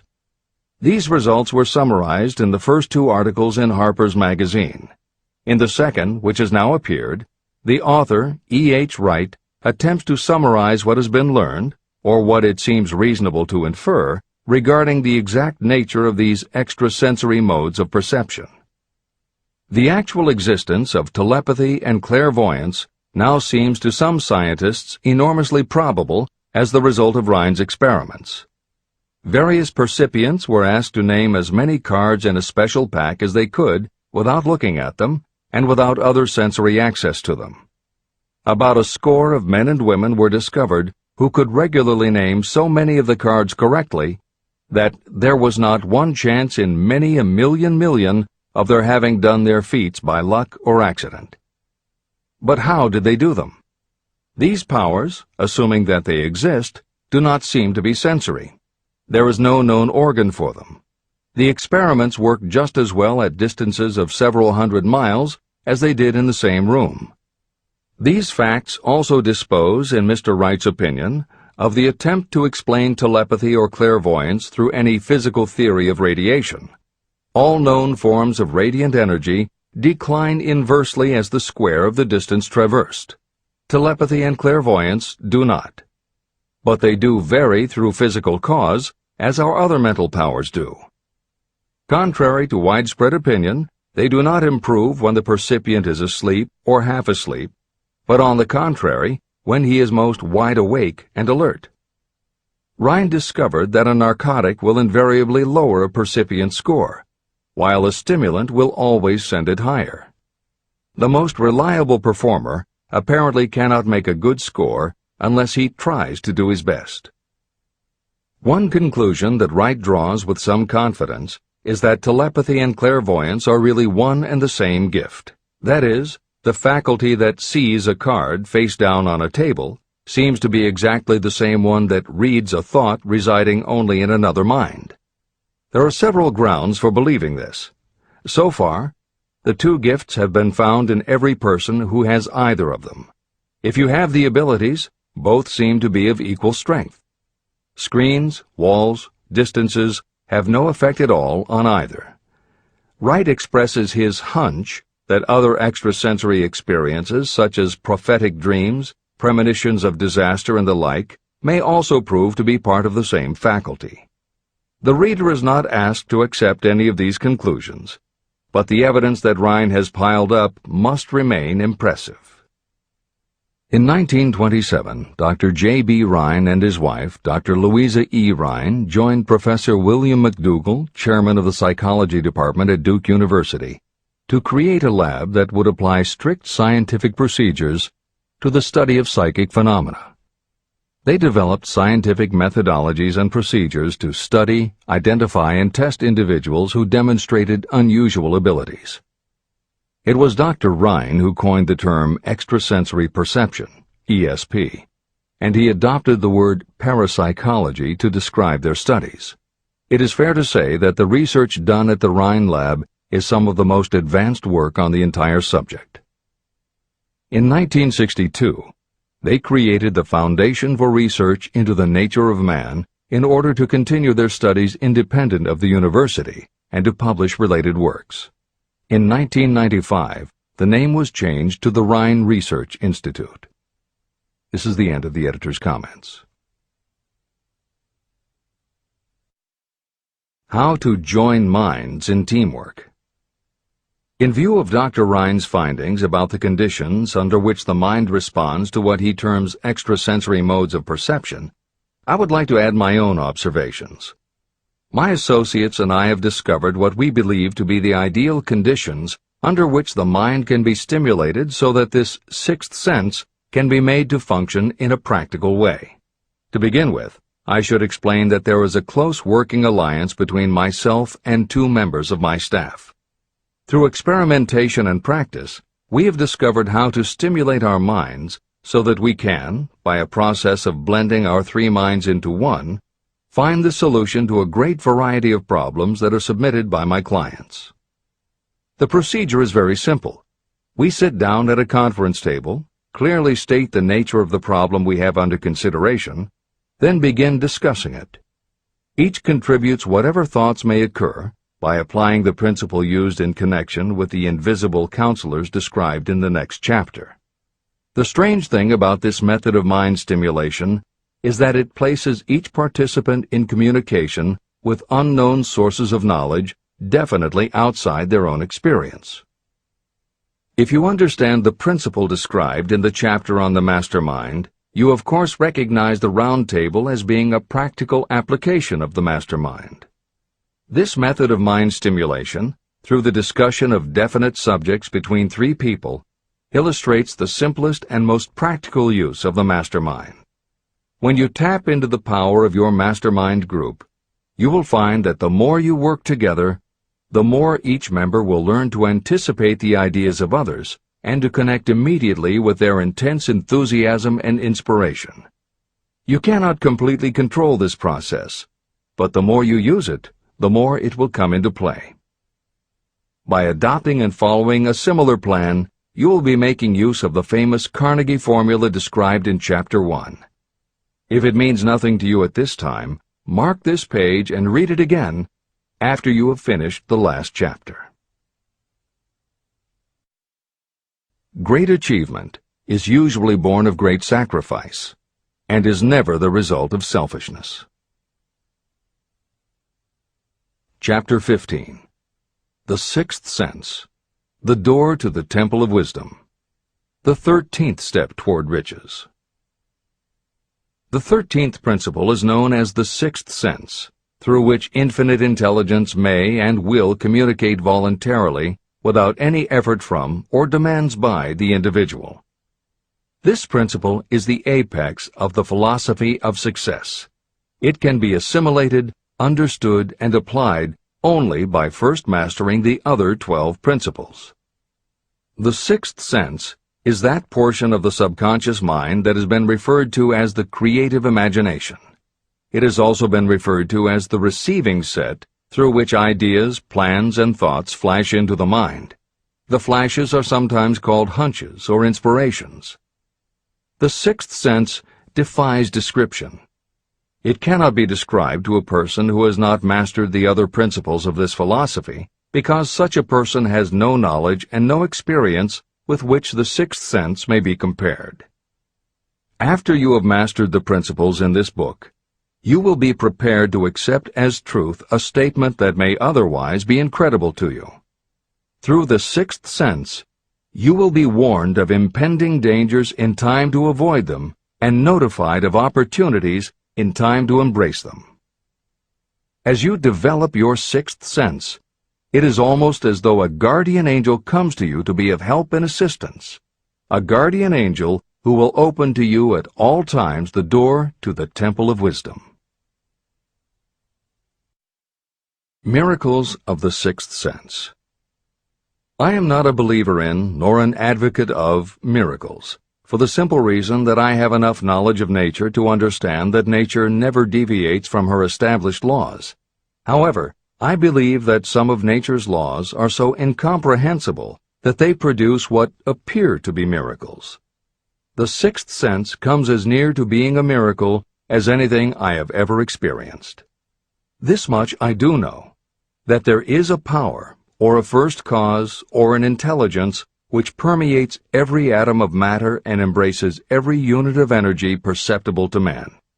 I know that this infinite intelligence is the thing that converts acorns into oak trees, causes water to flow downhill in response to the law of gravity, follows night with day and winter with summer, each maintaining its proper place and relationship to the other. Through the philosophy explained in this book, this intelligence can help turn your desires into concrete or material form. I know this because I have experimented with it, and I have experienced it. Step by step through the preceding chapters, you have been led to this, the last principle. If you have mastered each of the preceding principles, you are now prepared to accept, without being skeptical, the extraordinary claims made here.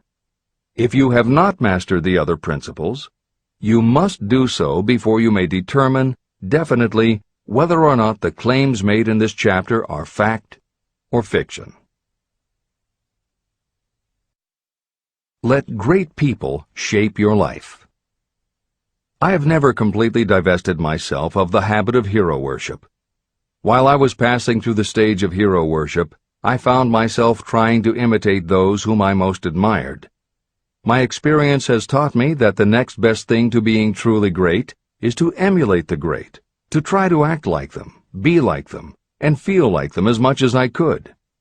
I discovered that the faith with which I tried to imitate my idols gave me great capacity to do so quite successfully. Long before I had ever written a line for publication or delivered a speech in public, I followed the habit of reshaping my own character by trying to imitate the 9 men whose lives and life works had been most impressive to me. These 9 men were Emerson, Paine, Edison, Darwin, Lincoln, Burbank, Napoleon, Ford, and Carnegie. Every night, over a long period of years, I held an imaginary council meeting with this group, whom I called my invisible counselors. This is how I did it. Just before going to sleep at night, I would shut my eyes and see, in my imagination, this group of men seated with me around my council table. Here I had not only an opportunity to sit among those whom I considered to be great, but I actually dominated the group by serving as the chairman. I had a very definite purpose in using my imagination in this way. My purpose was to rebuild my own character, so it would become a composite of the characters of my imaginary counselors. Realizing that I had to overcome the handicap of being born and raised in an environment of ignorance and superstition, I deliberately assigned myself the task of voluntary rebirth through the method I have described above. Building character through autosuggestion. I knew, of course, that we all become what we are because of our dominating thoughts and desires. I knew that every deeply seated desire causes a person to find a way to turn that desire into reality. I knew that self-suggestion is a powerful factor in building character. In fact, it is the sole principle through which character is built. With this knowledge of how the mind works, I was fairly well armed with the equipment needed to rebuild my character. In these imaginary council meetings, I called on my cabinet members for the knowledge I wished each to contribute.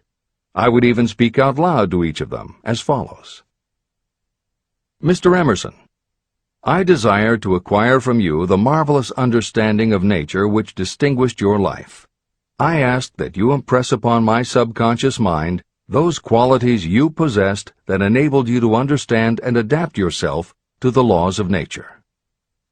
Mr. Burbank, I request that you pass on to me the knowledge that enabled you to so harmonize the laws of nature that you caused the cactus to shed its thorns and become an edible food. Give me access to the knowledge that enabled you to make 2 blades of grass grow where but 1 grew before. Napoleon, I desire to acquire from you the marvelous ability you possess to inspire men and will rouse them to greater and more determined spirit of action. I desire also to acquire the spirit of enduring faith, which enabled you to turn defeat into victory and to surmount staggering obstacles. Mr. Paine, I desire to acquire from you the freedom of thought and the courage and clarity with which to express convictions which so distinguished you. Mr. Darwin, I wish to acquire from you the marvelous patience and ability to study cause and effect without bias or prejudice so exemplified by you in the field of natural science. Mr. Lincoln, I desire to build into my own character the keen sense of justice, the untiring spirit of patience, the sense of humor, the human understanding, and the tolerance that were your distinguishing characteristics. Mr. Carnegie, I wish to acquire a thorough understanding of the principles of organized effort, which you use so effectively in the building of a great industrial enterprise. Mr. Ford, I wish to acquire your spirit of persistence, the determination, poise, and self-confidence that have enabled you to master poverty and to organize, unify, and simplify human effort so I may help others to follow in your footsteps. Mr. Edison, I wish to acquire from you the marvelous spirit of faith with which you have uncovered so many of nature's secrets. the spirit of unremitting toil with which you have so often wrested victory from defeat. The startling power of imagination. My method of addressing the members of my imaginary cabinet would vary according to the traits of character I was most interested in acquiring. I studied the records of their lives with painstaking care. After some months of this nightly procedure, I was astounded as each time my imaginary counselors started to become more and more real to me. Each of these 9 men developed individual characteristics that surprised me. For example, Lincoln developed the habit of always being late, then walking around in solemn parade. He always wore an expression of seriousness on his face. Rarely did I see him smile. This was not true of the others. Burbank and Payne often indulged in witty repartee, which seemed at times to shock the other members of the cabinet. On one occasion, Burbank was late. When he came, he was excited with enthusiasm and explained that he had been late because of an experiment he was making, through which he hoped to be able to grow apples on any sort of tree. Payne chided him by reminding him that it was an apple that started all the trouble between man and woman. Darwin chuckled as he suggested that Payne should watch out for little serpents when he went into the forest to gather apples, as they had the habit of growing into big snakes. Emerson observed, "No serpents, no apples," and Napoleon remarked, "No apples, no state." These meetings became so realistic that I became fearful of their consequences and discontinued them for several months. The experiences were so uncanny, I was afraid that if I continued them, I would lose sight of the fact that the meetings were purely experiences of my imagination. In writing this book, this is the first time that I've had the courage to mention this.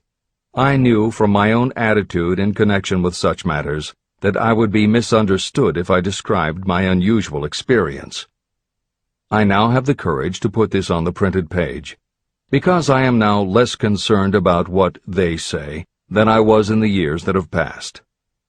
While the members of my cabinet may be purely fictional, and the meetings existed only in my own imagination, they have led me into glorious paths of adventure, rekindled my appreciation of true greatness, encouraged my creativity, and inspired me to be honest and bold in expressing my thoughts. Editor's comments. Napoleon Hill's experience with his imaginary counselors is not as uncommon as it may seem on first reading. In fact, it happens to novelists all the time.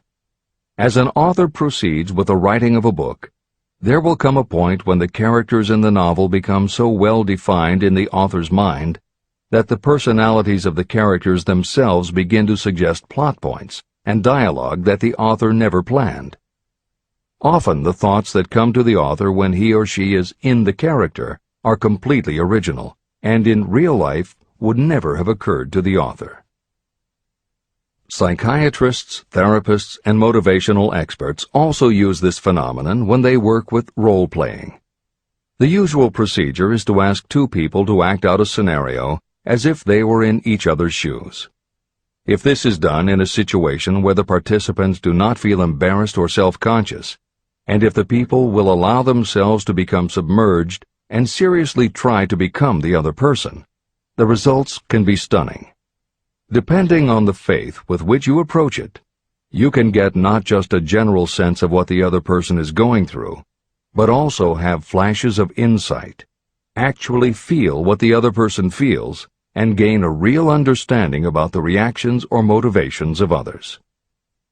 Why it works is just as much a mystery as why you get hunches. It may be simply that when your imagination creates a character, it doesn't give the character inhibitions, so when you think through the character, your mind is less restricted. Regardless, the fact is that by using your imagination to project yourself into other characters, you can open yourself to ideas that you don't normally have access to, and you can use this mental phenomenon as one of the tools that will help you turn your desire into success. This is the end of the editor's comments. Tapping the source of inspiration. Somewhere in the cell structure of the brain is something that receives the vibrations of thought ordinarily called hunches. So far, science has not discovered where this sixth sense is located, but this is not important. The fact remains that human beings do receive accurate knowledge through sources other than the physical senses.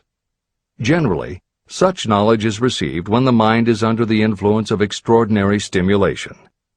Any emergency that arouses the emotions and causes the heart to beat more rapidly may bring the sixth sense into action. Anyone who has experienced a near accident while driving knows that the sixth sense often comes to your rescue and by split seconds helps to avoid the accident. I mention this as background to the following statement of fact. On many occasions when I have faced emergencies, some of them so grave that my life was in jeopardy, I have been miraculously guided past these difficulties through the influence of my invisible counselors. My original purpose in conducting council meetings with imaginary beings was solely to use autosuggestion to impress upon my subconscious mind certain characteristics that I wanted to acquire. In more recent years, my experimentation has taken on an entirely different trend. I now go to my imaginary counselors with every difficult problem that confronts me and my clients. During my meetings with these invisible counselors, I find my mind most receptive to ideas, thoughts, and knowledge that reach me through the sixth sense. The results are often astonishing, although I do not depend entirely on this form of counsel. The sixth sense is not something that one can take off and put on at will. Ability to use this great power comes slowly, through application of the other principles outlined in this book. No matter who you are, or what may have been your purpose in reading this book, you can profit by it even if you don't fully understand how or why the principle described in this chapter works. This is especially true if your major purpose is that of accumulation of money or other material things. This chapter on the sixth sense was written because the book is designed to present a complete philosophy by which individuals may unerringly guide themselves in attaining whatever they ask of life. The starting point of all achievement is desire. The finishing point is the kind of knowledge that leads to understanding. Understanding of yourself, understanding of others, understanding of the laws of nature, and the recognition and understanding of happiness. Full understanding of this comes only through familiarity with and use of the principle of the sixth sense. In reading this chapter, you may have found yourself lifted to a high level of mental stimulation. Splendid! Come back to this again a month from now, read it once more, and observe that your mind will soar to a still higher level of stimulation. Repeat this experience from time to time, giving no concern as to how much or how little you learn at the time. Eventually, you will find yourself in possession of a power that will enable you to throw off discouragement, master fear, overcome procrastination, and draw freely upon your imagination. Then you will have felt the touch of that unknown something that has been the moving spirit of every truly great thinker, leader, artist, musician, writer, or statesman. Then, you will be in a position to transmute your desires into their physical or financial counterpart as easily as you may lie down and quit at the first sign of opposition.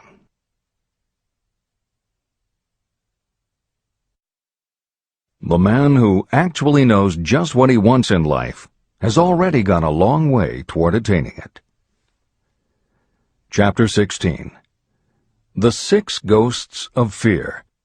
How many are standing in your way? Take inventory of yourself as you read this closing chapter, and find out how many of the ghosts are standing in your way. Before you can put any portion of this philosophy into successful use, your mind must be prepared to receive it. The preparation is not difficult. It begins with study, analysis, and understanding of 3 enemies that you will have to clear out: indecision, doubt, and fear. The sixth sense will never function while these 3 negatives, or any one of them, remain in your mind. The members of this unholy trio are closely related. Where one is found, The other two are close at hand. Indecision is the seedling of fear.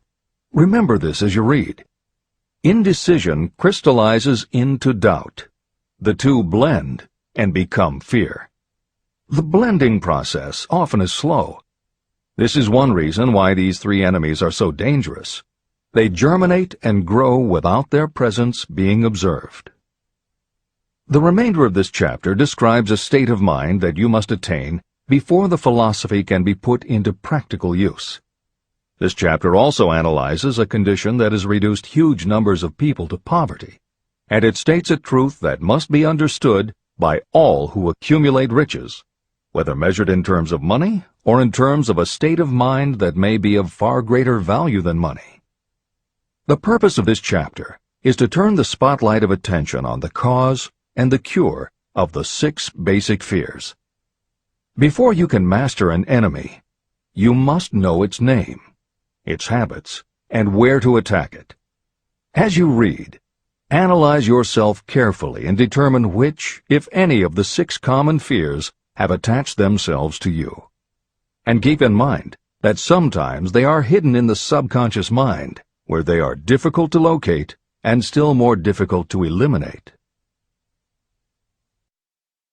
The 6 basic fears. There are 6 basic fears.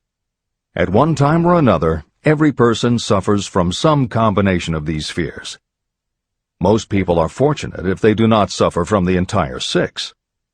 Named in the order of their most common appearance, they are the fear of poverty, the fear of criticism, the fear of ill health, the fear of loss of love of someone, the fear of old age, and the fear of death. All other fears are of minor importance, and are in fact just variations on these 6. Fears are nothing more than states of mind. Your state of mind is subject to your control and direction. You can create nothing that you do not first conceive in the form of an impulse of thought. The following statement is of even greater importance. Thought impulses begin immediately to translate themselves into their physical equivalent, whether those thoughts are voluntary or involuntary. Even thought impulses that are picked up by mere chance, thoughts that have been released by other minds, may determine your financial, business, professional, or social destiny just as surely as the thoughts that you create by intent and design. This circumstance also explains why some people seem to be lucky, while others of equal or greater ability, training, experience, and brain capacity seem destined to have misfortune. The explanation is that you have the ability to completely control your own mind. With this control, you may open your mind to the thought impulses that are being released by other brains, or you can close the doors tightly and admit only thought impulses of your own choice. Nature has endowed human beings with absolute control over only one thing, and that one thing is thought. This fact, coupled with the additional fact that everything we create begins in the form of a thought, leads us very near to the principle by which fear may be mastered. If it is true that all thought has a tendency to clothe itself in its physical equivalent, and this is true beyond any reasonable room for doubt, it is equally true that thought impulses of fear and poverty cannot be translated into terms of courage and financial gain. The first basic fear. The fear of poverty. There can be no compromise between poverty and riches. The two roads that lead to poverty and riches travel in opposite directions. If you want riches, you must refuse to accept any circumstance that leads toward poverty. The word riches is used in its broadest sense, meaning financial, spiritual, mental, and material wealth. The starting point of the path that leads to riches is desire. In Chapter 3, you received full instructions for the proper use of desire. In this chapter on fear, you have complete instructions for preparing your mind to make practical use of desire. Here is the place to give yourself a challenge, which will definitely determine how much of this philosophy you have absorbed. Here is the point at which you can tell what the future holds in store for you. If, after reading this chapter, you are willing to accept poverty, you may as well make up your mind to receive poverty. This is one decision you cannot avoid. But if you demand riches, determine what form and how much will be required to satisfy you. You know the road that leads to riches. You have been given a road map. If you follow it, it will keep you on that road. If you neglect to make the start, or stop before you arrive, no one will be to blame but you. This responsibility is yours. No excuse will save you from accepting the responsibility if you now fail or refuse to demand riches of life. All you need is one thing. Incidentally, the only thing you can control, and that is a state of mind. A state of mind is something that is up to you. It cannot be purchased. It must be created.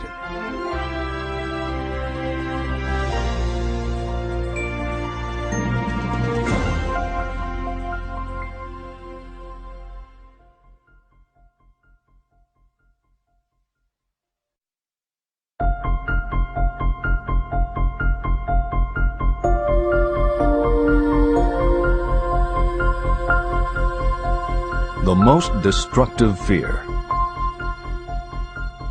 Fear of poverty is a state of mind, nothing else. But it is sufficient to destroy your chances of achievement in any undertaking. This fear paralyzes your ability to use reason, destroys the imagination, kills off self-reliance, undermines enthusiasm, discourages initiative, leads to uncertainty of purpose, encourages procrastination, wipes out enthusiasm, and makes self-control an impossibility. It takes the charm from your personality, destroys the possibility of accurate thinking, diverts concentration of effort. It defeats persistence, turns willpower into nothingness, destroys ambition, clouds the memory, and invites failure in every conceivable form. It kills love and assassinates the finer emotions of the heart, discourages friendship and invites disaster in 100 forms, leads to sleeplessness, misery, and unhappiness, and all this despite the obvious truth that you live in a world of overabundance of everything your heart could desire, with nothing standing between you and your desires except lack of a definite purpose. The fear of poverty is, without doubt, the most destructive of the 6 basic fears. It has been placed at the head of the list because it is the most difficult to master. The fear of poverty grew out of our inherited tendency to prey upon our fellow human beings economically. Nearly all animals lower than us are motivated by instinct, but their capacity to think is limited, and therefore they prey upon one another physically. We, with our superior sense of intuition, with the capacity to think and to reason, do not eat others bodily. Human beings get more satisfaction out of eating others financially. Humans are so avaricious that every conceivable law has been passed to safeguard us from one another. Nothing brings so much suffering and humility as poverty. Only those who have experienced poverty understand the full meaning of this. It is no wonder that we fear poverty. Through a long line of inherited experiences, we have learned for sure that some people cannot be trusted where matters of money and earthly possessions are concerned. So eager are we to possess wealth that we will acquire it in whatever manner we can, through legal methods if possible, through other methods if necessary or expedient. Self-analysis may disclose weaknesses that you do not like to acknowledge, but this form of examination is essential if you are going to demand of life more than mediocrity and poverty. Remember, as you check yourself point by point, that you are both the court and the jury, the prosecuting attorney and the attorney for the defense, and that you are both the plaintiff and the defendant. You are on trial. Face the facts squarely. Ask yourself definite questions and demand direct replies. When the examination is over, you will know more about yourself. If you do not feel that you can be an impartial judge, call upon someone who knows you well to serve as judge while you cross-examine yourself. You are after the truth. Get it, no matter at what the cost, even though it may temporarily embarrass you. The majority of people, if asked what they fear most, would reply, "I fear nothing." The reply would be inaccurate, because few people realize that they are bound, handicapped, whipped spiritually and physically through some form of fear. So subtle and deeply seated is the emotion of fear that you may go through life and never recognize its presence. Only a courageous analysis will disclose the presence of this universal enemy. When you begin such an analysis, search deeply into your character. The following is a list of the symptoms to look for. Symptoms of the fear of poverty. 1. Indifference. Commonly expressed through lack of ambition, willingness to tolerate poverty, and the acceptance of whatever compensation life may offer without protest. Also mental and physical laziness, and lack of initiative, imagination, enthusiasm, and self-control. 2. Indecision. The habit of permitting others to do your thinking, sitting on the fence. 3. Doubt. Generally expressed through alibis and excuses designed to cover up, explain away, or apologize for your failures. Sometimes expressed in the form of envy of those who are successful, or by criticizing them. 4. Worry. Usually expressed by finding fault with others, a tendency to spend beyond your income, neglect of personal appearance, scowling and frowning, nervousness, lack of poise, self-consciousness, and often the use of alcohol or drugs. 5. Overcaution. The habit of looking for the negative side of every circumstance, thinking and talking about possible failure instead of concentrating on succeeding, knowing all the roads to disaster, but never searching for the plans to avoid failure, waiting for the right time to begin until the waiting becomes a permanent habit, remembering those who have failed and forgetting those who have succeeded, seeing the hole in the donut, but overlooking the donut around the hole. 6. Procrastination. The habit of putting off until tomorrow that which should have been done last year, spending more time in creating excuses than it would take to do the job. This symptom is closely related to overcaution, doubt, and worry. Refusal to accept responsibility. Willingness to compromise rather than put up a fight. Compromising with difficulties instead of harnessing and using them as stepping stones to advancement. Bargaining with life for a penny instead of demanding prosperity, opulence, riches, contentment, and happiness. Planning what to do if you fail instead of burning all bridges and making retreat impossible. Weakness of, and often total lack of, self-confidence, definiteness of purpose, self-control, initiative, enthusiasm, ambition, thrift, and sound reasoning ability. Expecting poverty instead of demanding riches. Associating with those who accept poverty instead of seeking the company of those who demand and receive riches. Money talks. Some will ask, why did you write a book about money? Why measure riches in dollars alone? Some will believe, and rightly so, that there are other forms of riches more desirable than money. Yes, there are riches that cannot be measured in terms of dollars. But there are also millions of people who say, "Give me all the money I need, and I will find everything else I want." The major reason why I wrote this book on how to get money is that millions of men and women are paralyzed with the fear of poverty. What this sort of fear does to one was well described by Westbrook Pegler. Editor's comments. James Westbrook Pegler was a controversial newspaper columnist for the Chicago Daily News and the Washington Post.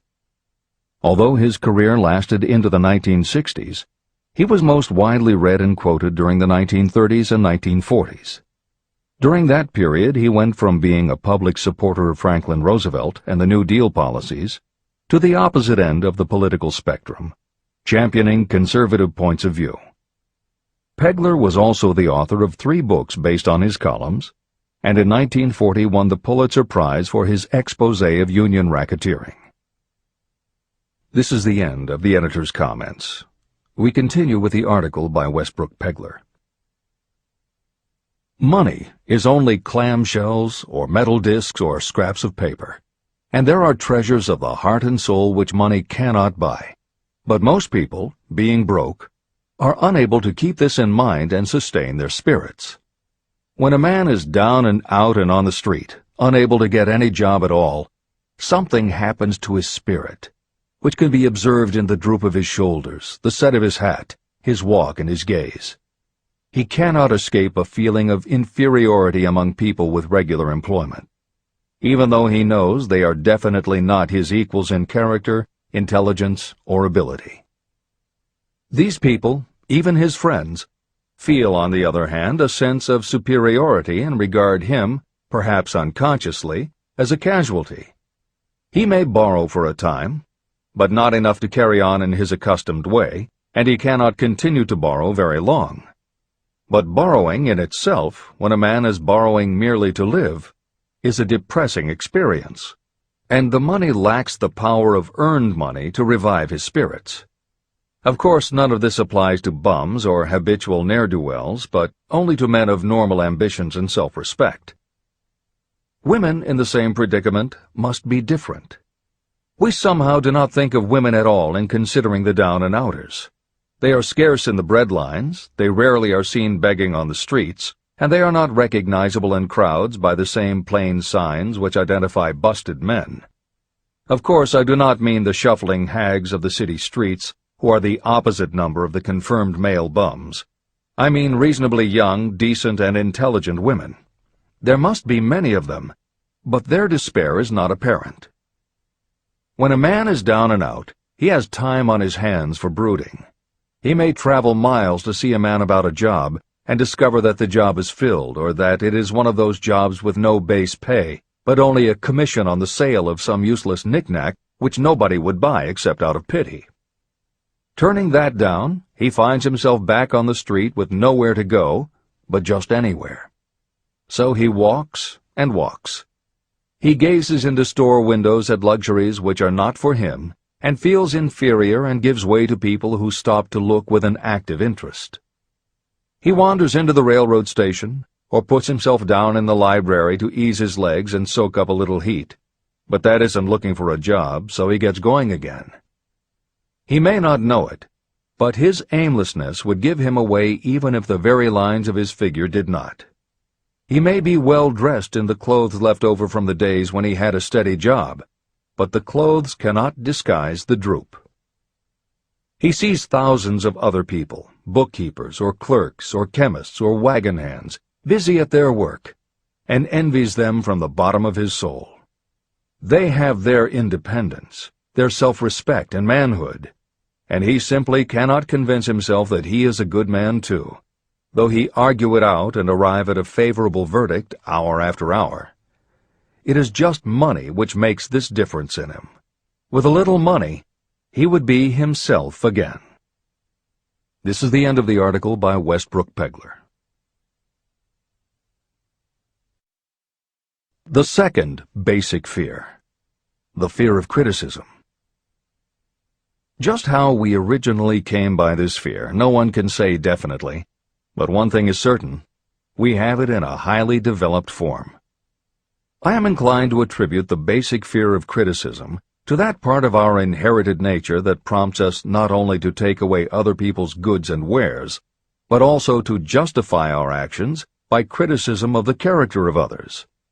It is well known that a thief will criticize the man from whom he steals, that politicians seek office not by displaying their own virtues and qualifications, but by running negative campaigns against their opponents. Designers and clothing manufacturers have not been slow to take advantage of this basic fear of criticism. Every season, styles change. Who establishes the styles? Certainly not the purchaser. It is the designers and manufacturers. Why do they change the styles so often? The answer is obvious. They change the styles so they can sell more clothes. The fear of criticism robs people of their initiative, destroys their power of imagination, limits their individuality, takes away their self-reliance, and does them damage in 100 other ways. Parents often do their children irreparable injury by criticizing them. The mother of one of my friends used to punish him with a switch almost daily, always completing the job with the statement, "You'll land in the penitentiary before you are 20. He was sent to a reformatory at the age of 17. Editor's comments. Modern psychotherapy is well aware of the circumstance that Hill describes in the preceding paragraph. In the chapters on autosuggestion and hypnosis, reference was made to childhood traumas that result in phobias, compulsive behaviors, fixations, or complexes. However, there are instances in which the implanting of a suggestion is much more subtle. Hypnotherapists have found that common phrases such as, "Don't you ever say no to me again," "I'm afraid she'll never get over it," or "You're just like your father," can hamper a person's abilities later in life if such phrases were said often enough, or at a time when a child was particularly vulnerable. This is the end of the editor's comments. Criticism is the one form of service of which everyone has too much. Everyone has a stock of it, which is handed out gratis whether called for or not. Your nearest relatives are often the worst offenders. It should be recognized as a crime. In reality, it is a crime of the worst nature for any parent to build inferiority complexes in the mind of a child through unnecessary criticism. Employers who understand human nature get the best there is in people not by criticism, but by constructive suggestion. Parents may accomplish the same results with their children. Criticism will plant fear in the human heart, or resentment, but it will not build love or affection. Symptoms of the fear of criticism.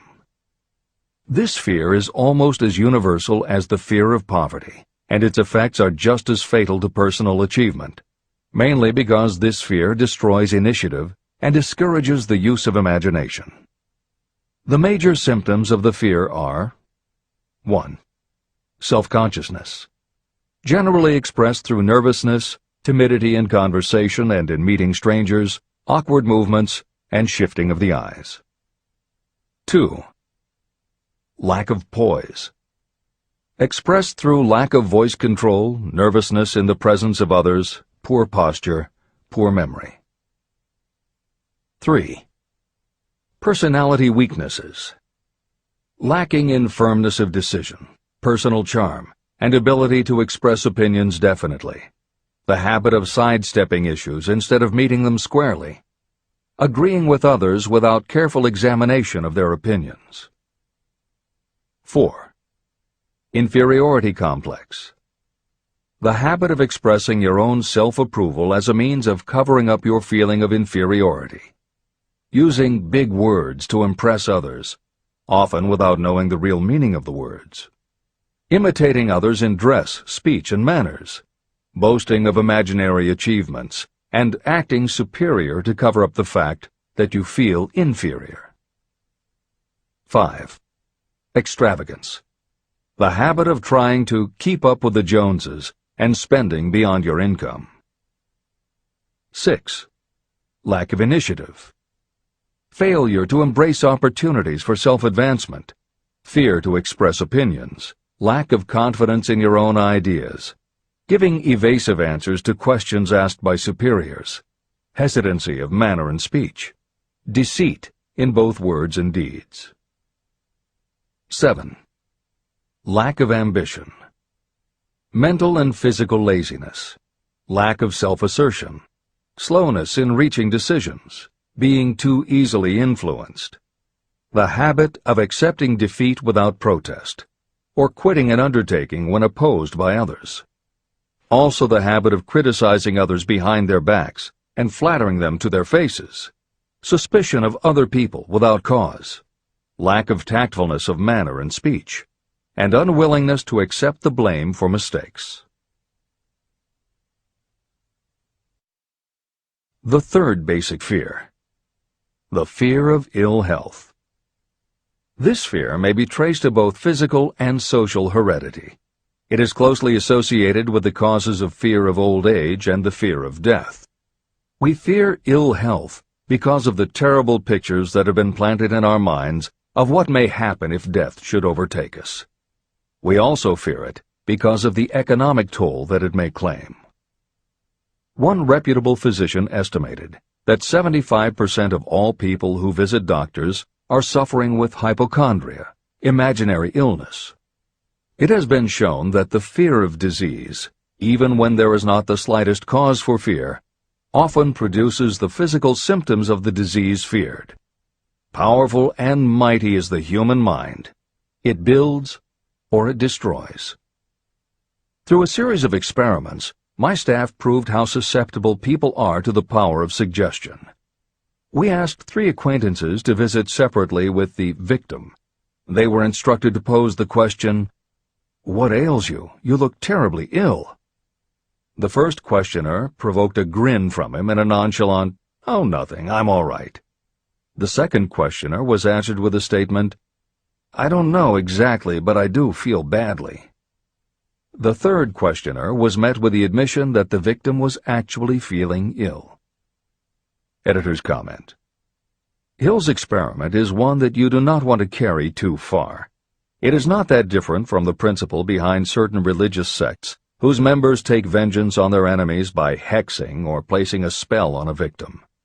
The spell only works because the victim believes that spells can be cast and that it is possible he or she could be hexed. When the hex victim is informed that someone has cast a spell on them, they accept that it is possible, and their mind does the rest. The same theory operated when Hill's associate was told 3 times that he looked ill. He believed it was possible. Being told 3 times was convincing, and his mind went to work and made it so. This is the end of the editor's comment. There is overwhelming evidence that disease sometimes begins in the form of negative thought impulse. Such thoughts may be planted in your mind by suggestion or created by you in your own mind. Doctors send patients to new climates for their health because a change of mental attitude is necessary. The seed of fear of ill health lives in every human mind. Worry, fear, discouragement, or disappointment can cause this seed to germinate and grow. Symptoms of the fear of ill health. The symptoms of this almost universal fear are 1. Autosuggestion.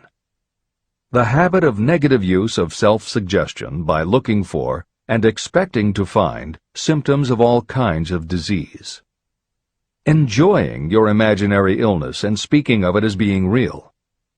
The habit of trying fads and isms recommended by others as having therapeutic value. Talking to others of operations, accidents, and other forms of illness. Experimenting with diets, physical exercises, weight loss systems without professional guidance. Trying home remedies, patent medicines, and quack remedies. 2. Hypochondria, a medical term for imaginary disease. The habit of excessively talking about illness, and by concentrating the mind on disease you begin to expect it to happen to you. Nothing that comes in bottles can cure this condition. It is brought on by negative thinking, and nothing but positive thought can cure it. Hypochondria is said to do as much damage on occasion as the real disease might do. 3. Exercise. Fear of ill health often interferes with proper physical exercise and results in overweight. 4. Susceptibility. Fear of ill health breaks down your natural resistance, which makes you susceptible to real disease. The fear of ill health is often related to the fear of poverty, especially in the case of the hypochondriac, who constantly worries about the possibility of having to pay doctor's bills, hospital bills, etc. This type of person spends much time preparing for sickness, talking about death, saving money for cemetery plots, burial expenses, and such. 5. Self-coddling. The habit of seeking sympathy. The habit of feigning illness to cover your laziness or to serve as an alibi for lack of ambition. People often resort to this trick to avoid work. 6. Intemperance. The habit of using alcohol or drugs to destroy pain instead of eliminating the cause. 7. The habit of reading about illness and worrying over the possibility of being stricken by it. The fourth basic fear. The fear of loss of love. Jealousy and other similar forms of neurosis grow out of our fear of the loss of love of someone. This fear is the most painful of all the 6 basic fears. It probably plays more havoc with the body and mind than any of the other basic fears. Editor's comment. By way of introduction to each of the 6 basic fears, Napoleon Hill usually postulates how the fear originated in humans. In the original edition of this book, he suggested that the fear of loss of love may have started with prehistoric man's habit of stealing his neighbor's mate and taking liberties with her whenever he could. Though amusing, this theory does not take into account that women fear the loss of a love just as profoundly as men do, and both men and women fear losing the love of not just their mates, but also of family members and others with whom they are close. How the emotion of love originated may remain a mystery, but there is no mystery about how we feel when we lose it. This is the end of the editor's comment. The fourth basic fear. The fear of loss of love. Jealousy and other similar forms of neurosis grow out of our fear of the loss of love of someone. This fear is the most painful of all the 6 basic fears. It probably plays more havoc with the body and mind than any of the other basic fears. Editor's comment. By way of introduction to each of the 6 basic fears, Napoleon Hill usually postulates how the fear originated in humans. In the original edition of this book, he suggested that the fear of loss of love may have started with prehistoric man's habit of stealing his neighbor's mate and taking liberties with her whenever he could. Though amusing, this theory does not take into account that women fear the loss of a love just as profoundly as men do, and both men and women fear losing the love of not just their mates, but also of family members and others with whom they are close. How the emotion of love originated may remain a mystery, but there is no mystery about how we feel when we lose it. This is the end of the editor's comment. Symptoms of the fear of loss of love. The distinguishing symptoms of this fear are 1. Jealousy. The habit of being suspicious of friends and loved ones. The habit of accusing wife or husband of infidelity without grounds. General suspicion of everyone and absolute faith in no one. 2. Fault-finding. The habit of finding fault with friends, relatives, business associates, and loved ones upon the slightest provocation, or without any cause whatsoever. 3. Gambling. The habit of gambling, stealing, cheating, and otherwise taking hazardous chances to provide money for loved ones, in the belief that love can be bought. The habit of spending beyond your means, or incurring debts to provide gifts for loved ones, in order to make a good impression. Also insomnia, nervousness, lack of persistence, weakness of will, lack of self-control, lack of self-reliance, bad temper. The fifth basic fear. The fear of old age. In the main, this fear grows out of two sources. First, the thought that old age may bring with it poverty.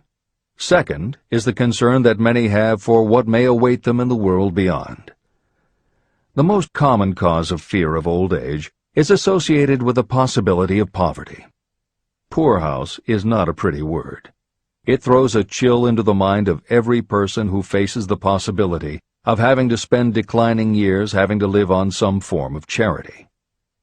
The possibility of ill health, which is more common as people grow older, is also a contributing cause of this common fear of old age, as is concern about diminishing sexuality.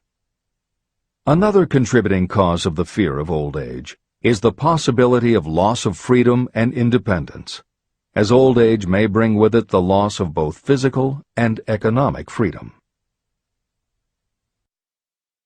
Symptoms of the fear of old age. The most common symptoms of this fear are 1. Lack of enthusiasm. The tendency to slow down and develop an inferiority complex, falsely believing you are slipping because of age. The habit of killing off initiative, imagination, and self-reliance by falsely believing you are too old to exercise these qualities.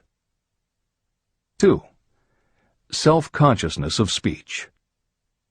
The habit of speaking apologetically of yourself as being old merely because you have reached the age of 40 or 50, instead of reversing the rule and expressing gratitude for having reached the age of wisdom and understanding.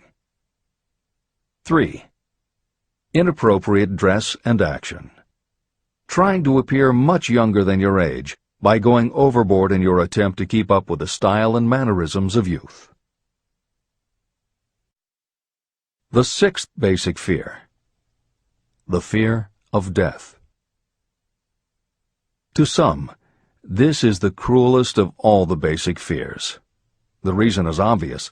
The terrible pangs of fear associated with the thought of death, in the majority of cases, may be charged to religious fanaticism. So-called heathens are less afraid of death than the more civilized. For hundreds of millions of years we have been asking the still unanswered questions, where did I come from, and where am I going? During the darker ages of the past, the more cunning and crafty were not slow to offer the answer to these questions for a price. Come into my tent, embrace my faith, accept my dogmas, and I will give you a ticket that will admit you straight into heaven when you die, says the religious leader. Remain out of my tent, says the same leader, and the devil will take you and burn you throughout eternity. The thought of eternal punishment destroys interest in life and makes happiness impossible. While the religious leader may not actually be able to provide safe conduct into heaven or send you to hell, the possibility of the latter seems terrible. The very thought of it takes hold of the imagination in such a realistic way that it paralyzes reason and sets up the fear of death. The fear of death is not as common now as it was during the age when there were no great colleges and universities. People of science have turned the spotlight of truth upon the world, and this truth is rapidly freeing men and women from this terrible fear of death. The young men and women who attend the colleges and universities are not easily impressed by fire and brimstone. Through knowledge, the fears of the dark ages that grip the mind have been dispelled. The entire world is made up of only four things: time, space, energy, and matter. In elementary physics, we learn that neither matter nor energy can be created or destroyed. Both matter and energy can be transformed, but neither can be destroyed. Life is energy, if it is anything. If neither energy nor matter can be destroyed, of course life itself cannot be destroyed. Life, like other forms of energy, may be passed through various processes of transition or change, but it cannot be destroyed. Death is mere transition. And if death is not mere change or transition, then nothing comes after death except a long, eternal, peaceful sleep. And sleep is nothing to be feared. If you can accept the logic of this, you may forever wipe out your fear of death. Symptoms of the fear of death. The general symptoms of this fear are: 1. The habit of thinking about dying instead of making the most of life. This is generally due to lack of purpose or lack of a suitable occupation. This fear is more prevalent among the aged, but sometimes the more youthful are victims of it. The greatest of all remedies for the fear of death is a burning desire for achievement, backed by useful service to others. A busy person seldom has time to think about dying. A busy person finds life too thrilling to worry about death. 2. Sometimes the fear of death is closely associated with the fear of poverty, where death would leave loved ones poverty-stricken. 3. In other cases, the fear of death is caused by illness and the breakdown of physical body resistance. 4. The most common causes of the fear of death are ill health, poverty, lack of appropriate occupation, disappointment over love, insanity, and religious fanaticism. The disaster of worry and destructive thinking. Worry is a state of mind based upon fear. It works slowly but persistently. It is insidious and subtle. Step by step, it digs itself in until it paralyzes the reasoning faculty and destroys self-confidence and initiative. Worry is a form of sustained fear caused by indecision. Therefore, it is a state of mind that can be controlled. An unsettled mind is helpless. Indecision makes an unsettled mind. Most individuals lack the willpower to reach decisions promptly and to stand by them after they have been made. We do not worry over conditions once we have reached a decision to follow a definite line of action. I once interviewed a man who was sentenced to be electrocuted 2 hours later. The condemned man was the calmest of the 8 men who were in the death cell with him. His calmness prompted me to ask him how it felt to know that he was going into eternity in a short while. With a smile of confidence on his face, he said, "It feels fine. Just think, brother, my troubles will soon be over. I've had nothing but trouble all my life. It has been a hardship to get food and clothing. Soon, I will not need these things. I have felt fine ever since I learned for certain that I must die. I made up my mind then to accept my fate in good spirit."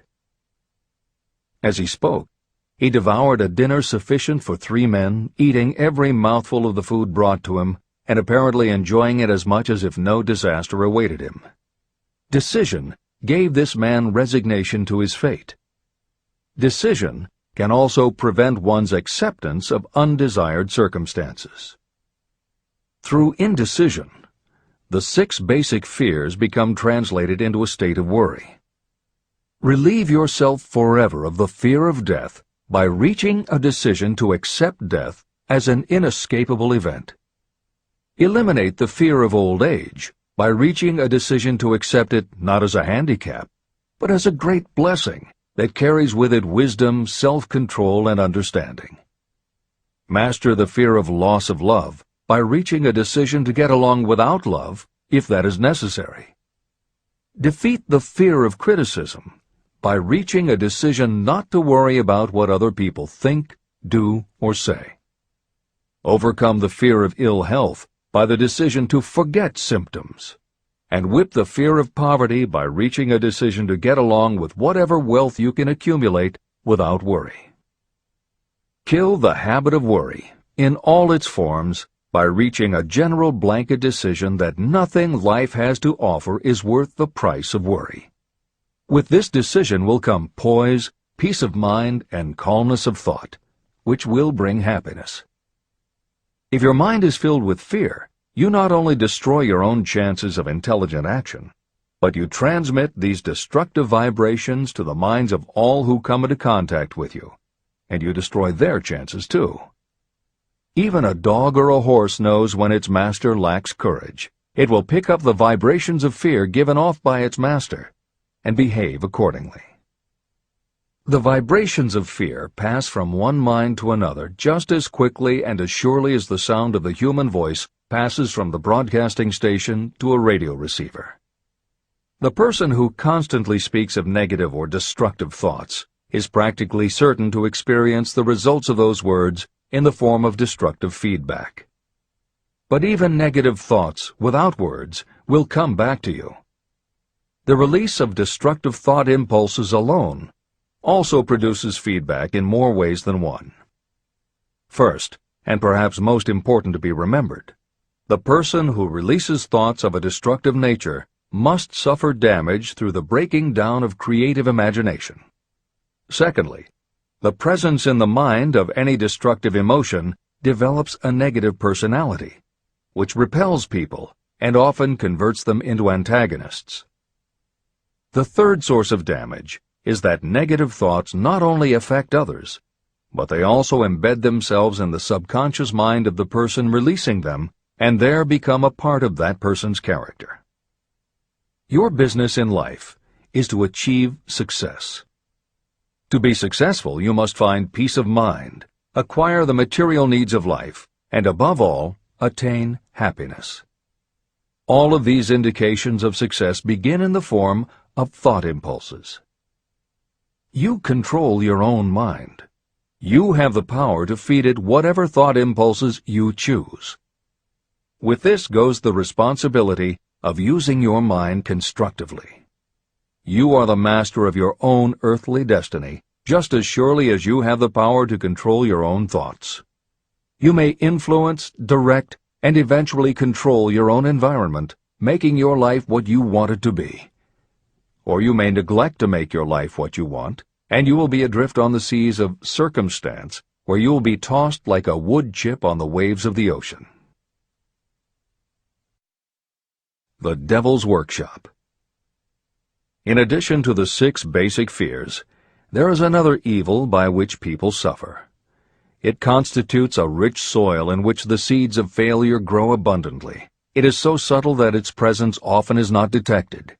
It is more deeply rooted and more often fatal than all of the 6 fears. For want of a better name, let us call this evil susceptibility to negative influences. Those who accumulate great riches always protect themselves against negative influences. The poverty-stricken never do. Those who succeed in any calling must prepare their minds to resist such influences. If you are reading this book to learn how to grow rich, you should examine yourself very carefully to determine whether you are susceptible to negative influences. If you neglect this self-analysis, you will give up your right to attain the object of your desires. Make your analysis searching. As you read the following questions, be tough on yourself. Go at the task as carefully as you would if you were searching for any other enemy you knew was waiting to ambush you. You must deal with your own faults as you would with a real and serious enemy. You can easily protect yourself against real enemies because there are laws, police, and courts to deal with them. But this 7th basic evil is more difficult to master because it strikes when you are not aware of its presence, when you are asleep and while you are awake. Moreover, its weapon is intangible because it consists of merely a state of mind. Negative influences are also dangerous because they come in so many different forms. Sometimes they enter the mind through the well-meant words of your friends and relatives. At other times they come from within, through your own mental attitude. Always it is as deadly as poison, even though it may not kill as quickly. How to protect yourself against negative influences. To protect yourself against negative influences, whether of your own making or the result of negative people around you, recognize that your willpower is your defense. You must put it into constant use until it builds a wall of immunity against negative influences in your own mind. Recognize that you and every other human being are, by nature, lazy, indifferent, and susceptible to all suggestions that reinforce your weaknesses. Recognize that you are, by nature, susceptible to all of the 6 basic fears. and you must set up habits to counteract all these fears. Recognize that negative influences often work on you through your subconscious mind and are therefore difficult to detect. Keep your mind closed against all people who depress or discourage you in any way. Clean out your medicine chest and stop pandering to colds, aches, pains, and imaginary illness. Deliberately seek the company of people who influence you to think and act for yourself. Do not expect troubles, as they have a tendency not to disappoint. Without doubt, the most common weakness of all human beings is the habit of leaving their minds open to the negative influences of other people. This weakness is all the more damaging because most people do not even know they do it. The following list of questions is designed to help you see yourself as you really are. You should read through the list now. Then set aside a day when you can give adequate time to go through the list again and thoroughly answer each question. When you do this, I advise that you read the questions and state your answers aloud so you can hear your own voice. This will make it easier for you to be truthful with yourself. Self-analysis questions. Do you complain often of feeling bad, and if so, what is the cause? Do you find fault with other people at the slightest provocation? Do you frequently make mistakes in your work, and if so, why? Are you sarcastic and offensive in your conversation? Do you deliberately avoid the association of anyone, and if so, why? Do you suffer frequently with indigestion? If so, what is the cause? Does life seem futile and the future hopeless to you? Do you like your occupation? If not, why? Do you often feel self-pity? And if so, why? Are you envious of those who excel you? To which do you devote most time, thinking of success or of failure? Are you gaining or losing self-confidence as you grow older? Do you learn something of value from all mistakes? Are you permitting some relative or acquaintance to worry you? If so, why? Are you sometimes excited about life, and at other times in the depths of despondency?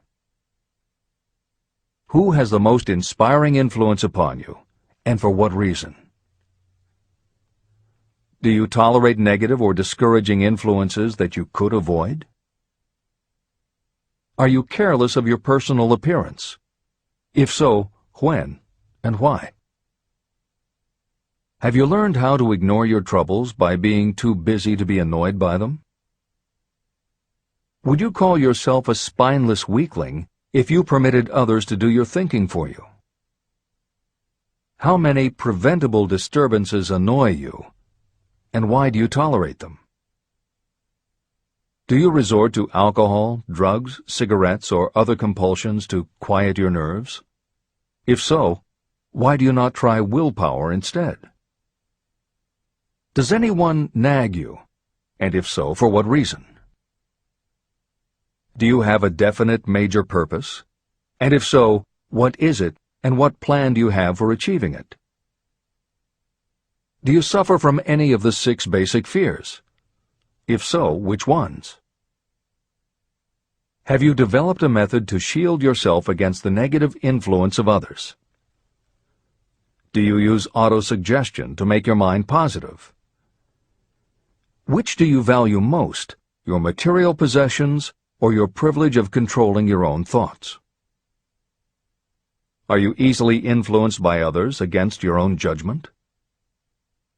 Has today added anything of value to your stock of knowledge or state of mind?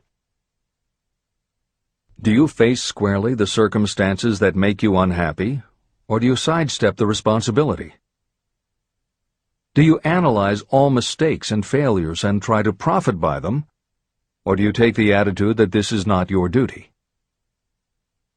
Can you name 3 of your most damaging weaknesses? What are you doing to correct them? Do you encourage other people to bring their worries to you for sympathy? Do you choose from your daily experiences lessons or influences that aid in your personal advancement? Does your presence have a negative influence on other people as a rule? What habits of other people annoy you most?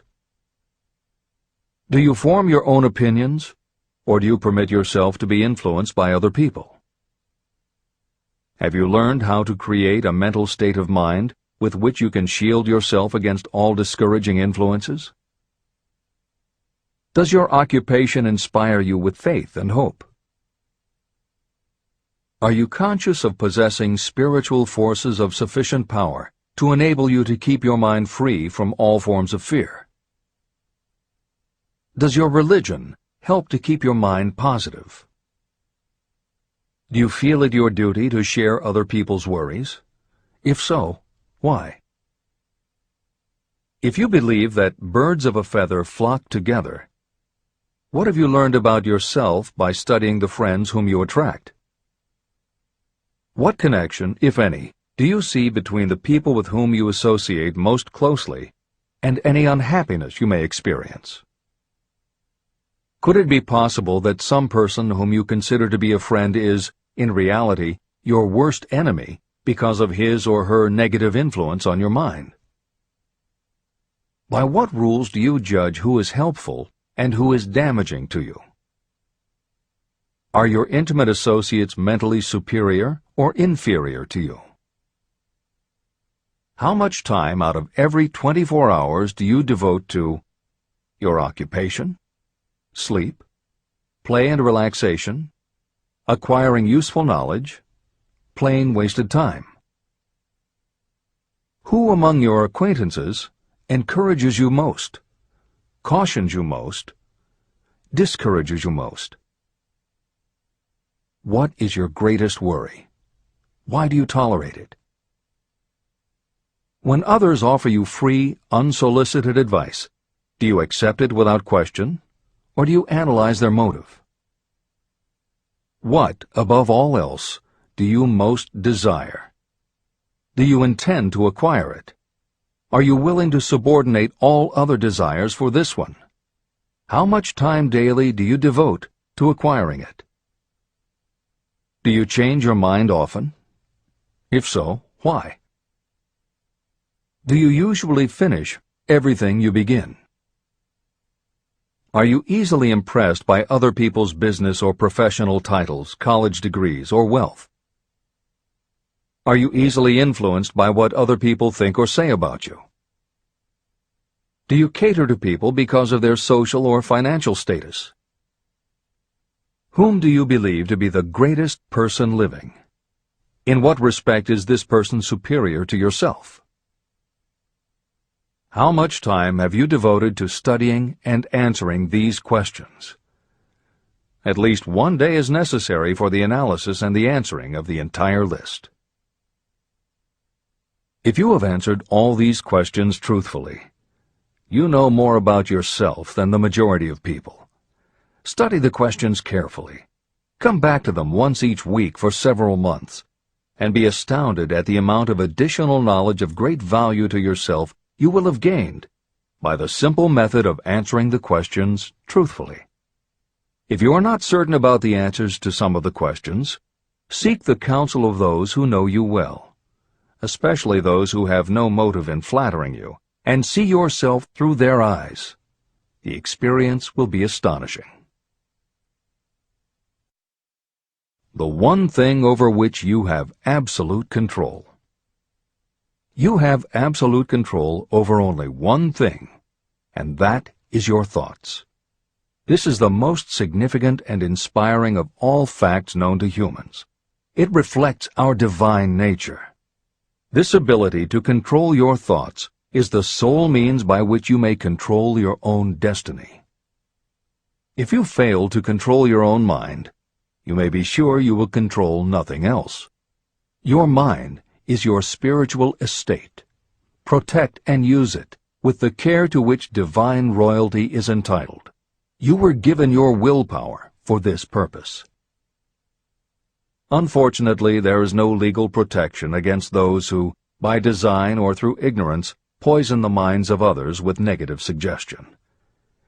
Those with negative minds tried to convince Thomas A. Edison that he could not build a machine that would record and reproduce the human voice, because, they said, no one else has ever produced such a machine.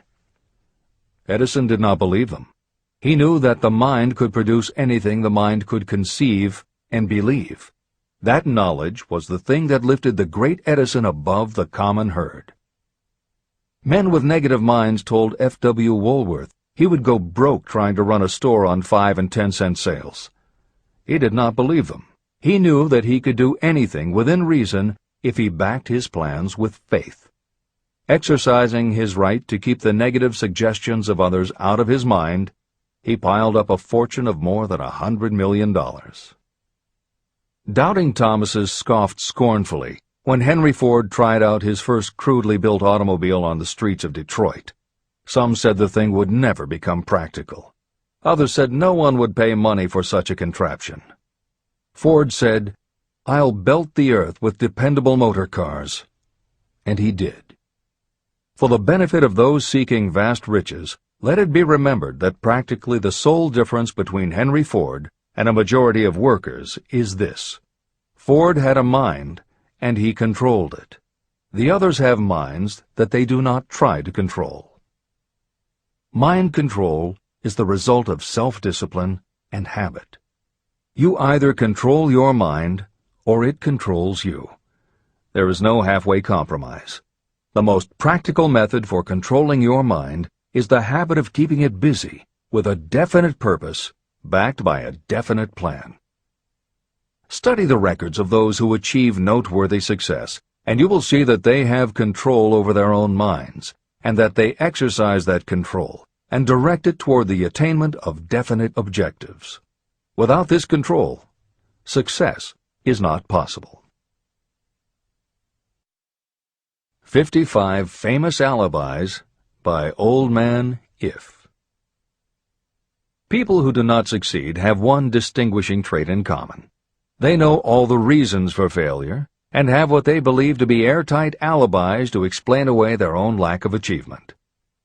Some of these alibis are clever, and a few of them are justifiable by the facts. But alibis cannot be used for money. The world wants to know only one thing: have you achieved success? A character analyst compiled a list of the most commonly used alibis. As you read the list, examine yourself carefully and determine how many of these alibis you use. Remember, the philosophy presented in this book makes every one of these alibis obsolete. If I didn't have a wife and family. If I had enough pull. If I had money. If I had a good education. If I could get a job. If I had good health. If I only had time. If times were better. If other people understood me. If conditions around me were only different. If I could live my life over again. If I did not fear what they would say. If I had been given a chance. If I now had a chance. If other people didn't have it in for me. If nothing happens to stop me. If only I were younger. If I only could do what I want. If I had been born rich. If I could meet the right people. If I had the talent that some people have. If I dared to assert myself. If only I had embraced past opportunities. If people didn't get on my nerves. If I didn't have to keep house and look after the children. If I could save some money. If the boss only appreciated me. If I only had somebody to help me. If my family understood me. If I lived in a big city. If I could just get started. If I were only free. If I had the personality of some people. If I were not so fat. If my real talents were known. If I could just get a break. If I could only get out of debt. If I hadn't failed. If I only knew how. If everybody wasn't against me. If I didn't have so many worries. If I could marry the right person. If people weren't so dumb. If my family were not so extravagant. If I were sure of myself. If luck were not against me. If I had not been born under the wrong star. If it were not true that what is to be will be. If I did not have to work so hard. If I hadn't lost my money. If I lived in a different neighborhood. If I didn't have a past. If I only had a business of my own. If other people would only listen to me. If, and this is the greatest of them all, if I had the courage to see myself as I really am, I would find out what is wrong with me and correct it. And I know that something must be wrong with the way I have done things, or I would already have the success that I desire. I recognize that something must be wrong with me, otherwise I would have spent more time analyzing my weaknesses and less time building alibis to cover them. Building alibis to explain away failure is a national pastime. The habit is as old as the human race and is fatal to success. Why do people cling to their pet alibis? The answer is obvious. They defend their alibis because they create them. Your alibi is the child of your own imagination. It is human nature to defend your own brainchild. Building alibis is a deeply rooted habit. Habits are difficult to break, especially when they provide justification for something we do. Plato had this truth in mind when he said, "The first and best victory is to conquer self. To be conquered by self is, of all things, the most shameful and vile." Another philosopher had the same thought in mind when he said, "It was a great surprise to me when I discovered that most of the ugliness I saw in others was but a reflection of my own nature." Elbert Hubbard, philosopher, author, publisher of the Fra magazine, and founder of the Roycrofters community of artists, said, "It has always been a mystery to me why people spend so much time deliberately fooling themselves by creating alibis to cover their weaknesses. If used differently, this same time would be sufficient to cure the weakness. Then no alibis would be needed." In parting, I would remind you that life is a checkerboard, and the player opposite you is time. If you hesitate before moving, or neglect to move promptly, your men will be wiped off the board by time. You are playing against a partner who will not tolerate indecision. Previously, you may have had a logical excuse for not having forced life to come through with whatever you asked. That alibi is now obsolete, because you are in possession of the master key that unlocks the door to life's riches. The master key is intangible, but it is powerful. It is the privilege of creating, in your own mind, a burning desire for a definite form of riches. There is no penalty for the use of this key, but there is a price you must pay if you do not use it. The price is failure. There is a reward of stupendous proportions if you put the key to use. It is the satisfaction that will come to you when you conquer self and force life to pay whatever is asked. The reward is worthy of your effort. Will you make the start and be convinced? "If we are related," said the immortal Emerson, "we shall meet." In closing, may I borrow his thought and say, if we are related, we have, through these pages, met. Remember that your real wealth can be measured not by what you have, but by what you are.